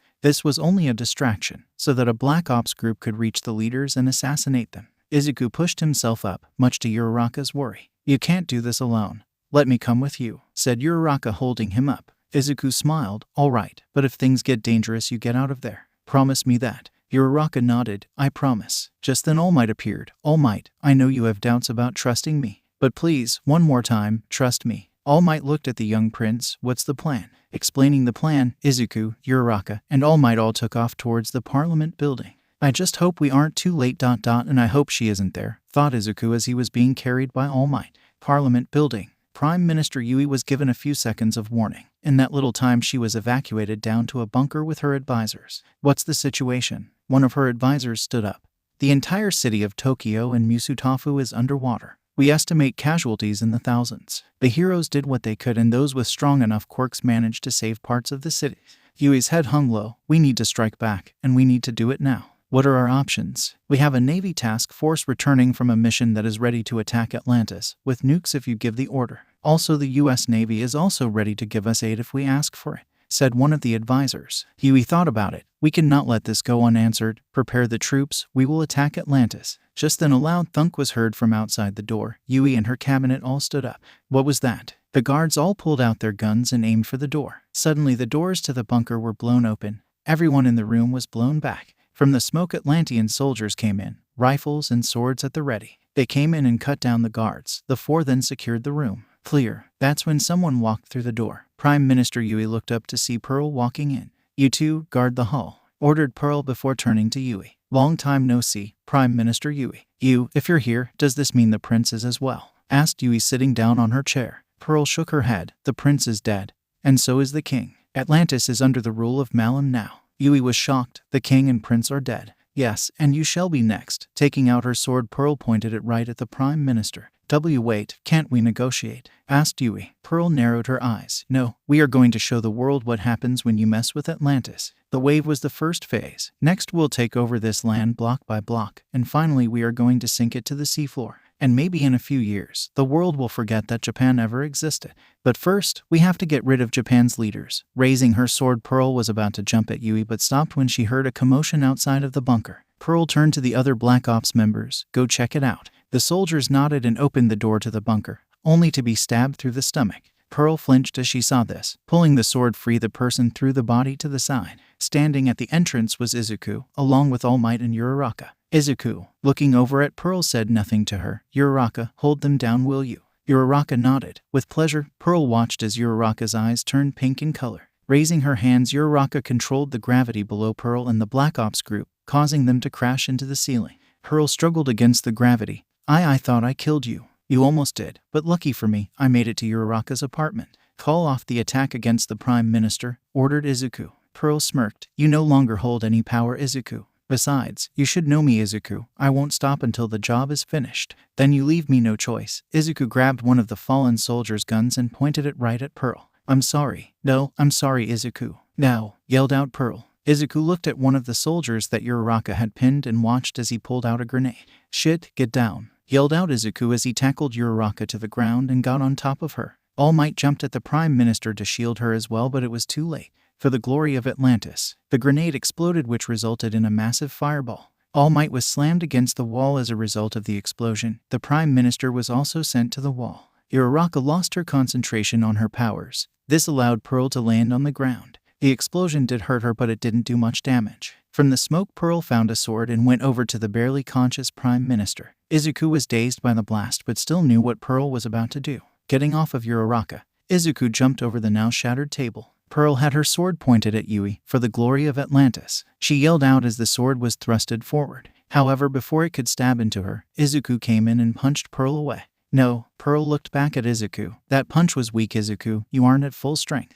Izuku's breathing was heavy, still enough to take you down. Izuku was bluffing. Then, how about we continue our fight? I was tasked to kill you. I still have to finish the job, said Pearl. Narrowing his eyes, Izuku readied himself but was surprised to see All Might appear and slam Pearl against the wall. So eager to fight, Pearl. How about fighting me for a change? Pearl's head slammed against the wall. All Might, the #1 hero, said to be unbeatable. But everyone has a weakness. Using her flexibility, Pearl managed to kick All Might on the side of his ribs, right where his injury was. All Might coughed out blood as a result. Letting go of Pearl, he stumbled back, only to have her slice upward across his chest, cutting him. "Leave him alone," yelled out Izuku, as he kicked the sword out of her hands. The two then locked hands and began a power struggle. "I should have known that you'd betray me," said Izuku. The ground around the two began to crack. "Are you still hung up on that? Get over it, Izuku. Not everything is about you. I never cared for you anyway." Leaning her head back, Pearl delivered a powerful headbutt. Blood ran down Izuku's nose as he stumbled back. Seeing a chance, Pearl swiped Izuku's legs, causing him to fall backwards. She then went back to grab her sword. Now with Izuku out of the way, Pearl was now free to kill the Prime Minister. Yui looked up to see Pearl in front of her. She could only give a half smile as blood ran down the side of her face. "Well, I could think of worse ways to die." Without saying a word, Pearl stabbed the Prime Minister in the chest, killing her instantly. Izuku got up to see the sword lodged into Yui's chest. "Pearl ... what have you done?" Pearl pulled the sword free and wiped the blood off. "I have completed my mission. Atlantis will suffer thanks to your actions. What you just did can't be undone," said Izuku. "I am aware, but history will judge me, not you." With that, Pearl pulled out a small pellet. Throwing it to the ground, smoke suddenly appeared, covering the entire room in a thick black smoke. As it cleared, Izuku looked around to see Pearl had vanished. "Pearl ... this won't be the last time we meet. I promise you that." Just then more armed guards appeared. They saw Izuku standing beside the body of the Prime Minister and assumed that he had killed her. "Hands up now." All Might got up and tried to explain that it wasn't him. "Wait, it wasn't him. Someone else killed the Prime Minister." However, his words didn't reach them. There was just too much shouting and too much confusion. And in the confusion, one of the men fired. The bullet ricocheted off of Izuku's forehead. Blood ran down Izuku's face as he just stood there. The men were in shock. "Fire." That's when the rest of the men fired and emptied their guns. Izuku quickly jumped away. Knocking some of them over, he made his escape, leaving behind All Might and Uraraka. As Izuku escaped, he couldn't help but think if there was something he could do. "God, I'm so useless. Do I fight alongside Japan, or do I side with Atlantis? In every scenario, I lose." Landing on a nearby roof, Izuku sat down on the ledge. After about 30 minutes, All Might and Uraraka arrived. "How are you holding up, Midoriya?" asked All Might. "Terrible. Pearl just assassinated the Prime Minister. Now all of Japan will rally against Atlantis," said Izuku, looking down at the destroyed city below. "And maybe there's something we can do. We can stop this from happening. We can stop war from breaking out," said Uraraka. Izuku shook his head. "No, it's already too late. In less than 4 hours, the Atlantian army will rise from the sea and slaughter everyone on the surface." All Might, Uraraka, I don't know if you two plan to fight or not, but you should say your goodbyes now. "What about you? What are you going to do?" asked Uraraka. "There is only one thing I can do now. I'll fight. Malum will lead the army himself. That's when I will challenge him. A battle to the death for the throne of Atlantis," said Izuku, standing up. "This is the only way I can save both worlds." Uraraka's eyes widened. "You can't.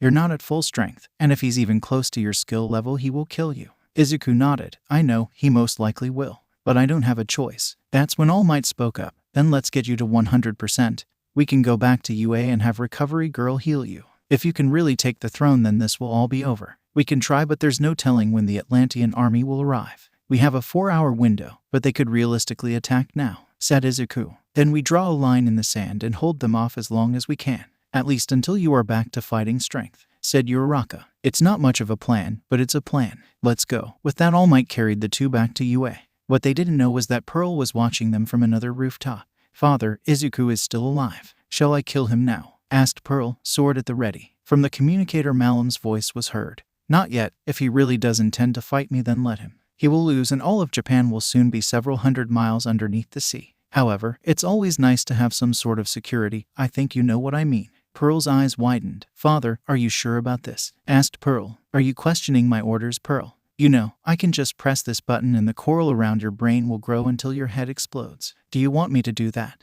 asked Malum. "And no," said Pearl, defeated. "Good, you know his weakness. Take it and I win. Do your part and I will free you," said Malum, ending the transmission. Pearl looked at the group leaving, but especially at Uraraka. "Just one more thing, just one more and I'm free." Izuku was taken back to UA. However, as they crossed the now destroyed city, Izuku could see the devastation his people had caused. No, the damage he caused. Arriving at the school, Izuku saw the victims firsthand.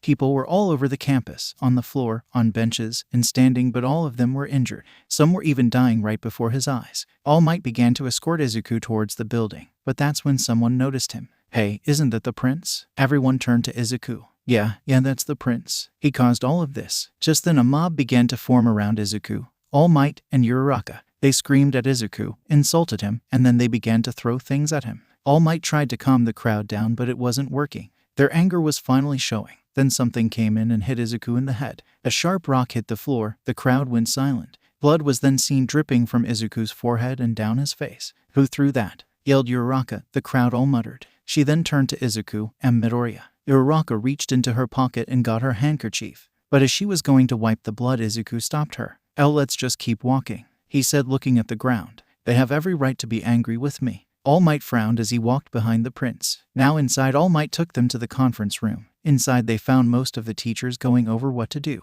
Prince Izuku, you returned and not a moment too soon. We would like your opinion on how we could evacuate everyone. It will take a couple of hours, but we should be able to do it, explained Nezu. Izuku said nothing. After a while he looked up at the teachers, with blood still running down his face. There won't be an evacuation. There isn't enough time. In less than 4 hours the Atlantian army will rise and kill everyone here. The teachers were in shock, but we have to at least try, right? I mean, we are heroes. It's what we do, said Midnight. You don't understand. Even if you were to evacuate everyone, nowhere would be safe. The plan is to kill as many people on the surface as they can, and later sink the entire island of Japan, said Izuku. Is Atlantis capable of such a thing? Asked President Mike. Izuku nodded. Yes, they are. How do you think an entire nation ended up underwater? He then walked over to the map of Japan they had on a board. They will set up charges around the main island.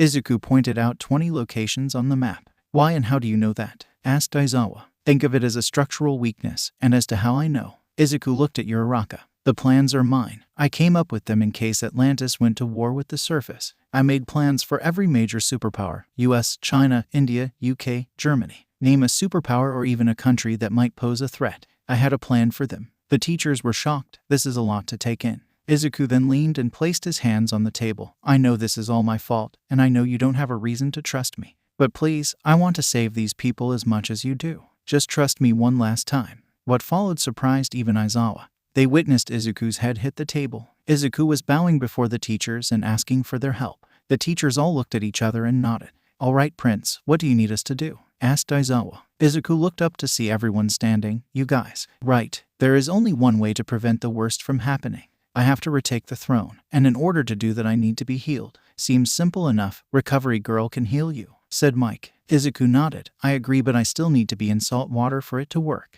Also, her quirk uses the body's natural healing powers, so that means I will be tired by the end of it. But that's not all. I don't have any weapons capable of hurting Malum. Regular weapons won't work, asked Nezu. Izuku shook his head. No, only Atlantian steel will work. Unfortunately, my weapons were destroyed by Pearl when we fought. But there is one person on the surface that can help me with that. Who? Asked All Might. Momoge Urazu, said Izuku. Izuku was then taken to Recovery Girl to get his injuries healed. While he did get mostly healed, he was now extremely tired and wrapped in bandages. After feeling well enough to walk, 2 hours had passed. He was then taken to a bunker underneath the school. All Might told them to wait. He would go find Momo and bring her there. Do you think she would actually help? Asked Uraraka. Izuku sighed. I don't know. She may or may not. Either way, if she refuses to help, everything will be over. Just then the door to the room opened up and in walked All Might with Momo. Her eyes widened when she saw Izuku sitting. Momo hesitated, but All Might placed his hand on her shoulder. It's fine, I will be here. With that reassurance, Momo walked in and took a seat across from Izuku. Why am I here? Asked Momo. You are here because we need your help, said Izuku. You can help me create a weapon made of Atlantian steel. So I am asking you, Momo, not as a prince but as a friend. Please make me a weapon. I need it to save both worlds. Momo was surprised, but she already had an answer. No, I won't make one for you. Everyone's eyes widened. Uraraka slammed her fist into the table. Why not? All of Japan is in danger and you can help us stop a war. But you refuse to do so. Why? Izuku lifted his hand, causing Uraraka to relax. Can you at least tell me why? Momo hanged her head. It is because of what happened to my grandfather. He fought in the war against Atlantis many years ago. Father was still young when grandfather died in battle, and since then he has hated Atlantis. If I go against him, then there's no place on earth where I could hide from him. He will hunt me down to the ends of the earth and silence me, just to make sure no one else can make the weapons. The only reason why I made them during the sports festival was because he wanted to see if they worked against an Atlantean. Uraraka's rage calmed. Momo. Izuku sighed. For what it's worth, I am sorry for what happened to your grandfather. and I understand your refusal. Even I wouldn't mess with your father. All right, thank you anyway, Momo. There is another way though, said Momo. Due to the nature of my quirk, I need to know the molecular composition of what I want to create. Izuku agreed. That's right, we already suspected that you had one of our weapons. So which is it? A sword? Spear? Axe? Momo shook her head. A trident. Izuku's eyes widened. A trident? But tridents aren't usually used as weapons by the military. Unless ... I know it couldn't be. Where is this trident? At YTC headquarters. It's in a lab underneath the building, explained Momo. Izuku nodded. Thanks, I'll go there now. I hope you don't mind if I crash the place, right? Momo smiled. After all the things my father has done to me, I wouldn't mind if you destroyed it. Izuku smiled. Perfect. He then looked up at the clock. I still have 2 hours before they should arrive. I'll be back in 1. All Might, you already know the location of where the main army will surface. I trust you can hold them off if I don't make it.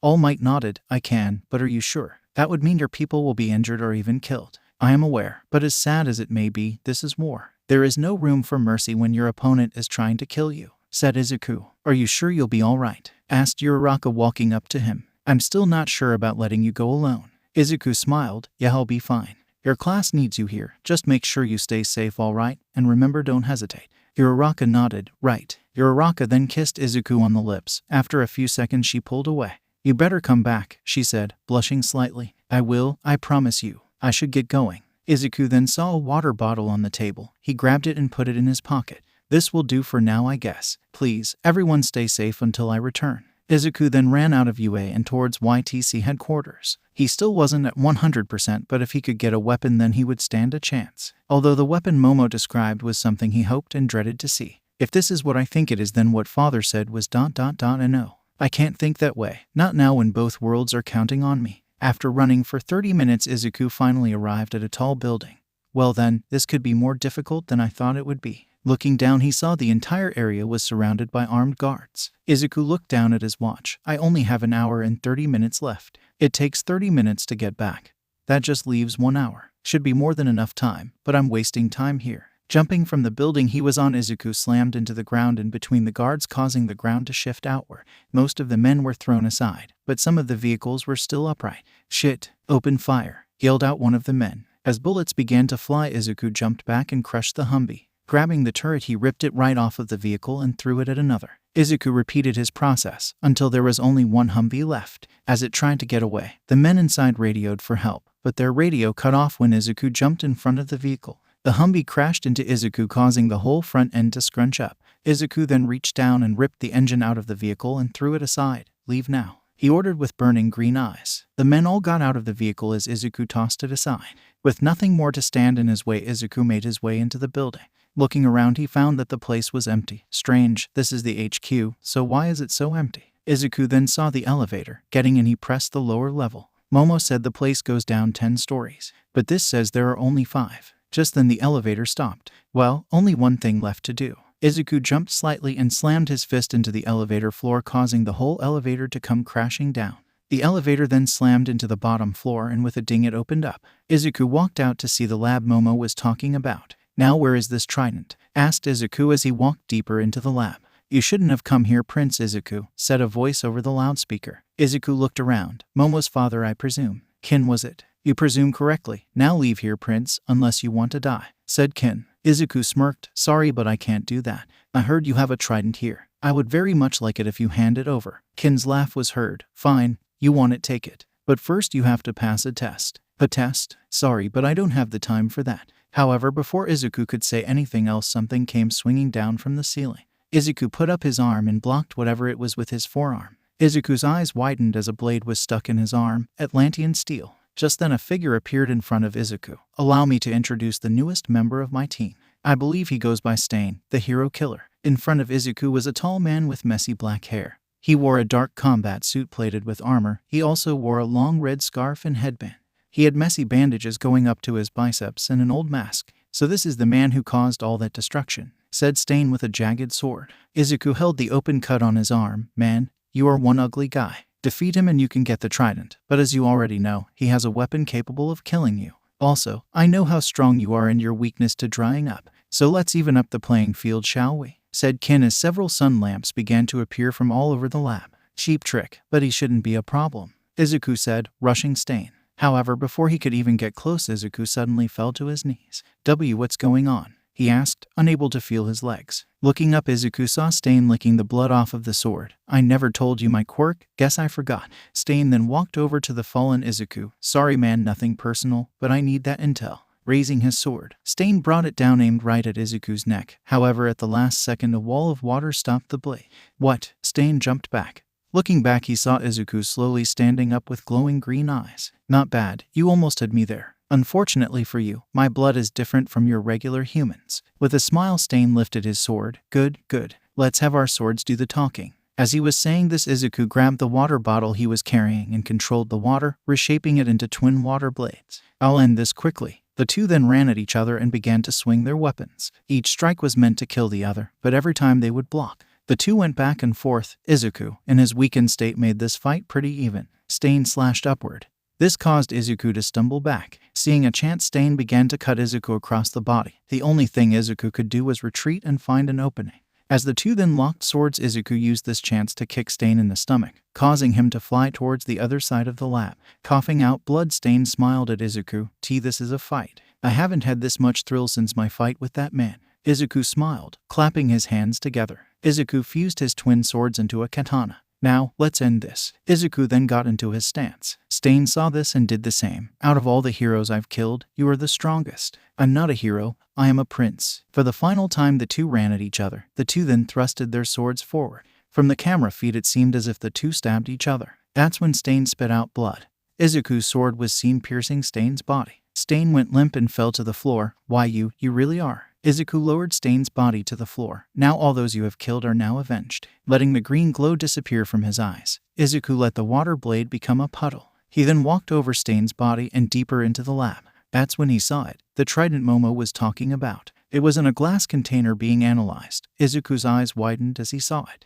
This is. Narrowing his eyes, Izuku focused on the end of the trident. There he found the symbol of Atlantis, but what was engraved into it shocked him the most. On the end of it, the name Testa was engraved. Izuku placed his hand on the glass. This was Mother's trident. "But why is it here?" Just then, Momo's father's voice was once again heard over the loudspeaker. "Ah, it seems you won your little fight with Stain. I'm impressed. Where did you get this trident?" asked Izuku. "Oh, that? It was found down by a beach years ago, along with its wielder." Izuku flinched when he said that. "What happened to the wielder? Was she dead?" asked Izuku as cracks began to appear in the glass. "Sadly, yes, so we left her there and took the trident. But not before we took some of her DNA first." Izuku closed his eyes. "After that, we began to analyze the trident down to its molecular compound. We tried multiple times to replicate it, but every time we would fail. That is, until my daughter was born. She has the power to recreate it, so I forced her to and sold it off to the military," said Kin. Izuku gritted his teeth. "Why, you didn't even give her a proper burial?" Kin scoffed. "Why would I? She was nothing to me. All she was is just a corpse with a valuable treasure." Just then the glass around the trident shattered. "She was my mother. She was the queen of Atlantis," yelled out Izuku as he grabbed the trident. Raising it up into the air, lightning began to crackle around Izuku as it hit the trident.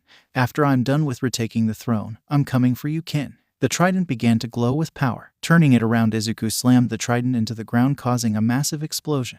The blast ripped through all of the floors and completely destroyed YTC headquarters. From the rubble, Izuku rose, trident in hand. "I have you, mother, and I'll never let you go." Just then the ground beneath Izuku began to rumble. Oh no, they started the attack early. Without wasting any more time, Izuku ran towards the main force, to where Malum was. On the beach, All Might had gathered the top 10 heroes and other smaller heroes from all across Japan to fight against the Atlantian army. They took defensive positions among the debris of the destroyed city. Standing in the main road was All Might. "Is everyone in position?" he asked through his earpiece. The top 10 in all of Class 1A responded. "Good. Now I know these are Izuku's people and some of you don't want to hurt them. But Izuku has told us not to hesitate to hurt them, or if it comes down to it, kill them." Class 1A twitched when they heard that. "Remember, we only have to hold them off until Midoriya returns. If things get dangerous, retreat immediately." Just then something began to rise from the ocean, followed by a loud roar. The head of a giant sea monster was seen breaching the water line. The monster had a saddle with someone riding atop of it.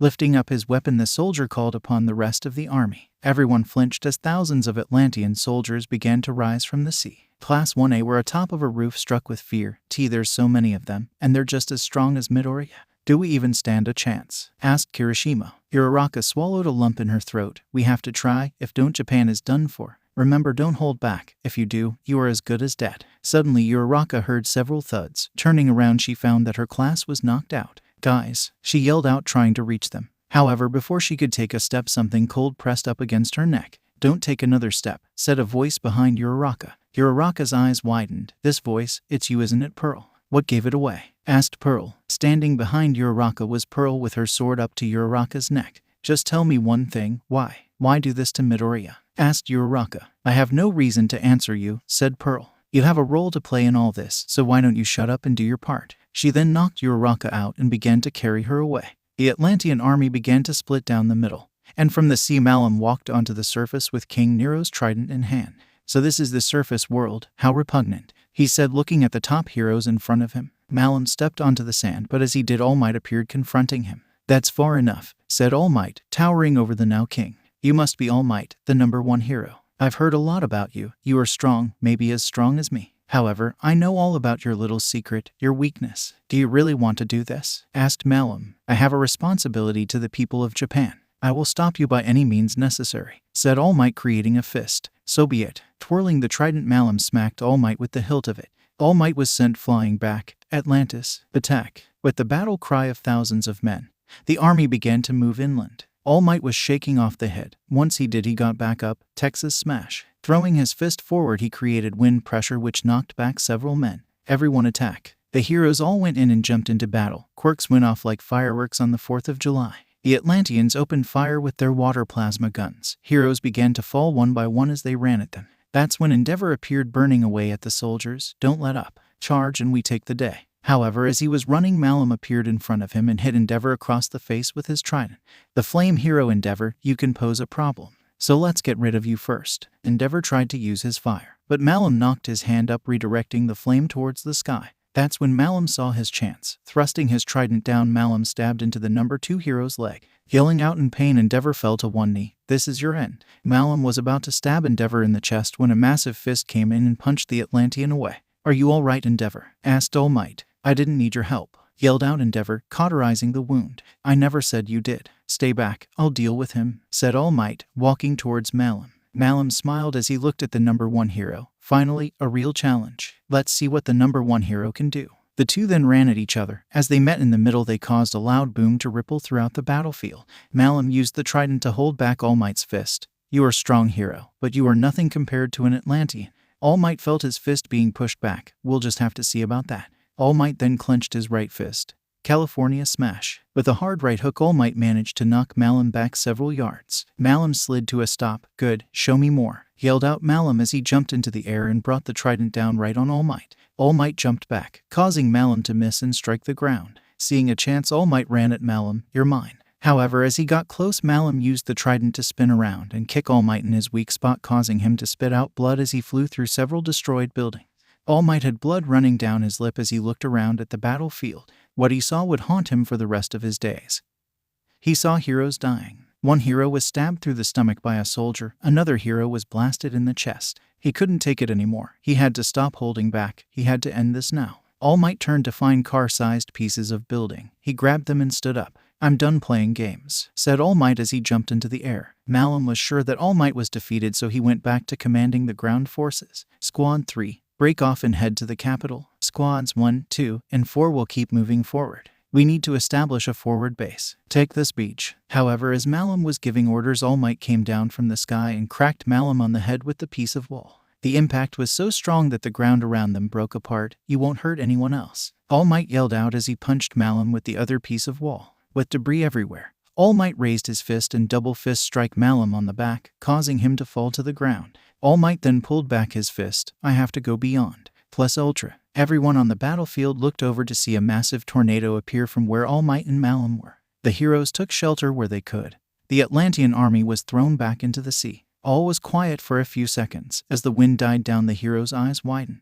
An impressive strike. I would have been in real danger if that hit me. Unfortunately for you, it didn't reach. With blood running down his face, Malum stood with his trident stabbed into All Might's side, right on his weak spot. All Might groaned in pain as he looked down as his blood ran down the three-pronged trident. I am possible. Malum then pulled the trident free, causing All Might to fall to his knees bleeding. You fought well, hero, but in the end it amounted to nothing. Goodbye. Class 1A was waking up from being knocked out when they saw Malum raise his trident. All Might, they yelled out, bringing the trident down. Malum was about to strike All Might when all of a sudden something came crashing down from the sky, followed by the sound of metal clashing. All Might looked up and smiled with blood running down his lip. What took you so long? Standing in front of him was Izuku holding back Malum's trident with his own. Sorry it took me so long to get here. I ran into a problem, but it's all taken care of now. Izuku then pushed Malum away.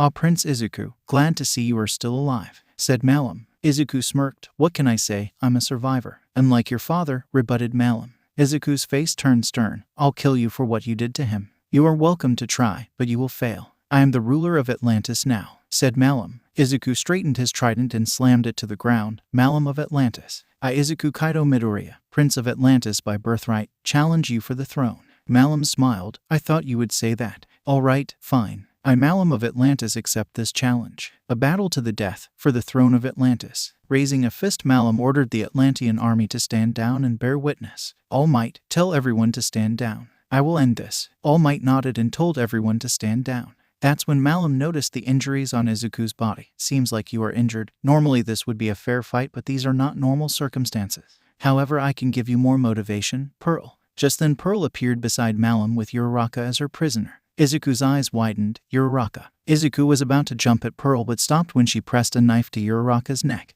Midoriya. Let her go, Malum. This has nothing to do with her. Izuku yelled out. Oh, but she has everything to do with you. For you see, you like this girl, don't you? Asked Malum. Izuku stayed silent. That silence tells me everything I need to know. We will fight for the throne, but if you fail I will keep you alive just long enough so that you can see her suffer. Malum, I will kill you, yelled out Izuku as he twirled the trident around before pointing it right at Malum. The two Atlanteans stared at each other. The air around them was suffocating. The two then walked over to each other and slammed tridents. By the decree of the ancient rulers, I hereby accept this challenge. Begin. Izuku started it up by kicking Malum in the chest. Sliding to a stop, Malum looked up to see Izuku jump into the air with his trident raised. Malum raised his and blocked the initial attack. Using the momentum against Izuku, he managed to throw Izuku to the side. Stabbing his trident into the ground, Izuku slid to a stop. Looking back up, Izuku's eyes widened when he saw Malum running towards him. Thinking fast, Izuku used his trident and flung a piece of the ground at Malum. Malum swung the trident down and destroyed the ground into pieces. Using the debris as a distraction, Izuku appeared from the sky and punched Malum across the face with so much force that it created a shock wave. Falling to one knee, Malum had blood running down his mouth. Smiling, he got back up and hit Izuku with a hard uppercut, sending him flying towards a nearby building. Slamming against the building, Izuku pushed himself off and landed on the ground. You are weak, Izuku. Your time on the surface has made you soft, said Malum, standing up. Izuku held his jaw. Soft? I'm only getting warmed up. You, on the other hand, are getting frail with your old age. Malum smiled. I suppose that is correct, but I was more than enough to kill the king. Izuku gripped his trident. Once I kill you, I will restore peace between our world and the surface. Open your eyes, Prince Izuku. The surface world does not respect us. The world laughs, and all the while they pollute our oceans, slaughter the sea life, and cause natural disasters. Where is the peace in that? Malum asked as they walked towards each other. To achieve that goal you would slaughter millions. That's genocide, said Izuku. Malum raised his trident. The same thing that the surface world does to us. An eye for an eye. The surface world is flawed, but they can change. While I was on the surface I saw horrible things, but I also saw some beautiful things. Friendship, family, comrades, classmates, all working together to reshape the surface world. They have come too far just to have them stopped by Atlantis, by you. Izuku looked up to his class. Then you can die alongside them. Malum yelled out as he thrusted his trident forward. Izuku spun out of the way and used the flat end of his trident and smacked Malum away. Giving him no chance to recover, Izuku ran at Malum. The two locked tridents. Being taller than Izuku, Malum used the leverage to push the trident out of Izuku's hands. Now disarmed, Izuku was at a disadvantage. However, he was not helpless. As Malum went to stab him, Izuku ducked under it and hit Malum hard in the stomach, causing him to spit out blood. Izuku followed it up with a double fist strike to the back of Malum, which caused him to fall to his knees. Taking advantage, Malum swiped Izuku's legs, causing him to fall to the floor. Getting up, Izuku charged at Malum, to which Malum responded by slashing with his trident. Izuku dodged and dodged, but he was being pushed back. That's when his back hit a wall. His eyes widened as Malum rushed him. Izuku managed to grab the trident and make Malum go crashing into the wall. The wall crumbled around them. Izuku then grabbed Malum by the leg and swung him around. He finally let go, launching him towards a tall building. Malum hit the wall and then came crashing down on top of a destroyed car. Malum jumped off only to have Izuku jump and slam his head into the car. The car crunched up where Malum hit his head. Izuku then grabbed it and began to repeatedly slam his head into the car. The frame of the car was now bent to broken. Enough, yelled out Malum as he cracked Izuku across the face. Izuku was launched onto his back. But as he got up, Malum appeared in midair. Izuku didn't have time to react when Malum dived down and stomped on his stomach, spitting out blood. Izuku felt the full might of Malum. He then got on top of Izuku and began to beat on him viciously. The battlefield was silent. Only the sound of loud booms were heard as Malum fist hit. Over and over again the blows came and Izuku could do nothing but take it. Raising his right hand high, Malum brought it down with so much force that it cracked the ground around Izuku's head. Getting off of him, Malum then grabbed Izuku by the arm and began to drag him. As he did, Malum found his trident and picked it up. He then tossed Izuku down just a few feet from Uraraka. Izuku was facing up and could see Uraraka. Pathetic. The surface wild really has made you weak, said Malum. He then looked at Uraraka, or maybe it was something else. Uraraka was on the verge of tears. Please stop this. Malum laughed. You dare tell me what to do? You are nothing but a piece of land dweller trash. Malum then proceeded to slap Uraraka across the face. You will be silent, woman, unless you want to wait for him on the other side. Blood dripped down Uraraka's lip. She then spat blood into Malum's face. Screw you, fish face. Malum wiped the blood from his face. Feisty one, aren't you? I see why the prince has taken a liking to you. Pearl then hit Uraraka with the butt of her knife, causing her to fall to her knees. Do anything and I'll slice your neck, said Pearl, pressing the knife to Uraraka's neck. Malum then turned his attention to Izuku. The duel was to the death, was it not? Izuku struggled to move his arm. Then why don't I end your suffering? Once I kill you, no one on this planet will be able to stop me. Malum raised his trident and proceeded to stab into Izuku's stomach, causing him to scream out in pain. The three prongs dug deep into Izuku's body. Malum then raised his trident with Izuku still on it high into the sky. The class and all the heroes watched as blood ran down the trident.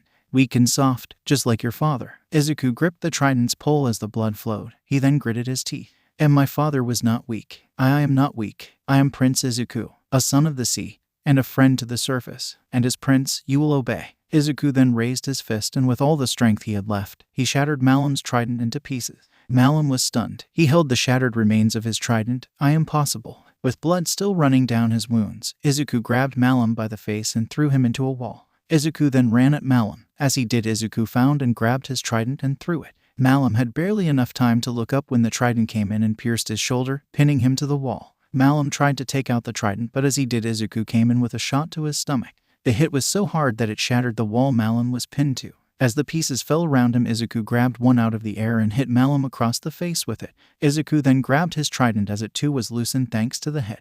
With a powerful war cry, Izuku thrusted it forward and right into Malum's chest. The battlefield fell silent as Malum fell to his knees. Izuku then grabbed the trident and pulled it out, causing the blood to flow out of Malum. Spitting out blood, Malum weakly looked up. I am still alive, Prince. This was a fight to the death, remember, said Malum as blood poured down his chest and onto the floor. Izuku gripped his trident. You were my father's long and trusted friend, Malum. I get you hated the surface, but why? Why did my father have to die? Malum looked up and smiled. His death was necessary. Change cannot happen unless it is forced. That is something you and your father never understood. Izuku sighed. But why did you have to take so many lives? There had to have been another way. A war with the surface wouldn't have solved anything. Malum said nothing. Kill me and be done with it. But know this, you may stop the bloodshed for now, but conflict is always nearby. And when it shows up, I will be there to stop it. Izuku then raised his trident and stabbed Malum, killing him. Malum's body hit the floor and the Atlantian army was shocked. King Malum is dead. Kill the prince. They yelled out as they raised their rifles and swords. However, before they could do anything, Izuku turned to them and raised his trident up high.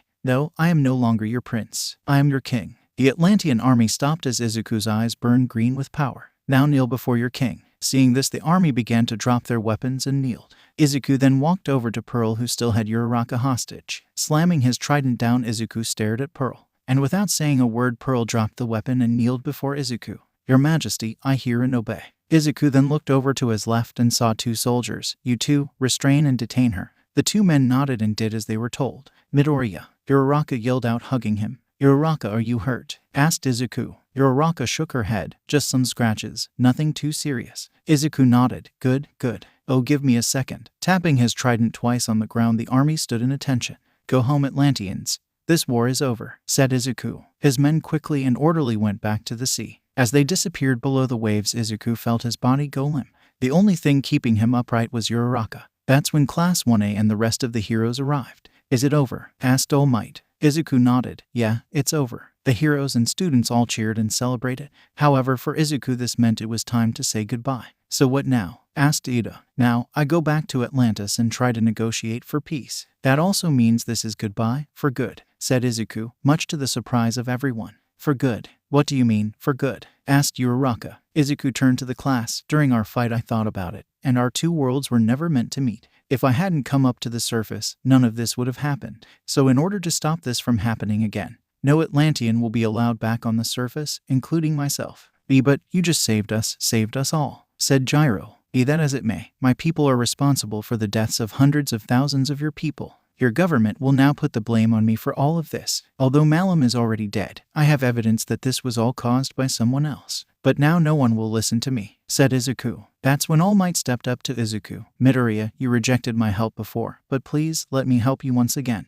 I can set up a meeting with the leaders and hopefully they will listen. Please, after all you've done for us, it's time we repay some of it. All Might extended out his hand for Izuku to take. Izuku stared at his hand before looking at Uraraka. What do you say? Should I give it a shot? Uraraka smiled. You can do whatever you want, Your Majesty. Izuku blushed when she called him that. Stop. This doesn't change anything between us, any of us. Please just call me by my name. The class smiled. Well then, Midoriya, shall we get to helping these people? Asked Mina. Izuku smiled. Yeah, let's. 2 weeks later, Izuku went back to Atlantis to get everyone's loyalty. The council swore allegiance, the army did as well. However, there was one person that he didn't trust even if she swore allegiance. Pearl was taken to the dungeons underneath Atlantis, where she would be put on trial for her crimes against the surface world. For now though, Izuku had to try to repair relations with the surface. Today was the day. The day Izuku was going to speak at the World Assembly not as a prince, but as King of Atlantis. He donned his father's crown and wore his royal attire and the symbol of the king, his trident.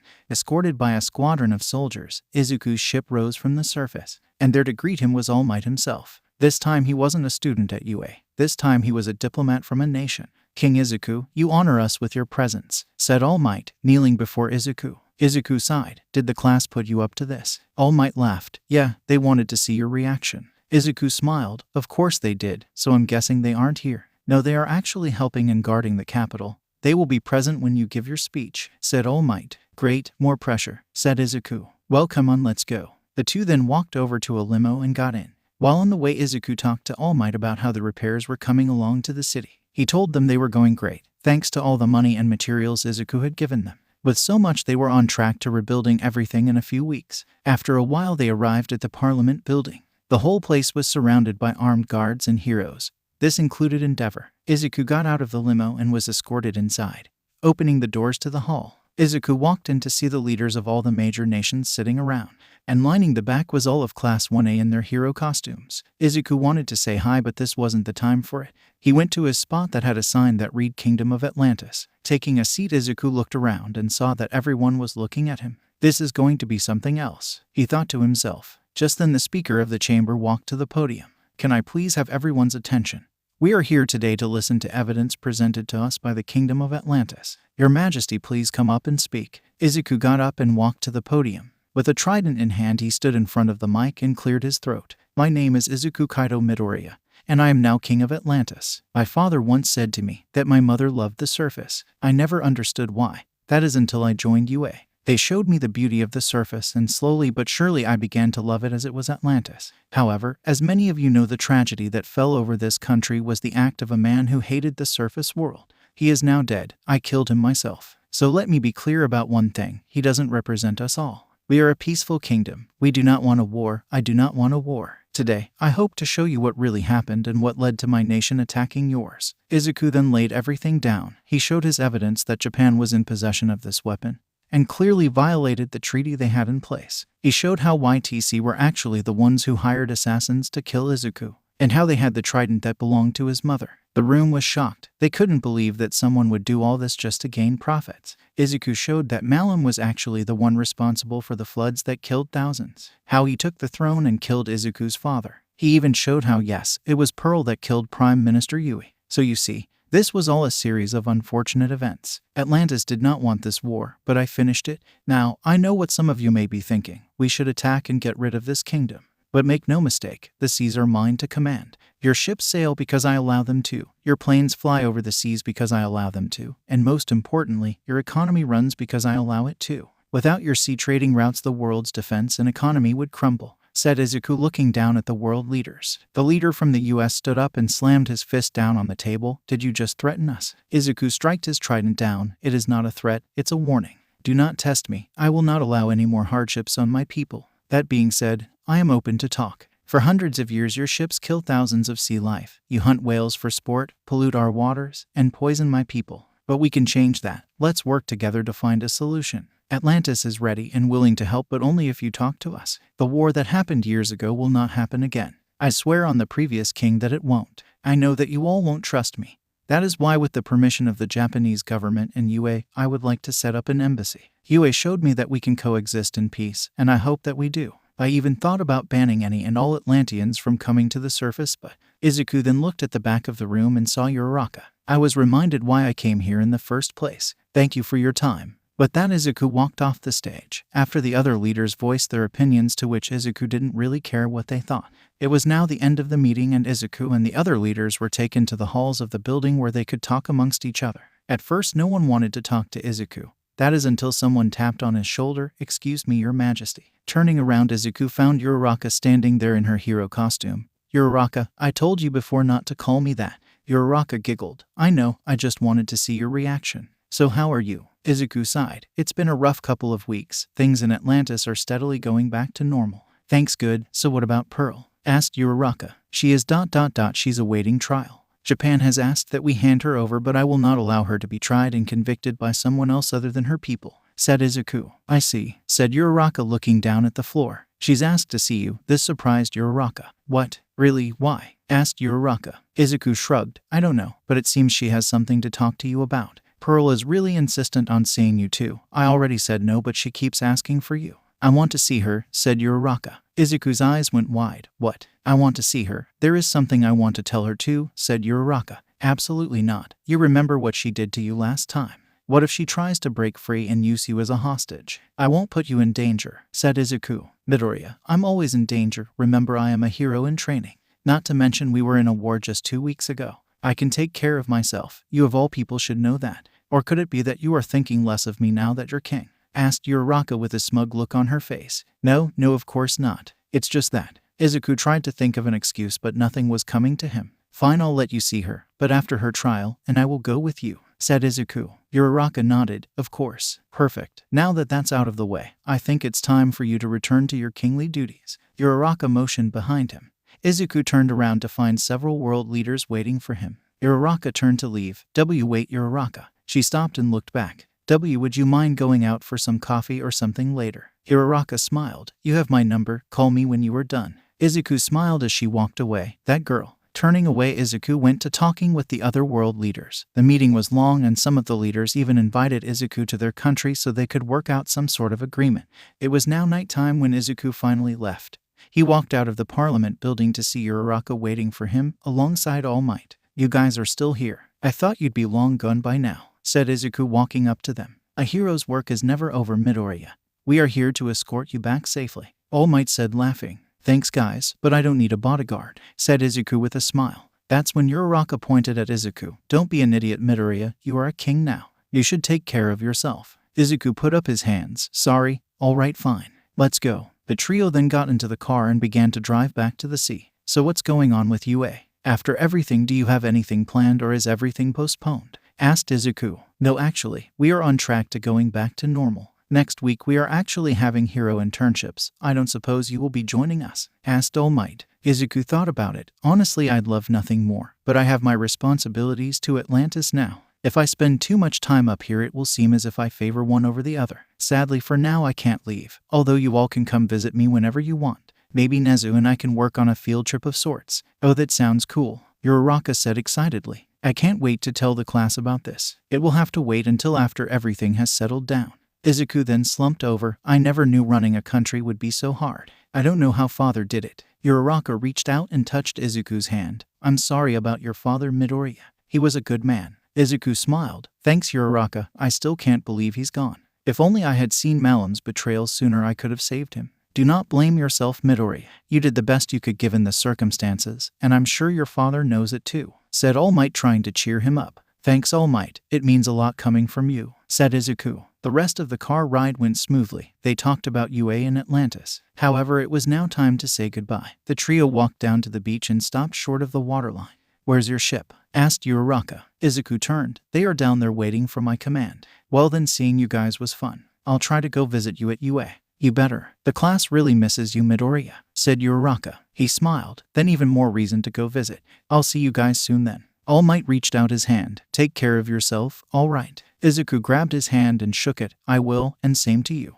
Oh right, I never did apologize for hitting you, sorry. Kahaha. Don't worry about it, although you do pack quite a punch. I still sometimes feel it, said All Might, rubbing his face. Izuku then walked up to Uraraka. Study hard, we don't want your grades to slip now that I'm not around. Uraraka pouted. Hey, I study sometimes. Okay, maybe I do need to study more. Izuku laughed. Good. Uraraka then reached out her hand for Izuku to shake. But Izuku had other plans. He grabbed her hand and pulled her in close. Izuku then leaned in and kissed Uraraka on the lips. All Might had a small blush around his cheeks as he saw the two kiss. After a few seconds they pulled away. I'll see you soon, asked Izuku, still holding Uraraka's hand. She blushed. I'll be here, just don't take too long. Izuku nodded. I won't, I'll see you soon. He then turned to face the sea, and with a strike of his trident Izuku called his ship. Getting aboard, Izuku looked back to see All Might and Uraraka on the beach. He waved goodbye as the door closed behind him. His ship fell below the water and disappeared from view. Unknown location. Mr. Yaoyorozu was not having a good day. With Izuku's speech, his company's value dropped to almost nothing. His investors pulled out, and any deals he had were immediately cancelled. To make matters worse, there was now a warrant out for his arrest. Damn that Midoriya. How did he get all that evidence? My company is now in ruins and my family has disowned me. Mr. Yaoyorozu then flipped a switch, activating the lights in a compound. I swear on my life, Midoriya, I will make your entire world a living hell. No sea is deep enough for me to reach you. But first, I need to make sure my project doesn't get found out. Mr. Yaoyorozu then walked deeper into the compound. Opening a door, he found a table. Walking over, he pushed a button and two giant monitors turned on. Oh look, it's the fallen CEO, said an outline of a man on the monitor. What's wrong? The fish people got you down, asked another man. Mr. Yaoyorozu gritted his teeth. This was nothing more than a minor setback. I will have revenge for this. In the meantime, how is our little experiment? She is doing fine, although she is getting harder to control by the day, said the outline. That's no surprise. Her kind is very powerful. They weren't meant to have quirks like us, but thanks to the fusion something incredible happened, said Mr. Yaoyorozu. That's an understatement. With her powers we can end all of civilization. But first we need to get rid of the king. Any ideas? Asked the other outline. We wait. Midoriya has a close connection with UA and a certain student in Class 1A. We can use that as a bargaining chip. For now we prepare, think of every possible situation and plan, said Mr. Yaoyorozu. The room was rowdy and everyone in it was talking to each other. In front of the room there are two tables, and in front of that, a large throne. Sitting down on one of the tables was Pearl, chained up and bound. This was her trial. Just then the door in the back opened up, and once it did the room fell completely silent. The man walked over to the throne and looked down at the room. Everyone in the room then kneeled. Sitting down, the man struck his trident to the floor. This was the signal for everyone to stand. As Pearl looked up, she saw Izuku sitting on the throne with his trident by his side. He then looked at the Atlantian sitting just below him. You may proceed. The Atlantian nodded. As you wish, Your Majesty. He then turned to the room. Today, August 10th, we will be hearing the arguments as to why the one called Pearl should be punished for her crimes against the crown and the surface world. Prosecutors, you will give your opening statement first, followed by the defendants. The Atlanteans beside the table from Pearl stood up. Your Honor, Your Majesty, we all know what happened on the surface. We launched an attack. There is no question about that, but we didn't know that our great king, King Nero, was assassinated by none other than Malum. And we later found out that the former Prince Izuku, now king, was also targeted by none other than Pearl. However, that is not all. Pearl is also accused of assassinating the Prime Minister of Japan. Her actions were clear. She wanted this war. She wanted Malum to ascend the throne, and she didn't care what or who stood in her way. Not even a friend. So that is why today, in light of all her crimes, we are seeking the death penalty. Pearl looked down at the floor when they said those words. Defendants, you may speak now. The Atlantean sitting beside Pearl stood up. Your Honor, Your Majesty, I would like to paint you a picture of a girl who had nothing. Most of us here, I assume, grew up with a loving family that cared for us. We laughed with our friends, played together, and were just kids. But now strip that all away, and put yourself in my client's position. A little girl born in the worst part of this nation, unwanted by her parents and thrown aside, she was nothing. But then a miracle, someone comes and saves you, gives you a purpose, only to find out years later that you were nothing but a pawn to them, a disposable tool, forced to do whatever they told you to do. That is what happened to Pearl. How were they able to control her, you may ask? Even now as we speak, she has coral around her brain that will kill her instantly if a button is pressed. Where is the free will in that? That is why I am asking for all charges against my client to be thrown out on the grounds that she had no free will, and if she disobeyed she would die. Both sides have now made their opening statements. Please present any and all evidence when it is your turn, said the man below Izuku. Izuku sat there looking down at all this happening. His eyes wandered and met Pearl's. He flinched slightly when the two locked eyes. He hated seeing her like this, all chained up. Pearl, I didn't want any of this, but you forced my hand. Pearl looked up at Izuku. Izuku, you showed me what it was like to be gentle. But that gentleness was why I had to do what I did. The court then adjourned to give the lawyers time to get their stuff ready. Izuku went to the back room. There he sat down. Why couldn't I see your betrayal coming? Was it because we were friends, or was it because I thought something else of you? Just then a flash of green began to shine from the necklace around Izuku's neck. Grabbing the necklace, he held it out in front of him and a projection of Uraraka popped out. She was wearing her hero costume and was sitting on a bed. Hey Izuku, is this a bad time? Izuku smiled. Hey Ochako, no you're good, what's up? Nothing much, I just wanted to see how you were doing and all. I'm actually doing my hero internship right now, said Uraraka with a smile. Oh yeah, All Might mentioned you guys were going to do that soon. So who did you go with? Asked Izuku. I went with Gunhead. He focuses on hand-to-hand combat.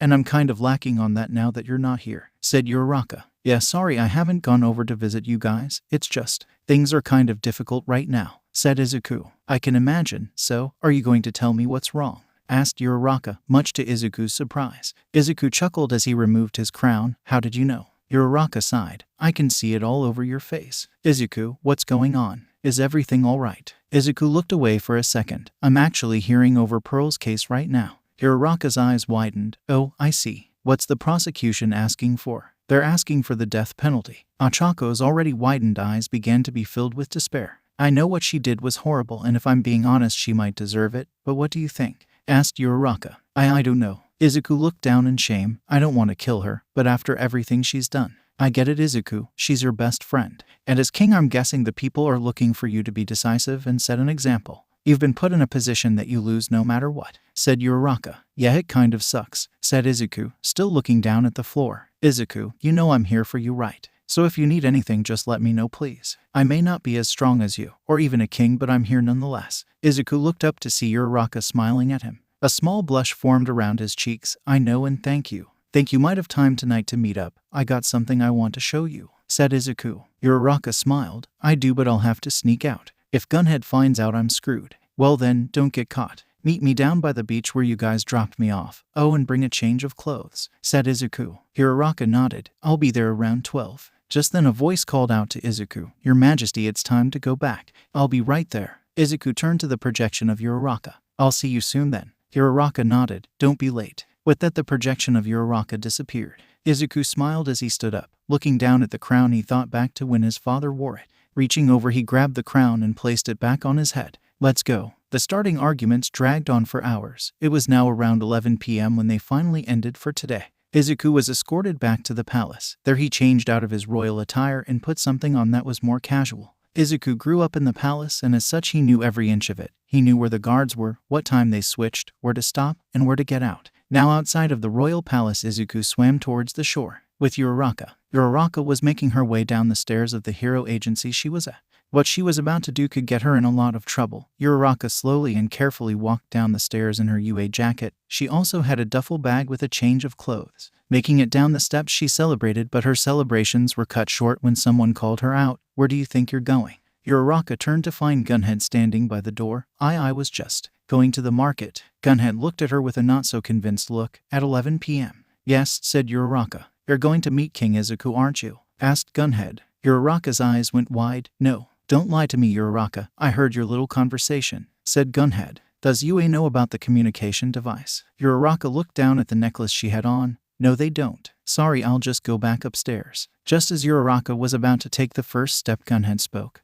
Oh look, the perfect amount of money for the bullet train that leads to the ocean. Guess I'll pick it up in the morning. I hope my student is upstairs and sleeping. I should probably go check, but I have to patrol later, so I will assume they are. Uraraka looked back at Gunhead. Just be back by morning, all right? Promise me that and I'll pretend that I never saw you. Although, if you get caught you will take the fall, deal? Uraraka smiled, deal. Thank you so much. Uraraka then grabbed the money and ran out of the door and into the night. Gunhead watched her leave. Ah, young love. At the beach. Uraraka arrived at the beach where they last met but couldn't find Izuku. Where are you, Izuku? Uraraka walked down to the shoreline and began to walk down the sand. Looking at the water she saw the moon's reflection and thought it was so pretty. That's when from the reflection Izuku began to rise from the sea. Izuku. Izuku smiled and ran towards her. He was about to hug her but stopped. Wait. With glowing green eyes Izuku removed the water on his body and clothes. All right, we're good. Dropping his trident the two then embraced. God, I missed you, said Izuku, holding her by the waist. I missed you too, Izuku, said Uraraka. I see you got out of the palace. Did anyone see you?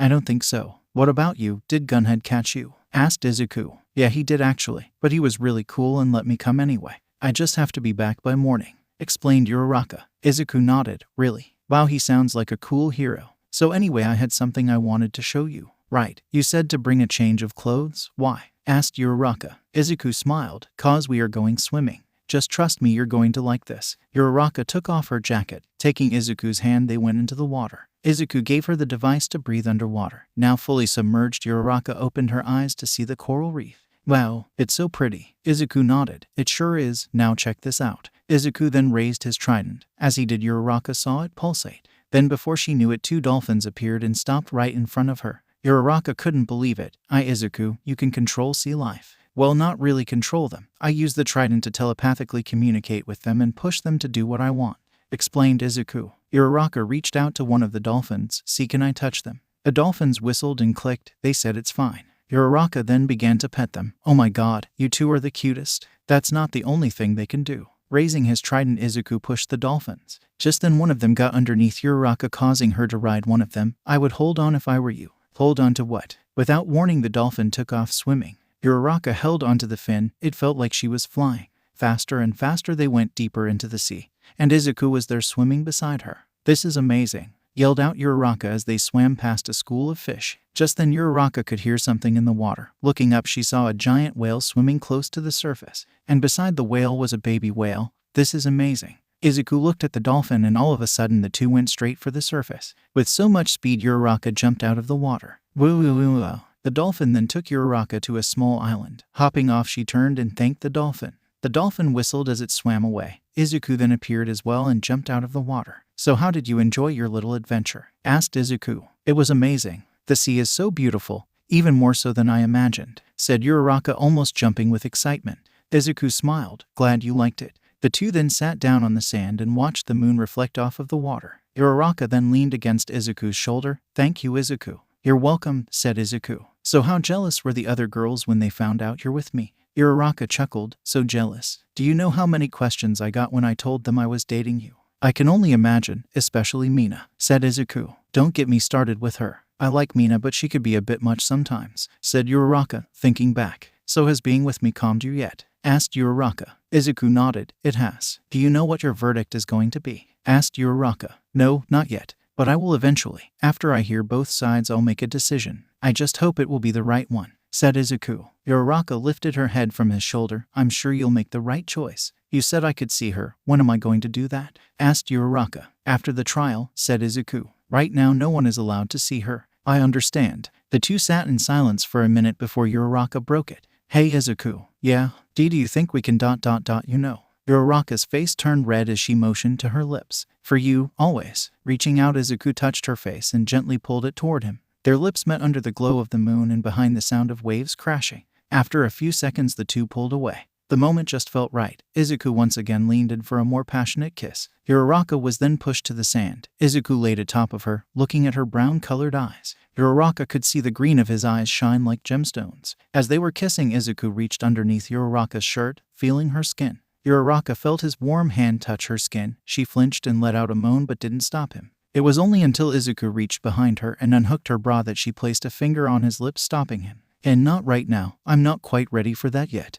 So just wait for a bit, please, said Uraraka, her face red and hot. Izuku didn't want to stop. He was this close, but he respected Uraraka more than anything. The two touched foreheads. I understand. For you, I'll wait as long as you want to. Uraraka got up from the sand. Sorry if I ruined the mood. Izuku stood up as well. You didn't ruin anything. Come on, it's getting late and we should get you back. With the help of some killer whales, Uraraka was taken back to the beach. I'll walk you to the station. It's the least I can do, said Izuku. Is someone worried that something might happen to me? Asked Uraraka, teasing Izuku. I know you can take care of yourself, Ochako, but I just want to make sure, said Izuku. Oh, aren't you sweet? All right, you can walk me to the station, said Uraraka. But before that, let me get changed. Uraraka quickly went behind a rock and began to change. Izuku being the gentleman, he looked away. After a minute, Uraraka came out wearing a pink short-sleeve shirt, black shorts, and her UA jacket. Ready, let's go then. The two walked to the train station hand in hand. As dumb as it was, Izuku left his trident in the beach as to not draw attention to himself or Uraraka.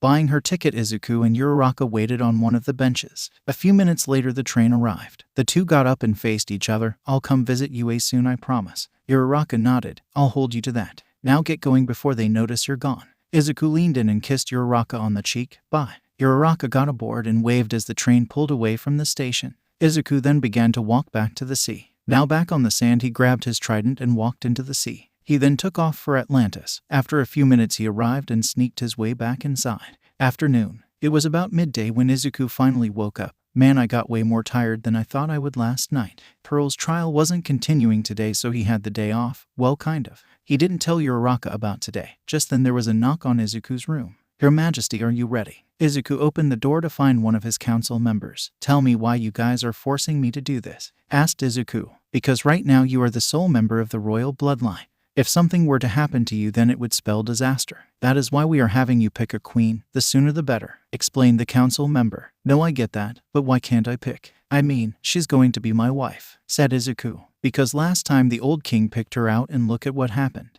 She turned out to be a criminal. Izuku couldn't believe what he just heard. Wait, are you talking about Pearl? Asked Izuku, surprised. The council member turned to Izuku. Yes, did your father not tell you about this? I'm surprised. He always had plans for you and Pearl to be married. Father never spoke of this. Why was I not informed? Asked Izuku. Your father thought it would be best to surprise the both of you when you were both at a marriageable age. He'd hoped that the relationship between the two of you would grow into one that was more intimate, explained the council member. Does Pearl know about this? Asked Izuku. The council member nodded. She does. Izuku was shocked. So what now? Now, we will give you a list of potential candidates and you will meet with each of them, explained the council member. So I get no say in this. I just have to choose from the girls you guys tell me to. That's not right. I want to choose who I want to be with, said Izuku, voicing his displeasure. This has been the way for generations. Your father also met your mother in this way. Why are you so opposed? Asked the council member. Could it be that you already have someone in mind? Izuku looked away. I actually met someone on the surface. A surface worlder. No, that is unacceptable. We cannot have a surface worlder become queen of Atlantis. Besides, the surface women are hideous just looking at them. However, before the council member could say anything, Izuku's trident appeared in front of his face. Another word and I will have your tongue. Do I make myself clear? Asked Izuku, staring down the council member. The council member kneeled. Why, yes, your majesty, please forgive me. Izuku redacted his trident. You won't get a second chance, so watch how you speak. Make sure to pass a message to the other members. I will look over your list, but I will have the final say on who I shall marry. Now tell me, how is the construction of the embassy? It's going fine so far. The seaside embassy is starting construction, but UA should be allowing us to use their school as a forefront for now. Izuku nodded. Good. Then there are a few things I still need to work out with Nezu. Inform Nezu and prepare a ship for me. I am leaving for UA tomorrow, ordered Izuku. Izuku was walking away when the council member called him. Your majesty, the list. Please at least take the list and pick someone. Izuku sighed. Fine, but only one. After that you stop bothering me for a while. Izuku grabbed the list. Sorry about this, Ochako, but I need to get him off my back. The next day, Izuku's ship rose above the water. The guards came out first, then followed by Izuku. Walking down the ramp, Izuku saw All Might and Nezu. Izuku stood in front of the two men. It's been a while, you two. All Might smiled. It has been too long, that much is for sure. How are you, son? All things considered, not bad. How's the school, Nezu? Asked Izuku. The small animal gave a thumbs up. It's doing great. The students miss you, especially Class 1A. Yeah, I know. I promised I'd visit them, but they're still at their hero internships, so it can't be helped, said Izuku. Yes, it's quite unfortunate. Shall we get going then? Asked Nezu. Izuku nodded. Let's. However, just as Izuku was about to leave, the soldiers all went to his side. Izuku looked back confused. What are you guys doing? Your Majesty, we are here to protect you. They all responded in unison. But I don't need protection. I'm fine by myself. You can leave, said Izuku. That's when the captain of the squad stepped up. Forgive me, but we cannot do that. Izuku then turned to the captain. I am ordering you to leave. Are you going to disobey me? Your Majesty, it seems the council was right. Very well. We will allow you to go by yourself, but on the condition that you take this. One of the other men came up and handed the captain a notebook, and then handed it over to Izuku. Izuku sighed. Fine. They also insist that you at least pick one by today, said the commander. Izuku rolled his eyes. Fine. The commander nodded. Good. Then we shall be here when you call for us. Please be safe, Your Majesty. The soldiers all saluted and walked back into the ship. Izuku, All Might, and Nezu watched them all leave. What was that all about? Questioned Nezu. They want me to pick a potential wife. I tried to refuse, but they are insisting on it, explained Izuku. I see. Well, are you going to pick? Asked All Might. I already have someone in mind. But ... you know what? Let's not talk about that now. Let's go to UA. The others stayed quiet and walked towards a car. After a quick trip, they arrived at UA. Izuku got out of the car and saw that no one was outside in the quad. It's quiet. Classes are actually still in session. It's only the hero course students that got internships. Besides, the last time you were here, a wave almost took out the whole school, said Nezu. Come, let's talk in my office. The three then walked inside of UA, but as they did, Izuku had to walk by the support department. As they were walking by, Izuku heard a commotion. He looked at the giant steel doors, when all of a sudden an explosion ripped the doors off of its hinges. The steel doors were thrown at the group. All Might grabbed Nezu and got him out of the way. Izuku, on the other hand, put up his forearm and blocked the steel door. The door scrunched up as it hit his arm. It still managed to push him back, but Izuku stayed upright. Throwing the piece off of him, Izuku looked through the smoke to see something else come flying at him. It wasn't another door, but rather a person. With one arm, Izuku reached out and caught Hatsum. Hatsum, you almost blew up the entire lab again, yelled out Power Loader, another one of UAS teachers. I simply made a miscalculation. That's all. I'm sure I'll get it next time, said Hatsum, covered in dirt and grease. She looked down to see an arm around her waist. She then looked up to see Izuku. Oh hey, I remember you. Yeah, you're that prince guy. Izuku put Hatsum down. Yeah, well, more like king now. Hatsum, right. I remember teaming up with you during the sports festival. Hatsum nodded. That's right. Thanks for catching me. No problem. So you're an inventor, right? Working on something explosive, I assume, said Izuku, dusting himself off. No, it was supposed to be another jetpack, but it kind of blew up in my face, said Hatsum, rubbing the back of her neck. Maybe you can come to Atlantis sometime and play around with some of our stuff, said Izuku. Hatsum's eyes widened. Really? You would let me mess with Atlantian tech? That is supposed to be the most advanced tech in the world. Only Island has anything close to your stuff. Island? That's the giant man-made island in the sea, right? Asked Izuku. Yes, actually, but how did you know that? Its location is supposed to be a secret, asked All Might, surprised. Izuku turned to All Might. King of Atlantis, remember? I know about everything that happens in the oceans. Izuku then turned to Hatsum.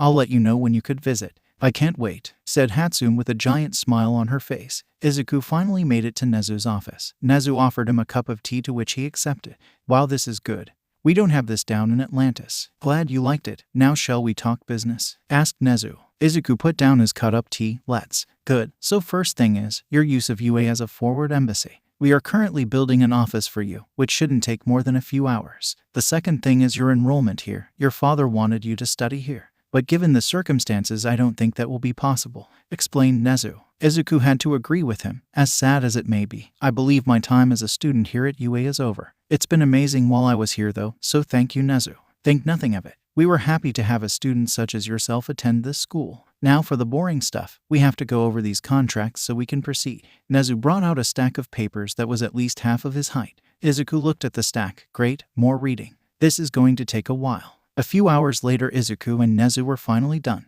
Looks like that's it. Everything is signed. I think we are done here, said Nezu. Izuku sighed. Good, I'm tired of writing. Just then Nezu's phone rang. Sorry about this. Hello? Izuku sat there waiting for Nezu to finish up his call when he saw Nezu's expression change. What? Are you sure? Yes, of course. We'll send help right away. Nezu, what's wrong? Asked Izuku, concerned. Nezu hung up his phone.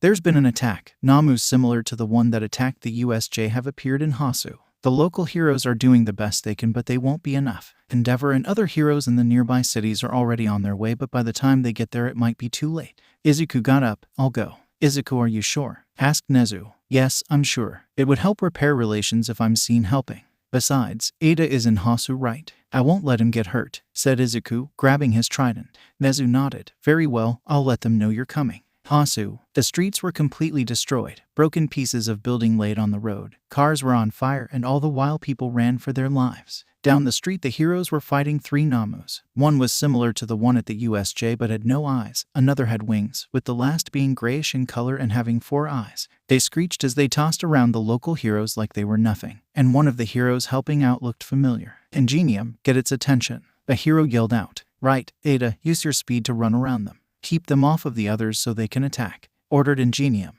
Ada nodded. Right. The 2 brothers then ran at the eyeless Namu and began to strike it as they ran by. The Namu roared almost as if it was calling the others. Just then the 4-eyed Namu came in and used one of its quirks. Opening its mouth, it began to spit out web-like tentacles from its tongue. The 2 brothers tried to dodge out of the way, but the tentacles grew in length and knocked them back in a wall. Ada's helmet came off as a result of the hit. Ingenium was knocked out. Brother. Ada went to check on him. He was breathing at least. That's when a large figure towered over them. The eyeless Namu stood in front of them. SHT. Everyone get it off of them. The heroes tried to attack the eyeless Namu but were stopped when the winged Namu used its massive wings to brush them aside. Ada knew he couldn't stand up to this thing, but he wouldn't just sit down and take it. He was going to go down fighting. Recipro burst. With blue flames coming out of his calves, Ada disappeared from the Namu's range, before appearing behind him and delivering a powerful kick to its head. I'm not done yet. Using his quirk, he quickly spun around and delivered another power kick. However, faster than Ada could see, the Namu spun around and grabbed him by the leg. The Namu then proceeded to slam Ada into the ground repeatedly with enough force to shatter the ground beneath them. Ada yelled out in pain as blood ran down his head. The Namu then dropped Ada on the floor and roared in victory. However, it was going to make sure Ada never got up again. Raising its massive foot, it threatened to stomp on Ada. Ada could only watch as the Namu brought down its foot. However, before it could reach him, something came in and hit the Namu in the chest, stabbing it. Looking down, the monster saw that it was a trident. Hey, ugly. The Namu looked up only to have Izuku come in and punch it across the face. The hit was so hard that it caused a shockwave. The Namu was sent flying through several buildings. The hit also jarred the trident lost, but Izuku caught it and landed in front of Ada. With blood running down his face, Ada could barely make out who it was. Midoriya. Izuku turned around to check on Ada. Easy, Ada. Looks like you got a nasty cut on your head. Good news is that you'll live. Bad news is that it will leave a nice scar. From behind Izuku, the Namu reappeared and let out a roar. It then looked at Izuku and began running towards him. Ada tried to warn Izuku, look out. Izuku simply smiled. Wait for it. With its massive fist pulled back, the Namu roared, but just as it was about to punch Izuku, he turned around and with his own fist hit the Namu in the chest. The heroes were stunned as they watched the Namu wobble before falling to the floor. Atop a rooftop, Shigaraki and Kirigiri watched this all unfold. Shigaraki, he's here. I see that. Shigaraki then reached into his pocket and pulled out a cell phone. He's here, what shall we do? Observe, we need to know how he fights. The Namus may be wasted, but we will gain valuable information. The pro heroes were stunned. Izuku had just taken down one of the Namus, a monster that they were having trouble taking down, and he just took it down like it was nothing. Stay here, Ada, I'll deal with the rest of them, said Izuku as he walked towards the other 2 Namus. Picking up his trident, Izuku gripped it and threw it right at the flying Namu. The trident stabbed into the Namu's shoulder. This caused it to crash into the side of the building. Izuku then jumped to the side of one building and began to climb it by jumping from building to building. With one final leap, Izuku jumped on the back of the winged Namu. The Namu tried to get Izuku off of its back by slamming against the building, but Izuku held on. The heroes below watched as Izuku grabbed the wings. You've done enough damage, monster. It's time I send you down. Gripping the wings tight, Izuku ripped them right off the monster's back. The Namu screeched out in pain as it crashed into the ground. Standing on its back, Izuku grabbed his trident and pulled it out of the Namu. He then raised it and stabbed it in the back of the head, killing it. However, as soon as he pulled out the trident, Izuku was hit by a tentacle. Dropping his trident, he was pinned against a wall. Looking up, Izuku saw the pale green Namu running at him. Thinking fast, Izuku raised his arms and brought them down on the webbing, shattering it. However, the Namu still managed to grab Izuku by the neck. It then proceeded to slam Izuku into the ground.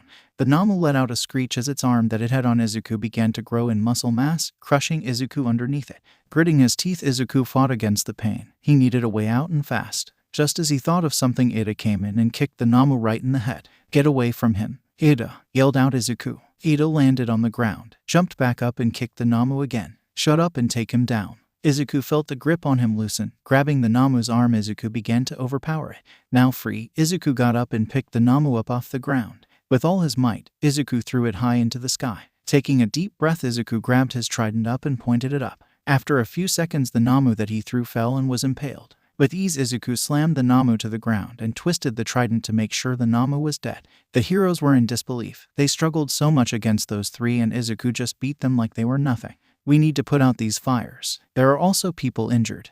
They need medical attention, said Izuku to the heroes. The heroes all snapped out of their trance and quickly went to help everyone. Izuku stayed behind and helped the heroes with whatever they needed. By the end of it, there were many injured but luckily no deaths. Izuku sat down on the street. Man, that was tiring. Midoriya. Izuku looked up to see Ada. Oh hey Ada, thanks for the backup. You really saved my butt back there, said Izuku standing up. Ada shook his head. I should be the one thanking you. If you didn't show up, my brother and I would have been toast. I'm sure you two could have handled it. So how's your brother? Asked Izuku. He's alive. The Namu really did a number on him. I just hope there's no damage to his arms, explained Ada. If there's anything you need, Ada, just ask. I could transport your brother to one of our hospitals if you need, said Izuku. Ada nodded. Thank you, Midoriya. It's good to hear reassurance. Anytime. I should get going. The guards are probably freaking out by now. Ada nodded and said his goodbye. However, before Izuku could leave, a loud voice was heard. Well, if it isn't the prince, or should I say king.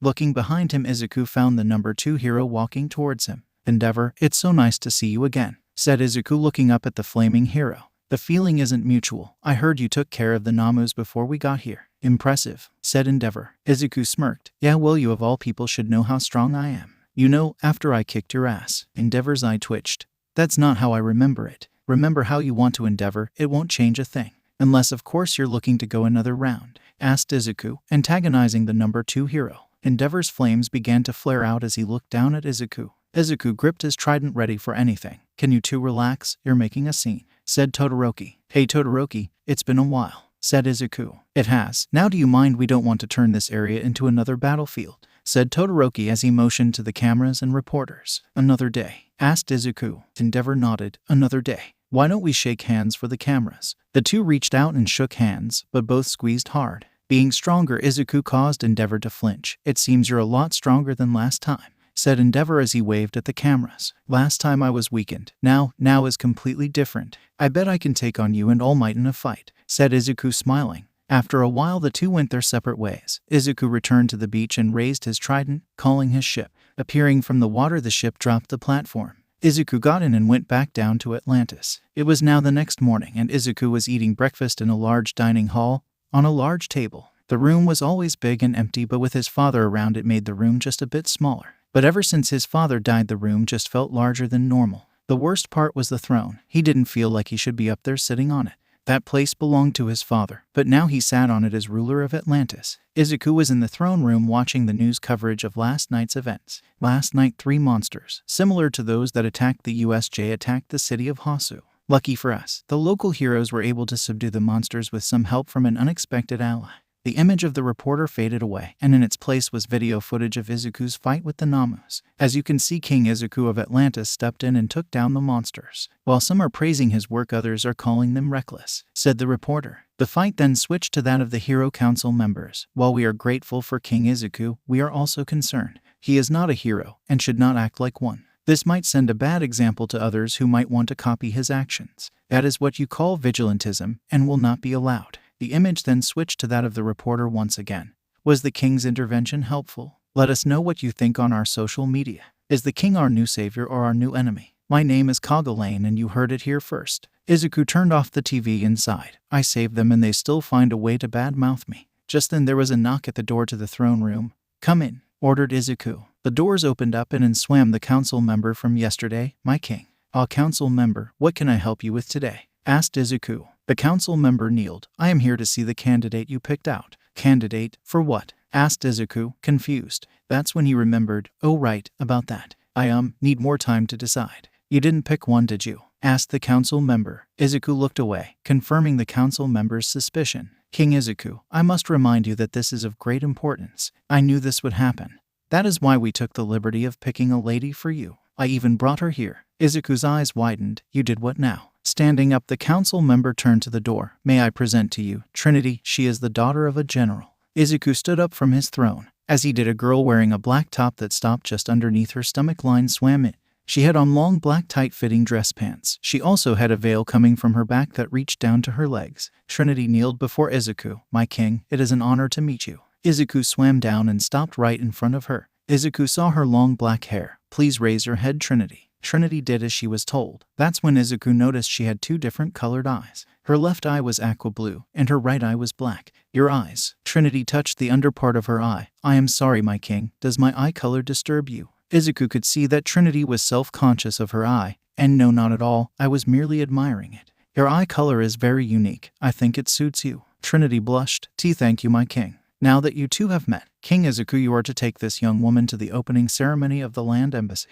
said the council member. Izuku turned to the council member. I thought you said I was just going to meet her. You did, just now. It's time you get to know each other. We don't expect you to take her now. We just want you to actually do something, explained the council member. But I didn't. Izuku turned to Trinity and saw that she was on the verge of tears. Fine, it will be my pleasure, said Izuku through his teeth. Excellent. Then we shall take our leave. Good day, my king. Bowing, the council member and Trinity both swam away. Izuku breathed a huge sigh of relief. Ochako is going to kill me. 2 weeks later, opening ceremony of the land embassy. Ochako was excited for 2 reasons. One was that she and a few of her classmates were chosen to protect the embassy for today. And second was today she was going to see Izuku again. Sue, Mina, Kaminari, Gyro, and Todoroki all joined Ochako in this mission. The representatives of the world's most powerful countries and even the lesser-known ones would be present.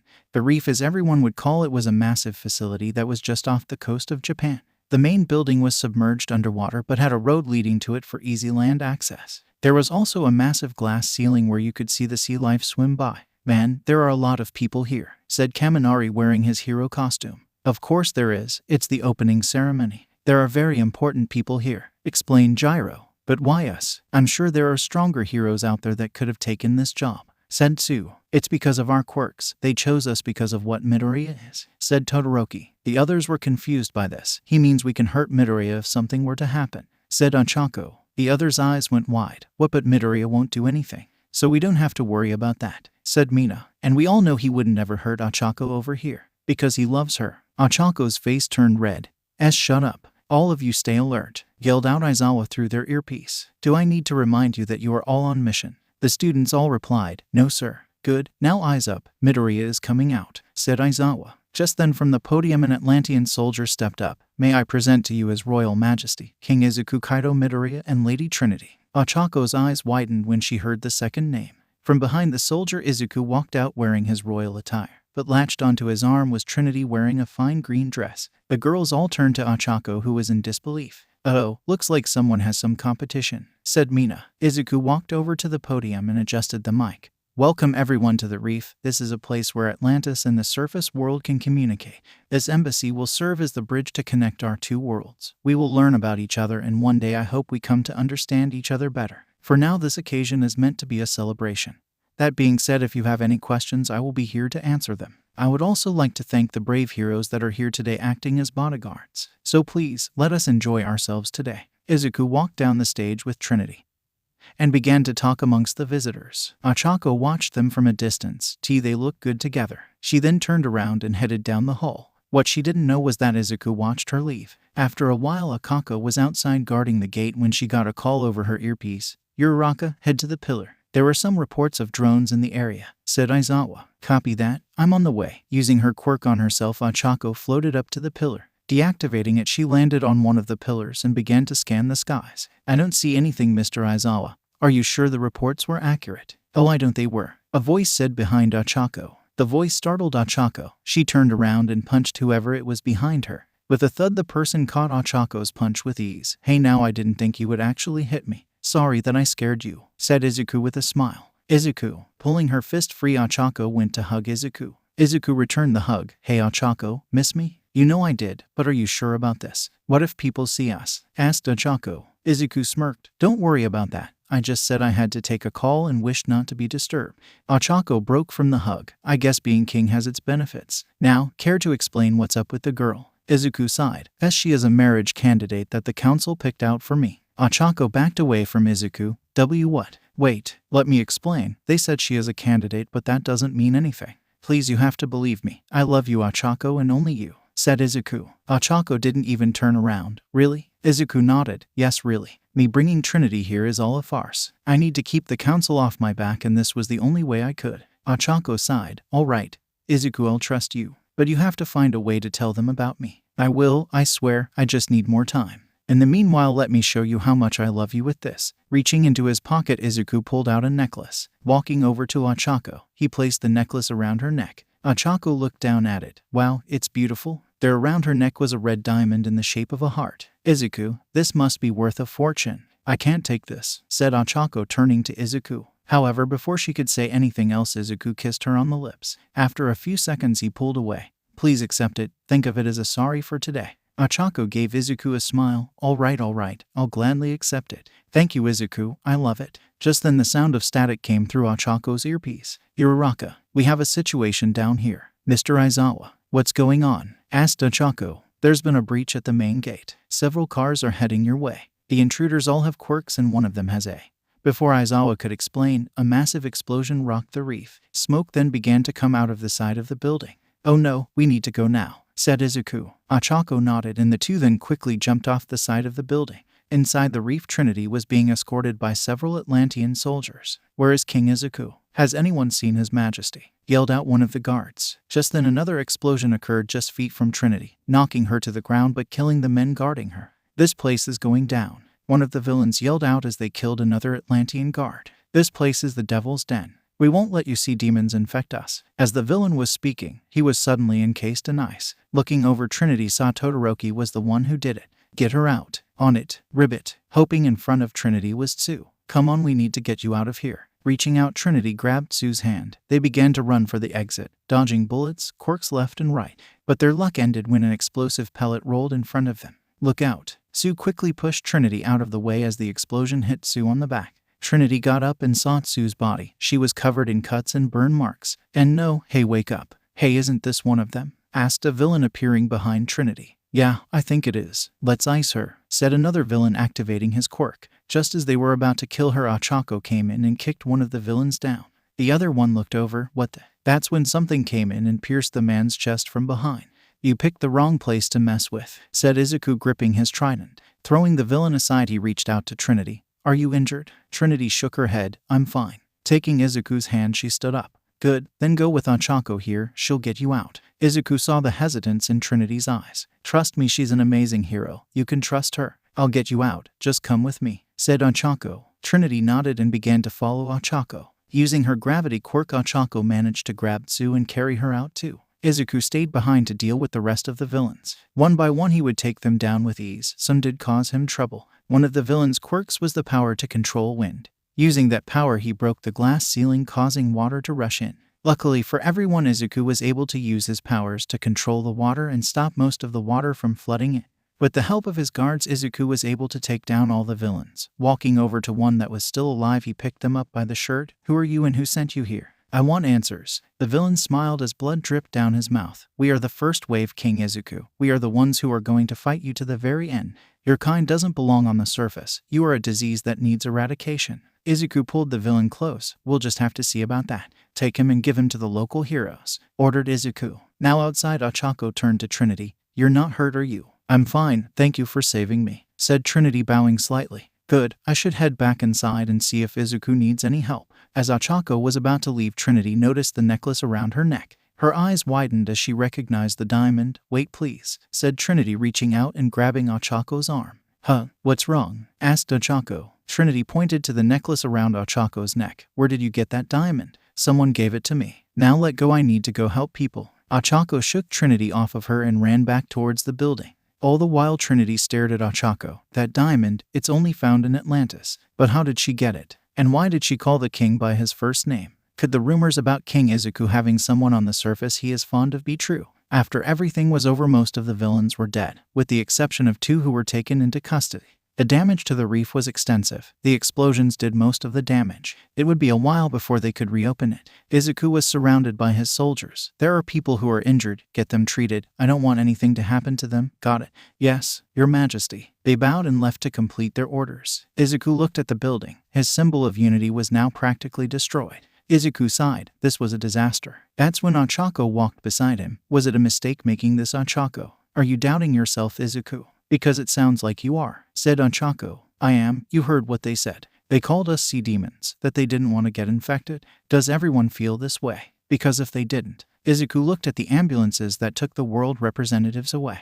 They sure as hell do now. Ochako placed a hand on Izuku's shoulder. I know things suck right now, Izuku. But you have to do this. This was your mother's dream, wasn't it? Izuku nodded. Then don't let this get you down. This is the perfect chance to reset yourself. All of a sudden Trinity walked up behind the two. Ochako, was it? Do you mind if I speak to you, alone? Izuku and Ochako turned around. I'm sure. We'll talk later, Izuku. I think you still have some representatives to deal with. Izuku nodded and went to check on the representatives. So what did you want to talk about, Lady Trinity? Trinity is fine. And I wanted to speak to you about the diamond around your neck. Ochako would see that Trinity was serious about this. What? This? It was a gift from a friend, said Ochako, trying to think of an excuse. A friend? Does this friend happen to be filthy rich? Cause a diamond of that size and color is worth a fortune. Not to mention that it is a special diamond, said Trinity. Ochako's eyes widened. What? That much? So it really is special. Hold it up against the light, said Trinity. Huh? Why? Asked Ochako. Just do it. You have nothing to lose, so do it, said Trinity. Ochako shrugged and removed the necklace and held it up against the light. Ochako's eyes widened as from within the diamond the symbol of Atlantis began to shine. That expression tells me everything. It was King Izuku who gave you that necklace. That must make you the surface woman he is fond of, aren't you? Asked Trinity. Ochako said nothing. You don't have to respond, but I would like an answer to one question. Do you love King Izuku? Ochako turned to Trinity and held the diamond close to her chest. I do. I love Izuku. Trinity smiled. Good. Then I wish you the best of luck to the both of you. Wait, just like that you're going to accept it. Izuku told me you were a marriage candidate. Don't you hate me? Asked Ochako. Trinity shook her head. No, actually, if I'm being honest, I'm happy. I know King Izuku may smile and laugh with me, but I can tell his heart belongs to another, you. Me being a potential marriage candidate is a way to increase my father's influence. It was purely political. Everyone deserves to be loved by someone who loves them back. Don't get me wrong, I like the king, but not in that way. However, I am willing to help you. Help me? How? Asked Ochako. Seeing how the council chose me to be his marriage partner, I have some leverage. That means I can keep others off of him. King Izuku wouldn't ever touch me or another woman, but he is well. Ochako smiled and finished Trinity's sentence. Too nice when it comes to girls. Trinity nodded. Yeah, and when the time comes, I want the two of you to announce your relationship. The council will reject it, but the people are another thing. They may be willing to accept you. Will there even be a time? Look at what happened today. Just like in Atlantis, there are those on the surface that will never accept Izuku for who he is, explained Ochako. Then make them accept you. Change isn't something that is accepted, but times are different now. Trust me when I say it's better that you tell everyone, or time will force your hand. Oh right, I'll keep your relationship with the king a secret under one condition. Ochako got worried. Trinity then grabbed Ochako's hand and smiled.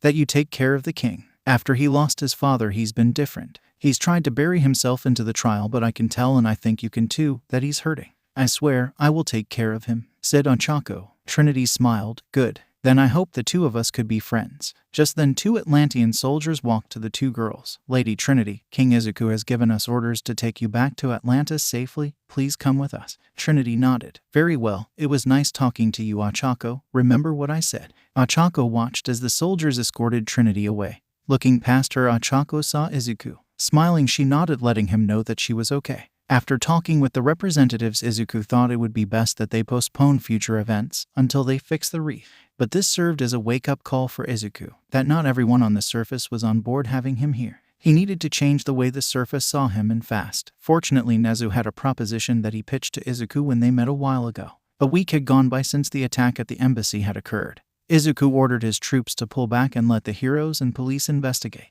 Now it was time for Izuku to go back and check. He sent a squad of soldiers to secure the inside, but when he arrived there were already problems brewing. As Izuku walked towards the embassy, he could hear in the distance the sound of arguing. This is your last warning, surface worlder. Get out of our way. The commander of the squad said to the commander of the SDF soldiers. And I already told you we have orders not to let anyone into this former embassy, said the SDF commander. The Atlantian commander narrowed his eyes and was about to issue a command when Izuku's voice was heard. What is the meaning of this? The Atlantian soldiers turned and kneeled before Izuku. Your Majesty, this wretch is barring our entry. Izuku turned to the soldiers at the door of the embassy. What's going on? We are securing the area, King Izuku. As of 10 a.m. this morning, the Prime Minister revoked this embassy's status. We are to let no one into this former embassy. We don't want to escalate this, explained the SDF squad commander. Izuku assured them. There won't be an escalation. But I'd like to ask something of you. Are you afraid of us? The SDF squad commander looked away before looking Izuku in the eyes. Honestly, I don't want to be, but you gave us a lot of reasons to be. Just 5 Atlanteans were able to kill the former prime minister and drown an entire city, killing thousands in the process. Izuku sighed, I understand. He then turned to his men, fall back, and await further instructions. The Atlantean soldiers nodded and began to walk away from the former embassy. Izuku then turned to the soldier, who do I speak to about this? Going back to Atlantis, Izuku had a very lengthy discussion with the new prime minister. After talking for hours, Izuku agreed to give Japan a few weeks to think about reinstating the embassy's status. Izuku sat back down on the throne and sighed. Man, this new prime minister is tough. Just then there was a knock at the door and in swam in a messenger. Your Majesty, I bring news. Izuku stood up. Speak. UA has authorized your proposition. Izuku smiled. Perfect. When is the date set? The time is set for 2 days from now, explained the messenger. Good, then I shall prepare at once, said Izuku. Good work, you may leave now. The messenger bowed and swam away. I can't wait for my friends to see this. 2 days later, today was an important day and Izuku was nervous. For today he would be joining Class 1A on a field trip to train their quirks. Class 1A had just taken their final exams and most of them, keyword being most, passed.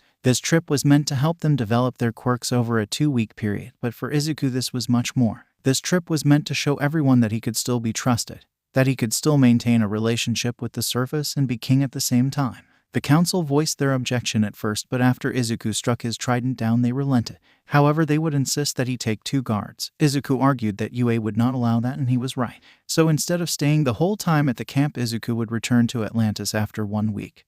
But he would bring along his class to train in Atlantis for the remaining week. After getting the students' parents' permission, the stage was set. Izuku and Class 1A were currently on a bus heading towards the campsite. Izuku and Ochako were sitting in the back talking about what to expect during this trip. However, the class was more concerned with their relationship than the trip, especially Mina. So Ochako, have you 2 kissed? Ochako blushed and looked over to Izuku. Don't look at me, she asked you. Ochako sighed. Yes, we have. The girls all awed at the same time. What about further, have you 2 done it yet? Asked Minta. Now it was Izuku's turn to blush. That is none of your concern. Ochako nodded. I agree, yes we're together, yes we are dating, but no, we won't tell you everything. Mina pouted. Fine, but you'll answer sooner or later. I still can't believe it though. Ochako is actually dating a king. Right, it's like something out of a fairy tale, said Hagakure. That means Ochako has a good chance of becoming the next queen. Ribbit, said Tsu. Izuku's eyes widened and his cheeks blushed. Hey now, let's not get ahead of ourselves. Ochako nodded. But yes, she does. Ochako turned crimson red.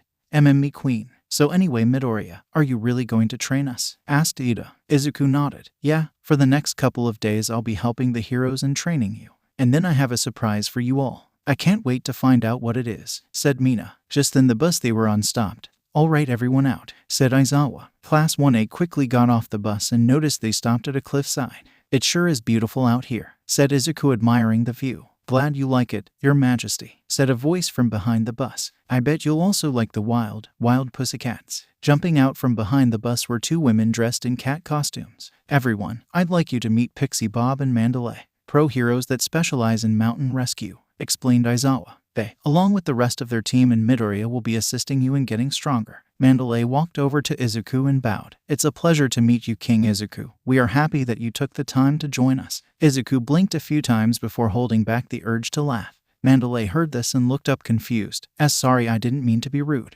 It's just that you don't have to worry about titles with me. Please, call me Midoriya and just talk normally. Mandalay smiled. All right, Midoriya, good to have you on board then. She then extended out a hand. Izuku smiled. Reaching out, he shook Mandalay's hand. Thanks for having me. Pixie Bob then jumped in. Now that introductions are out of the way, let's get right into it. Mandalay agreed. Right, all right everyone, listen up. Welcome to your first day. Here you will learn to grow your strength and hopefully learn a thing or 2. But first you need to make it to the campsite. She then pointed to the base of the mountain. Just there at the door of the mountain, we have base camp. Your objective is to reach there before sunset. Oh, and feel free to use your quirks as you please. We own all this land, so go crazy. Class 1A began to worry. That's far away, I think I'll pass, said Kirishima, backing up. Yeah, I rather take the bus, said Mina, walking towards the bus. The class quickly joined in and began to run towards the bus. However, before anyone could get in, Pixie Bob jumped in front of them. Sorry kids, but no shortcuts for you. Placing her paws onto the ground, Pixie Bob began to manipulate the ground. The ground rumbled when all of a sudden a massive tsunami made of rock and dirt hit the class, sending them flying off the cliff. Remember, you got until sunset, yelled out Mandalay. As Pixie Bob deactivated her quirk, she was surprised to see Izuku still standing there with Ochako standing behind him. He actually shielded Ochako from the rock tsunami. Izuku looked around. Did you guys want me to join them? Aizawa nodded. Yes, we all know you're strong with a weapon, but I want to see you without one. Oh, and help the class while you're at it. Izuku nodded and tossed his trident at Aizawa.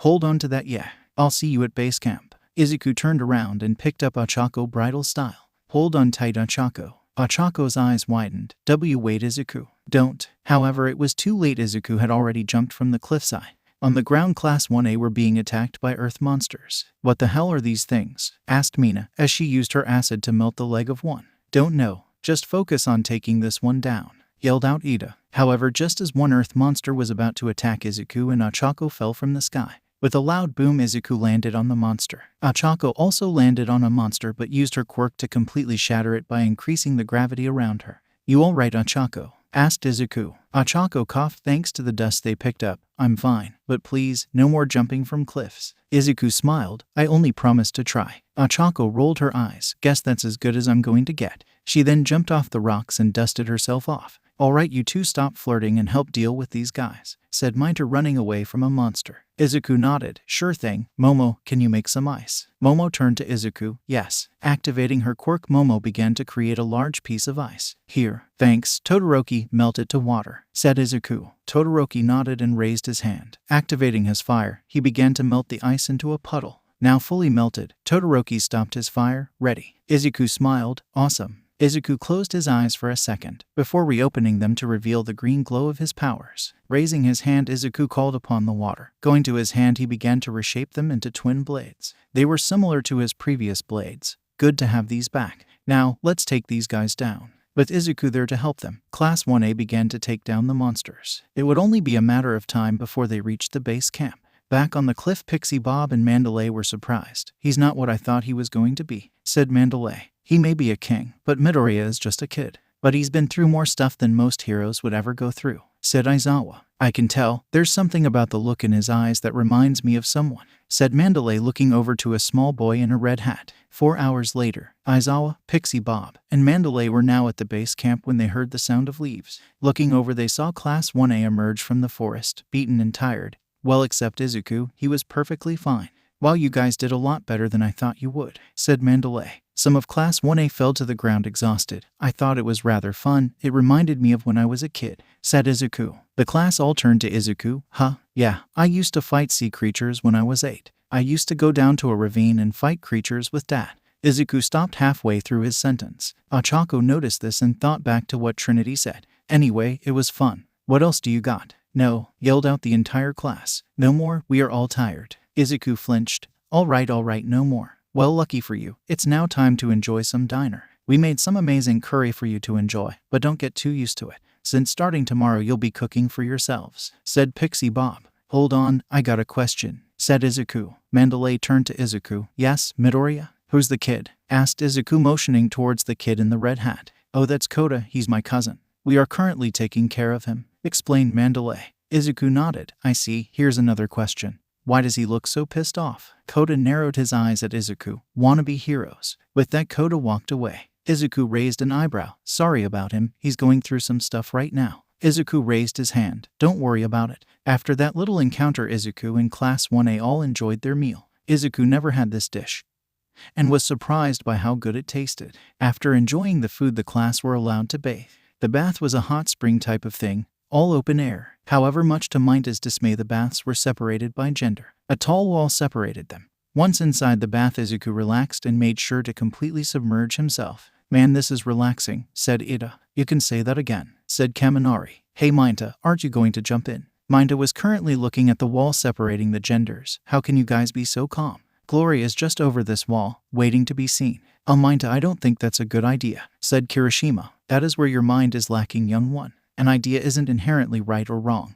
It's only a question of if you can do it. And I can. Minta then plucked a purple ball off of his head and stuck it to the wall. Greatness doesn't come to those who wait. You have to go out and chase it, said Minta as he quickly began to climb up the wall. However, just as he was about to reach the top, Minta was slammed by a massive pool of water. The water knocked Minta off of the wall, which sent him crashing to the pile of buckets. The guys all turned to Izuku, who had burning green eyes. Anyone else want to try it? asked Izuku as miniature water tornadoes surrounded him. The guys were smart enough. They didn't want to peek on the girls. That was just unmoral. That, and the fact that Ochako, Izuku's girlfriend, was on the other side of that wall completely naked. They really didn't want to die tonight. Later that night, Uraraka was wearing her pajamas and was about to get into bed when she was grabbed by someone and forced to sit down. What the heck? Uraraka looked up to see all the girls in Class 1A around her. What? So about that conversation we were having in the bus, said Mina with a smirk. I told you already, didn't I? We aren't going to tell you everything, said Ochako. We just want to know one thing.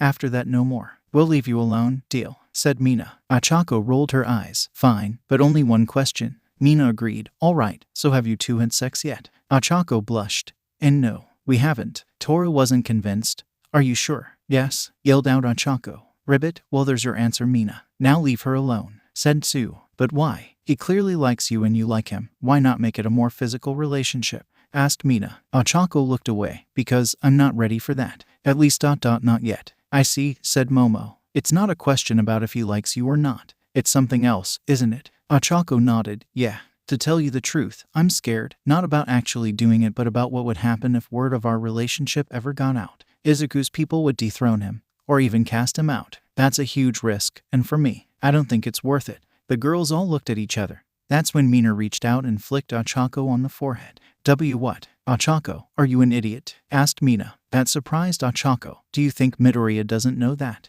I can guarantee that he does, and yet he's still with you. I have to agree with Mina on this one, said Gyro. Midoriya is risking everything to be with you. That proves how much he likes you. Yet you're taking it in a way to rationalize your fear. Ochako thought about it. Just think I'm that Ochako. Well, we should probably get some sleep. We don't know what Mr. Aizawa has planned for us, said Momo. With that, the girls all went to sleep. 5:30 a.m. the next morning. Aizawa had woken everyone up just as the sun was rising. Class 1A was standing outside. Some of them were still half asleep. Welcome to day 2 of training camp. As I said before, you're here to train your quirks. Now I know you'll have gone through a lot and fought in a lot of battles, but that doesn't mean you've gotten stronger. Aizawa then pulled out a ball and tossed it towards Bakugo. This is just like the one from the first day of class, said Bakugo. Correct, now throw the ball. This way we can compare your first day score with now, explained Aizawa. Bakugo walked a few feet away from the class, winded up, and using his explosions he launched the ball. Die. After a few seconds, Aizawa turned to a small device, and that's why we need this training. Turning the device around, he showed the class a distance of 710 meters. His first day distance was 705. Bakugo only improved by 5 meters. You all might have gotten more battle tested, but your quirk powers are lacking, explained Aizawa. That's why myself, the Pussycats, and Izuku here are going to help you. We will make you stronger no matter what. The class all swallowed nervously. Let's get started, shall we? The class then went off and split. Each student was given a way to improve their quirks. All but Ochako. She was going to train with Izuku to improve her use of Atlantian martial arts. The key to mastering the martial arts was breathing. Izuku would teach Ochako how to properly control her breathing while in a fight. Ochako was throwing punches while controlling her breathing, but found that it put a strain on her lungs. Blocking an attack, Izuku countered with a hard right but stopped just inches from hitting her. You're too tense, relax and focus, said Izuku. Ochako was tired and out of breath after hours of fighting. She tried to go into a fighting stance but found that her arms wouldn't move. I think I'm done, said Ochako, falling back on her butt. Izuku nodded. You did well for your first time. I can tell you'll master it soon enough. Ochako smiled. Thanks, Izuku. Couldn't have done it without you. Izuku then extended out his hand. Come on, let's go back to base camp. Grabbing his hand, Ochako was pulled up. However, the two didn't let go. The pair then walked towards the camp hand in hand. Hey, you two. It's about time you show up, said Mina. Sorry, we got too into training, said Izuku. Mina smirked. Training, huh? Are you sure it wasn't something else? Ochako blushed. Mina. The girls laughed. Sorry. All right, everyone gather round. As we said yesterday, we will no longer be cooking for you. That means you'll be preparing your own food, explained Mandalay. The class quickly got to work making food. It took Izuku a bit to get the hang of cooking, since he never had to do it before. But eventually he learned and was now able to cut vegetables. It was a start. Now finished, everyone grabbed a plate and began to eat. That's when Aizawa walked over to the end of the table. Listen up, everyone, we have an announcement. Everyone turned to Aizawa. Normally this training camp would last 2 weeks, but things are going to be different this year. Want to take the rest, Midoriya? Izuku got up and walked beside Aizawa. After the week is up, you will all be joining me in visiting someplace none of you have ever been. The class was confused. Izuku smiled. For the final week you will be going down to Atlantis to train. Everyone dropped their spoons. Are you serious? Asked Mina. Izuku nodded. Yes, we already got approval from the school. So in 1 week's time, you'll be some of the few people in the world to visit Atlantis. The class rose from their seats. This is going to be amazing,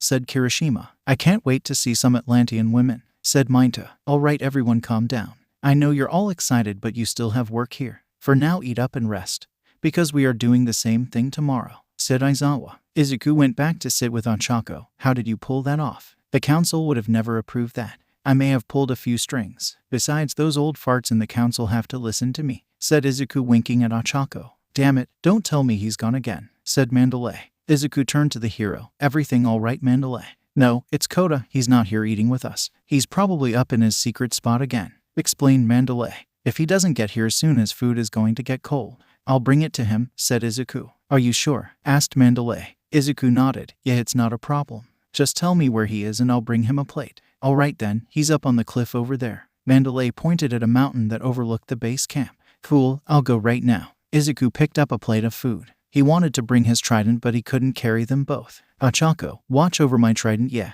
Ochako nodded. No problem, hurry back. With that, Izuku jumped towards the mountain. Kota was sitting on the edge of the cliff looking down at the base camp. Stupid heroes. Just then there was a noise from behind Kota. Turning around, he saw Izuku walking towards him. How did you find me? Izuku stopped in front of the kid. Mandalay told me where to find you. Hungry? Asked Izuku, lifting the plate of food. Kota turned away. No, now leave. Izuku sighed. So tell me, kid, who did you lose? Kota's eyes widened. How did you? I know because I have the same look in my eyes. I recently lost my father, and my mother died when I was young. So I know what you're going through, explained Izuku.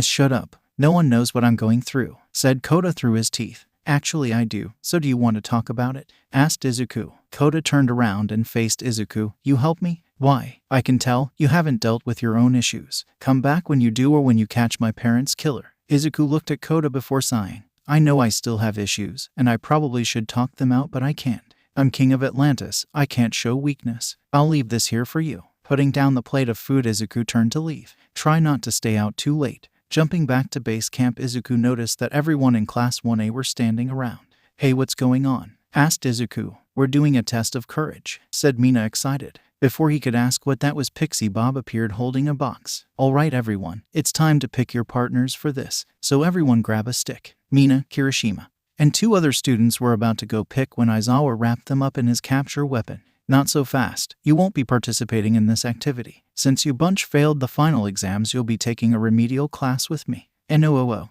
They yelled out, disappointed. They then began to get dragged by Aizawa towards the main building. Izuku just blinked at them. Sorry guys. After everyone picked a stick, they began to pair up. As luck would have it, Izuku got paired up with Ochako. The 2 then walked into the forest where Class 1B was ready to scare them. As they walked deeper into the woods, Ochako clinged onto Izuku. Ochako didn't like being scared. Her little scream made Izuku laugh. You are being mean, Izuku, said Ochako, pouting. Izuku wiped away a tear. Sorry, but that little scream was cute. I never heard you sound like that. Ochako looked at Izuku and got worried. She could see through his smile. Hey Izuku, are you alright? Izuku looked at Ochako. Of course I am. Why'd you ask? It's just your smile. It's forced, explained Ochako. Izuku looked away. That obvious, huh? Izuku, I know you've gone through a lot and I understand you need some time to. However, that's when Izuku cut in. You understand. Do you understand what it feels like to find out that your mother that has been gone for years is dead? Or maybe you understand how it feels to find out your dad is dead, killed by someone you trusted. Oh, or maybe you know how it feels to have your best friend since you were a kid betray you and almost kill you. Izuku stopped and looked at Ochako, who was almost in tears. Izuku looked away in shame. I am sorry. I didn't mean to talk to you like that. Ochako shook her head. No, it's fine. This is good, Izuku. You're finally opening up to me about this, so thank you. And you're right, I don't know how any of that feels. But I do know that you need help, Izuku. So if you ever feel like talking, just let me know. I'll always be there for you. Izuku grabbed Ochako's hand and kissed it. Thank you, Ochako. I just need some time to get my thoughts in order. Take as much time as you need. I'll be here, said Ochako. The 2 leaned closer to each other and were about to kiss when Izuku smelled something. What is that? What's what? Asked Ochako. That smell. It almost smells like something is burning. Just then a large explosion shook the ground beneath them, followed by several more explosions. What's going on? Asked Ochako. We're under attack, said Izuku as blue fire appeared throughout the forest. We need to head back to camp. Come on, let's go. Grabbing Ochako by the hand, the two rushed back to camp. On the way they found Sue and Momo. "Guys, are you alright?" asked Ochako. Sue nodded. "We're fine. What about you two?" "Pretty good. So any idea on who's doing this?" asked Izuku. "None, but who would be dumb enough to attack us?" asked Momo. "Whoever it is, we need to get back to camp. Mr. Aizawa will know what to do," said Sue. The others agreed and were about to walk back when Izuku remembered something. "Oh no, Kota. You three go back to camp. I'll be right there." Ochako was surprised. "Izuku, where are you going?" "To save Kota. Now go back to camp." "Ochako, grab my trident and use it to defend yourself." "Got it," said Izuku. Ochako nodded. "Good, now go." On the cliff, Kota watched as the explosions devastated the forest. What's going on?" "I'll tell you what's going on," said a voice behind a rock. "The cleansing is about to begin," said a tall man wearing a robe. Turning around, Kota watched as the man towered over him, "and anyone close to the so-called king will die." The man's massive arm appeared from underneath the robe. Kota's eyes filled with despair as he knew what this meant. However, just at the last second something snatched Kota. The man's fist missed. "You saved this child? Why? You are nothing but a demon from the sea." With Kota in his arms, Izuku appeared several feet away from the man. "Demon, that's what the other one said. That must mean you are part of the same organization. Let's see if you are the talking type." Izuku put down Kota. "You good kid?" Kota nodded. "Yeah, I'm alright." "Nice, now get behind me. I'll finish this guy off and then head back to the others," said Izuku. Kota quickly got behind Izuku. "Finish me, please. You Atlantians must be real dumb if you think you can stand up to me without a quirk," said the mystery man. Izuku smirked. "Don't need one for a small fry like you." The man then began to laugh. "We'll just have to see about that." Charging in, the man raised his arm. Izuku watched as it suddenly began to grow in mass. Izuku's eyes widened. Reaching out, he stopped the fist from hitting him. But the impact was enough to break the ground beneath Izuku. "Hey, not bad. You actually hit pretty hard," said Izuku. The hood over the man was blown off as a result of the hit, revealing that he had spiky blonde hair and a scar running down his left eye. However, that's when Izuku noticed it. He didn't have a normal eye, it was an artificial one. In that moment, the man managed to hit Izuku in the side, causing his body to smash into the side of the mountain. The man laughed. "Ha ha ha. See, weak like all Atlantians." With rocks falling, Izuku managed to push himself out of the mountain. "Alright, I'm getting real sick of the racist talk. What the hell did we ever do to you?" "A lot of things, but most recently the flood that killed thousands of people. Your kind is a disease brought to the surface, and like any disease, you must be eradicated. That's how I lost my eye. 2 heroes that we thought were Atlantians did this to me," said the man, showing his eye. "That's impossible. No Atlantian would be here on the surface," explained Izuku. "I know, but at the time we did not know that, and I was tasked to kill them," said the man. That's when Kota finally recognized who the man was. It was you. You killed my parents. You're muscular." Muscular turned to the boy. "So you're the hero's brat, huh? Funny how things play out. Oh well, you're in allegiance with him, so you have to die as well." Turning his back on Izuku, Muscular began to walk towards Kota. However, before he could even get close, Izuku ran in and grabbed Muscular by the waist. "You'd think I'd just let you kill him. Think again." Using his strength, Izuku managed to lift Muscular off the ground and suplexed him. Temporarily stunned, Muscular was motionless on the ground. That's when Izuku came in and kicked the villain in the back. Muscular crashed into the side of the mountain, causing it to partially cave in. That was for the kid. However, just as Izuku was about to move, the rocks began to shift, and in one powerful yell, Muscular reappeared with his body covered in muscle fibers. "Nice hit, kid, but you'll have to do better than that." Izuku was getting excited. "Alright, it's been a while since I had a good fight. Try not to disappoint me." Running in, Izuku was about to attack when a giant rock came flying at him. He quickly dodged by sliding underneath it, but he wasn't expecting another one. With no time to even put up his arms, Izuku was hit with the massive rock. Izuku fell to the ground and onto his back. Wincing in pain, Izuku looked up to see Muscular in the air. "This is over." Muscular came crashing down hard on Izuku's stomach with so much force that part of the mountainside came crumbling down.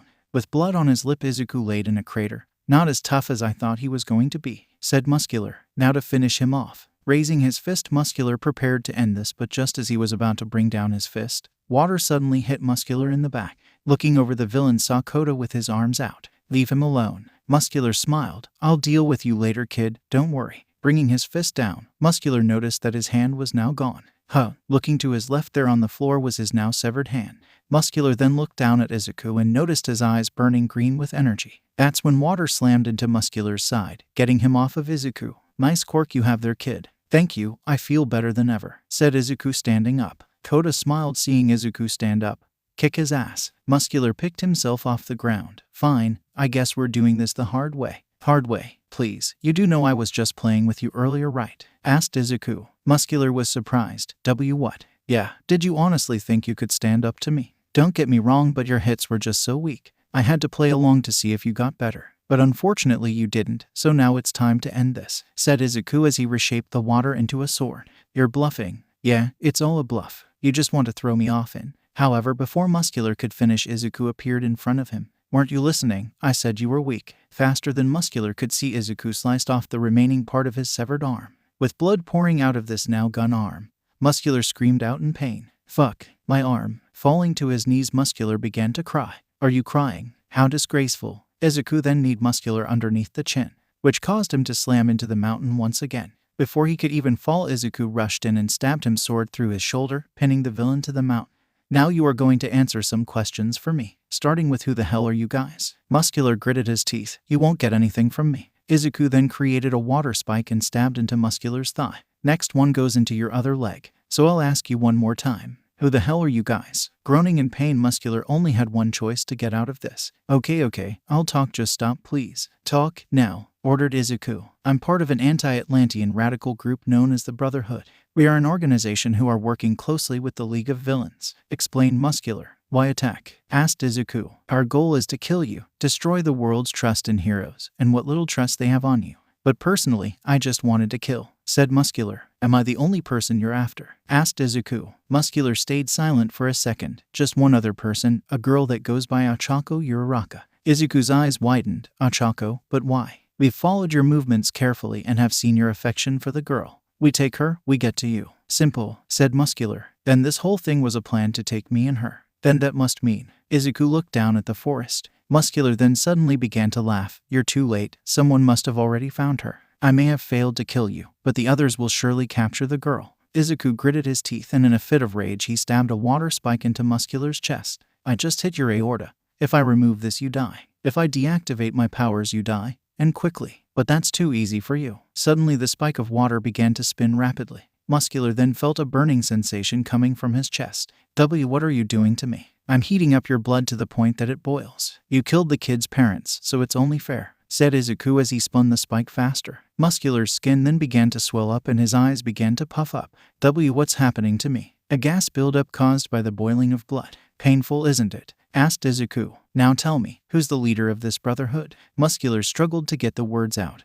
I don't know. It was the League of Villains that hired me. Wait, the League of Villains. Izuku finally remembered. Shigaraki. Letting his powers die down, Izuku turned to Kota. We need to move now. But what about him? Asked Kota, pointing to Muscular. He'll most likely die. Is that all right with you? Asked Izuku. Kota thought about it before nodding. Yes, good. Now we need to get back to base camp, said Izuku as he offered the boy a piggyback ride. The two quickly made their way down the mountain and into the forest. I need my trident. But first I need to get Kota to the base camp safely. If these guys are after me, then I have to lure them away from the class. Quickly making his way down the mountain, Izuku ran through the forest and spotted Aizawa. Hey Aizawa. Aizawa turned to find Izuku and Kota. You two, where have you been? No time for that. Have you seen where Ochako is? Asked Izuku. Uraraka. No, I haven't. Why, what's going on? Asked Aizawa. The reason they are attacking, it's because I am here. Also, they know Ochako is someone close to me, so they are trying to get to me through her, explained Izuku. Aizawa's eyes widened. Then that means? Izuku nodded. Yeah, it's all my fault. Again. Listen Aizawa, take Kota. I'm heading to the camp to see if Ochako is there. After that I'm leaving with her. If we are here it will only put the others in danger. However, before Izuku could leave, Aizawa reached out to him.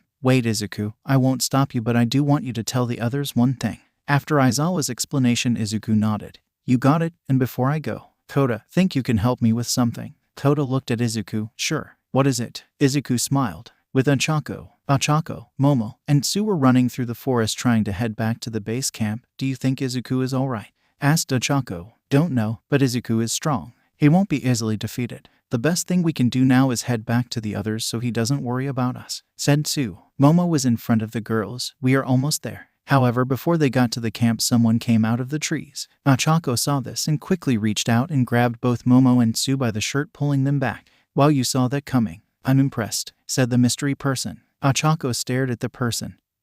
Who are you and what do you want? The mystery girl had on a school sailor uniform type of jacket. Oh, you know, just the normal stuff. That's when someone else appeared from the trees. Hey, you crazy bitch, we were supposed to ambush them. Out walked a tall skinny man with scars all over his body. "You just blew our cover." The girl smiled, exposing her fang-like teeth. "Sorry, I just couldn't help myself." The tall man sighed. "Whatever, let's just grab the girl and go." The three students all readied themselves. "Looks like they are looking for a fight," said Momo. Achako's eyes began to glow with power. "Let them come, we'll take them." Before any of the students could do anything, a voice was heard directly inside their heads. "Everyone in Class 1A and 1B, on behalf of Eraserhead, you are all allowed to use your quirks to defend yourselves. Also, it seems the villains are after two people. Midoriya and Uraraka are their prime targets. Midoriya is currently looking for Uraraka, but if you find her first, make sure to defend her. We cannot allow them to be taken." Achako's eyes widened. "Oh hell." Sue wasted no time in defending her friend. "Sorry about this, Achako, but you need to be somewhere else." Wrapping Achako in her tongue, Sue tried to fling the gravity hero away. However, just as Sue was doing that, the female villain charged in with a knife. Slicing Sue's tongue, she managed to cause enough damage to disrupt Sue's plan.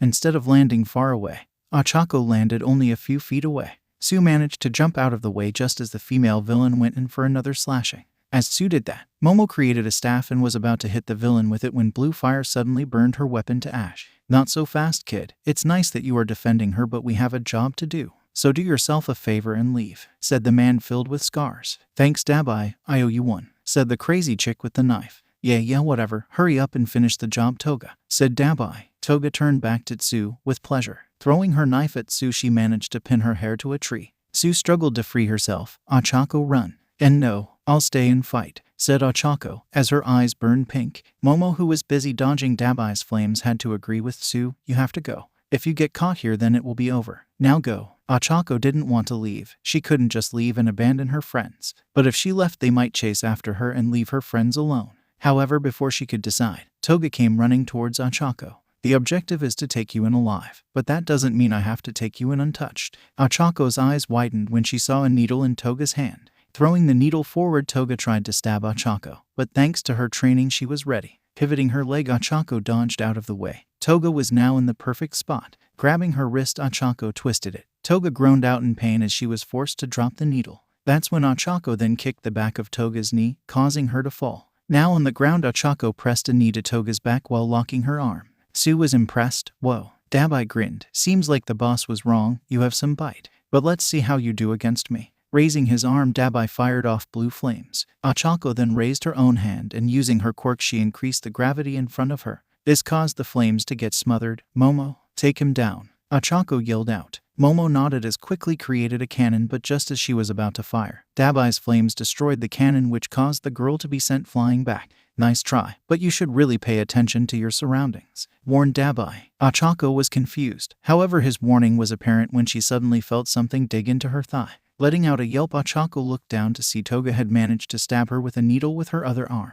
"Wow, this blood is amazing. It's so special." The pain of the needle was enough to cause Achako to lose her focus. This caused the gravity that was holding the flames back to fall. Dabai saw his chance and took it. Raising both of his hands, he amped up the amount of fire. The entire area was bathed in a blue light as the flames roared through the forest. Achako needed to do something, and fast. The flames were going to burn her alive. "This is crazy. Your teammate is right here." Dabai just smiled. "I know, but she knew the risks going into this." Achako braced for the flames, but before they could hit her, something came crashing in front of her. Suddenly, a wall of water appeared and extinguished the flames. "Sorry, but I can't let you take her just yet." Achako smiled.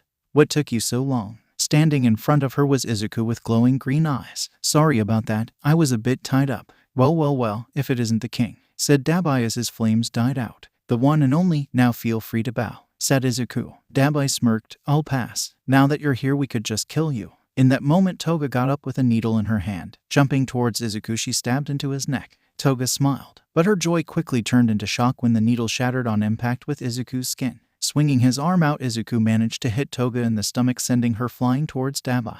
"Momo, Tsu, get out of here. These guys are only after me and Achako. No sense in getting you two caught in the crossfire. Besides, I'm about to teach them a lesson." Momo nodded and quickly went over to Tsu to free her. Once she did, the two of them ran into the forest. Izuku then turned to the villains. "You guys made 2 mistakes coming here today. 1. You made the mistake of targeting the king of Atlantis. Your second mistake was targeting my woman, and for that you will pay." Izuku ran towards Dabai and Toga, but he didn't know that's exactly what they wanted. Now, from the trees, Izuku saw a little blue ball appear. "That's it. A marble. That's all you got for me. You insult me." Izuku wasn't even going to bother swatting it away, however that would prove catastrophic. As the marble hit Izuku in the chest, it suddenly expanded out and from it a purple gas appeared. Izuku stopped and began to violently cough. This is poison gas, and highly combustible. Dabai then raised his hand and used his fire. What followed was a massive explosion. Izuku, Ochako watched this happen and was about to jump in to help but stopped when she began to shine red.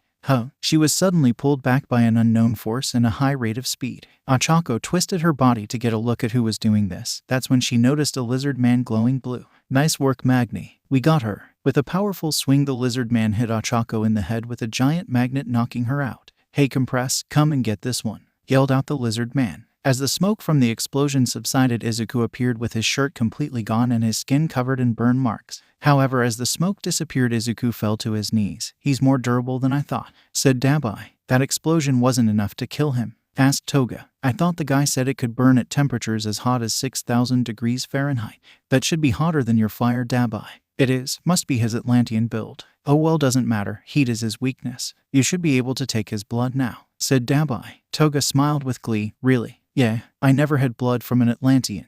With her twisted smile plastered across her face, Toga walked over to Izuku with her needle at the ready. Leaning down, she smelled the blood coming off of Izuku. Oh my god. Yes, this smell, it's amazing. I never thought blood could smell so sweet, so alluring, so tempting. I wonder how good it will taste. Raising her needle, Toga was about to stab into Izuku when out of nowhere someone screamed, "Die!" Appearing from above the trees, Bakugo appeared and blasted Toga away from Izuku. If anyone is going to take him down, it's going to be me. Damn it. Toga, move, I'll deal with him before any more show up. Dabai raised his hand and let his fire burn. However, before the fire reached Bakugo, a wall of ice appeared. Too late. Now you have to deal with us, said Todoroki. Midoriya, you alright? Todoroki placed a hand on Izuku's shoulder. As still alive. Oh, Ochako, where is she? You talking about this one? Asked Compress, holding a blue marble with Ochako in it.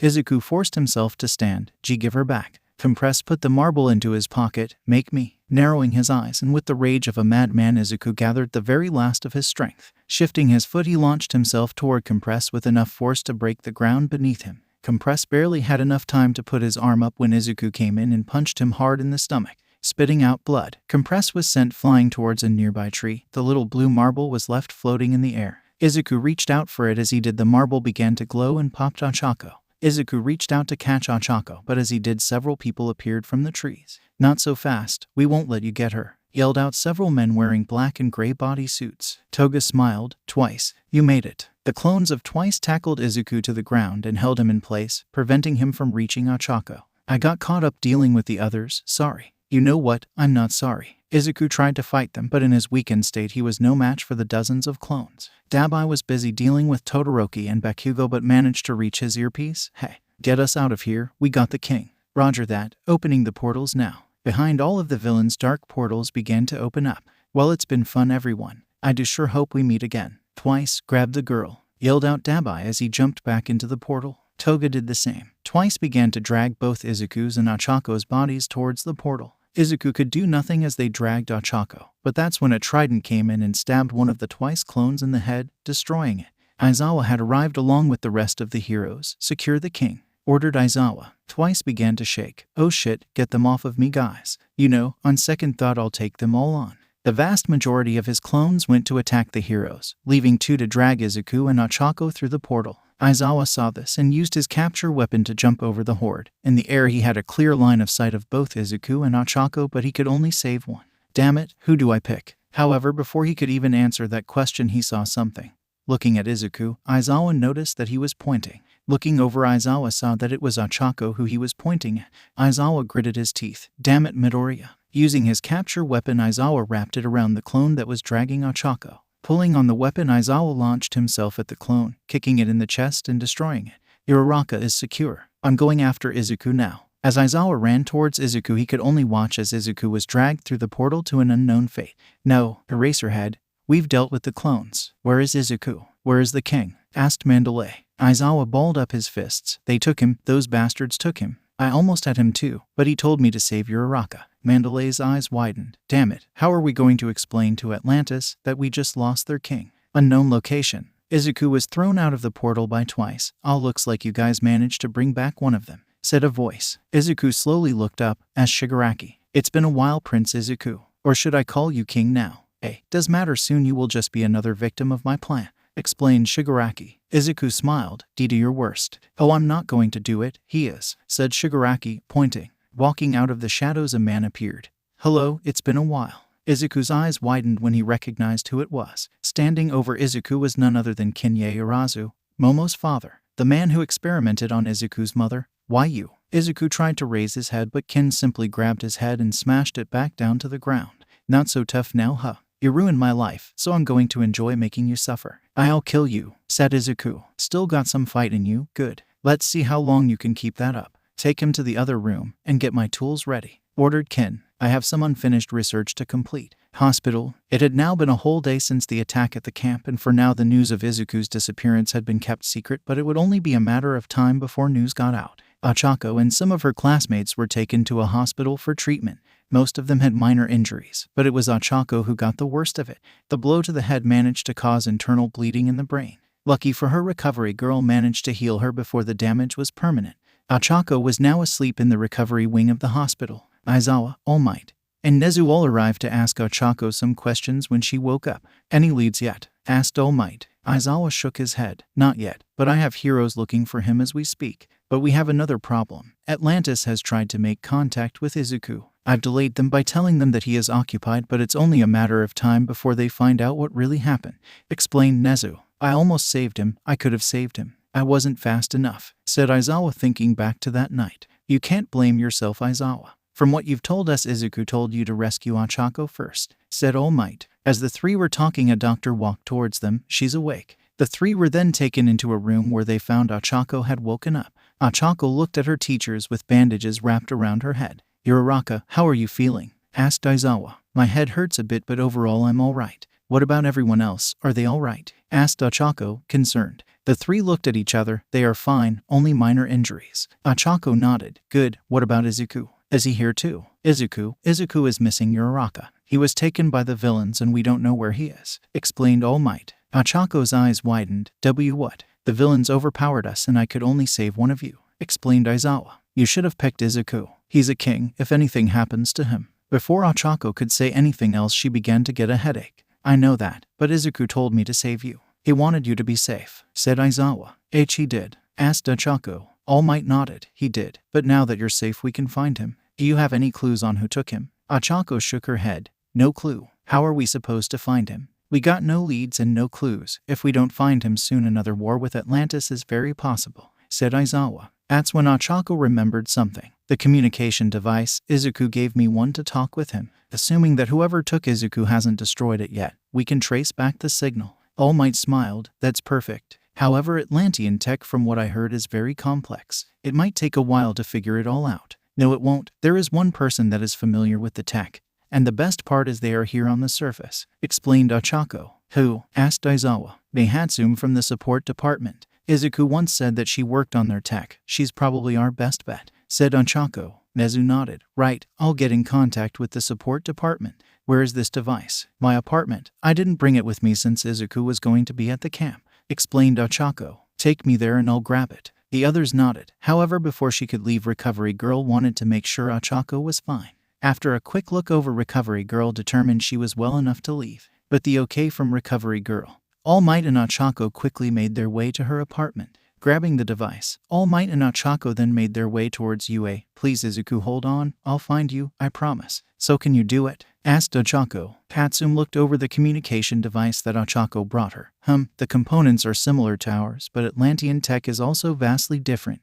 But can you trace back the signal to the other device? Asked Aizawa. I could, if I had enough time, explained Hatsum, pulling up her goggles. How much time do you need? Asked All Might. A year, maybe more. While it's true that I helped Izuku and Pearl with the weapon, this is just so different. Not to mention they were here helping me. The slightest mistake could destroy the device. Without them it would just take too much time, explained Hatsum. Ochako frowned. Damn it. What if we send the device to Island? Maybe Dr. Shield can help, offered All Might. They may be more advanced than us, but even then there is no guarantee they would be able to help us in time. We need to find Izuku now, said Nezu. Aizawa thought about it. Looks like we need an Atlantian to help us. But asking for help would mean disclosing information about his disappearance. That could lead to another war with Atlantis. We can't have that. Not again, explained Nezu. Without an Atlantian, I won't be able to help you or Midoriya, explained Hatsum. Hatsum, if you get the help you need, how long will it take to get Izuku's coordinates? Asked Ochako. Not long, an hour at most I'd say, said Hatsum. Ochako nodded. Keep working, I'll be right back with the help you need. The heroes all looked at Ochako. Where are you going, Uraraka? Asked Aizawa. I said it before, right? I'm getting the help she needs. All Might, I might need your help. There's only one person that can help us now. With that, Ochako and All Might walked out of the support department.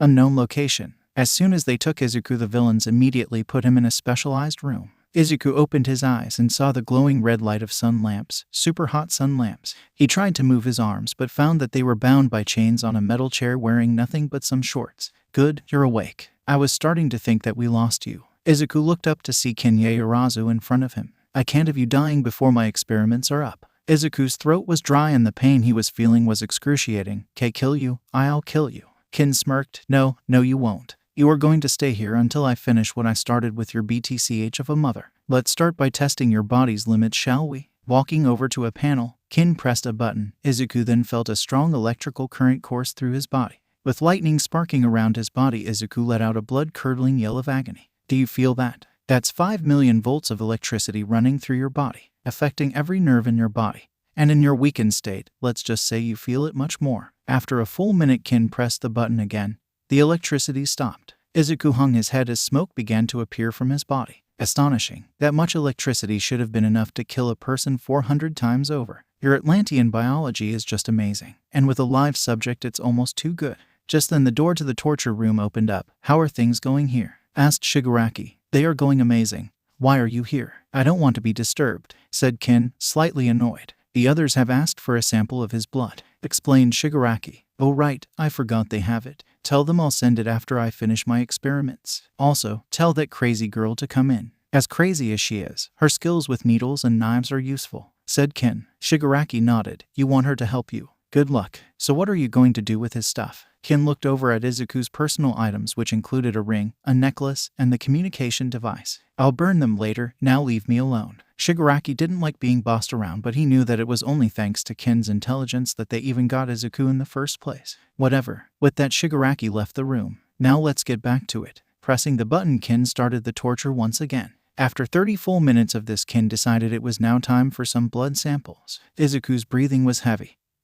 He was barely conscious at this point, but things were only going to get worse. Oh, Izuku, said a voice. Izuku looked up. What he saw scared him. Look at you, all tied up for me. All that you need is to bleed a little. Toga stood in front of Izuku with several knives in her hands. Let's see that blood. Izuku's eyes closed. I just need to hold on for a bit longer. I know they're coming. I know Ochako is coming. I just know it. I just need to survive. Down by the beach. All Might stood down by the beach as Ochako made a call. Normally he wouldn't listen in on conversations, but Ochako was just within earshot. Yeah, I'm here. Where are you? Asked Ochako. The person on the other line answered. Ochako nodded. It's safe. No one but me and my teacher will know you will be here. Reaching around her neck, Ochako pulled out the diamond necklace and raised it. The setting sun hit the diamond, causing it to gleam. A signal? For who? Suddenly from the sea a large Atlantian warship surfaced. All Might's eyes widened. What is going on? It's fine, All Might. I got us the help we needed, said Ochako. That's when the side door of the warship opened up and out came a platform.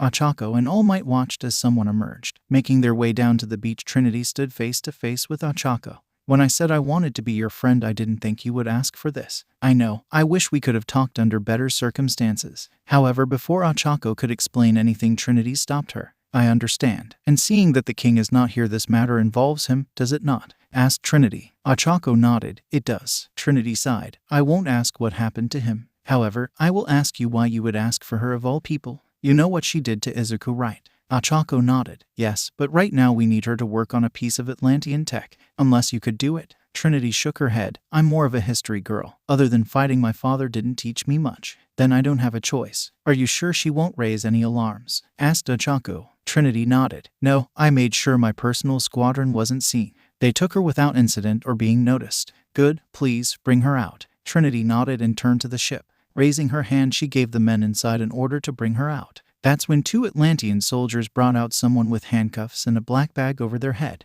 Taking off the cuffs, the soldiers pushed the prisoner towards Trinity. My lady, the remote. One of the soldiers presented Trinity with a small device. Trinity grabbed the device. Thank you. Head back to the ship and dive. I will join you shortly. The soldiers bowed before returning to the ship and going under. Well, here she is, said Trinity. Reaching out, Trinity grabbed the black bag and yanked it off. All Might couldn't believe it. You gotta be kidding me. I can't allow her back in UA. We don't have a choice, All Might. If she does something, I will take responsibility, said Ochako. They're standing face to face with Ochako was Pearl. This is a surprise. I didn't think you would be the one I have to thank for setting me free, said Pearl. That's when Trinity pressed the device. This sent a bolt of electricity through Pearl's body. Grunting in pain, Pearl fell to her knees. Trinity released the button. You are not free. You are here to do one thing and one thing only. You will help Ochako with whatever she needs. Ochako and Pearl then looked at each other. Judging by that look, it seems this involves Izuku. Pearl then stood up. So what kind of trouble did he get himself into this time? Ochako said nothing. Enough, here Ochako. Trinity then handed over the device to Ochako. Use this when you see fit. It sends a powerful bolt of electricity through her body. Use it long enough and it will kill her. Ochako looked at the device, then to Pearl. Thanks, Trinity. You have 3 hours to bring her back. Any more and people are going to start asking questions. Make sure to do what you need to do in that time, said Trinity. Ochako nodded. I will, I swear. Good, then I'll leave it to you.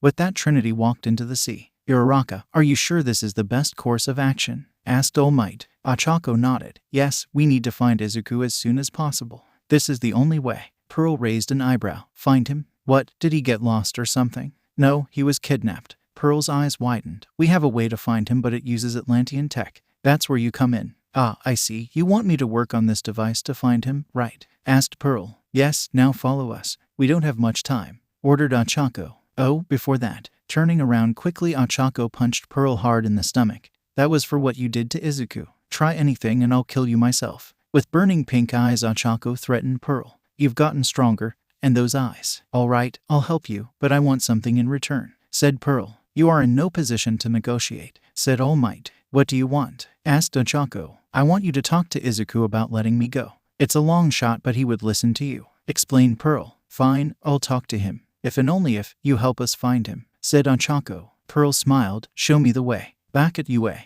Hatsune was hard at work trying to get the device to find Izuku to work, but something kept preventing her from getting into the core of the device. Damn it, why is this so difficult? It's only difficult because you are making it difficult. Hatsune turned to find Pearl, All Might, and Ochako walking towards her. Hatsune's eyes widened. It's you. Why are you here? I brought her here, said Ochako. She's the only one who can help us with the device. Can she be trusted? Asked Hatsune. No, but we don't have a choice right now. Ochako then shoved Pearl. Get to work. Pearl stumbled. Damn, easy will you? What happened to you? You're like a different person. I'm not playing games right now, Pearl. Help Hatsune with the device and I won't electrocute you, said Ochako holding the remote. Pearl put up her hands. All right, let's see what I can do. Walking over to Hatsune, Pearl inspected the item. One of our communication devices. He gave you this. Wow, you two are really getting serious. So what exactly are you guys trying to do? The device emits a small radio wave frequency that is connected to the other device that we think Midoriya has. If we can open the core up and find that frequency,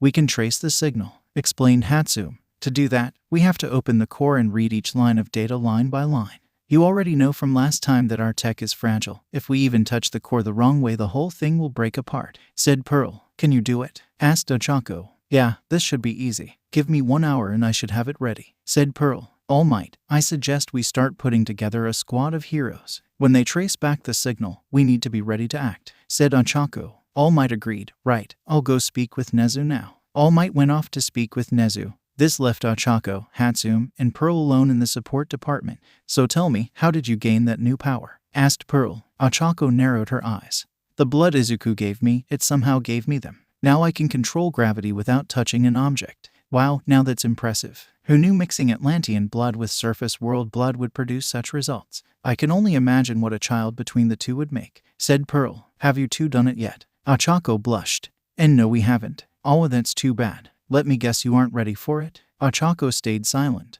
And I'm right, you really are still a kid. All right, let me ask you something. Why did you do it? Why did you betray Izuku? Asked Ochako. Pearl stopped her work. I didn't have a choice. We always have a choice. If you were truly loyal to Izuku, you wouldn't have ever done what you did, argued Ochako. You did all this for your own selfish gain. He liked you, Pearl. You were his best friend, and you broke him. Pearl bit the underpart of her lip. Shut up and let me work on this. The sooner I finish, the sooner I get out of here. with Nezu 1 hour later. Nezu, All Might, and Aizawa were all in the principal's office. Nezu was currently on the phone with some heroes. Yes, this will be a secret mission. No police, no military, just us. After a few seconds Nezu nodded. Good. Then please stand by. It shouldn't be long before they find him. Nezu then put down the phone. Ed Shot is in.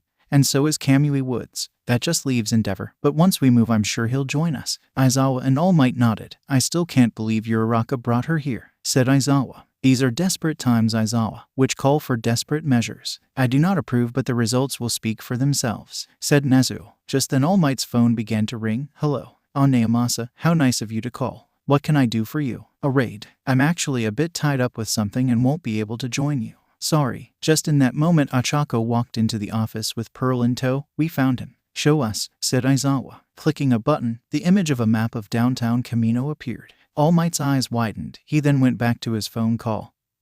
Who did you say this involved? The League of Villains. You know what? I may actually help you on this. Yeah, I'll see you in a few. All Might then turned to Nezu. That was Naomasa. He said there were reports of the League of Villains in downtown Kamino. Ochako's eyes widened. Then that means. All Might nodded. Yes, they are most likely in the same place as Izuku. Nezu got up from his seat. Mobilize the heroes. We are going to act if this is a takedown mission. When you get there I want you All Might to break off and find Izuku. I'm going too, said Ochako. No way, said Aizawa. You aren't a full-on hero yet. You can't participate in raids like this. I don't care. I'm going, even if it means breaking the rules, said Ochako. Very well then, said Nezu. Aizawa couldn't believe it. Are you serious? Asked Aizawa. Nezu walked over to Ochako. Yes, well she won't be participating in the raid per se. Ochako would just so happen to be in the area, and being the hero student that she is, will help any way she can. Ochako smiled. Thank you, sir. Godspeed, Ochako. Now, what do we do with her? Asked Nezu, turning to Pearl. We send her back to Atlantis, proposed All Might.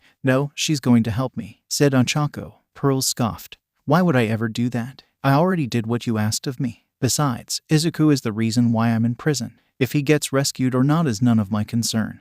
He can die for all I care. Why do you lie? You still care for Izuku, don't you? Asked Ochako. No, I don't, said Pearl. Don't lie to me. Even after everything he did to you, you still want to protect Izuku, don't you? Questioned Ochako. Pearl narrowed her eyes. You want to know something? Throwing you in prison was hard for Izuku. He told me that the people are asking for your head, but he doesn't want that. You helped kill his father. You almost killed Izuku. You killed thousands of people, and even then Izuku still cares for you. If Izuku really wanted to, he would have killed you by now. Why do you think your trial is taking so long? It's because of Izuku. And I can see it in your eyes. You still like Izuku. Admit it. If you honestly believe that, then you are even more stupid than I thought you were, said Pearl with spite in her voice. Make no mistake, Pearl. I'm not asking you to help. I'm telling you. If you won't help Izuku by your own will. Ochako reached inside her pocket and pulled out the device that Trinity gave her. Then I'll have to force you. Izuku may hesitate to kill you, but me, you caused too much suffering and I won't hesitate. The air around the two was suffocating. Not even All Might could take a step to try to intervene.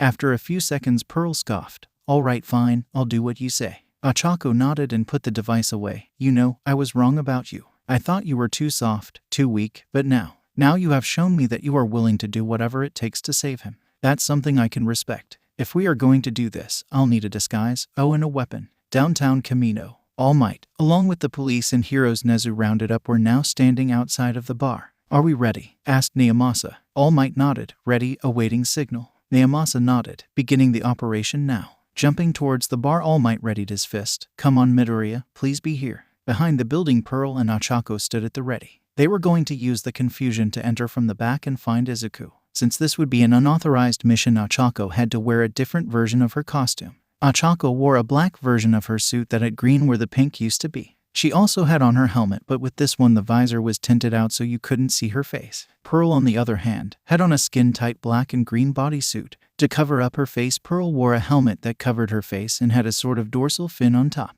For her weapon, the only thing Yue and Ochako would allow was a bow staff. I won't be able to do much with this, complained Pearl. I could have used a sword better. You know exactly why we can't let you have a sword. Now shut up and get ready, it's about to start, said Ochako as she put on her helmet. Before we start, can I ask you something? Ochako rolled her eyes. What? Asked Ochako, slightly annoyed. How has Izuku been dealing with the death of his father? Asked Pearl. Ochako was surprised. She then looked away. Not very good. He's been hurting. He tries to act tough, but I can tell. Behind that bright smile is a scared, alone, and sad boy who was forced to become king. Pearl looked at her hand. I see ... Look, I know you hate me and I get it. But for this one mission, let's forget about everything and work together to rescue Izuku. Can you do that? Ochako thought about it and ultimately nodded. All right, just for this mission. Pearl nodded. Just then the two heard the sound of a wall breaking. That's it, All Might is inside. Let's go, ordered Ochako. Using her strength, Pearl pulled back her fist and broke the brick wall in front of them. With the wall now gone, the two quickly made their way inside. Where to? Asked Pearl. Ochako checked the device, which blinked a couple of times before giving them a location. 100 meters straight ahead. Running forward, Pearl ran through doors, walls, and desks to reach their destination. However, once they reached the 100-meter mark, they were met by nothing but a brick wall. What the heck? I thought you said he was here, said Pearl, confused. Ochako looked down at the device and noticed they were standing right on top of the dot. I don't get it. Izuku should be right here. Pearl looked around the room, tapping the bow staff on the floor when she heard something strange. Hey, you hear that? Ochako looked over to Pearl, who was tapping the weapon on the floor. But it was the sound it was making that caught her attention. It's hollow. Stand back, said Pearl. Ochako backed away only to have Pearl jump in the air and slam her fist into the ground. Much to Ochako's surprise, the floor beneath them broke apart. Landing on the new level, Ochako and Pearl looked around. What is this place? Questioned Pearl. The floor looked like it was a lab. It had vials of blood on the desks and images of a skeleton on the monitors. We should be close. However, when Ochako looked down at the device, the dot had disappeared. What? Where did it go? This place must be interfering with the device. We have to search for him ourselves, said Pearl. Ochako agreed, and just as they were about to split up and search, a yell echoed throughout the floor. The two girls turned towards the direction of the source. Izuku, they both yelled out. Pearl took the lead and once again went room to room, destroying anything in her way. As the two were searching for Izuku, Ken was frantically packing up his things. Those bastards left me behind. When I get out of here, I'll show them. But first, I think it's time to finish you off. Looking through the glass, Ken still had Izuku chained to the chair. But unlike last time, Izuku was now covered in knife cuts and stab wounds. Blood was dripping onto the floor, but Izuku was still alive, only barely. His eyes looked dead. Blood dripped from his mouth and nose, and his skin was dry to the point of flaking. I don't know if you can hear me, but you are about to die. I already have all the information I need from you. All that's left is getting rid of the source. Kim then pressed the button that activated the electricity and cranked it to max. Izuku let out an agonizing scream as his eyes rolled behind his head. Ken smiled at what was happening, but his smile would soon turn to surprise when out of nowhere the wall behind him was torn down. Ken was thrown to the floor as Ochako and Pearl appeared. Quickly realizing what was happening, Ochako activated her powers and flattened the control panel. The sun lamps in the room with Izuku turned off, as well as the electricity. Pearl then ran towards the glass and punched it, only to have a crack form. Looks like it's reinforced. Pearl then continued to punch the glass over and over again until with one final punch the glass shattered. Ochako quickly ran into the room and hugged him. Izuku, Izuku, Izuku. With his vision blurry and his mind fried, Izuku couldn't see 2 feet in front of him. However, he did recognize the voice. He opened his mouth to talk, but only the sound of wind was heard. Izuku was too dehydrated to speak. SHH, it's okay, I'm here now, said Ochako as Pearl freed Izuku from his chains. Gently, Ochako used her quirk to lift Izuku off the chair. As the three were walking out, Pearl noticed Ken on the floor bleeding from his forehead. Please help me. Pearl pointed the bow staff at Ken. What do we do with this one? Ochako didn't even turn around. That's up to you, I didn't see anything. Ken's eyes widened as he knew what this meant. No, please. Stop, you can't do this. Pearl, however, didn't care. Twirling around the staff, she cracked Ken over the head with it. Shut up. You are the reason Izuku is in that sorry state. For that you will pay. Without hesitation, Pearl raised the bow staff and stabbed it into Ken's back. Ken screamed out in pain. Pearl looked around to see the papers and experiments Ken was doing on Izuku. Seems like this was what you were after. Must be important. Using the down electrical lines, Pearl began to burn the papers in front of Ken. Ken could do nothing as his entire work went up in flames. And my work ... it must be finished. The flames quickly spread to the surrounding area and began to engulf the lab. You die here with everything you ever wanted burning around you, said Pearl as she walked away. Ken crawled on the floor bleeding as he tried to save his work. But this effort would prove useless. Ochako had made it out of the building when she turned to see the flames coming out of the building. Pearl then walked out just as the entire building exploded. Come on, let's get him to UA. He needs medical assistance now, said Pearl. Ochako agreed as the two then jumped to the roof of a nearby building. The ground suddenly began to shake. Turning around, Ochako saw a massive pillar of dust rise into the sky. All Might. But they didn't have time for this. Izuku needed help and he needed it now. However, just as they were about to leave, Izuku managed to speak. All Might needs help. All Might. No, he will be fine. You have to trust him. But Izuku couldn't leave. With the little strength he had left, he grabbed Achako's costume and managed to free himself from her grasp. Izuku tried to stand up, and for a second it looked like he could, but the pain of everything hit him. Falling to his knees, Izuku struggled. Achako ran over and held him up from falling over. Izuku, stop, you shouldn't be moving. Have to save. All Might. Plan ... to kill him, said Izuku. Achako's eyes widened. What? Kill All Might? With blood dripping from his wounds, Izuku forced himself up. Go. Must go. Much to Achako's surprise, Izuku managed to jump from the roof. Izuku. No, your body won't hold up. Stop it, yelled out Achako. Come on, we have to follow him. Pearl really didn't want to go, but she was curious about what Izuku was doing. With All Might, all of Japan watched as their hero, their symbol, their number one hero fell to one knee, defeated and in his skinny form. Weak All Might, just like your master before you. All Might spit out blood. Why, you're wrong. This fight is far from over. There's that ridiculous bravado of yours. You can't see that your time as the symbol of peace is over. All that's left is to kill you. All for One's arms suddenly began to grow and mutate as he activated all of his strongest quirks all at the same time. All Might's eyes widened. It's been fun, All Might, but now you can meet your master in the other world. With the intention to kill All Might behind his fist, All for One rocketed down towards the hero. All Might tried to activate One for All, but he was too weak to even move. Far above the fight, a news helicopter was broadcasting All Might's final moments. However, that's when something came crashing in front of All Might. All Might couldn't believe what he was seeing. Midoriya. With blood hitting the floor, Izuku put up his hands. The news crew couldn't believe it. Is that? It is. That's the king of Atlantis. By the looks of it, he intends to take the hit for All Might. No, Midoriya, don't. You're too weak right now. That hit will kill you. Right now he's even stronger than I am. Screamed out All Might as AFO got closer. I know ... but back then you risked everything to help me. Izuku looked back and smiled at the hero. It's only fair I do the same. Achako jumped from the roof of a nearby building. Izuku. She tried to activate her quirk in order to do something, but she wouldn't make it in time. Izuku was going to die. It's the king, you fool. Nothing can stop me. The both of you will die. Mocked AFO. AFO's fist was now meters away from hitting Izuku. Achako had tears running down her face as she fell towards them. However, one voice echoed in Achako's ear. You were right. I do still care for Izuku. But now it's your turn. Take care of him, all right. Zooming past Achako was Pearl. Landing in front of the fist, Pearl took the hit straight on. The impact sent a shockwave throughout the battlefield. AFO had punched a hole right through Pearl's abdomen, but by some miracle Pearl held onto AFO's fist, holding him in place. Do it. All Might knew this was it. One final shot to end this. Getting up, he put every bit of One for All into his arm. United States of Smash. AFO couldn't believe it. I am possible. As All Might's fist hit AFO in the face, it caused a massive tornado. The wind from the attack was enough to send Izuku, Achako, and Pearl flying in every direction. Slamming against a building, Achako grunted in pain. Hitting the floor, she looked up to see the giant crater where All Might was. Wow ... wait ... Izuku. Limping, Achako made her way down toward the destruction. There she found All Might in his skinny form. All Might. The hero turned around with Izuku in his arms. Quickly, take him. All Might then handed Izuku to Achako. Her eyes widened. His heart rate slowing down. Without saying another word, Achako ran towards UA.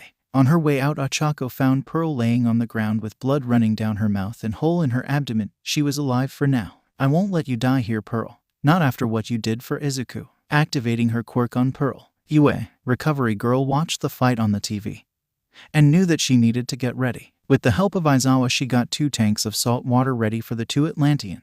Recovery Girl was just about done when Achako burst through the door. Save him. Recovery Girl ran towards the 3, and when she grabbed Izuku, Achako fell unconscious from exhaustion and her injuries. A whole day had passed since the fight, and in the aftermath of it, All Might was left gravely injured. But worse of all, he no longer had the power of One for All, which meant he had to officially retire. However, he was more concerned with the well-being of 2 individuals. All Might walked down the halls of UA with his arms wrapped in bandages. Stopping in front of the door, he sighed and walked in. Inside, he found Recovery Girl hard at work. How are they? Asked All Might. Recovery Girl looked up at the former number 1 hero. Better. Izuku is almost stable enough to get him out of the tank. Once I do, I should be able to heal him with my quirk. All Might nodded. Good. What about Uraraka? She's in the other room, being watched by Aizawa and her parents. I used my quirk on her and she should wake up anytime now, explained Recovery Girl. That's great news. So, what about Pearl? Recovery Girl looked away. All Might knew what that meant. How bad? Let's just say it makes your stomach injury look like a paper cut. Her entire digestive system was destroyed. There is little I could do now. The only thing I can do is make sure it's as painless as possible, said Recovery Girl. All Might's face scrunched. How long? Her Atlantean anatomy is the only thing keeping her alive. Either that or pure stubbornness. My best guess is she'll die in a few hours, maybe less, said Recovery Girl. Just then the door opened up and in walked Aizawa. Hey, she's up and we have a problem. Recovery Girl and All Might quickly ran into the other room to find Mr. and Mrs. Uraraka trying to hold down their daughter. Ochako dear, you have to rest, said Mrs. Uraraka. Listen to your mother Ochako and lay back down on the bed, said Mr. Uraraka as he fought against Ochako. With both of her parents holding her down and her arms covered in bandages, Ochako fought hard. And no, I have to see him. Young lady, just what do you think you're doing? Yelled out Recovery Girl. Your body is too weak right now. Lay your head back on that pillow right now. Izuku is fine. Once he's out of the tank, I'll heal him. However, Ochako kept fighting them. Aizawa was just about ready to use his capture weapon when All Might stopped him. Let her see him. Both of Ochako's parents and Recovery Girl turned to the hero. Are you serious? If she doesn't see him, she'll only fight us and that could make her injuries worse, said All Might. Ochako stopped fighting. All Might. Recovery Girl relented and sighed. Fine. But if you reopen your injuries, I'm strapping you down to the bed. Got it. Ochako nodded. Fine, just let me see Izuku. With the assistance of a wheelchair, Ochako rolled her way towards the other room where Izuku was. Going inside, Ochako went straight to the tank of water Izuku was submerged in. Inside, Izuku floated in the water with wires coming out of him. Grabbing the handles, Ochako forced herself to stand. She almost fell over but managed to catch herself. Reaching out, she placed a hand on the tank and leaned in. You're safe now, Izuku. That's when Recovery Girl walked in. He's going to be just fine, sweetie. He just needs time. Ochako nodded. Thank you for taking care of him. Of course, it's what I do, said Recovery Girl with a smile. Then Ochako asked the question, how's Pearl? Recovery Girl looked away. I think it's best if you see her. The two then made their way into a room that the school turned into an intensive care unit. Walking in, Ochako saw Pearl laying on a bed with several tubes coming from her abdomen. Why isn't she in a tank, like Izuku? Questioned Ochako. Even if I were to put her in, her injuries are just too severe. All I could do is make sure she doesn't suffer. It's a miracle that she survived the night, but it's only a matter of time before the worst happens, said Recovery Girl. Ochako balled her fist. Damn it, Pearl, you can't die like this. Not after what you did for Izuku. Just then All Might ran into the room. Recovery Girl. Uraraka, we need your help. It's Izuku. He's awake and is on a rampage. Injured as she was, Ochako managed to run to the other room. Opening the door, she saw Aizawa's body get thrown into the wall. Mr. Aizawa. Looking into the room, Ochako's eyes widened as she saw Izuku standing up with the wires still attached to his body. Izuku, stop. Turning around, Izuku stared into Ochako's eyes. Something is wrong. His eyes, they look empty. Without warning, Izuku lunged at Ochako. Grabbing her by the neck, Izuku pinned her against the wall. Ochako began to gasp for air as Izuku began to choke her. Izuku ... stop ... it's okay. You're safe. It's over ... and no one is going to hurt you. For a second it looked as if Izuku had lost his mind, but then something happened. Izuku looked down to see the diamond necklace around Ochako's neck. The gleam hit Izuku in the face and he seemed to recognize it. His eyes widened as he finally snapped out of it. Oh, Ochako, he asked, letting her go. Ochako rubbed her neck. Hey, Izuku. I didn't mean to. However, before Izuku could say anything else, he fell forward. Izuku, catching Izuku before he hit the ground. Ochako gently went down and placed his head on her lap. Sorry, I didn't mean to hurt you like that, said Izuku as he looked up to Ochako. It's fine, you were scared. But it's fine now. I won't let anyone else hurt you, said Ochako. Izuku smiled. Kin. What happened to Kin? He ... he won't be able to hurt you anymore. Don't worry about him. Right now you should focus on recovering, said Ochako. Izuku nodded. Come on, let's get you up. With Ochako's help, Izuku got up and was able to sit on the bed. Good? Asked Ochako. Izuku nodded. Yeah, I'm good. You gave us quite a scare, Midoriya, said Recovery Girl, entering the room and kissing Aizawa. Healing him up. Sorry about that. I thought I was still captured. I didn't mean to attack you, Aizawa. Sorry, said Izuku. Aizawa picked himself up. It's fine, kid. I'm just glad to see you back on your feet. Izuku nodded. So what happened with the class at the training camp? Everyone is fine. They only had a few minor injuries, said All Might standing in the doorway. Izuku's eyes widened when he saw the former #1 hero. All Might, your power ... it's gone. Yeah, while we were rescuing you, I encountered an old enemy. But thanks to you, I was able to defeat him once and for all, explained All Might. I see, so you're not going to tell me who the other person was. The room fell silent. I don't remember much, but I do remember someone jumping in the way of me and taking the hit head on. So tell me, who was it? Questioned Izuku. Looking around the room, it was obvious no one wanted to tell him. Achako flinched. She then took a deep breath. It's better if I show you. However, you have to wait until Recovery Girl heals you. I don't want you collapsing again. All right, then. After getting a kiss from Recovery Girl,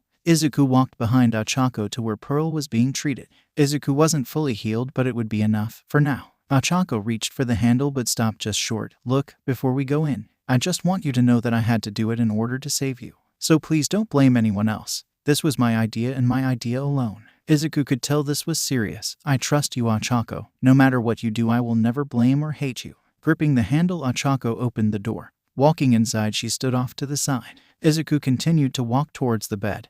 He could see someone was laying there. When he reached the edge, Izuku's eyes widened. What? Pearl.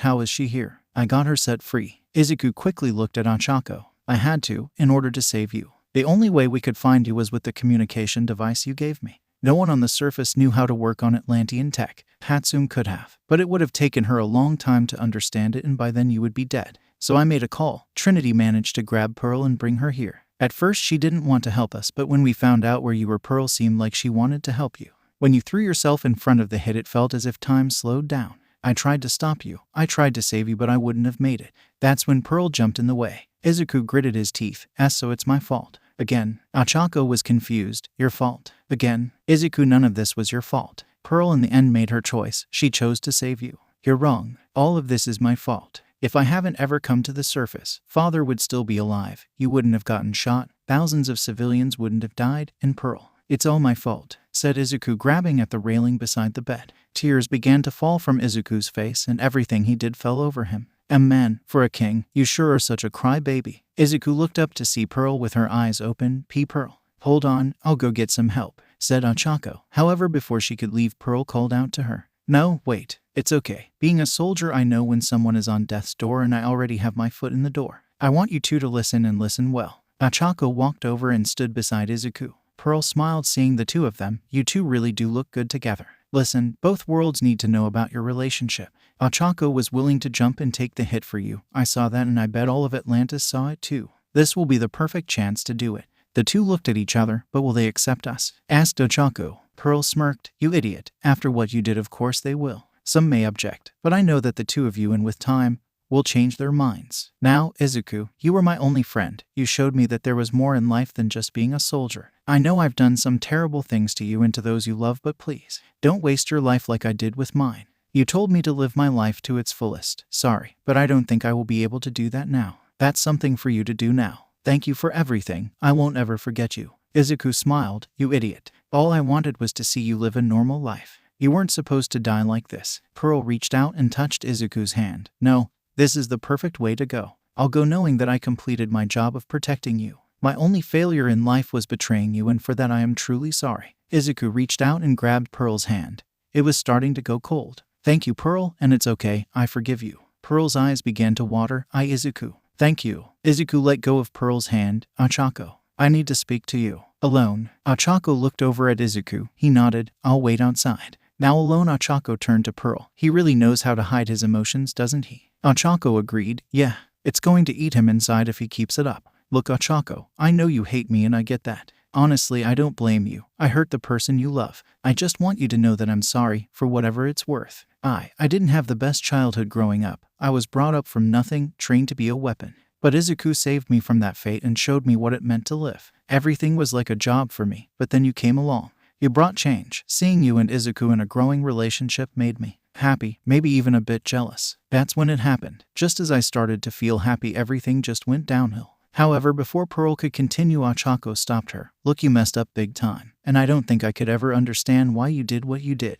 But I do know this, I also forgive you. In the end, you chose to save me, to save Izuku, and that's something you can be proud of. In the most dire of situations, our true colors show, and you, Pearl, showed me that you are not inherently a bad person. You've just made mistakes just like everyone else. Pearl laughed. Thank you, Achako. It means a lot coming from you. Huh, I can't see you anymore. Achako's eyes widened. I'm here, Pearl. The EKG machine connected showed that Pearl's heart rate was slowing down. Do you remember what you said once? That you could never be queen of Atlantis. You were wrong. You are going to be an amazing queen one day. I just wish I could have seen the two of you grow up as a family. Take care of Izuku for me. Can you promise me that? Why yes, I promise, said Ochako. Pearl smiled as the EKG began to flatline. Long live Ochako Uraraka, bridge between two worlds and future queen of Atlantis. Izuku heard the flatline and quickly ran into the room. Surrounded by Izuku and Ochako, Pearl took her last breath. Goodbye, Pearl, may the seven seas guide you. Pearl would be pronounced dead moments later when Recovery Girl ran into the room. 2 hours later, Izuku sat on the edge of the bed looking out of the window with bandages covering his arms and legs. Izuku, are you going to be alright? Asked Ochako. Why yeah, I think so. Don't worry about me, I'll be fine, said Izuku. Ochako could tell he was doing it again. Do you think we should do it? Should we tell our worlds of our relationship? Izuku sighed. Eventually yeah. I know Pearl wanted us to tell them now, but it's just not the time. Then when is the time? Asked Ochako. However, before Izuku could answer, Aizawa suddenly appeared out of breath. Whoa Aizawa, what happened to you? Asked Izuku. It's Atlantis. They are getting ready to attack. Izuku's eyes widened. What? Yelled out Izuku. Izuku, why are they doing this? Questioned Ochako. My guess is it's because of what happened yesterday. They must think I'm dead or something. They're looking for revenge, said Izuku. Can you order them to stop? Asked Aizawa. I can, but the troops have to see that I am still alive. You can't get us there in time, and I'm far too weak as well, said Izuku, thinking that all hope was lost. Then maybe I can help, said Nezu standing at the door. Really how? Asked Ochako. Nezu smirked and then threw keys towards Izuku. What's this? That is the key to an experimental land vehicle that the support department has been working on. But that's not important. What is important is that it's fast, explained Nezu. What are we waiting for? Let's go. Where is this vehicle? Asked Izuku. It's out in front. You can't miss it. Nodding, both Izuku and Ochako ran out of the building. Now outside, the two looked around to see a vehicle that had rocket boosters on the back and heavy metal plating. Whoa, now that's cool. It looks like a tank, said Izuku. Stop quaking and get in already, said Ochako, jumping into the passenger side. Izuku took the driver's seat and immediately didn't know what to do. Okay, how does this work? Do you not know how to drive? Questioned Ochako. Izuku raised an eyebrow. Ooh, no. We swim, Ochako, remember. Ochako rolled her eyes. Oh, you gotta be kidding me. Get out, I'm driving. Kicking Izuku out of the driver's seat, Ochako inserted the key into the ignition and turned it. The vehicle turned on. Yes. Alright, let's see what this bad boy can do. Hey Midoriya, yelled out All Might from a window. You forgot this. All Might pulled back his one good arm and threw Izuku's trident down towards him. However, All Might misjudged the distance and actually overthrew it. Izuku had to jump out of the seat. In mid-air, Izuku caught it. Leaning on the hood of the vehicle, Izuku gripped his trident. It's good to have this back. We don't have time for this, Izuku. Try not to fall off, yelled out Ochako as she stepped on the gas. Izuku felt the vehicle suddenly accelerate. Whoa. This is awesome. Just then the vehicle slammed into the side of a building but kept going. Wait, Ochako, do you know how to drive? Looking back, Izuku saw Ochako struggling to keep the steering wheel straight. And no, but I have driven an excavator before. It should be the same, right? Izuku blinked twice. Oh god, we are going to die. Oh, don't be so dramatic. I'll get the hang of it before we get there. Hopefully, said Ochako as they made a sharp right turn. Just then on the dash the image of Nezu appeared. Hey you two, there's something you should know. The SDF is also at the beach, so be careful when approaching. Neither side has attacked yet, but the order should be coming soon. Izuku nodded. Good to know. If Atlantis hasn't attacked yet, it's because of Trinity. She must be holding the army back, but she won't be able to for too long. Pick up the pace, Ochako. Ochako smirked. You got it. With Trinity. No, yelled out Trinity as she slammed her fist on the control panel. We can't do this. We have to. Lady Trinity, you saw the broadcast from the surface world. King Izuku is dead. We have to retaliate. You must give the order, begged one of the council members. We don't even know that. For all we know, the king is still alive. If we attack now, we would be seen as the aggressors. There has to be a diplomatic option, said Trinity. That may be so, but Japan has ignored our calls and has hid information. The time for diplomacy is over. We have to act. For King Izuku and for his father, both dead by the hands of the surface world. If you fail to act, we will, said another council member. Why, you can't just. Trinity sighed and looked at the members of the council, 10 in total. Do all of you feel this way? The council nodded. Trinity gritted her teeth. Fine. Mobilize the war fleet. However, we will not attack civilians, only the military. If any of our men break this order, they will be executed on the spot. You've made the right choice, Lady Trinity. The council members all began to scramble. They issued their orders and began to ready the men. Trinity, on the other hand, hung her head. Izuku, forgive me. That's when the control room's monitors began to flash. What's going on? asked Trinity. The Japanese forces, they have begun to mobilize, yelled out a soldier. What? Yelled out Trinity, looking at the monitor. The image of a strange-looking tank began to show up. That is one strange vehicle. Wait, is that? Zoom in. Zooming in, the entire command fleet was stunned. Is that? Trinity smiled. It is. Everyone stand down. I repeat, stand down. King Izuku is still alive. With Izuku and Ochako. Izuku and Ochako were just about at the beach. The only problem now was that the SDF were in their way. All right, Ochako, time to slow down, yelled out Izuku as they headed straight at them. Ochako nodded and stepped on the brake, but it did nothing. Izuku, we got a problem. The brakes aren't working. Oh, you gotta be kidding me. So this is what Nezu meant when he said it was experimental. They didn't even add the brakes yet, said Izuku as they got closer to the SDF. What do we do? Asked Ochako. Izuku thought about it. Walking across the hood, he made it to the driver's seat and reached out his hand. Grab on, we are jumping off. Ochako's eyes widened. Are you serious? Yes. Now hurry up or we are going to crash. Ochako really didn't want to do this, but she didn't have a choice. Reaching out, she grabbed his arm. Izuku pulled her in close. Hold on to me and whatever you do, don't let go. Ochako gripped onto Izuku, ready. Staring down the tanks of the SDF, Izuku timed it and at the very last second he jumped. The vehicle they were riding on hit the tank and exploded on impact. Izuku and Ochako were flung toward the beach. Seeing that they were going to crash on the beach, Izuku wrapped Ochako in a hug and twisted his body so he would hit the sand.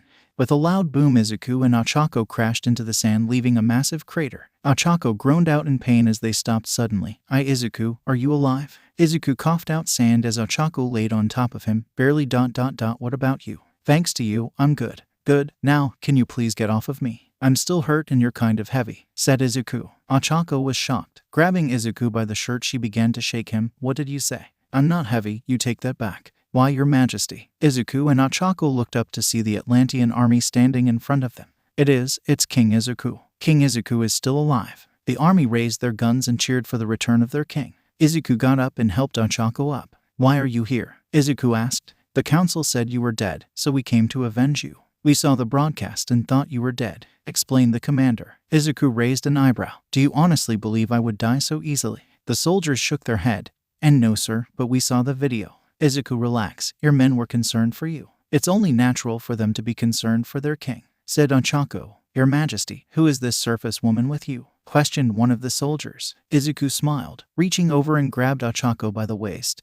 This is Ochako Uraraka, my current girlfriend and my self-chosen marriage candidate. The Atlantian army was shocked. What? A surface worlder? Is His Majesty gone crazy? What about Lady Trinity? Izuku was about to speak up when someone else cut in. That's enough. All of you quiet. Turning around, the army found Lady Trinity walking towards Izuku with the council members behind her. Letting go of her waist, Izuku reached for Ochako's hand. The two held hands as Trinity stopped in front of them. Your Majesty, we already picked out a marriage candidate, said one of the council members. That's right, Lady Trinity is your marriage candidate. Not some soft surface worlder, said another council member. Izuku was now pissed. How dare they say that about Ochako? However, before he could say anything, Ochako put up her arm.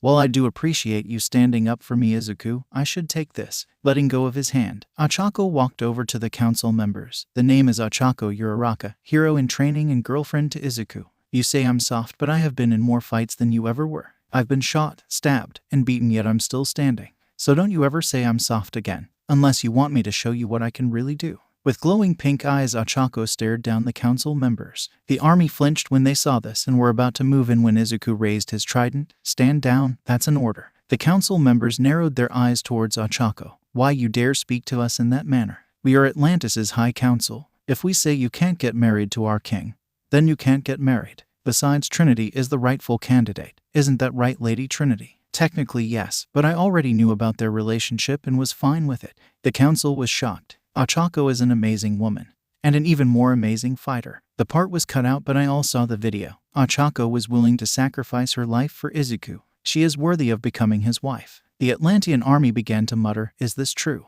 Would a surface worlder really do that? It must be true if Lady Trinity says it is. Ochako smiled. Thanks, Trinity. I know. It must be those things the surface people have. Yeah, it must be her quirk. This woman has used her quirk to seduce the king, said a council member. Kill this woman. Izuku stomped his trident on the ground. Anyone who dares lay a finger on her will be dealt by me personally. Kill her, yelled out the councilman. However, the army did not move. What are you idiots doing? Don't you see that this witch has seduced the king? Face it, Council, you have no power here, not with me around, said Izuku. I am sick and tired of you meddling in my affairs. So as of this moment, the Council is hereby disbanded. You have overextended your power by bringing Atlantis' army here. Men, arrest these old fools. The men nodded and obeyed Izuku's command. Take them and make sure they are in prison. Disgraced and with no power, the Council was led back into the sea in handcuffs. Izuku breathed a sigh of relief. When he did, Izuku began to fall, but Ochako was there to catch him. Your Majesty, yelled out the men. Always saving me, huh? Said Izuku. Ochako giggled. Try not to make it a habit, okay? Izuku smiled as his eyes slowly began to close.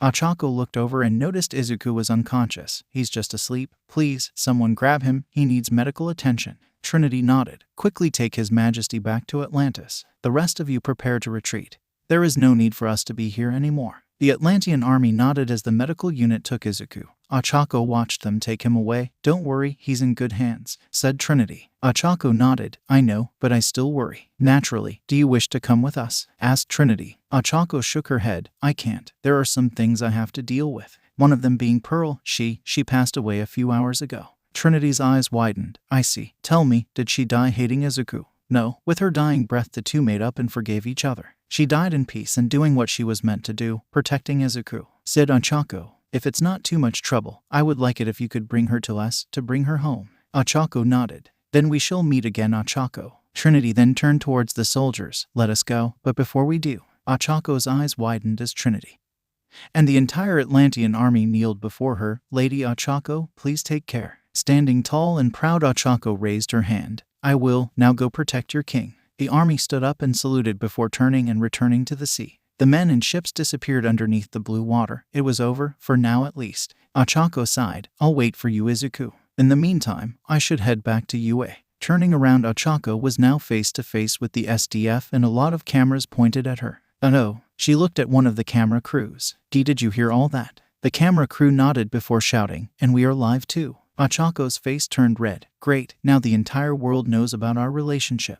I hope my parents approve of this. Unknown location. Shigaraki sat around a table in the middle of a warehouse waiting for someone to arrive. After a few minutes, the door at the end opened and the sound of footsteps were heard. Looks like you're still around. How did you escape? Asked a man taking a seat in the shadows. Master saved us at the last minute, explained Shigaraki. I see, so are you ready to join me? Asked the mystery man. No, but I am willing to help you. Me and you are not on the same page, but we share a common enemy, said Shigaraki. The enemy of my enemy is my friend, right? Said the mystery man. But you have nothing to offer me in return. Kin is dead, your master is in prison, and what's left of your crew is weak. I may not have a lot, but I do have some things that are just as valuable, said Shigaraki. Oh, and what would that be? Questioned the mystery man. The first thing would be a fairly large deposit of Atlantean steel. The mystery man placed his hands on the table, revealing that he had white gloves on.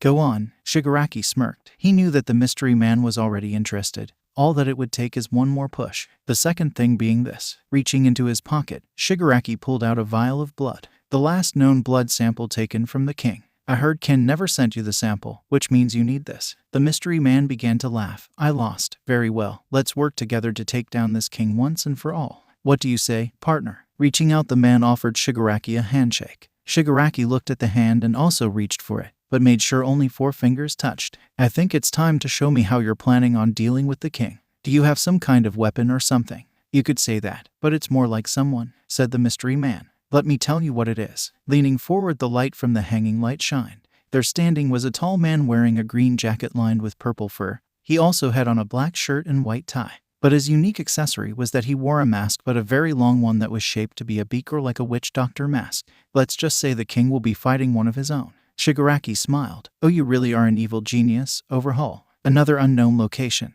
The room was dark. The only light came from all the computers that lined the room. Walking in, the first thing you'd noticed was the giant water tank in the middle. Someone was inside. You step closer, but as you do, you feel a cold shiver run down your spine. As you reach the tank, you instinctively reach out to touch it, almost as if it called out to you. As soon as your hand touches the glass, you look into the tank only to see a pair of red glowing eyes looking back at you. You stagger back in fear as you finally get a good look inside. What you see scares you. Inside the tank, a girl with bluish-gray hair is found. You don't believe it at first, but you have no choice but to accept it.